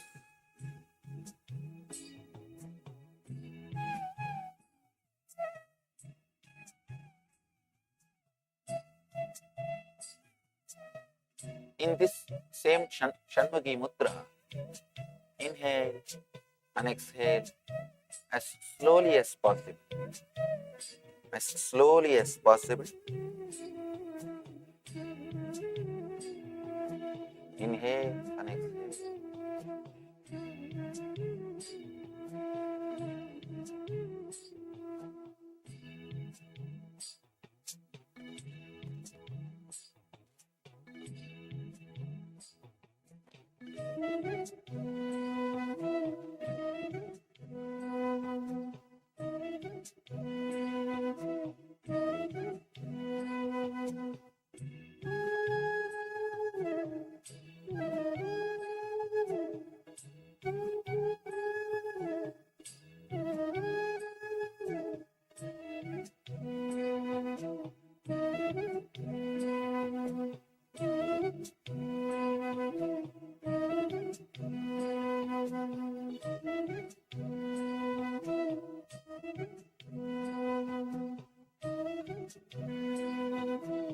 Just inhale and exhale.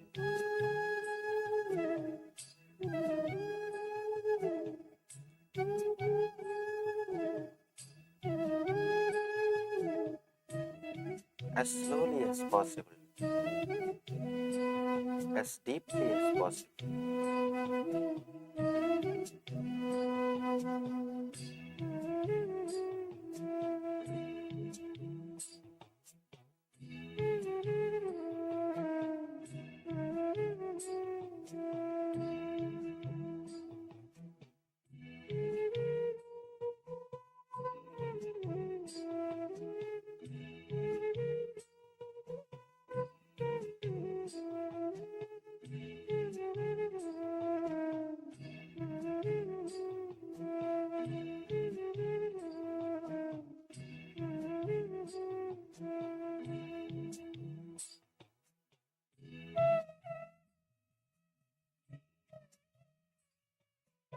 Let your mouth be tightly.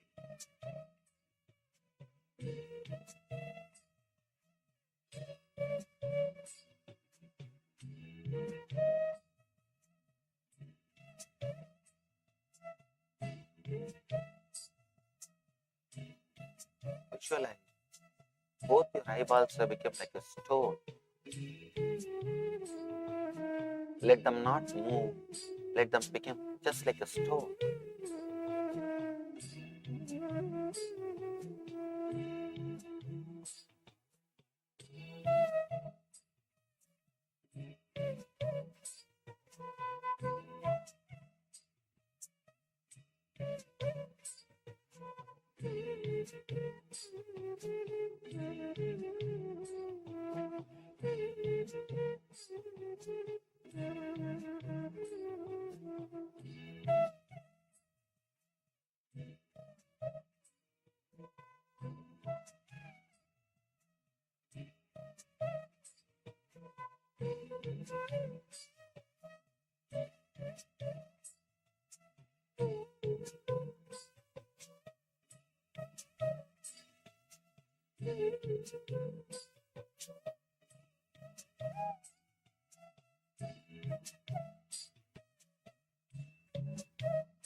Inhale and exhale as slowly as possible, as deeply as possible.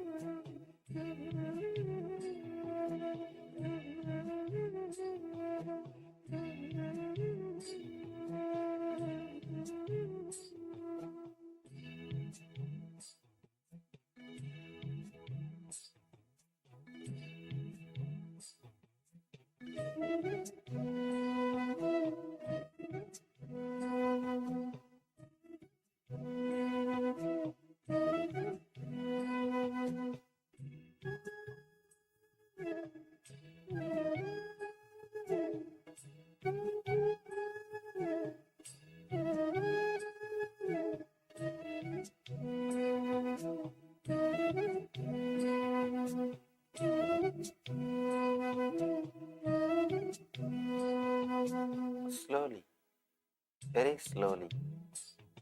Put your attention on the third eye. Do not concentrate. Do not tense yourself. Just put your attention on the third eye, Amya Chakra.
Slowly, intensely, start concentrating on your thought. Intensify your awareness. Do not create stress. Try to penetrate with deep awareness. Do not create pressure. Create only awareness.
Intensely visualize as if you are penetrating your third eye with a drill bit.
Visualize deeply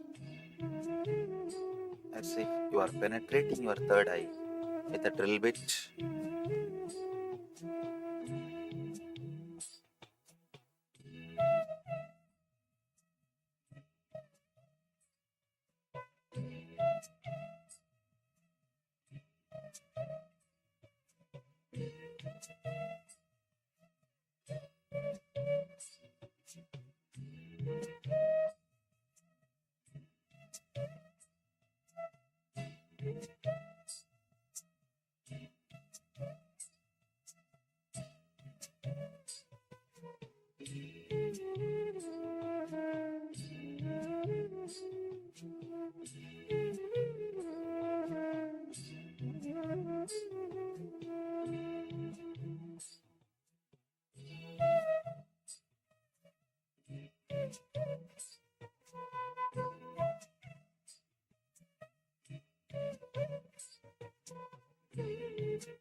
Penetrate your third eye intensely.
Shanti, Shanti, Shanti.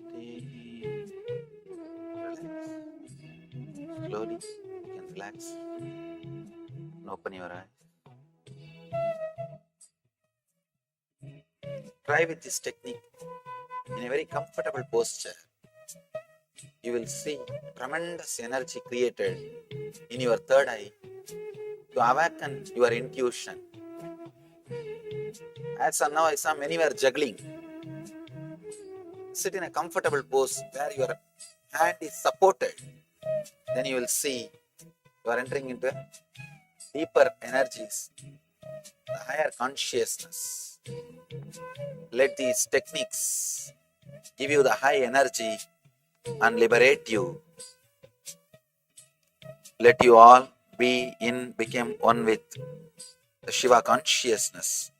Let you radiate eternal bliss. Nityananda. Thank you.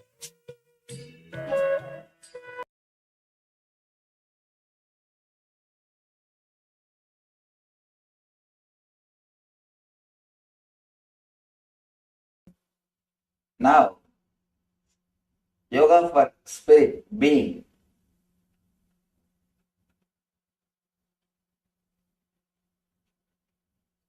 As a being, the being level, you don't need any separate meditation or yoga. All our yoga or meditation is to reach that level. That's all. If you can experience that level or stay in that level, you don't need any meditation or yoga. The aim of the yoga is reaching the level of being or the spirit. First thing, what do I mean by the word being or spirit? Let's analyze. Let's analyze what do I mean by the word being. In Sanskrit, we call Atman. You can translate it in a very superficial way as consciousness. Consciousness is not equivalent or exact translation of Atman, but we have no other way. We have to use the word consciousness. Soul is much poor word. Consciousness is at least a little better than soul. So I am using the word consciousness. Actually, being cannot be expressed by a single word. You can say what is not being and make people understand what is being. But you can't pinpoint and say what is being. Because whatever you can pinpoint is only related to mind. You can't say anything about the being because it is something beyond mind. It is something above your intellect, it is something beyond your logic. Again and again, our masters declare it is beyond the body, beyond the pranamaya, beyond the manomaya, beyond the vijnanamaya, the different sheets, different koshas.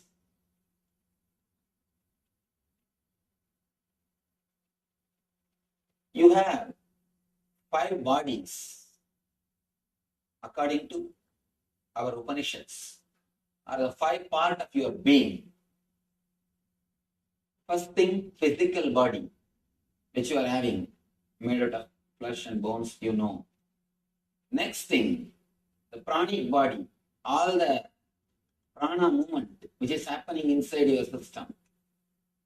Inhaling, exhaling, all the other prana movements in your system.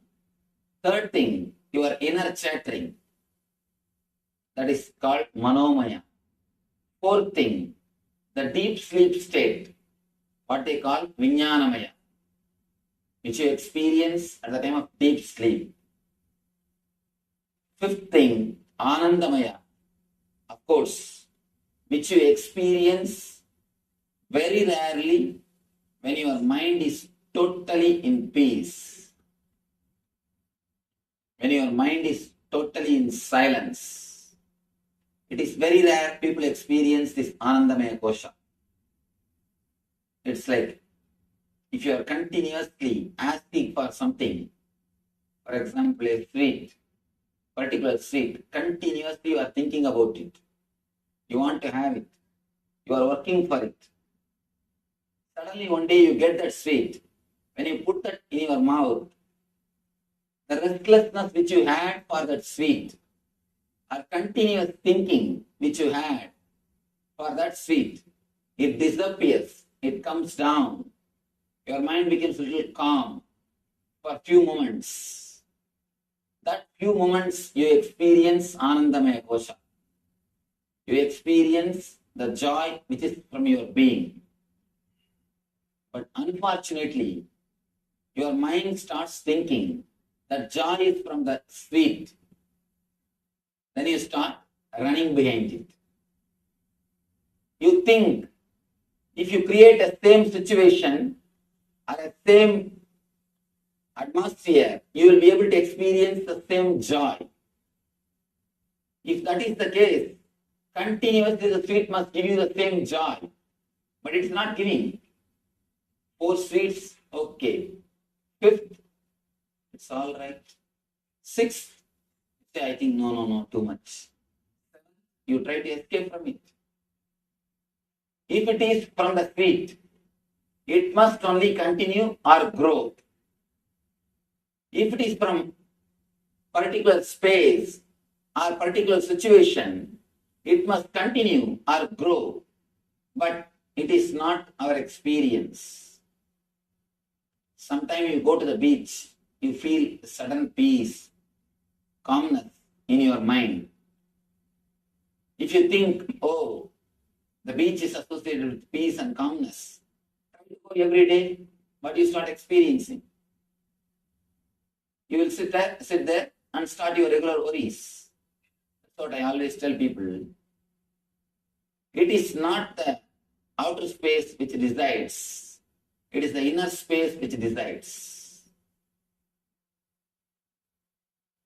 The person who can't create the inner space of bliss can never have vacation. You may try your best to change the outer place, to try to have vacation. You may try all your best, all possible way. But finally, you will end up only in the changing the place. You will never have changing the space. It's like understand this one example. If you are sitting in the office and worrying, it is work. If you are sitting in the house and worrying, it is homework. If you are sitting in beach and worrying, it is vacation. That's all. That's all we know. We don't know anything else. When you try to associate peace or bliss with the outer space or the outer situation, outer things, you try to repeat the same thing. But you will not have the same calmness, same joy, same peace, same ananda from that space, from that thing again and again. If you somehow learn the technique or manage to tune yourself with your being and open the Anandamaya Kosha, the bliss space, continuously you will be able to stay in that space. Continuously staying in that space is what I call Nitya Ananda, the eternal bliss. Eternal bliss. That is what I call the state of being. You exist in 3 levels: being, having, and doing. Some people exist only in the level of doing, workaholics. They can't relax. The moment they relax from the work, they feel that they are not needed. Even if they don't get money, they will not be able to relax from that work. many people I have seen, they take up some social service just because they can't keep quiet. Please understand, if you take up social service or serving others just because you can't keep quiet, you will only damage the society than helping. You will be only creating more misery. Unless you are totally in tune with yourself, how do you think you can help others? You can serve others. Many times, I discourage people from serving. Usually, when you take up serving, usually people take up serving others just because they can't keep quiet. The first side effect will be ego. My name should be displayed. I should be given priority. This should be my place. This is the way I'll do. First side effect of doing service just because you can't keep quiet is ego, which is more dangerous. That's a beautiful Zen saying. Even if a master kills somebody, it will do good to that person. Ordinary egoistic person, even if he serves others, it will do only disturbance to others. It is the quality of your being which decides whether you are going to do good or bad to the society, to the humanity.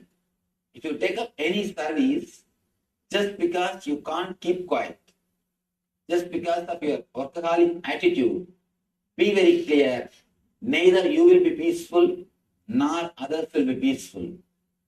I have seen many so-called social service, so people who are doing social service are social service institutions.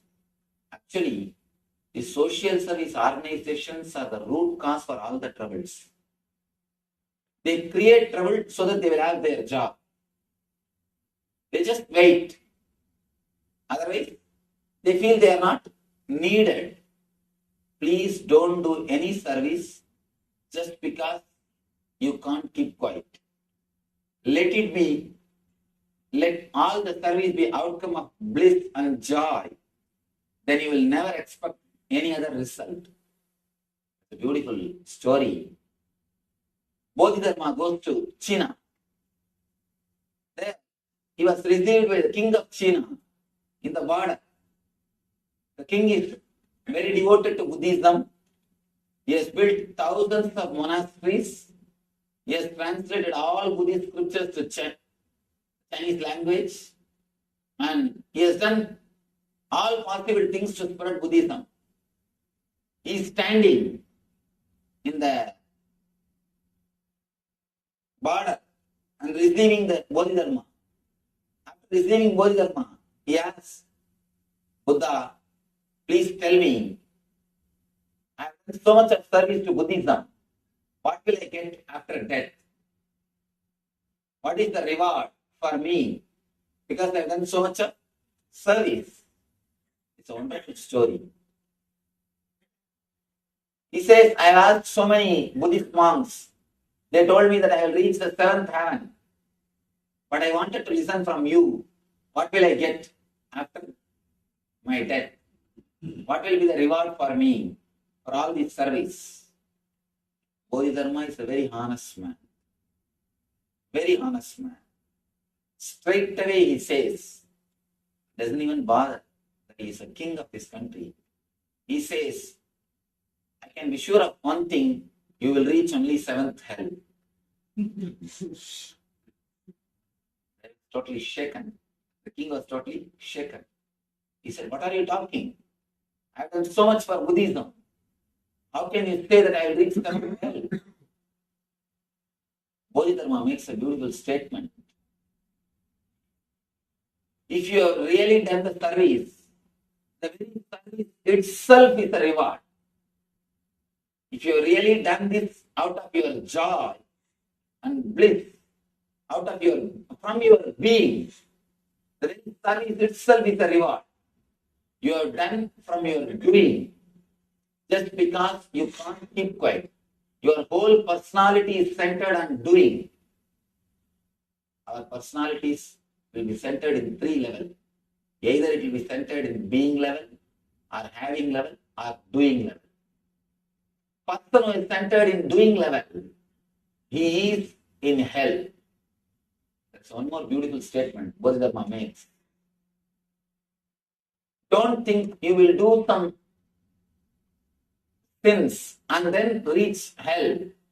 You are doing sins because you are in hell. You will never hurt others. You will never be violent with others if you are happy, peaceful within yourself. You will do sinful acts. You will do wrong things because you are in hell. Very doing wrong things shows that we are in hell. Very doing right things shows that we are in heaven. Don't think you will do some sinful acts, then go to hell. You are in hell, because of that you do sinful acts. Don't think you will do some good things and then reach heaven. No. You do good things because you are in heaven. The very mood with which you do the activities, that is heaven or hell. Heaven or hell is not geographical, it is psychological. It's not geographical. Don't think you will reach somewhere. No. Bodhidharma explains beautifully. All your service, all your action is out of doing, not out of your being. Because you can't keep quiet. You have to do something. You are rajasic, restless. Just you wanted to show you are some way great. Whatever you take up, you do it in a very big way. Why do you think these so-called religious people install tall structures? It is not to show the greatness of God. It is to show the greatness of themselves. Big kings erecting tall structures. Why? It is to show that they are great. Not even God is great. I have seen in India some temples are called Birla temple. I was just shocked. Why should Birla have a temple? Why should Birla have a temple? It's for God we make temples. But when you erect temples just to show your greatness, the temple will be named only after you, not after God. It is out of restlessness, just to show that whatever you do it in a grand way. Whatever you do it in a big way. When you do the service, just out of restlessness, out of doing, it will create only hell for others and for you. That's the first thing. Next thing, not only service, anything you do out of doing, anything you do out of restlessness will create only more confusion, more questions within yourself. I have seen many people coming and asking, Swamiji, somehow I don't believe in my profession. How can I practice it? What am I supposed to do? I feel I am not in the right place. I feel I am misplaced. Deep misery, deep agony is their being. Then how can they do anything perfectly? How can they do anything totally? I have at least 600 American doctors as our healers. We have 2,000 healers all over the world, serving the society through 400 centers. Average 20,000 people are touched by our healers every day. Statistic record says every day, average 20,000 people are touched by our healers. I have more than 600 healers for American doctors. I have seen many doctors coming and asking me, Swamiji, somehow I feel I am not in the right place, or I am not doing what I feel. What can I do? How can I do? What should I do? How to go about? Understand, it is not important what you are doing. It is important how your being is. Whether you practice this profession or any other profession, if your being is not tuned with yourself, you will feel the same restlessness. Don't think by changing profession or by changing house or by changing wife, you can come out of this problem. No. Only by changing the inner space, we can come out of this problem. We can feel more in tune. The next level, people are centered on having this another kind of restlessness. Continuously acquiring things but never enjoying. Continuously acquiring things but never living or enjoying them. I've seen people continuously they acquire. When you are sitting in an ordinary car, you think of SUV. When you are in SUV, you think of Mercedes. When you are in Mercedes, you think of Rolls Royce. By the time you get the Rolls Royce, you think of helicopter. Something continuously you are postponing. Continuously we run behind having, but not living, but not enjoying.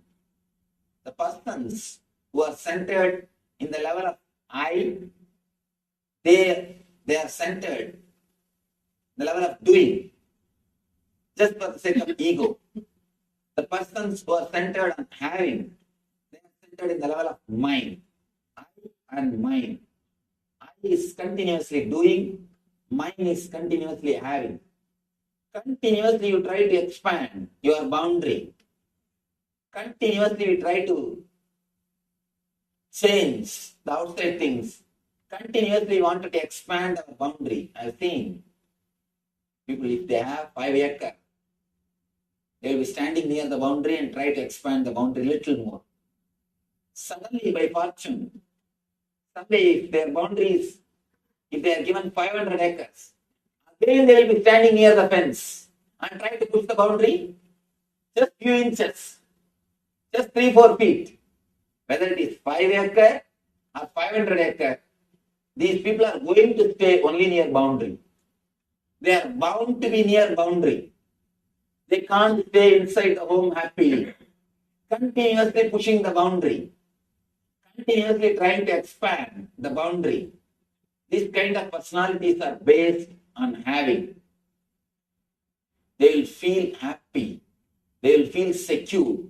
They will feel relaxed only when they continuously possess more and more and more things.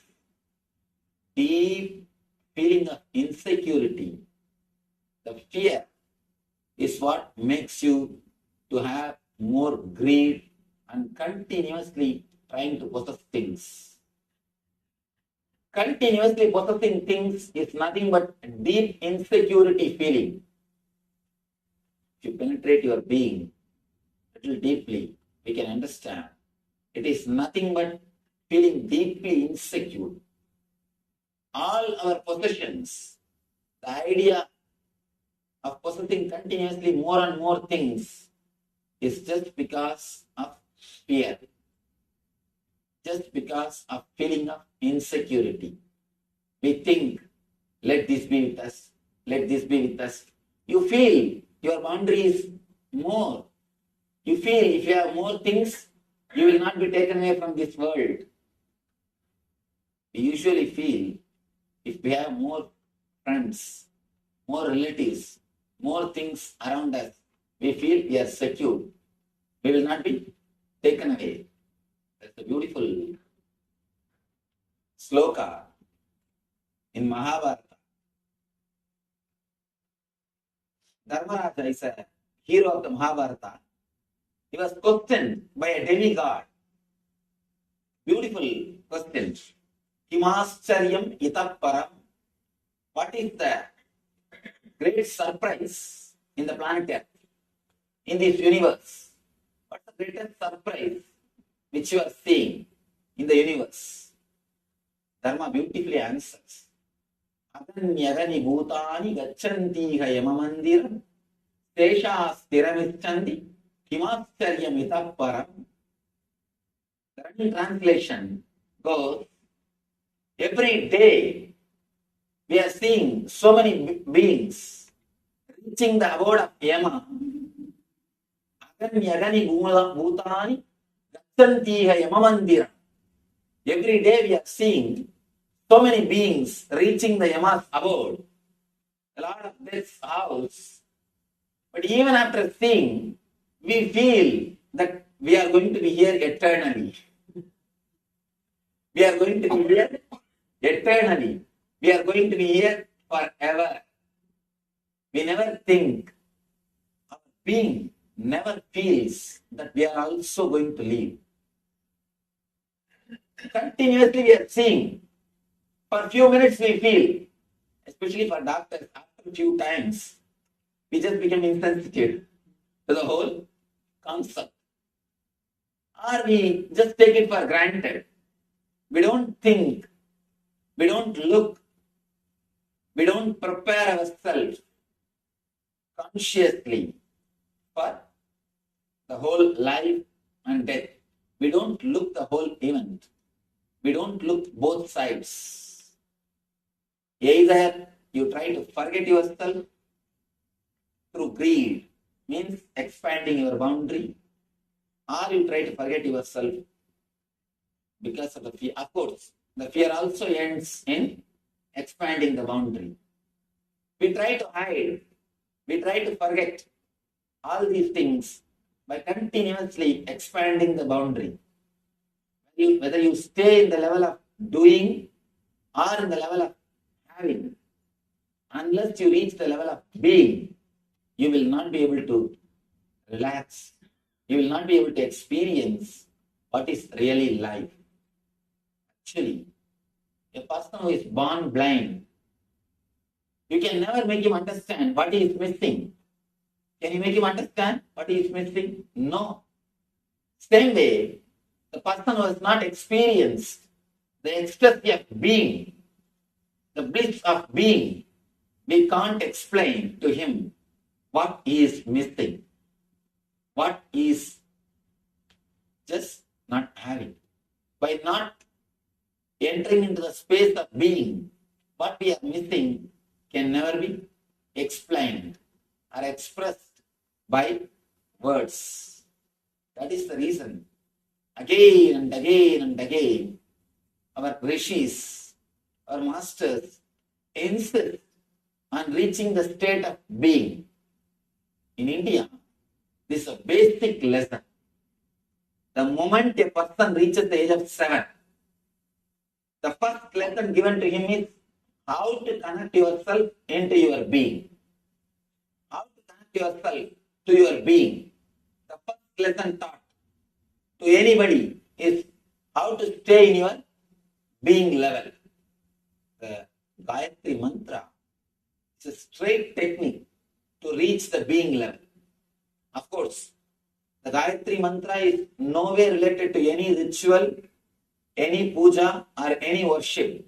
It is a straight technique to make you fall in tune with the being, to make you fall in tune with your consciousness. The meaning of the mantra itself says, let me meditate on the energy which awakens consciousness in me. Let that consciousness help me to meditate on it. That's all. Nowhere it says about any devata, any god, any ritual, anything. It's a straight technique to tune yourself into that being level. When I use the word being, I mean the thoughtless awareness. You are doing or having. These two are like a zeros. Unless there is a being, these zeros have no value. Only when you achieve your being, these zeros will have value. If you don't have the being, what can you enjoy? You can only just jump from one place to another, one space to another. You can just move. We are almost living like a ghost.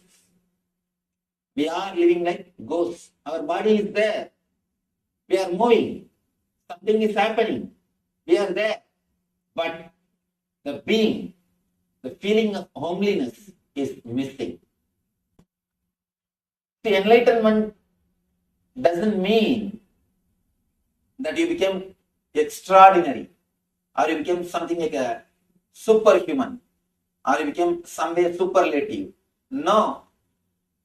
By enlightenment, you achieve one thing, a deep, homely feeling, deeply rooted, centered in your being. You will feel a deep relaxation. You have come home. You are in your space. There is no other supernatural powers or there is no other supernatural things associated with enlightenment. Having some supernatural power is no way related to enlightenment. Please understand. Some powers may express through enlightened person, that is different. But the powers are not criteria. Just doing some magic or a miracle is no way related to enlightenment. If magic or a miracle is the criteria for enlightenment or saintlyhood, P.C. Sarkar is the greatest saint. He does all possible magics, all possible miracles, which nobody can explain. So magic or supernatural things are not the real criteria of enlightenment. Enlightenment is a deep feeling or deep settledness or a total relaxation which happens inside your being. When you know your being, when you feel in tune with your being, or when you experience your energy, you achieve the state of enlightenment. Let me tell you an incident which happened in my life. At the age of 10, I was taken to a great master, Annamalai Swamigal. He was there in my native place, Thiruvannamalai. As a small boy, I was taken to him. Usually, in India, the parents, they force the kids and take them to these Swamis and all these temples. I was also taken by force.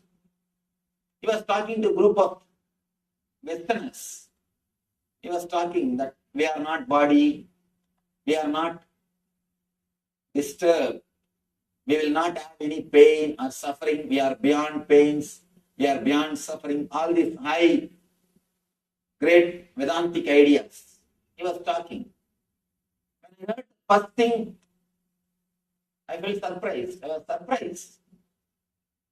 How can this be true? When my mom beats, I feel the pain. Of course, in India, kids will be beaten by parents. When my mother beats me, I feel the pain. When my teacher fires me, I feel the suffering. How can he say this statement? I went to the house and I wanted to experiment. Test what he said. I took a knife and tried to cut myself. I cut my thigh to see whether I have pain or not. Of course, I had pain. I was taken to the doctor. They put the stitching and first aid, everything. They have done everything. After a few days, I went to that Swami again. I asked him, what is this? What did you teach? I went and cut myself. Why did you say all these things that we don't have pain and we don't have suffering? I went and tested it on myself. That Swami made a beautiful statement. Don't worry, my son. Do the small meditation technique. When time comes, you will understand what I said. Now you may not have understood. But when time comes, you will understand, realize what I said. Do this meditation. He taught me a simple technique of searching the source of your thoughts. Just start searching the source of your thoughts. So I said, all right, now you are teaching me the meditation, it's okay. But what about the pain which I am having? What about the suffering which I am having? Now I will do this meditation.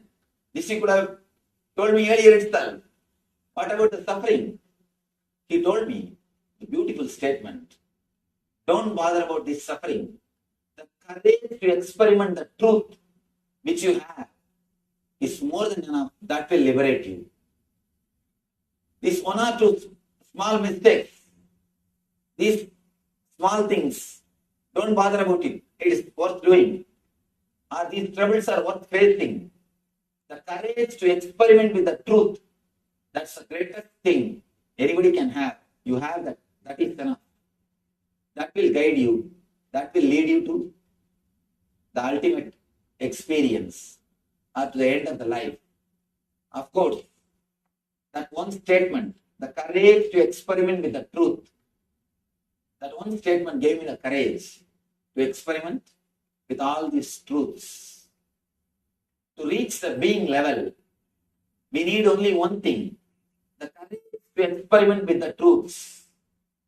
The courage to go behind the truth wherever it leads us. Not just as a time passing. Most of the time, all these higher ideals are just time passing for us. I've seen people coming and asking me, Swamiji, tell me something about God, how to realize, how to achieve spirituality. I tell them, please be seated, let's stop. They say, no, I have to go for bus. Urgently. Just tell me something within 10 minutes. I have only 10 more minutes. So you can't have instant coffee.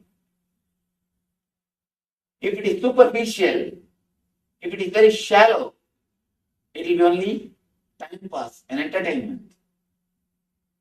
I have seen, actually once a person came to me and he asked me, Swamiji, please teach me how to achieve God, how to reach the enlightenment. Please teach me. I did not answer. I just started talking something else. I just started talking to him. How are you from? You are from where? What you are doing? How many kids you have? What your wife is doing? I started talking all these things. And he started answering. Then conversation turned towards other side. After that, he spent 3 hours with me. He did not even raise that question again. He forgot the whole question. Then understand how sincere the very question is. Just the time pass. Casual question. Just because you got somebody. Put some question, that's all. If you answer, okay. If it doesn't, well and good. Which is not sincere. Or the real problem. People tell me, Swamiji, many times I think I should ask this question, that question. I come with all preparation, but when I come in front of you, I forget all the questions. If you say this, be very clear, your questions are not worth answering. They are just casual. If they are real questions, how can you forget them? They will haunt you in your dreams, in your sleep, in your day. They will be continuously haunting you. If they are real questions, they will be continuously haunting you. If they are superficial, naturally, you will forget. The questions should become quest. Only when the questions become quest, you will be able to grow towards the higher consciousness. Only then you can reach the flowering of your being, what I call your consciousness or spirit. Take this only one message with you. Have the courage to experiment with the truth. Whatever you think is truth, you don't have to go for searching the highest ultimate truth. You can't say, let me first know the ultimate truth, then I will try to experiment with it. No. You will not know which is ultimate truth when you start. Whatever you think as truth, try to experiment with it. Have the courage to experiment the truth. That's the one and only way to reach the being. There is no other way. There is no other method. There is no other technique. No meditation technique will help than this one statement. Having courage to experiment with the truth. Actually, even with meditation, you will experiment. You will do meditation technique only when you have the courage to experiment the truth. Meditation is also the truth which you heard. Only if you have the courage, you will experiment with it. Otherwise, what will you do? Oh, 2 days, the Swami spoke really nicely. A good orator. You'll say, even though he looks very young, good speaker. I've seen many people, after the discourse, they will come here and tell me, Swamiji, you speak so beautifully. You have spoken such great things. I just catch them. Tell me what I spoke. Tell me what I spoke. I say, no, don't ask that. You spoke very nicely. You are really a great person. I've never seen such a great discourses. I've never heard such a great discourses. I've never seen such a great person. You spoke really nice way. Please understand. If people are coming and telling after the discourse that I spoke beautifully, means they have not heard what I spoke. They are just sitting and preparing what they should come and tell me after the discourse. They are just preparing in the mind. What should I tell? You see, you praise others just to get others' attention. Let's be very clear. We just praise others to get the attention of others, or expecting that they will also praise us. We just have to be too polite. We can't say directly, please praise me. We have to be a little diplomatic. We have to be a little polite. So naturally, we have to use little courteous words, good words towards others, so that they will tell, oh, you are really a great person, very good person, you have such nice words for others, you are such beautiful person. We throw good words towards others, expecting that we will get them back. We will get them back. Please be very clear. Don't prepare words. I have seen usually people, when they sit and listen, either they will be preparing the words which is against what I am uttering, arguing with themselves. No, I don't think this is truth. I don't think this is right. Or they will start believing and start coining the words how to praise me.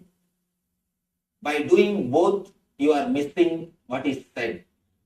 Please understand, if you are against, if you are continuously questioning, you are missing the truth which is expressed. If you are trying to praise, if you are trying to create words to praise me or to accept, again, you are missing what is expressed. Both the way you are missing. That's why I tell people, whether you have negative attitude or positive attitude, both the way you are missing. What you need is not faith or doubt. What you need is courage to experiment with the truth. Just have little courage. I always tell people, the so-called believers or the so-called religious people are the most cunning people. I have seen many different kinds of people. Atheists will be more honest and straightforward.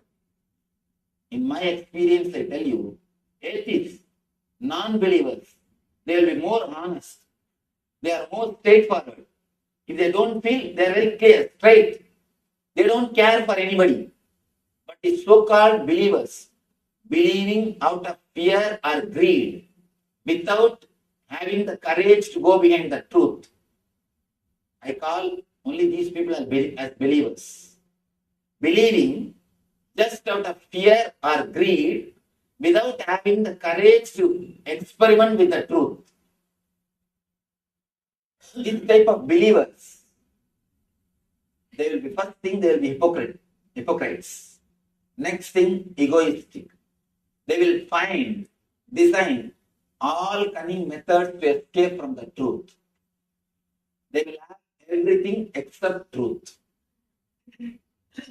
What we really need to reach our being is the courage to experiment with the truths. Vivekananda says beautifully, instead of reading libraries, volumes and volumes of books, just have the courage to experiment with simple 2-3 concepts. Take 2-3 concepts. Have the courage to experiment with them. That's enough. Instead of reading volumes and volumes, instead of making yourself a great intellectual, just by reading without having the courage to experiment with the truths will make only our head more heavy, because you accumulate too much in the head. If you eat and don't digest, what will we do? We will vomit on others. Same way, if you read and don't have the courage to experiment, you will catch people and start vomiting on them. Whatever we read, we will start vomiting on others. We will catch people and by force we will vomit on others. Understand? All we need is only one thing. If you forget everything else, whatever I have spoken on these 4 days, it's okay. It is one line as a message. Courage to experiment with the truth, what you think as truth. Whatever you think as the truth of life, have courage to experiment with it. Whatever you know as the truth, just have the courage to play with it, to experiment with that truth. All of these are steps, or what I call steps, or exercises, just like you do physical exercises to strengthen the body. Yogic discipline, yogic exercises are primarily meant to provide you the means or the techniques to take you to that state of connectedness, to that state of bliss or ananda, which I'm not giving a discourse, by the way, I'm just stating my question with a few things. I just wanted some clarification. To help us achieve that level. So these are the various disciplines. Now we have so many different schools, like Swamiji, you pointed out, there are so many masters that we search for, come across. Sometimes things will work, sometimes things don't work. And we take all of these different experiences. My question in simple words is, are all of these different paths meant to take you to that same state of awareness or bliss or connectedness? Is that the main purpose of all of these yogic disciplines, meditation techniques, etc.? The second thing that I wanted to ask you, if I can get your permission, is to also explain the state of connectedness at levels of consciousness in terms of waking consciousness, sleeping consciousness, because you mentioned this in the very first lecture about the dreams and the projections and of the energies. In terms of waking consciousness, sleeping consciousness, dreamless sleep, and because you mentioned something about that today, how these 4 states of consciousness are symbolically expressed in the Omkara Shabda. That is my question.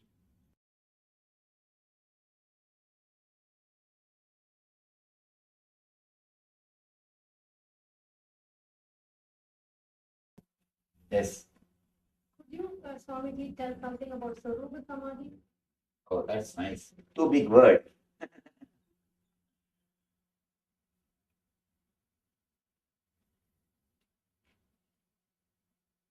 In Patanjali, there are different kinds of samadhis explained. Savikalpa Samadhi, Nirvikalpa Samadhi. The Swarupa Samadhi word is used in 4 places. Let me give you the brief explanation where all the Swarupa Samadhi's word is used. If you meditate on some Rupa of God and just become one with it, you don't have any other thought except that form, you reach the state of Swarupa Samadhi. In Swarupa Samadhi, there are few, I can say, types. There are few types of Swarupa Samadhis. You became part of that energy, or you became one with that energy.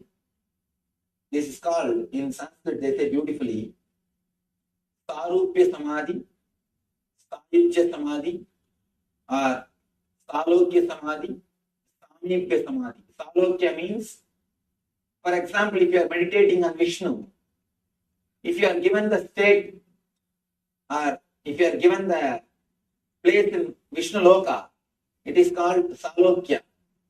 If you are given the nearness, it is called Samibhya.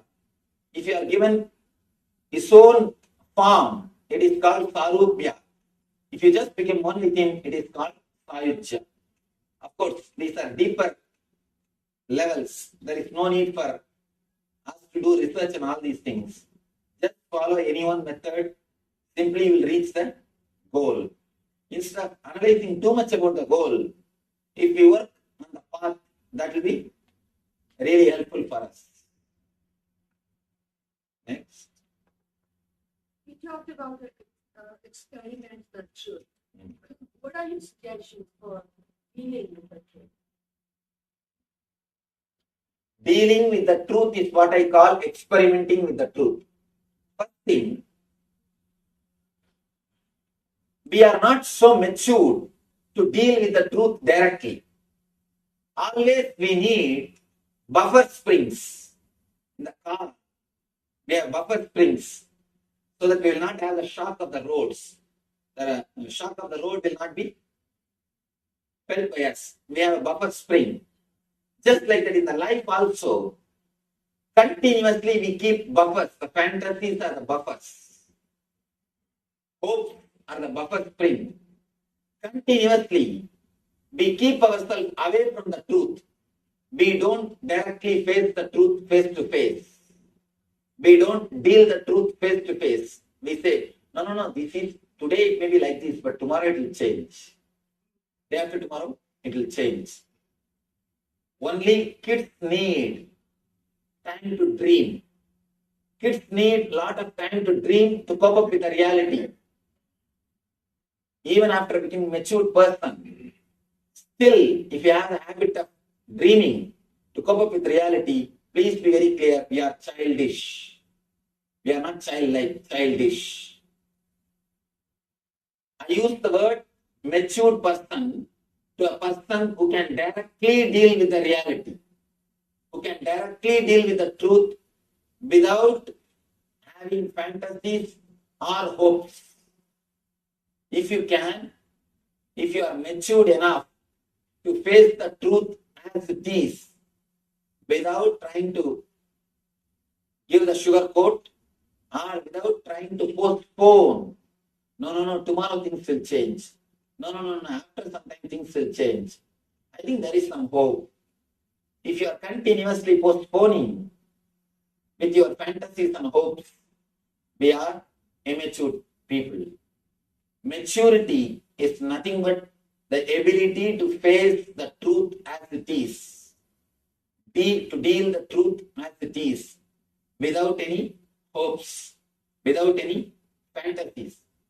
See, continuously people fantasize about heaven just because they are not able to face the truth of the present moment. Just because you are not happy with the present moment, the reality, the truth of this moment, you fantasize, no, I'll have heaven, I'll have this, I'll have that. No.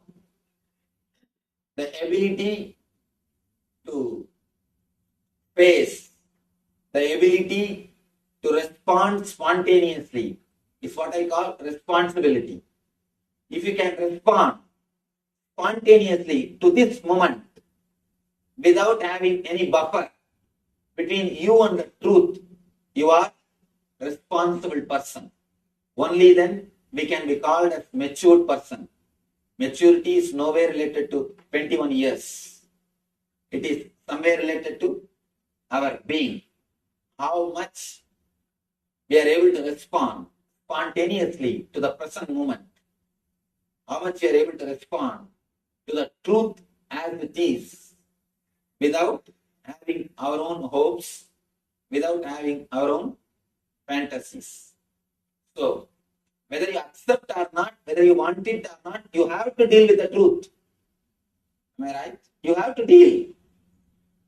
So, deal with more mature consciousness. Why to deal grudging, grumbling? Or why try to escape from it? Just face it. Directly start living with it. And one more thing. Truth is like a diamond. It will polish you. it will mold you, it will make you a different person. It will transform you. I always tell people, whenever you feel insecure or totally shaken, facing the truth, some reality, some incidents which happens in your life, if it shakes your being, allow the shaking to happen. Let the truth shake you. Let the truth penetrate you. It will transform you.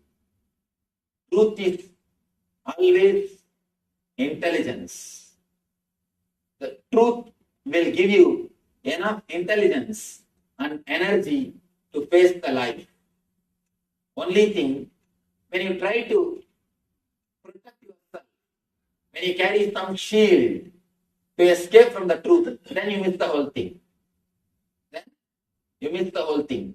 If you hide yourself through some entertainment programs, some way turning yourself away from the reality, then you miss the whole thing.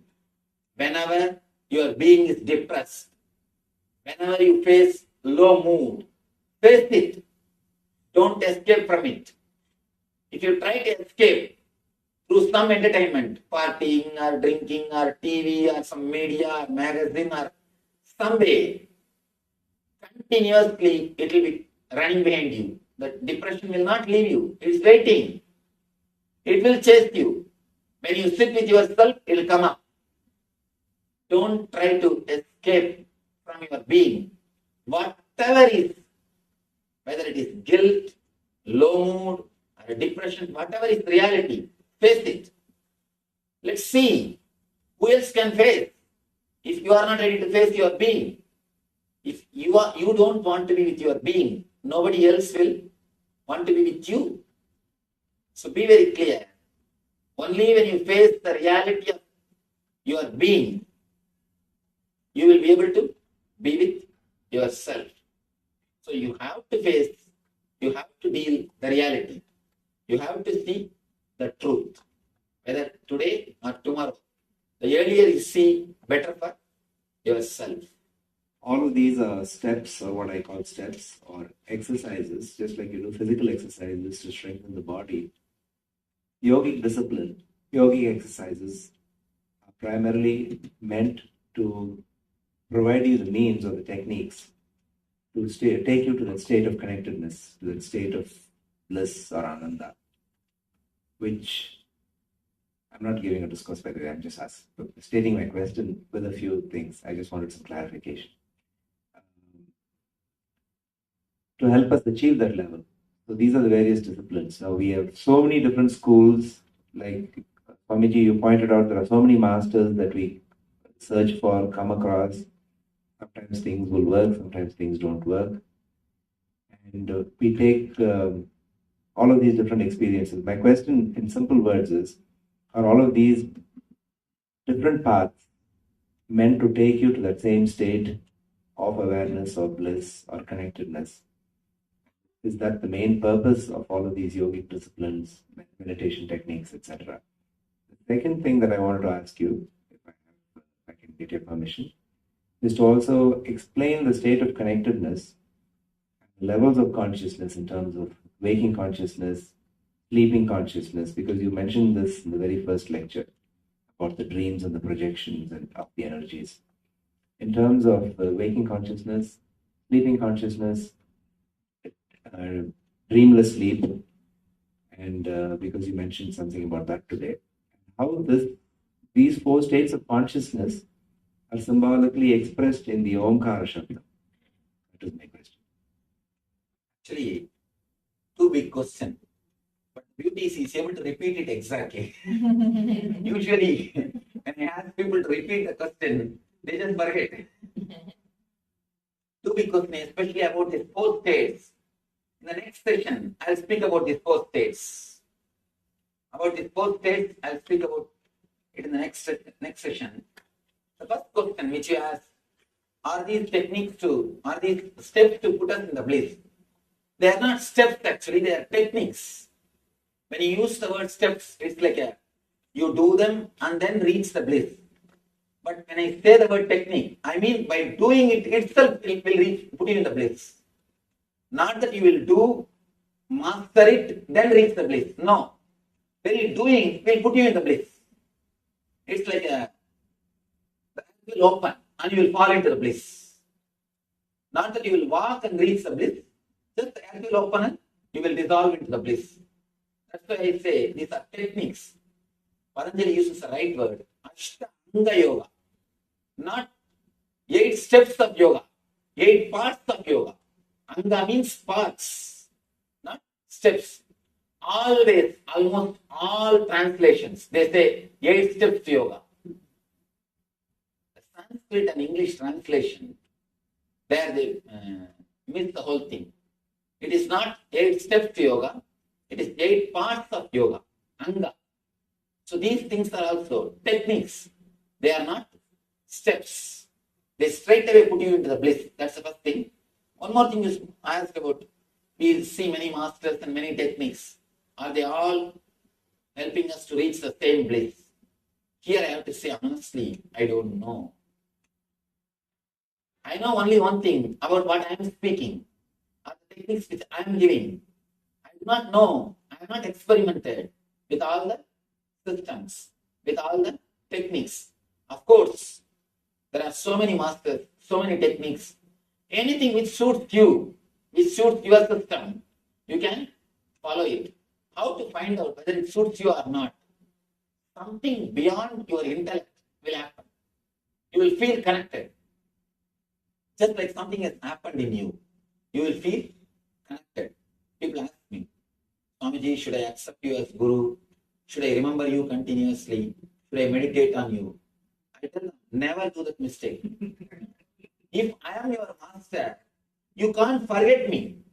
Simply, you will not be able to forget me. I will be there in your dreams. I will be there in your sleeping time. I will be there in your mind continuously. You will not be able to get me out of your consciousness. You will not be able to do anything. Simply, you will see that continuously you are remembering me. The remembering or the accepting master or following a system, all these things should happen, should never be done. All you can do is try to have the courage to experiment with the truth. Try to experiment with some techniques or something which you think as truth. Do that much is enough. That much is enough. More than this, everything should happen. If you do it, it will not be having the same result. It will not be beautiful like it's happening. The other things, the higher things should happen. So just search, continue to search. At some point, with somebody, something will click. You will feel deeply connected. And you will simply feel that he is the person for you. You will simply follow him. Something will say from your being, beyond your intellect. That's right. He is the right person. That's the right technique for you. Till then, whatever you think as truth, whatever you know as truth, according to your logic, work with it. Just try to experiment with it. Go behind the logic. You will end in intuition. Actually, intuition is not something against the intellect. It is the peak of intellect. You will use your intellect as much as possible. You will put your intellect to the maximum use, and automatically you will experience the space beyond intellect, what I call intuition.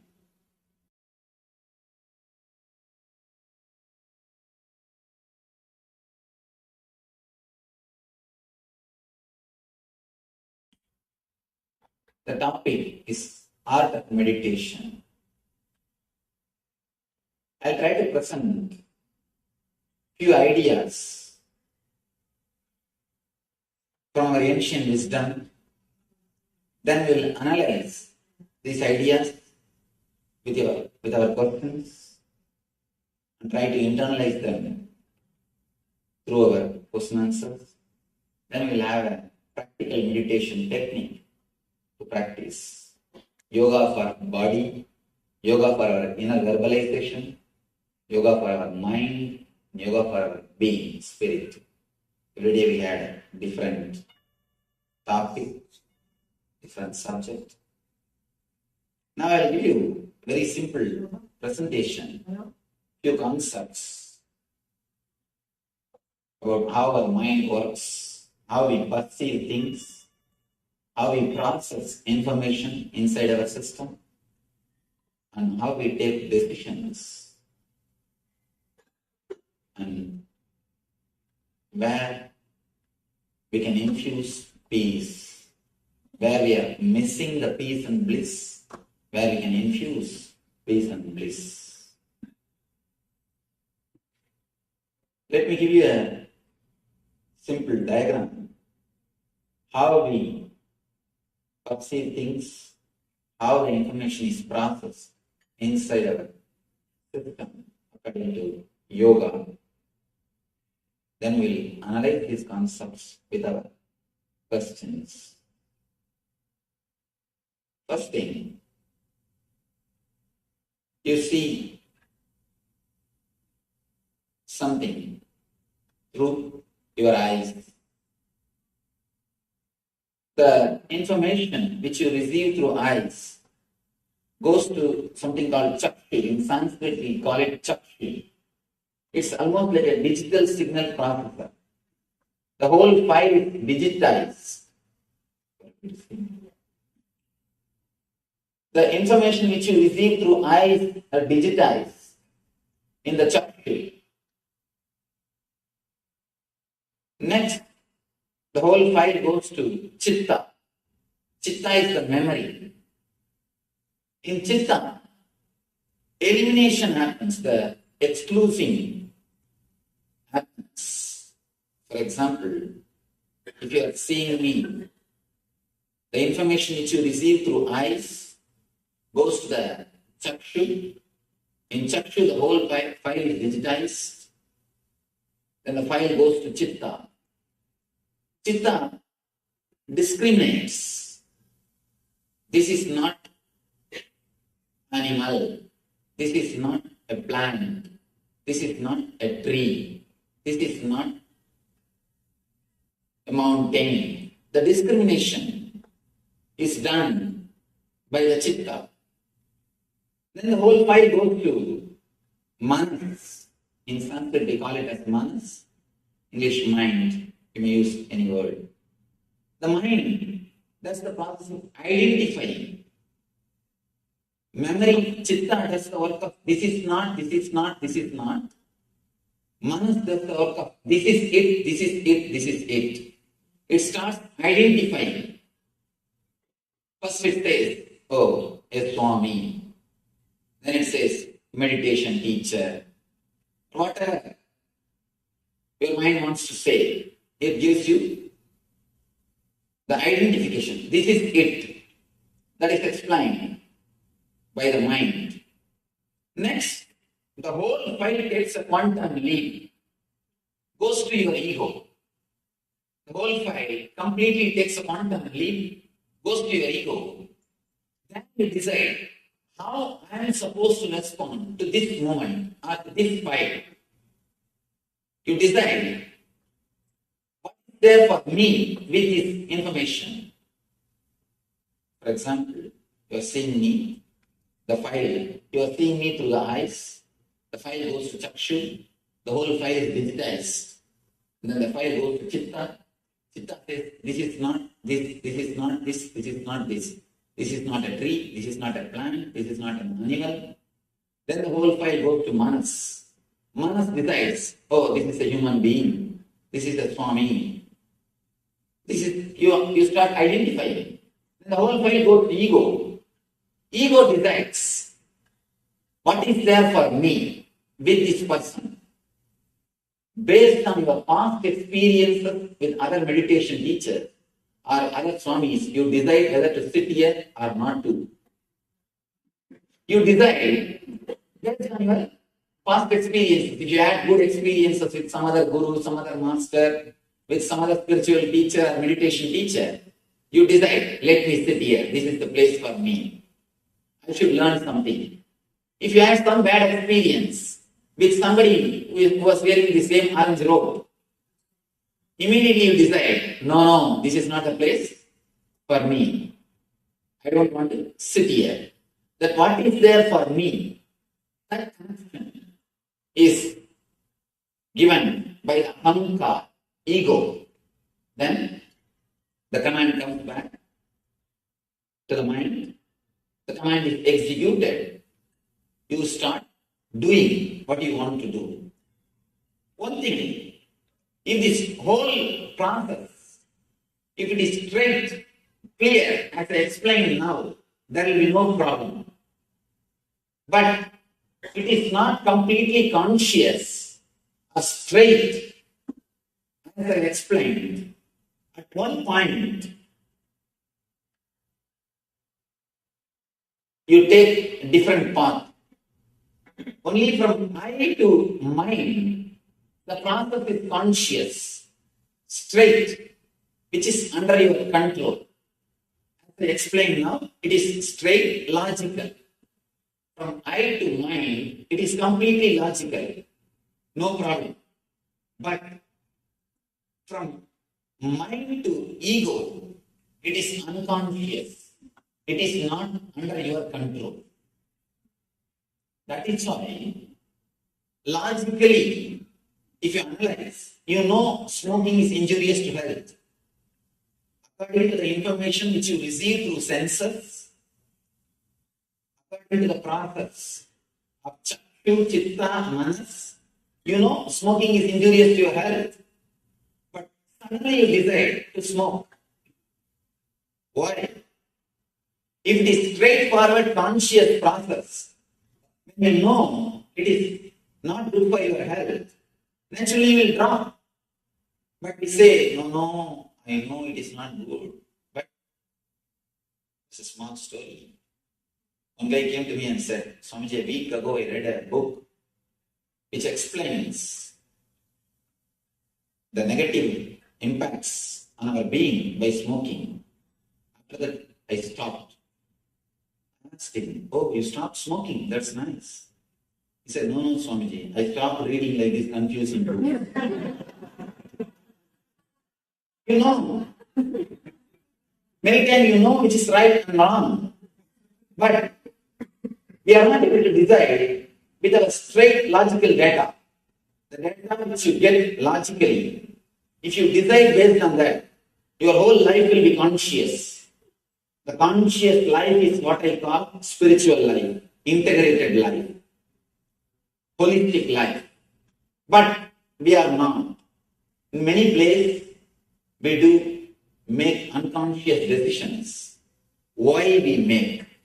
When the fire takes a quantum leap, this area, the unconscious zone, is filled with lot of samskaras, engraved memories.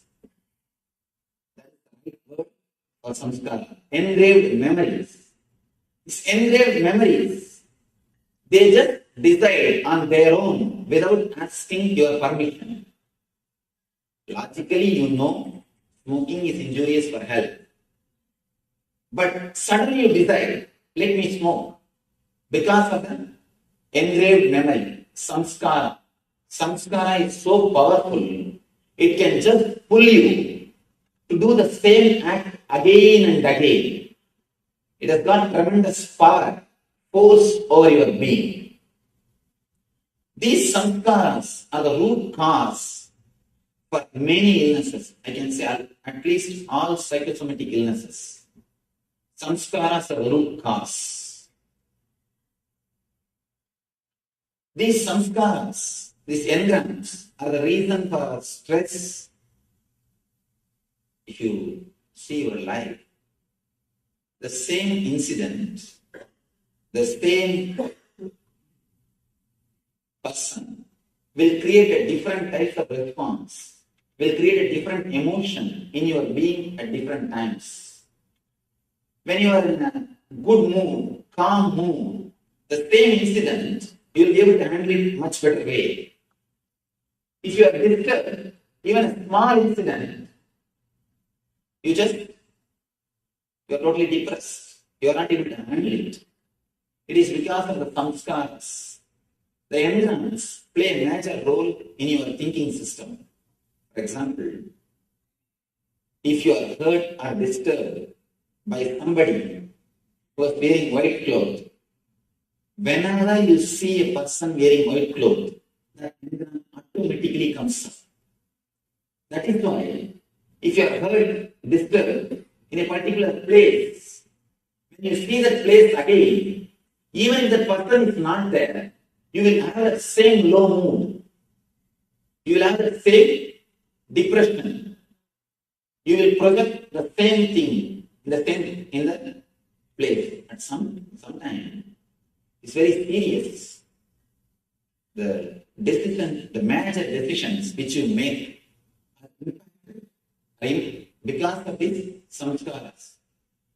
In major decisions, when you take a major decisions, very important things in your life, if the samskaras inspire you, you don't even know in which direction you are traveling.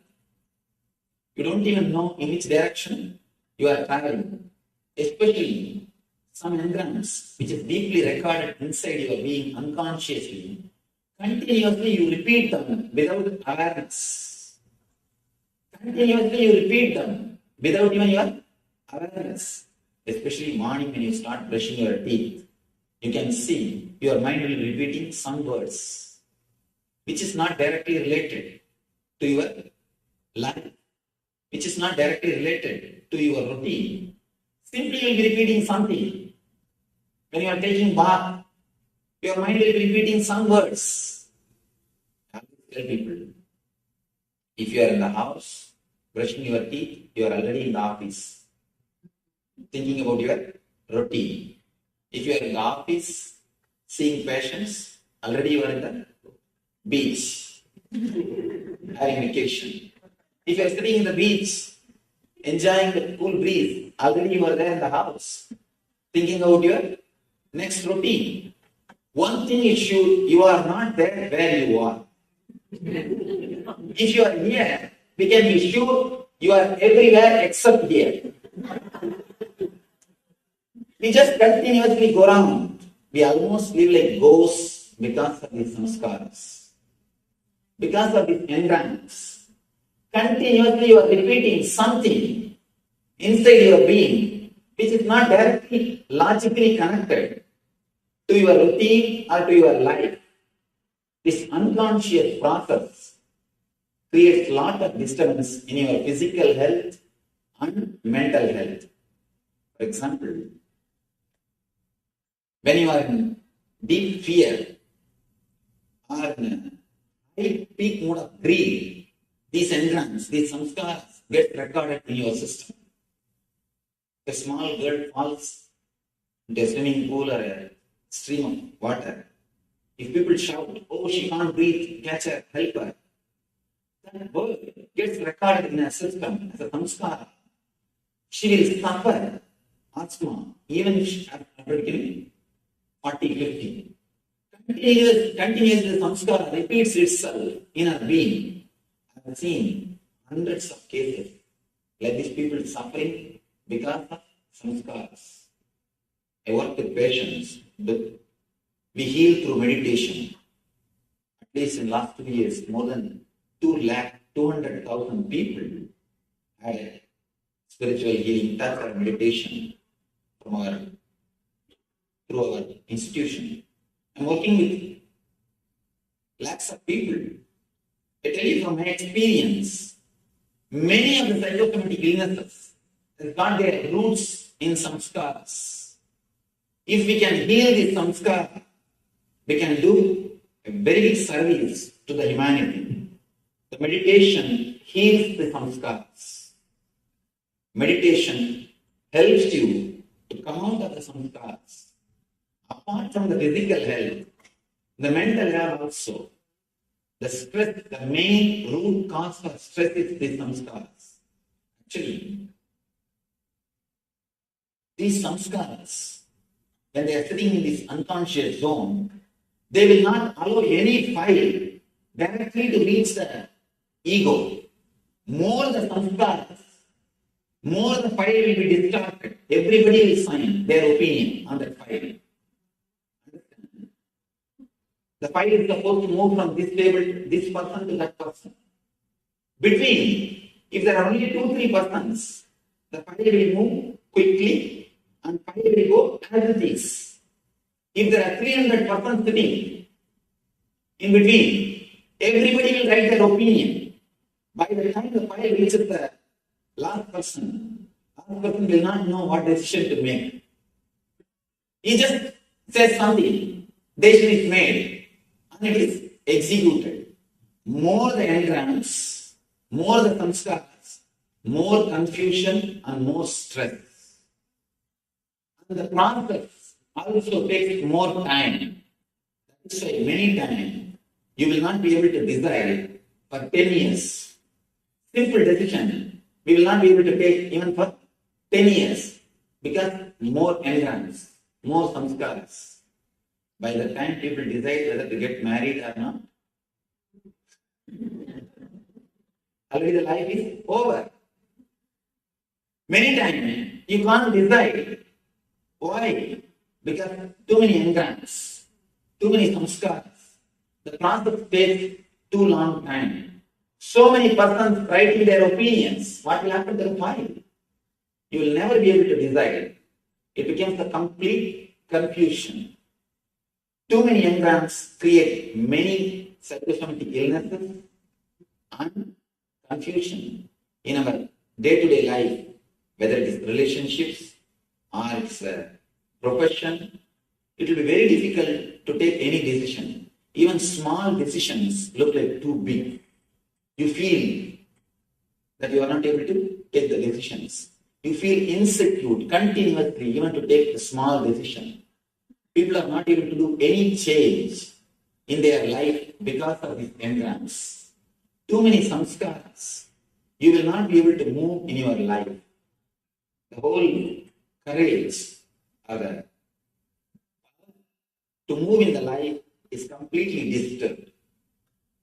The unconscious process or the engrams is the root cause, the single root cause for many of our problems. If we can infuse peace, silence into this unconscious zone, the whole unconscious zone becomes conscious zone. Because the moment you remove the engrams, the moment you remove the samskaras, the whole process will be under your control, will be under your awareness, will be under your consciousness. Only because of the samskaras, the process goes to the unconscious zone. If the samskaras are removed by infusing peace into the unconscious zone, the whole thing will come under your awareness. Removing the samskaras, by infusing peace into the unconscious zone is what I call meditation. Is what I call meditation. One more thing. The time taken for the conscious process and time taken for the unconscious process.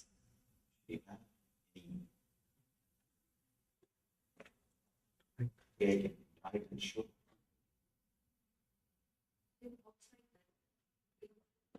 It's okay. All right. It's okay. The time taken for the conscious process and the time taken for the unconscious process only decides whether you are in an instinct level or intellect level or in the intuition level. If the time taken for the conscious process is more than unconscious process, for example, unconscious process, if you take less time, you are an instinct level. Immediately you choose. Of course, the file goes very late because you can't wait for file. You just decide something. File never reaches even the ego. In between, somebody decides. The leader is never given a chance to decide. Simply in between, somebody signs the file and passes the order. You start executing it. If the time taken for the unconscious process is less, means you are in instinct level, animal level. If the time taken for conscious and unconscious, if it is equal, then we are in intellect, man, human level. If the time taken for unconscious, if it is more, means we are more peaceful inside our being. We are more silent inside our being. We are more integrated inside our being. We are calm inside our being. Means we are in the level of intuition, in the level of God. Animal, man, God. Instinct, intellect, intuition. All these three levels are decided only based on the meditation power. If you can infuse more and more silence into your unconscious zone, we can move from instinct to intellect, intellect to intuition. Intuition word is one more important word. Very difficult for logical people to understand that there is something called intuition exists. Very small example. In one of our meditation camp, one person asked me, Swamiji, many times I get an experience, like when I am sitting in a party, suddenly I feel that within 5 minutes somebody is going to come. Something is going to happen. Actually it happens. If I hear a telephone ringing, suddenly I remember some friend's name whom I have not seen or remembered for the last 10 years. I remember his name. When I pick up the phone, he is there on the line. When I hear the doorbell, suddenly I remember some relative's name. When I go to open the door, he is standing, he is there. This happens in my life many times, Swamiji. How it happens? Why it happens? I asked the whole crowd, how many of you experienced like this at least once in your life? This same moment. She told one more thing. When I go to some friend's house, when I go first time, suddenly I feel I have come to the same place already. And I am able to tell in which room what things are there. And it is exactly there as it is. When I ask the group, how many of you had this type of experience at least once in your life? More than 80% raised their hands. Now, how many of you had this type of experience at least once in your life? See, now we should understand another something. If it is in one person's life, once or twice, we can reject it in the name of coincidence. Or it's just coincidence. We can reject. But when it happens in so many persons' life, so many times, how can we reject it? Just with a simple word, coincidence. We can't reject this. Just with a simple word, coincidence. There is something more. We can't use just one word and remove or put this whole thing aside. There is something more than our intellect. We need to look into it. We need to analyze it. Of course, a lot of research being done. I do not know much about other things. But one thing is sure. According to yoga, I can explain this phenomenon. At that moment, fortunately, knowingly or unknowingly, you come to the present moment. When you come to the present moment, you will have the power, energy to see what is going to happen next. Almost no confusion. You reach the state where there is no confusion, no engrams of signing your file. At that moment, for a single moment, no engrams of signing your file. Your file is straight away reaching the ego without any signature from any samskars. The whole process is conscious. That is why suddenly you get glimpse of intuition. Suddenly you get what is going to happen next. You can stay continuously in the same state by practice. People tell me, Einstein says in one place, logic is a servant, intuition is a gift from higher energy. I tell you, intuition is not just gift. You can make it as a salary. If it is a gift, we have to wait. Who will give, when they will give, what time, whether it will come or not, we don't know. You can make it as a salary. You can work for it. You can achieve it. You can make it as your life. We can stay in the same state of intuition, or same state of ultimate consciousness continuously through meditation. One more thing I want to say, because it's a very important thing for doctors. Yesterday we were analyzing about this subject. Taking the negative energies of patients continuously, whether you believe it or not, you are meditating on patience. Continuously, you are contemplating on negativities, the problems of the patients. There was a beautiful research which I was reading, that in medical schools, if a particular subject, if they are teaching about particular disease, more than, for example, headache or knee pain, back pain, more than 40% of the students show the same symptoms at the time of teaching. 40%. When you continuously contemplate on some particular disease, a symptom, you tend to feel it. Even you can see when you listen about some symptom, you just compare inside your mind. Do I have that?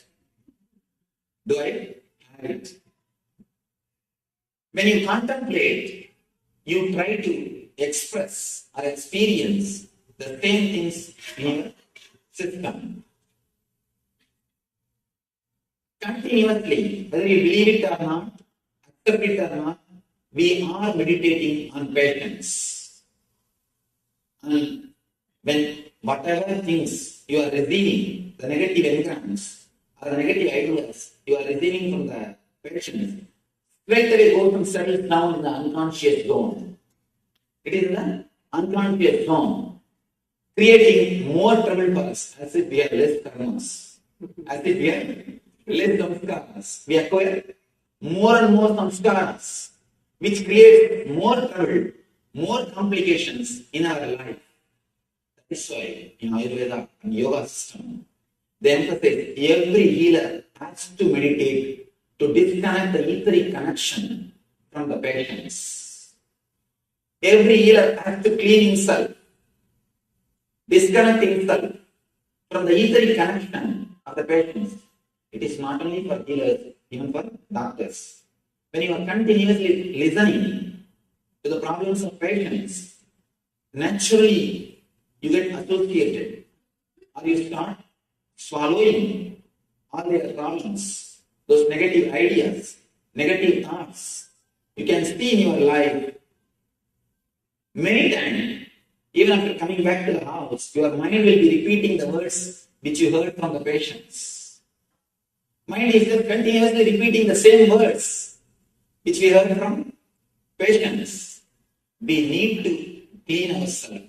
Please at least take 10 to 15 minutes per day to clean yourself. Just like when you come out of the hospital, you clean your hands, you take bath, keep yourself away from the bacteria. Same way, you need to meditate and disconnect ourselves. We need to meditate and disconnect ourselves from the etheric connections or the negativities which we are receiving. We need to keep the quality of our inner space, the unconscious zone.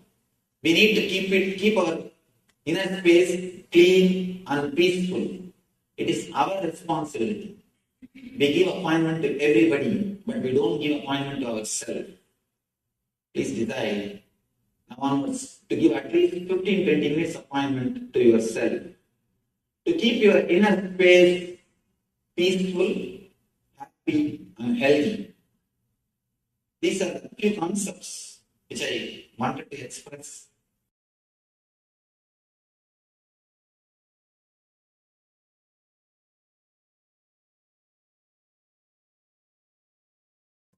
Now we'll take a few minutes to analyze these concepts with your questions. You will analyze it. You are welcome to ask any question. After the questions, question answers, we'll see a simple practical meditation technique through which you can keep your inner space peaceful and blissful. You are welcome to put any question. Yes. Do you believe in next life? It's too big theory, ma. See, let's talk about this life. I always tell people ask me, Swamiji, can you teach me the technique to get the past life memory? I tell them, this 30-40 year life memory itself is haunting us. It is making us mad. We are going crazy. Just this 30-40 years of memories. If we get 60 or 70 more years of memory, what will happen to us? So, I request, better not to bother about these esoteric things of next life, past life. Let's bother about this life, man. We are not able to live happily in this life. Then when we are not able to live happily in this life, what are we going to do? By what? Knowing that past life or the next life, people come and ask me, Swamiji, please teach me some technique. I wanted to do the Vasya of the 1800 Kali. There are some big devatas. I wanted to see the devata. I wanted to have wounds from the devata. I wanted to see. They come and ask me. I tell them, first learn the technique of how to live happily with the 200 wives. 200 women. When we are not able to live happily with her, what are we going to do? Seeing 1800 women or 1800 Kali and all these things. So I always tell people, better drop too much of esoteric things. Let's come to the day-to-day life. Let's make this life more happy, more blissful. Then later on we can see about all those things. And one thing, even if I answer your question, waste of your time, waste of so many people, and what are we going to do? Next. Yes. I think I'm beginning to understand how the meditation helps, especially with your talk and sharing that experience. I think kind of different colleges like those how this can be useful. But I wanted to ask, how does the healing touch come? Can you explain that? How does that? Oh, that's a good question. We have 7 energy centers inside our system. Of course, not only the yoga according to Hinduism, even according to yoga according to Buddhism, Tantra, everybody speaks about the 7 chakras. I don't think it is exactly the glands which they speak. Maybe the energy related to the gland, the 7 gland. Maybe some way through energy they may be relating with the gland.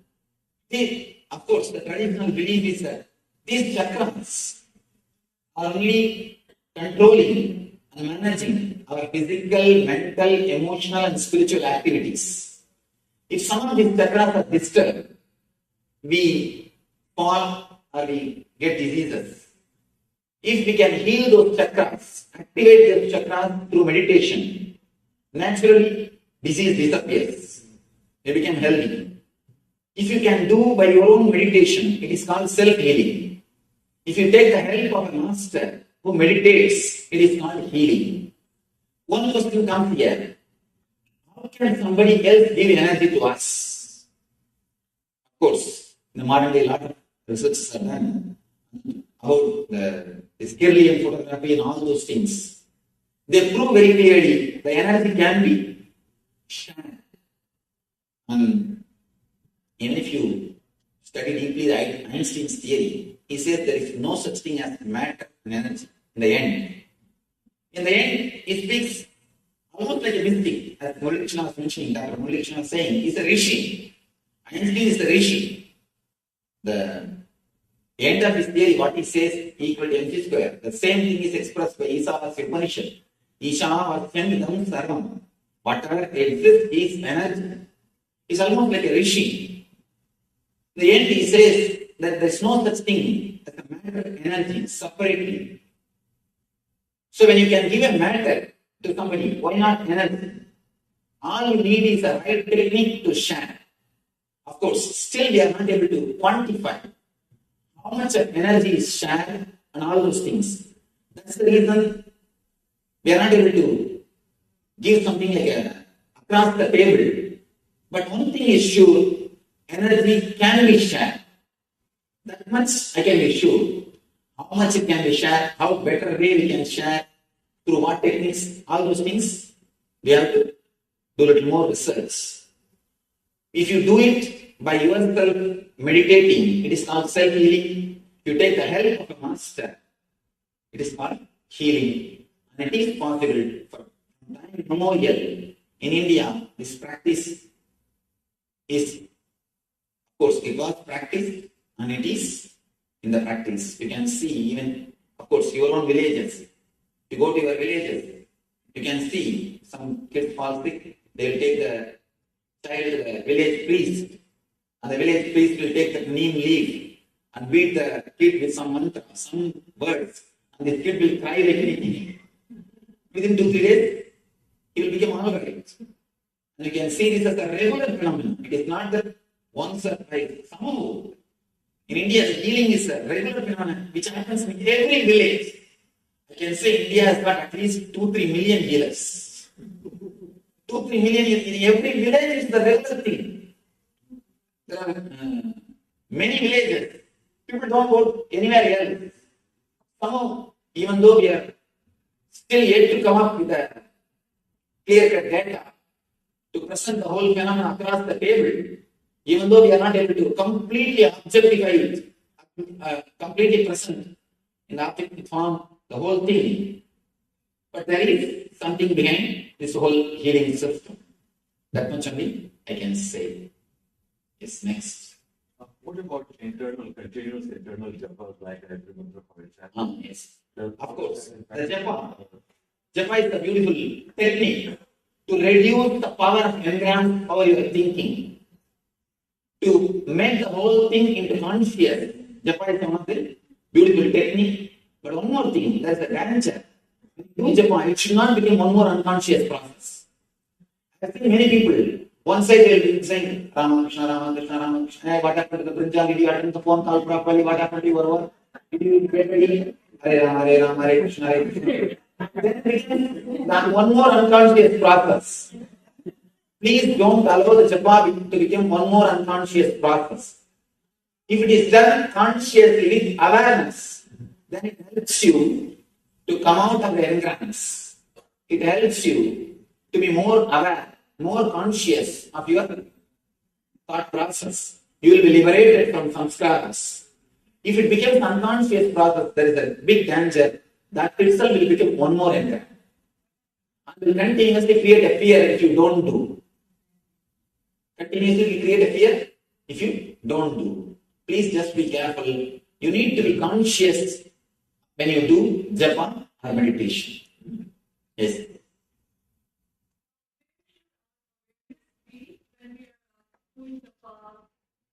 Where should our awareness be? See, when you repeat some mantra, when you repeat a particular word, just see from where the word is raising in your being. In your inner space, when you close your eyes, you have an inner space. In your inner space, from where the word is raising, just see the root. Just concentrate on the root of the word which you are repeating. Then naturally, you will enter into the source of japa, which is your consciousness itself. Yes.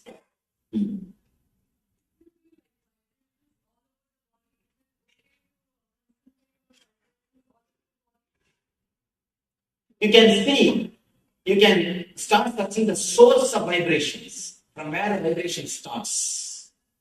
Now we will be doing a very small meditation technique to keep our inner space peaceful and blissful. Before that, any one question? We'll finish that question.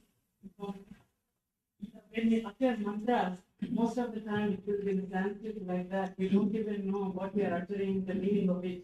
But then does it have effect on the engram? No problem. There's one thing. She's asking if it is a Sanskrit mantra. We don't even know the meaning, what to do.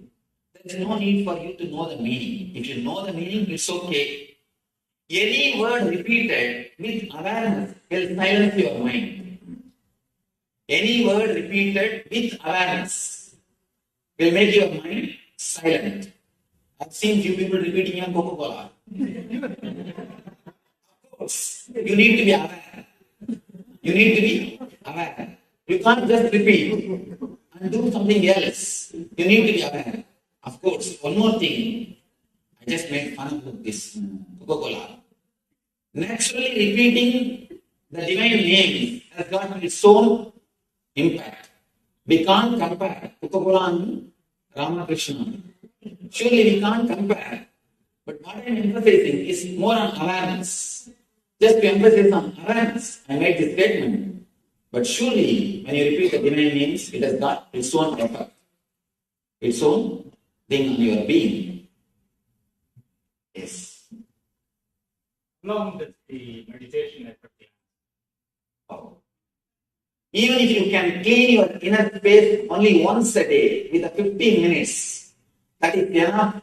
For next 24 hours, your inner space will be clean. 15 minutes or 20 minutes is more than enough to maintain complete 24 hours, the same quality of the inner space. And one more thing, after a few days you will understand, it is not even the quantity of time, it is the quality, how intensely you sit, how intensely you meditate. You don't even need, after a few days, you don't even need 15-20 minutes. Just 5 minutes will be more than enough. After some time, you don't even need that 5 minutes. Just remembrance, smarana is enough. By remembrance itself, you will be able to clean your inner space. See, this is the only scale. When you close your eyes, after the meditation, your inner space should be peaceful. You should feel a well-being, healthy. You should understand, health is not just no diseaseness. No diseaseness is only one part of health. The real health is something more than no diseaseness. Feeling of well-being. You feel alive, bubbling, simply oozing out the bliss. That is what I call health. You feel that mood when you close your eyes in your inner space, you reach the state of meditation.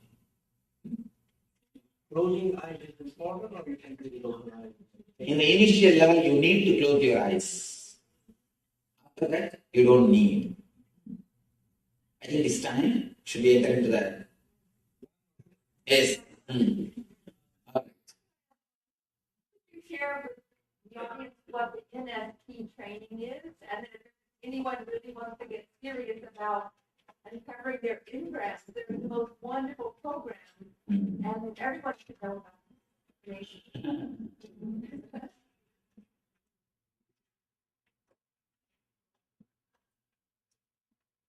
Of course, she is asking about our program. We do a 2 days workshop, meditation workshop, to clean this engrams recorded in our system, which is already into our being, which is not under our control now, which is there already. To remove that, she is asking about the program. I think more than that. Of course, that program is designed to clean the engrams which we have in our being. It is offered all over the world to our teachers. Our website may give you the detail. All right. Anything? I don't have this question, but I would like to share what I have experienced. For vasanas, what we call imprints, vasanas, vasudevasya vasitam bhuvanasayam sarvaputani vasuti vasudeva namastuti. So that just helps because like ours. Vasanas are not samskaras. Please understand. Vasanas are dead imprints which don't have enough power to pull you to walk in the same path. But samskaras are living, alive. They have the power to pull you down and make you walk in that same path. So vasanas are different and samskaras are different. Okay, but Maya, what you call illusion. Oh, it's too big topic. I know. I'm not going into that one. But what, like, after all, it's a divine power. So just to control that one. Please understand. To talk philosophy, I think I can speak more philosophy because I'm a professional No, I'm philosopher. not talking. Let's pose some questions which is useful for everybody. See, I request you can put some question which will be useful for all of us. Just to talk some philosophy, I think it's my profession. So, Just want to make a comment. What you're talking about today, last few days, psychotherapy, Western model, but scriptures. There's a lot of similarities. Of course. And the confessions in the Christianity. One thing is that somebody talked about get rid of this negative influence. It's like getting rid of your unconscious. Yes. Conflict and emotions. Yes. For immediate use, I can offer this technique, meditation technique, which we are going to do. That will help. If you are too serious, really serious, now again I have to say that workshop may help you. You can try.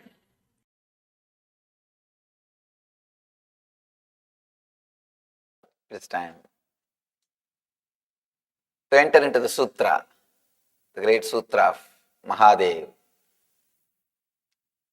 Kararuttattrigastrena brubedadvararodanaat drishte bindau kramalline danmadhye paramastitihi kararuttadrigastrena brubedadvararodanaat drishte bindau kramalline Danmadhye paramastitihi. Amazing sutra. The beauty is every sutra is a complete entity. It is not connected to next sutra. I have not read a single book, at least single spiritual book, in which every sutra is independent. No sutra is connected to next sutra. In all the books, whether it is Patanjali Yoga Sutra, or Bhagavad Gita, or Ashtavakra Gita, or in all the other scriptures, every sutra is connected to next. Only when you read all the sutras, you will have the meaning. You will be able to experience them. Here, every sutra is independent. Means one sutra is enough to make you enlightened. You don't need second sutra if you experience that one sutra. Nothing else is required. That one is enough. That one is enough to liberate you. It is just unimaginable. Each sutra is self-sufficient. It is the path, goal, and technique to reach the goal. All the three are explained, contained in that single sutra itself. Nothing else is required. Let's see the sutra. Kararuttadrigastrena brubedadvararodanaat drishte bindau kramalline danmadhye paramastitihi. The English translation. Closing the 7 openings of the head with your hands, a space between your eyes becomes all-inclusive. Paramastitihi. Beautiful meditation technique. Closing the 7 openings of the head with your hands, a space between your eyes becomes all inclusive.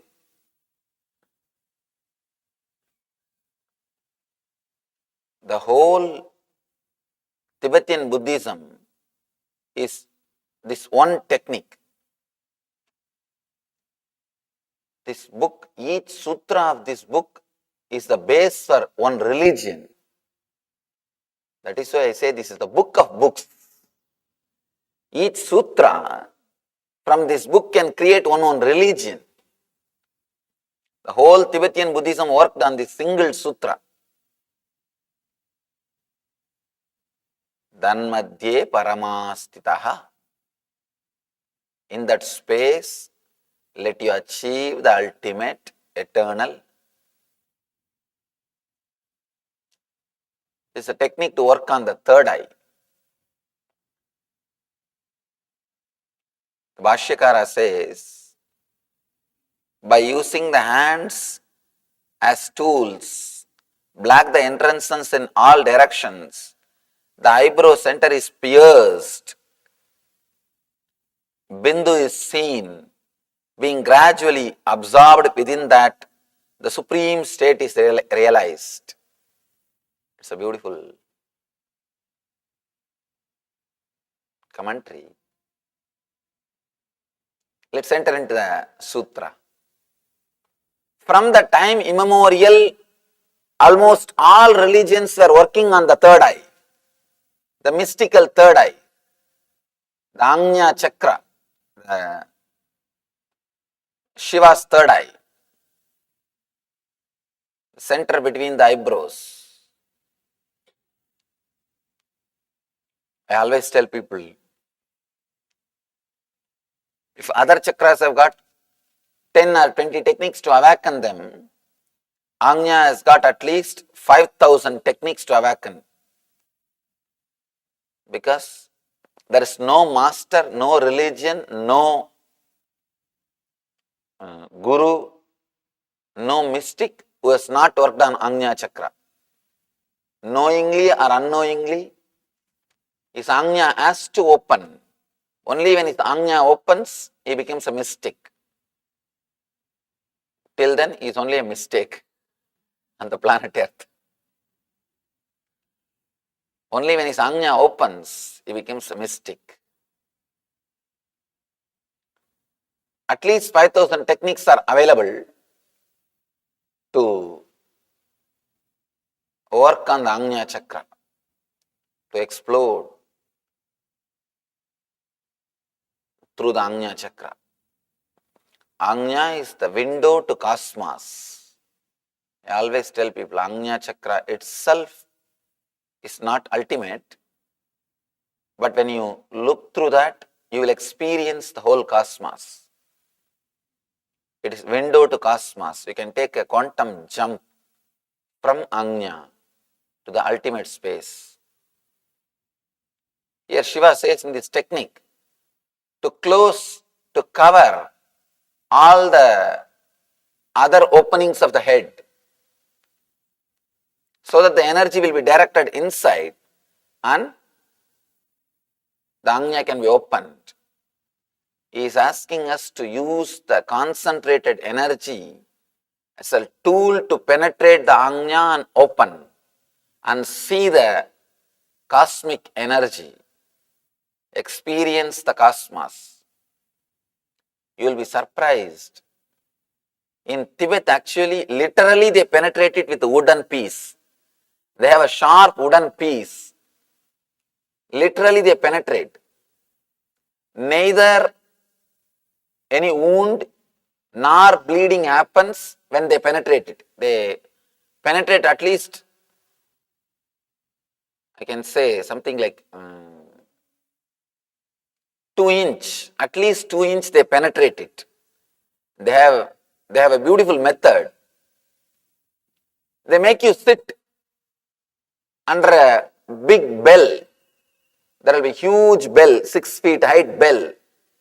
You will be sitting inside the bell and there will be small openings for the fresh air, and they will hit the bell at different points. From below they will start. they will hit the bell with different mantras. You will be able to clearly feel that your Mooladhara is melting. As on now, your body is very solid. Very solid.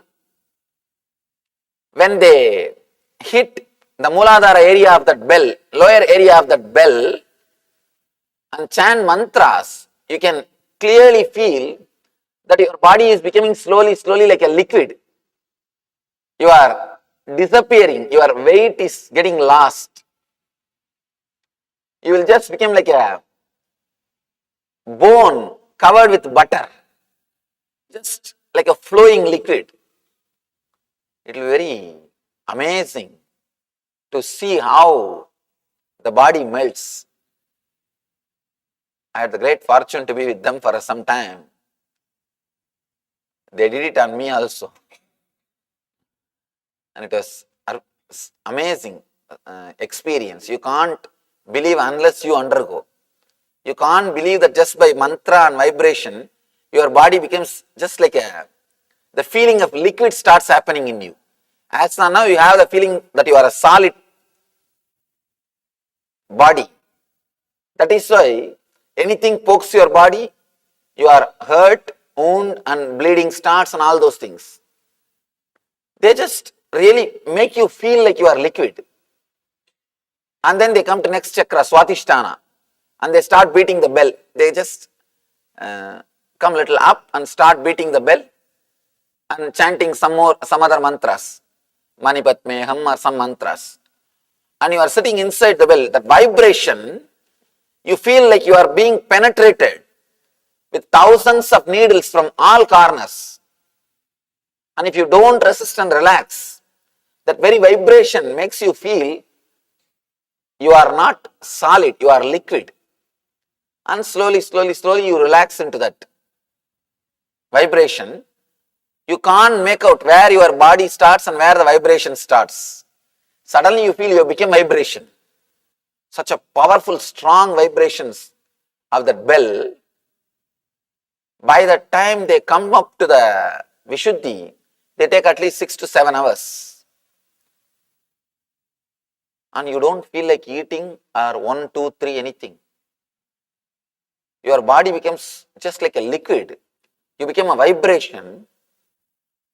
Let me tell you one more thing. Why they do this? In Tibet, they believe, not only they believe it is a truth, all your samskara, engraved memories are in your body, recorded in your physical body. Physical body is the space where the memory is stored. They say all our tissues are the chip where the memory is stored, memory chip. So if at all we can work on this body, clean it with a vibration, energy, we can reprogram it. We can program it as we want. Just like software, you can just erase, reboot the whole thing and rewrite the software. When they chant that mantras, create the vibration, if you have too much of recorded memories, samskaras, you start feeling little pain. And if you can relax and trust them and fall in tune, simply the pain starts disappearing. Then they have their own beautiful method of recording, creating software. When they bring your body to such high energy, they start giving instruction. I am pure enlightened Atma, I am pure enlightened consciousness. Let me express all great qualities of enlightenment. Let me be loving and compassionate like a Buddha. Let me not be suffered. Let me not suffer by the cold and the heat. All these wonderful instructions, beautiful memories, they chant and it gets recorded into your body. Again, your body comes back to a same solid shape with these memories. Then they take you out of the bell. Now you are a fresh guy. Totally new man. They have programmed you. And you will be surprised. Let me be very honest. I swear it happened. I have seen these lamas when they sit and meditate in that cold, they don't wear any cloth. They just sit naked and start chanting that mantra or the humming, the first meditation technique which you practice in LBP, the Maha Mantra is from them. It is their gift to me. I learned this great technique from them. When you do that Maha Mantra humming, simply the whole body sweats. They are sitting in minus degrees, no cloth, body sweats, and they say they will put a wet cloth on you. The cloth should dry because of the heat produced by your body. Only then you will be initiated as a Lama. Means the power of the body, when the body is given instruction, when the high, strong, pure memories are recorded, after removing the negative memories, your body starts simply acting as you want, tuning the whole body. And one more thing, I have seen them curing cancers and tumors just like this. They will make that person sit, 10 lamas will sit and beat that bell, create the vibration, chant the mantra. Once they feel that that person is in a high mood, the peak energy, they will just chant, you don't have tumor, let it come out, it has disappeared. They will just record the body, bio-memory. And you will be surprised, simply the person will be healed in 10 days. Simply the disease will disappear. I was surprised how they do, but they have their own science, they have their own way. Even from Wisconsin University, group of scientists went and stayed with them to experiment how they are able to live in that cold without wearing clothes, how they are able to survive, how they are able to live. They say not only they are able to survive in the cold, they are able to live with minimum quantity of food. If you take a particular food, if your body produces 100 calorie energy, their body produces 600 calorie energy. They say the energy released from the same food is 6 times more than any normal human body. It is just because they purify that body through this system. Anyhow, slowly they come from chakra to chakra to chakra, chakra to chakra. By the time they come to the Agnya chakra, you are almost feeling that you are liquid. You are no more that body. You feel you are just nothing but the vibrations.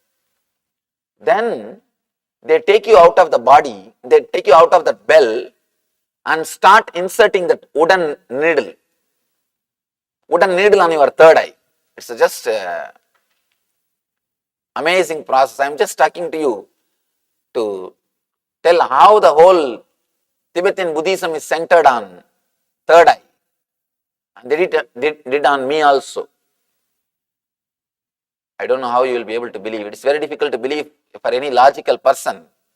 My third eye was penetrated, Anya area is penetrated, but no wound.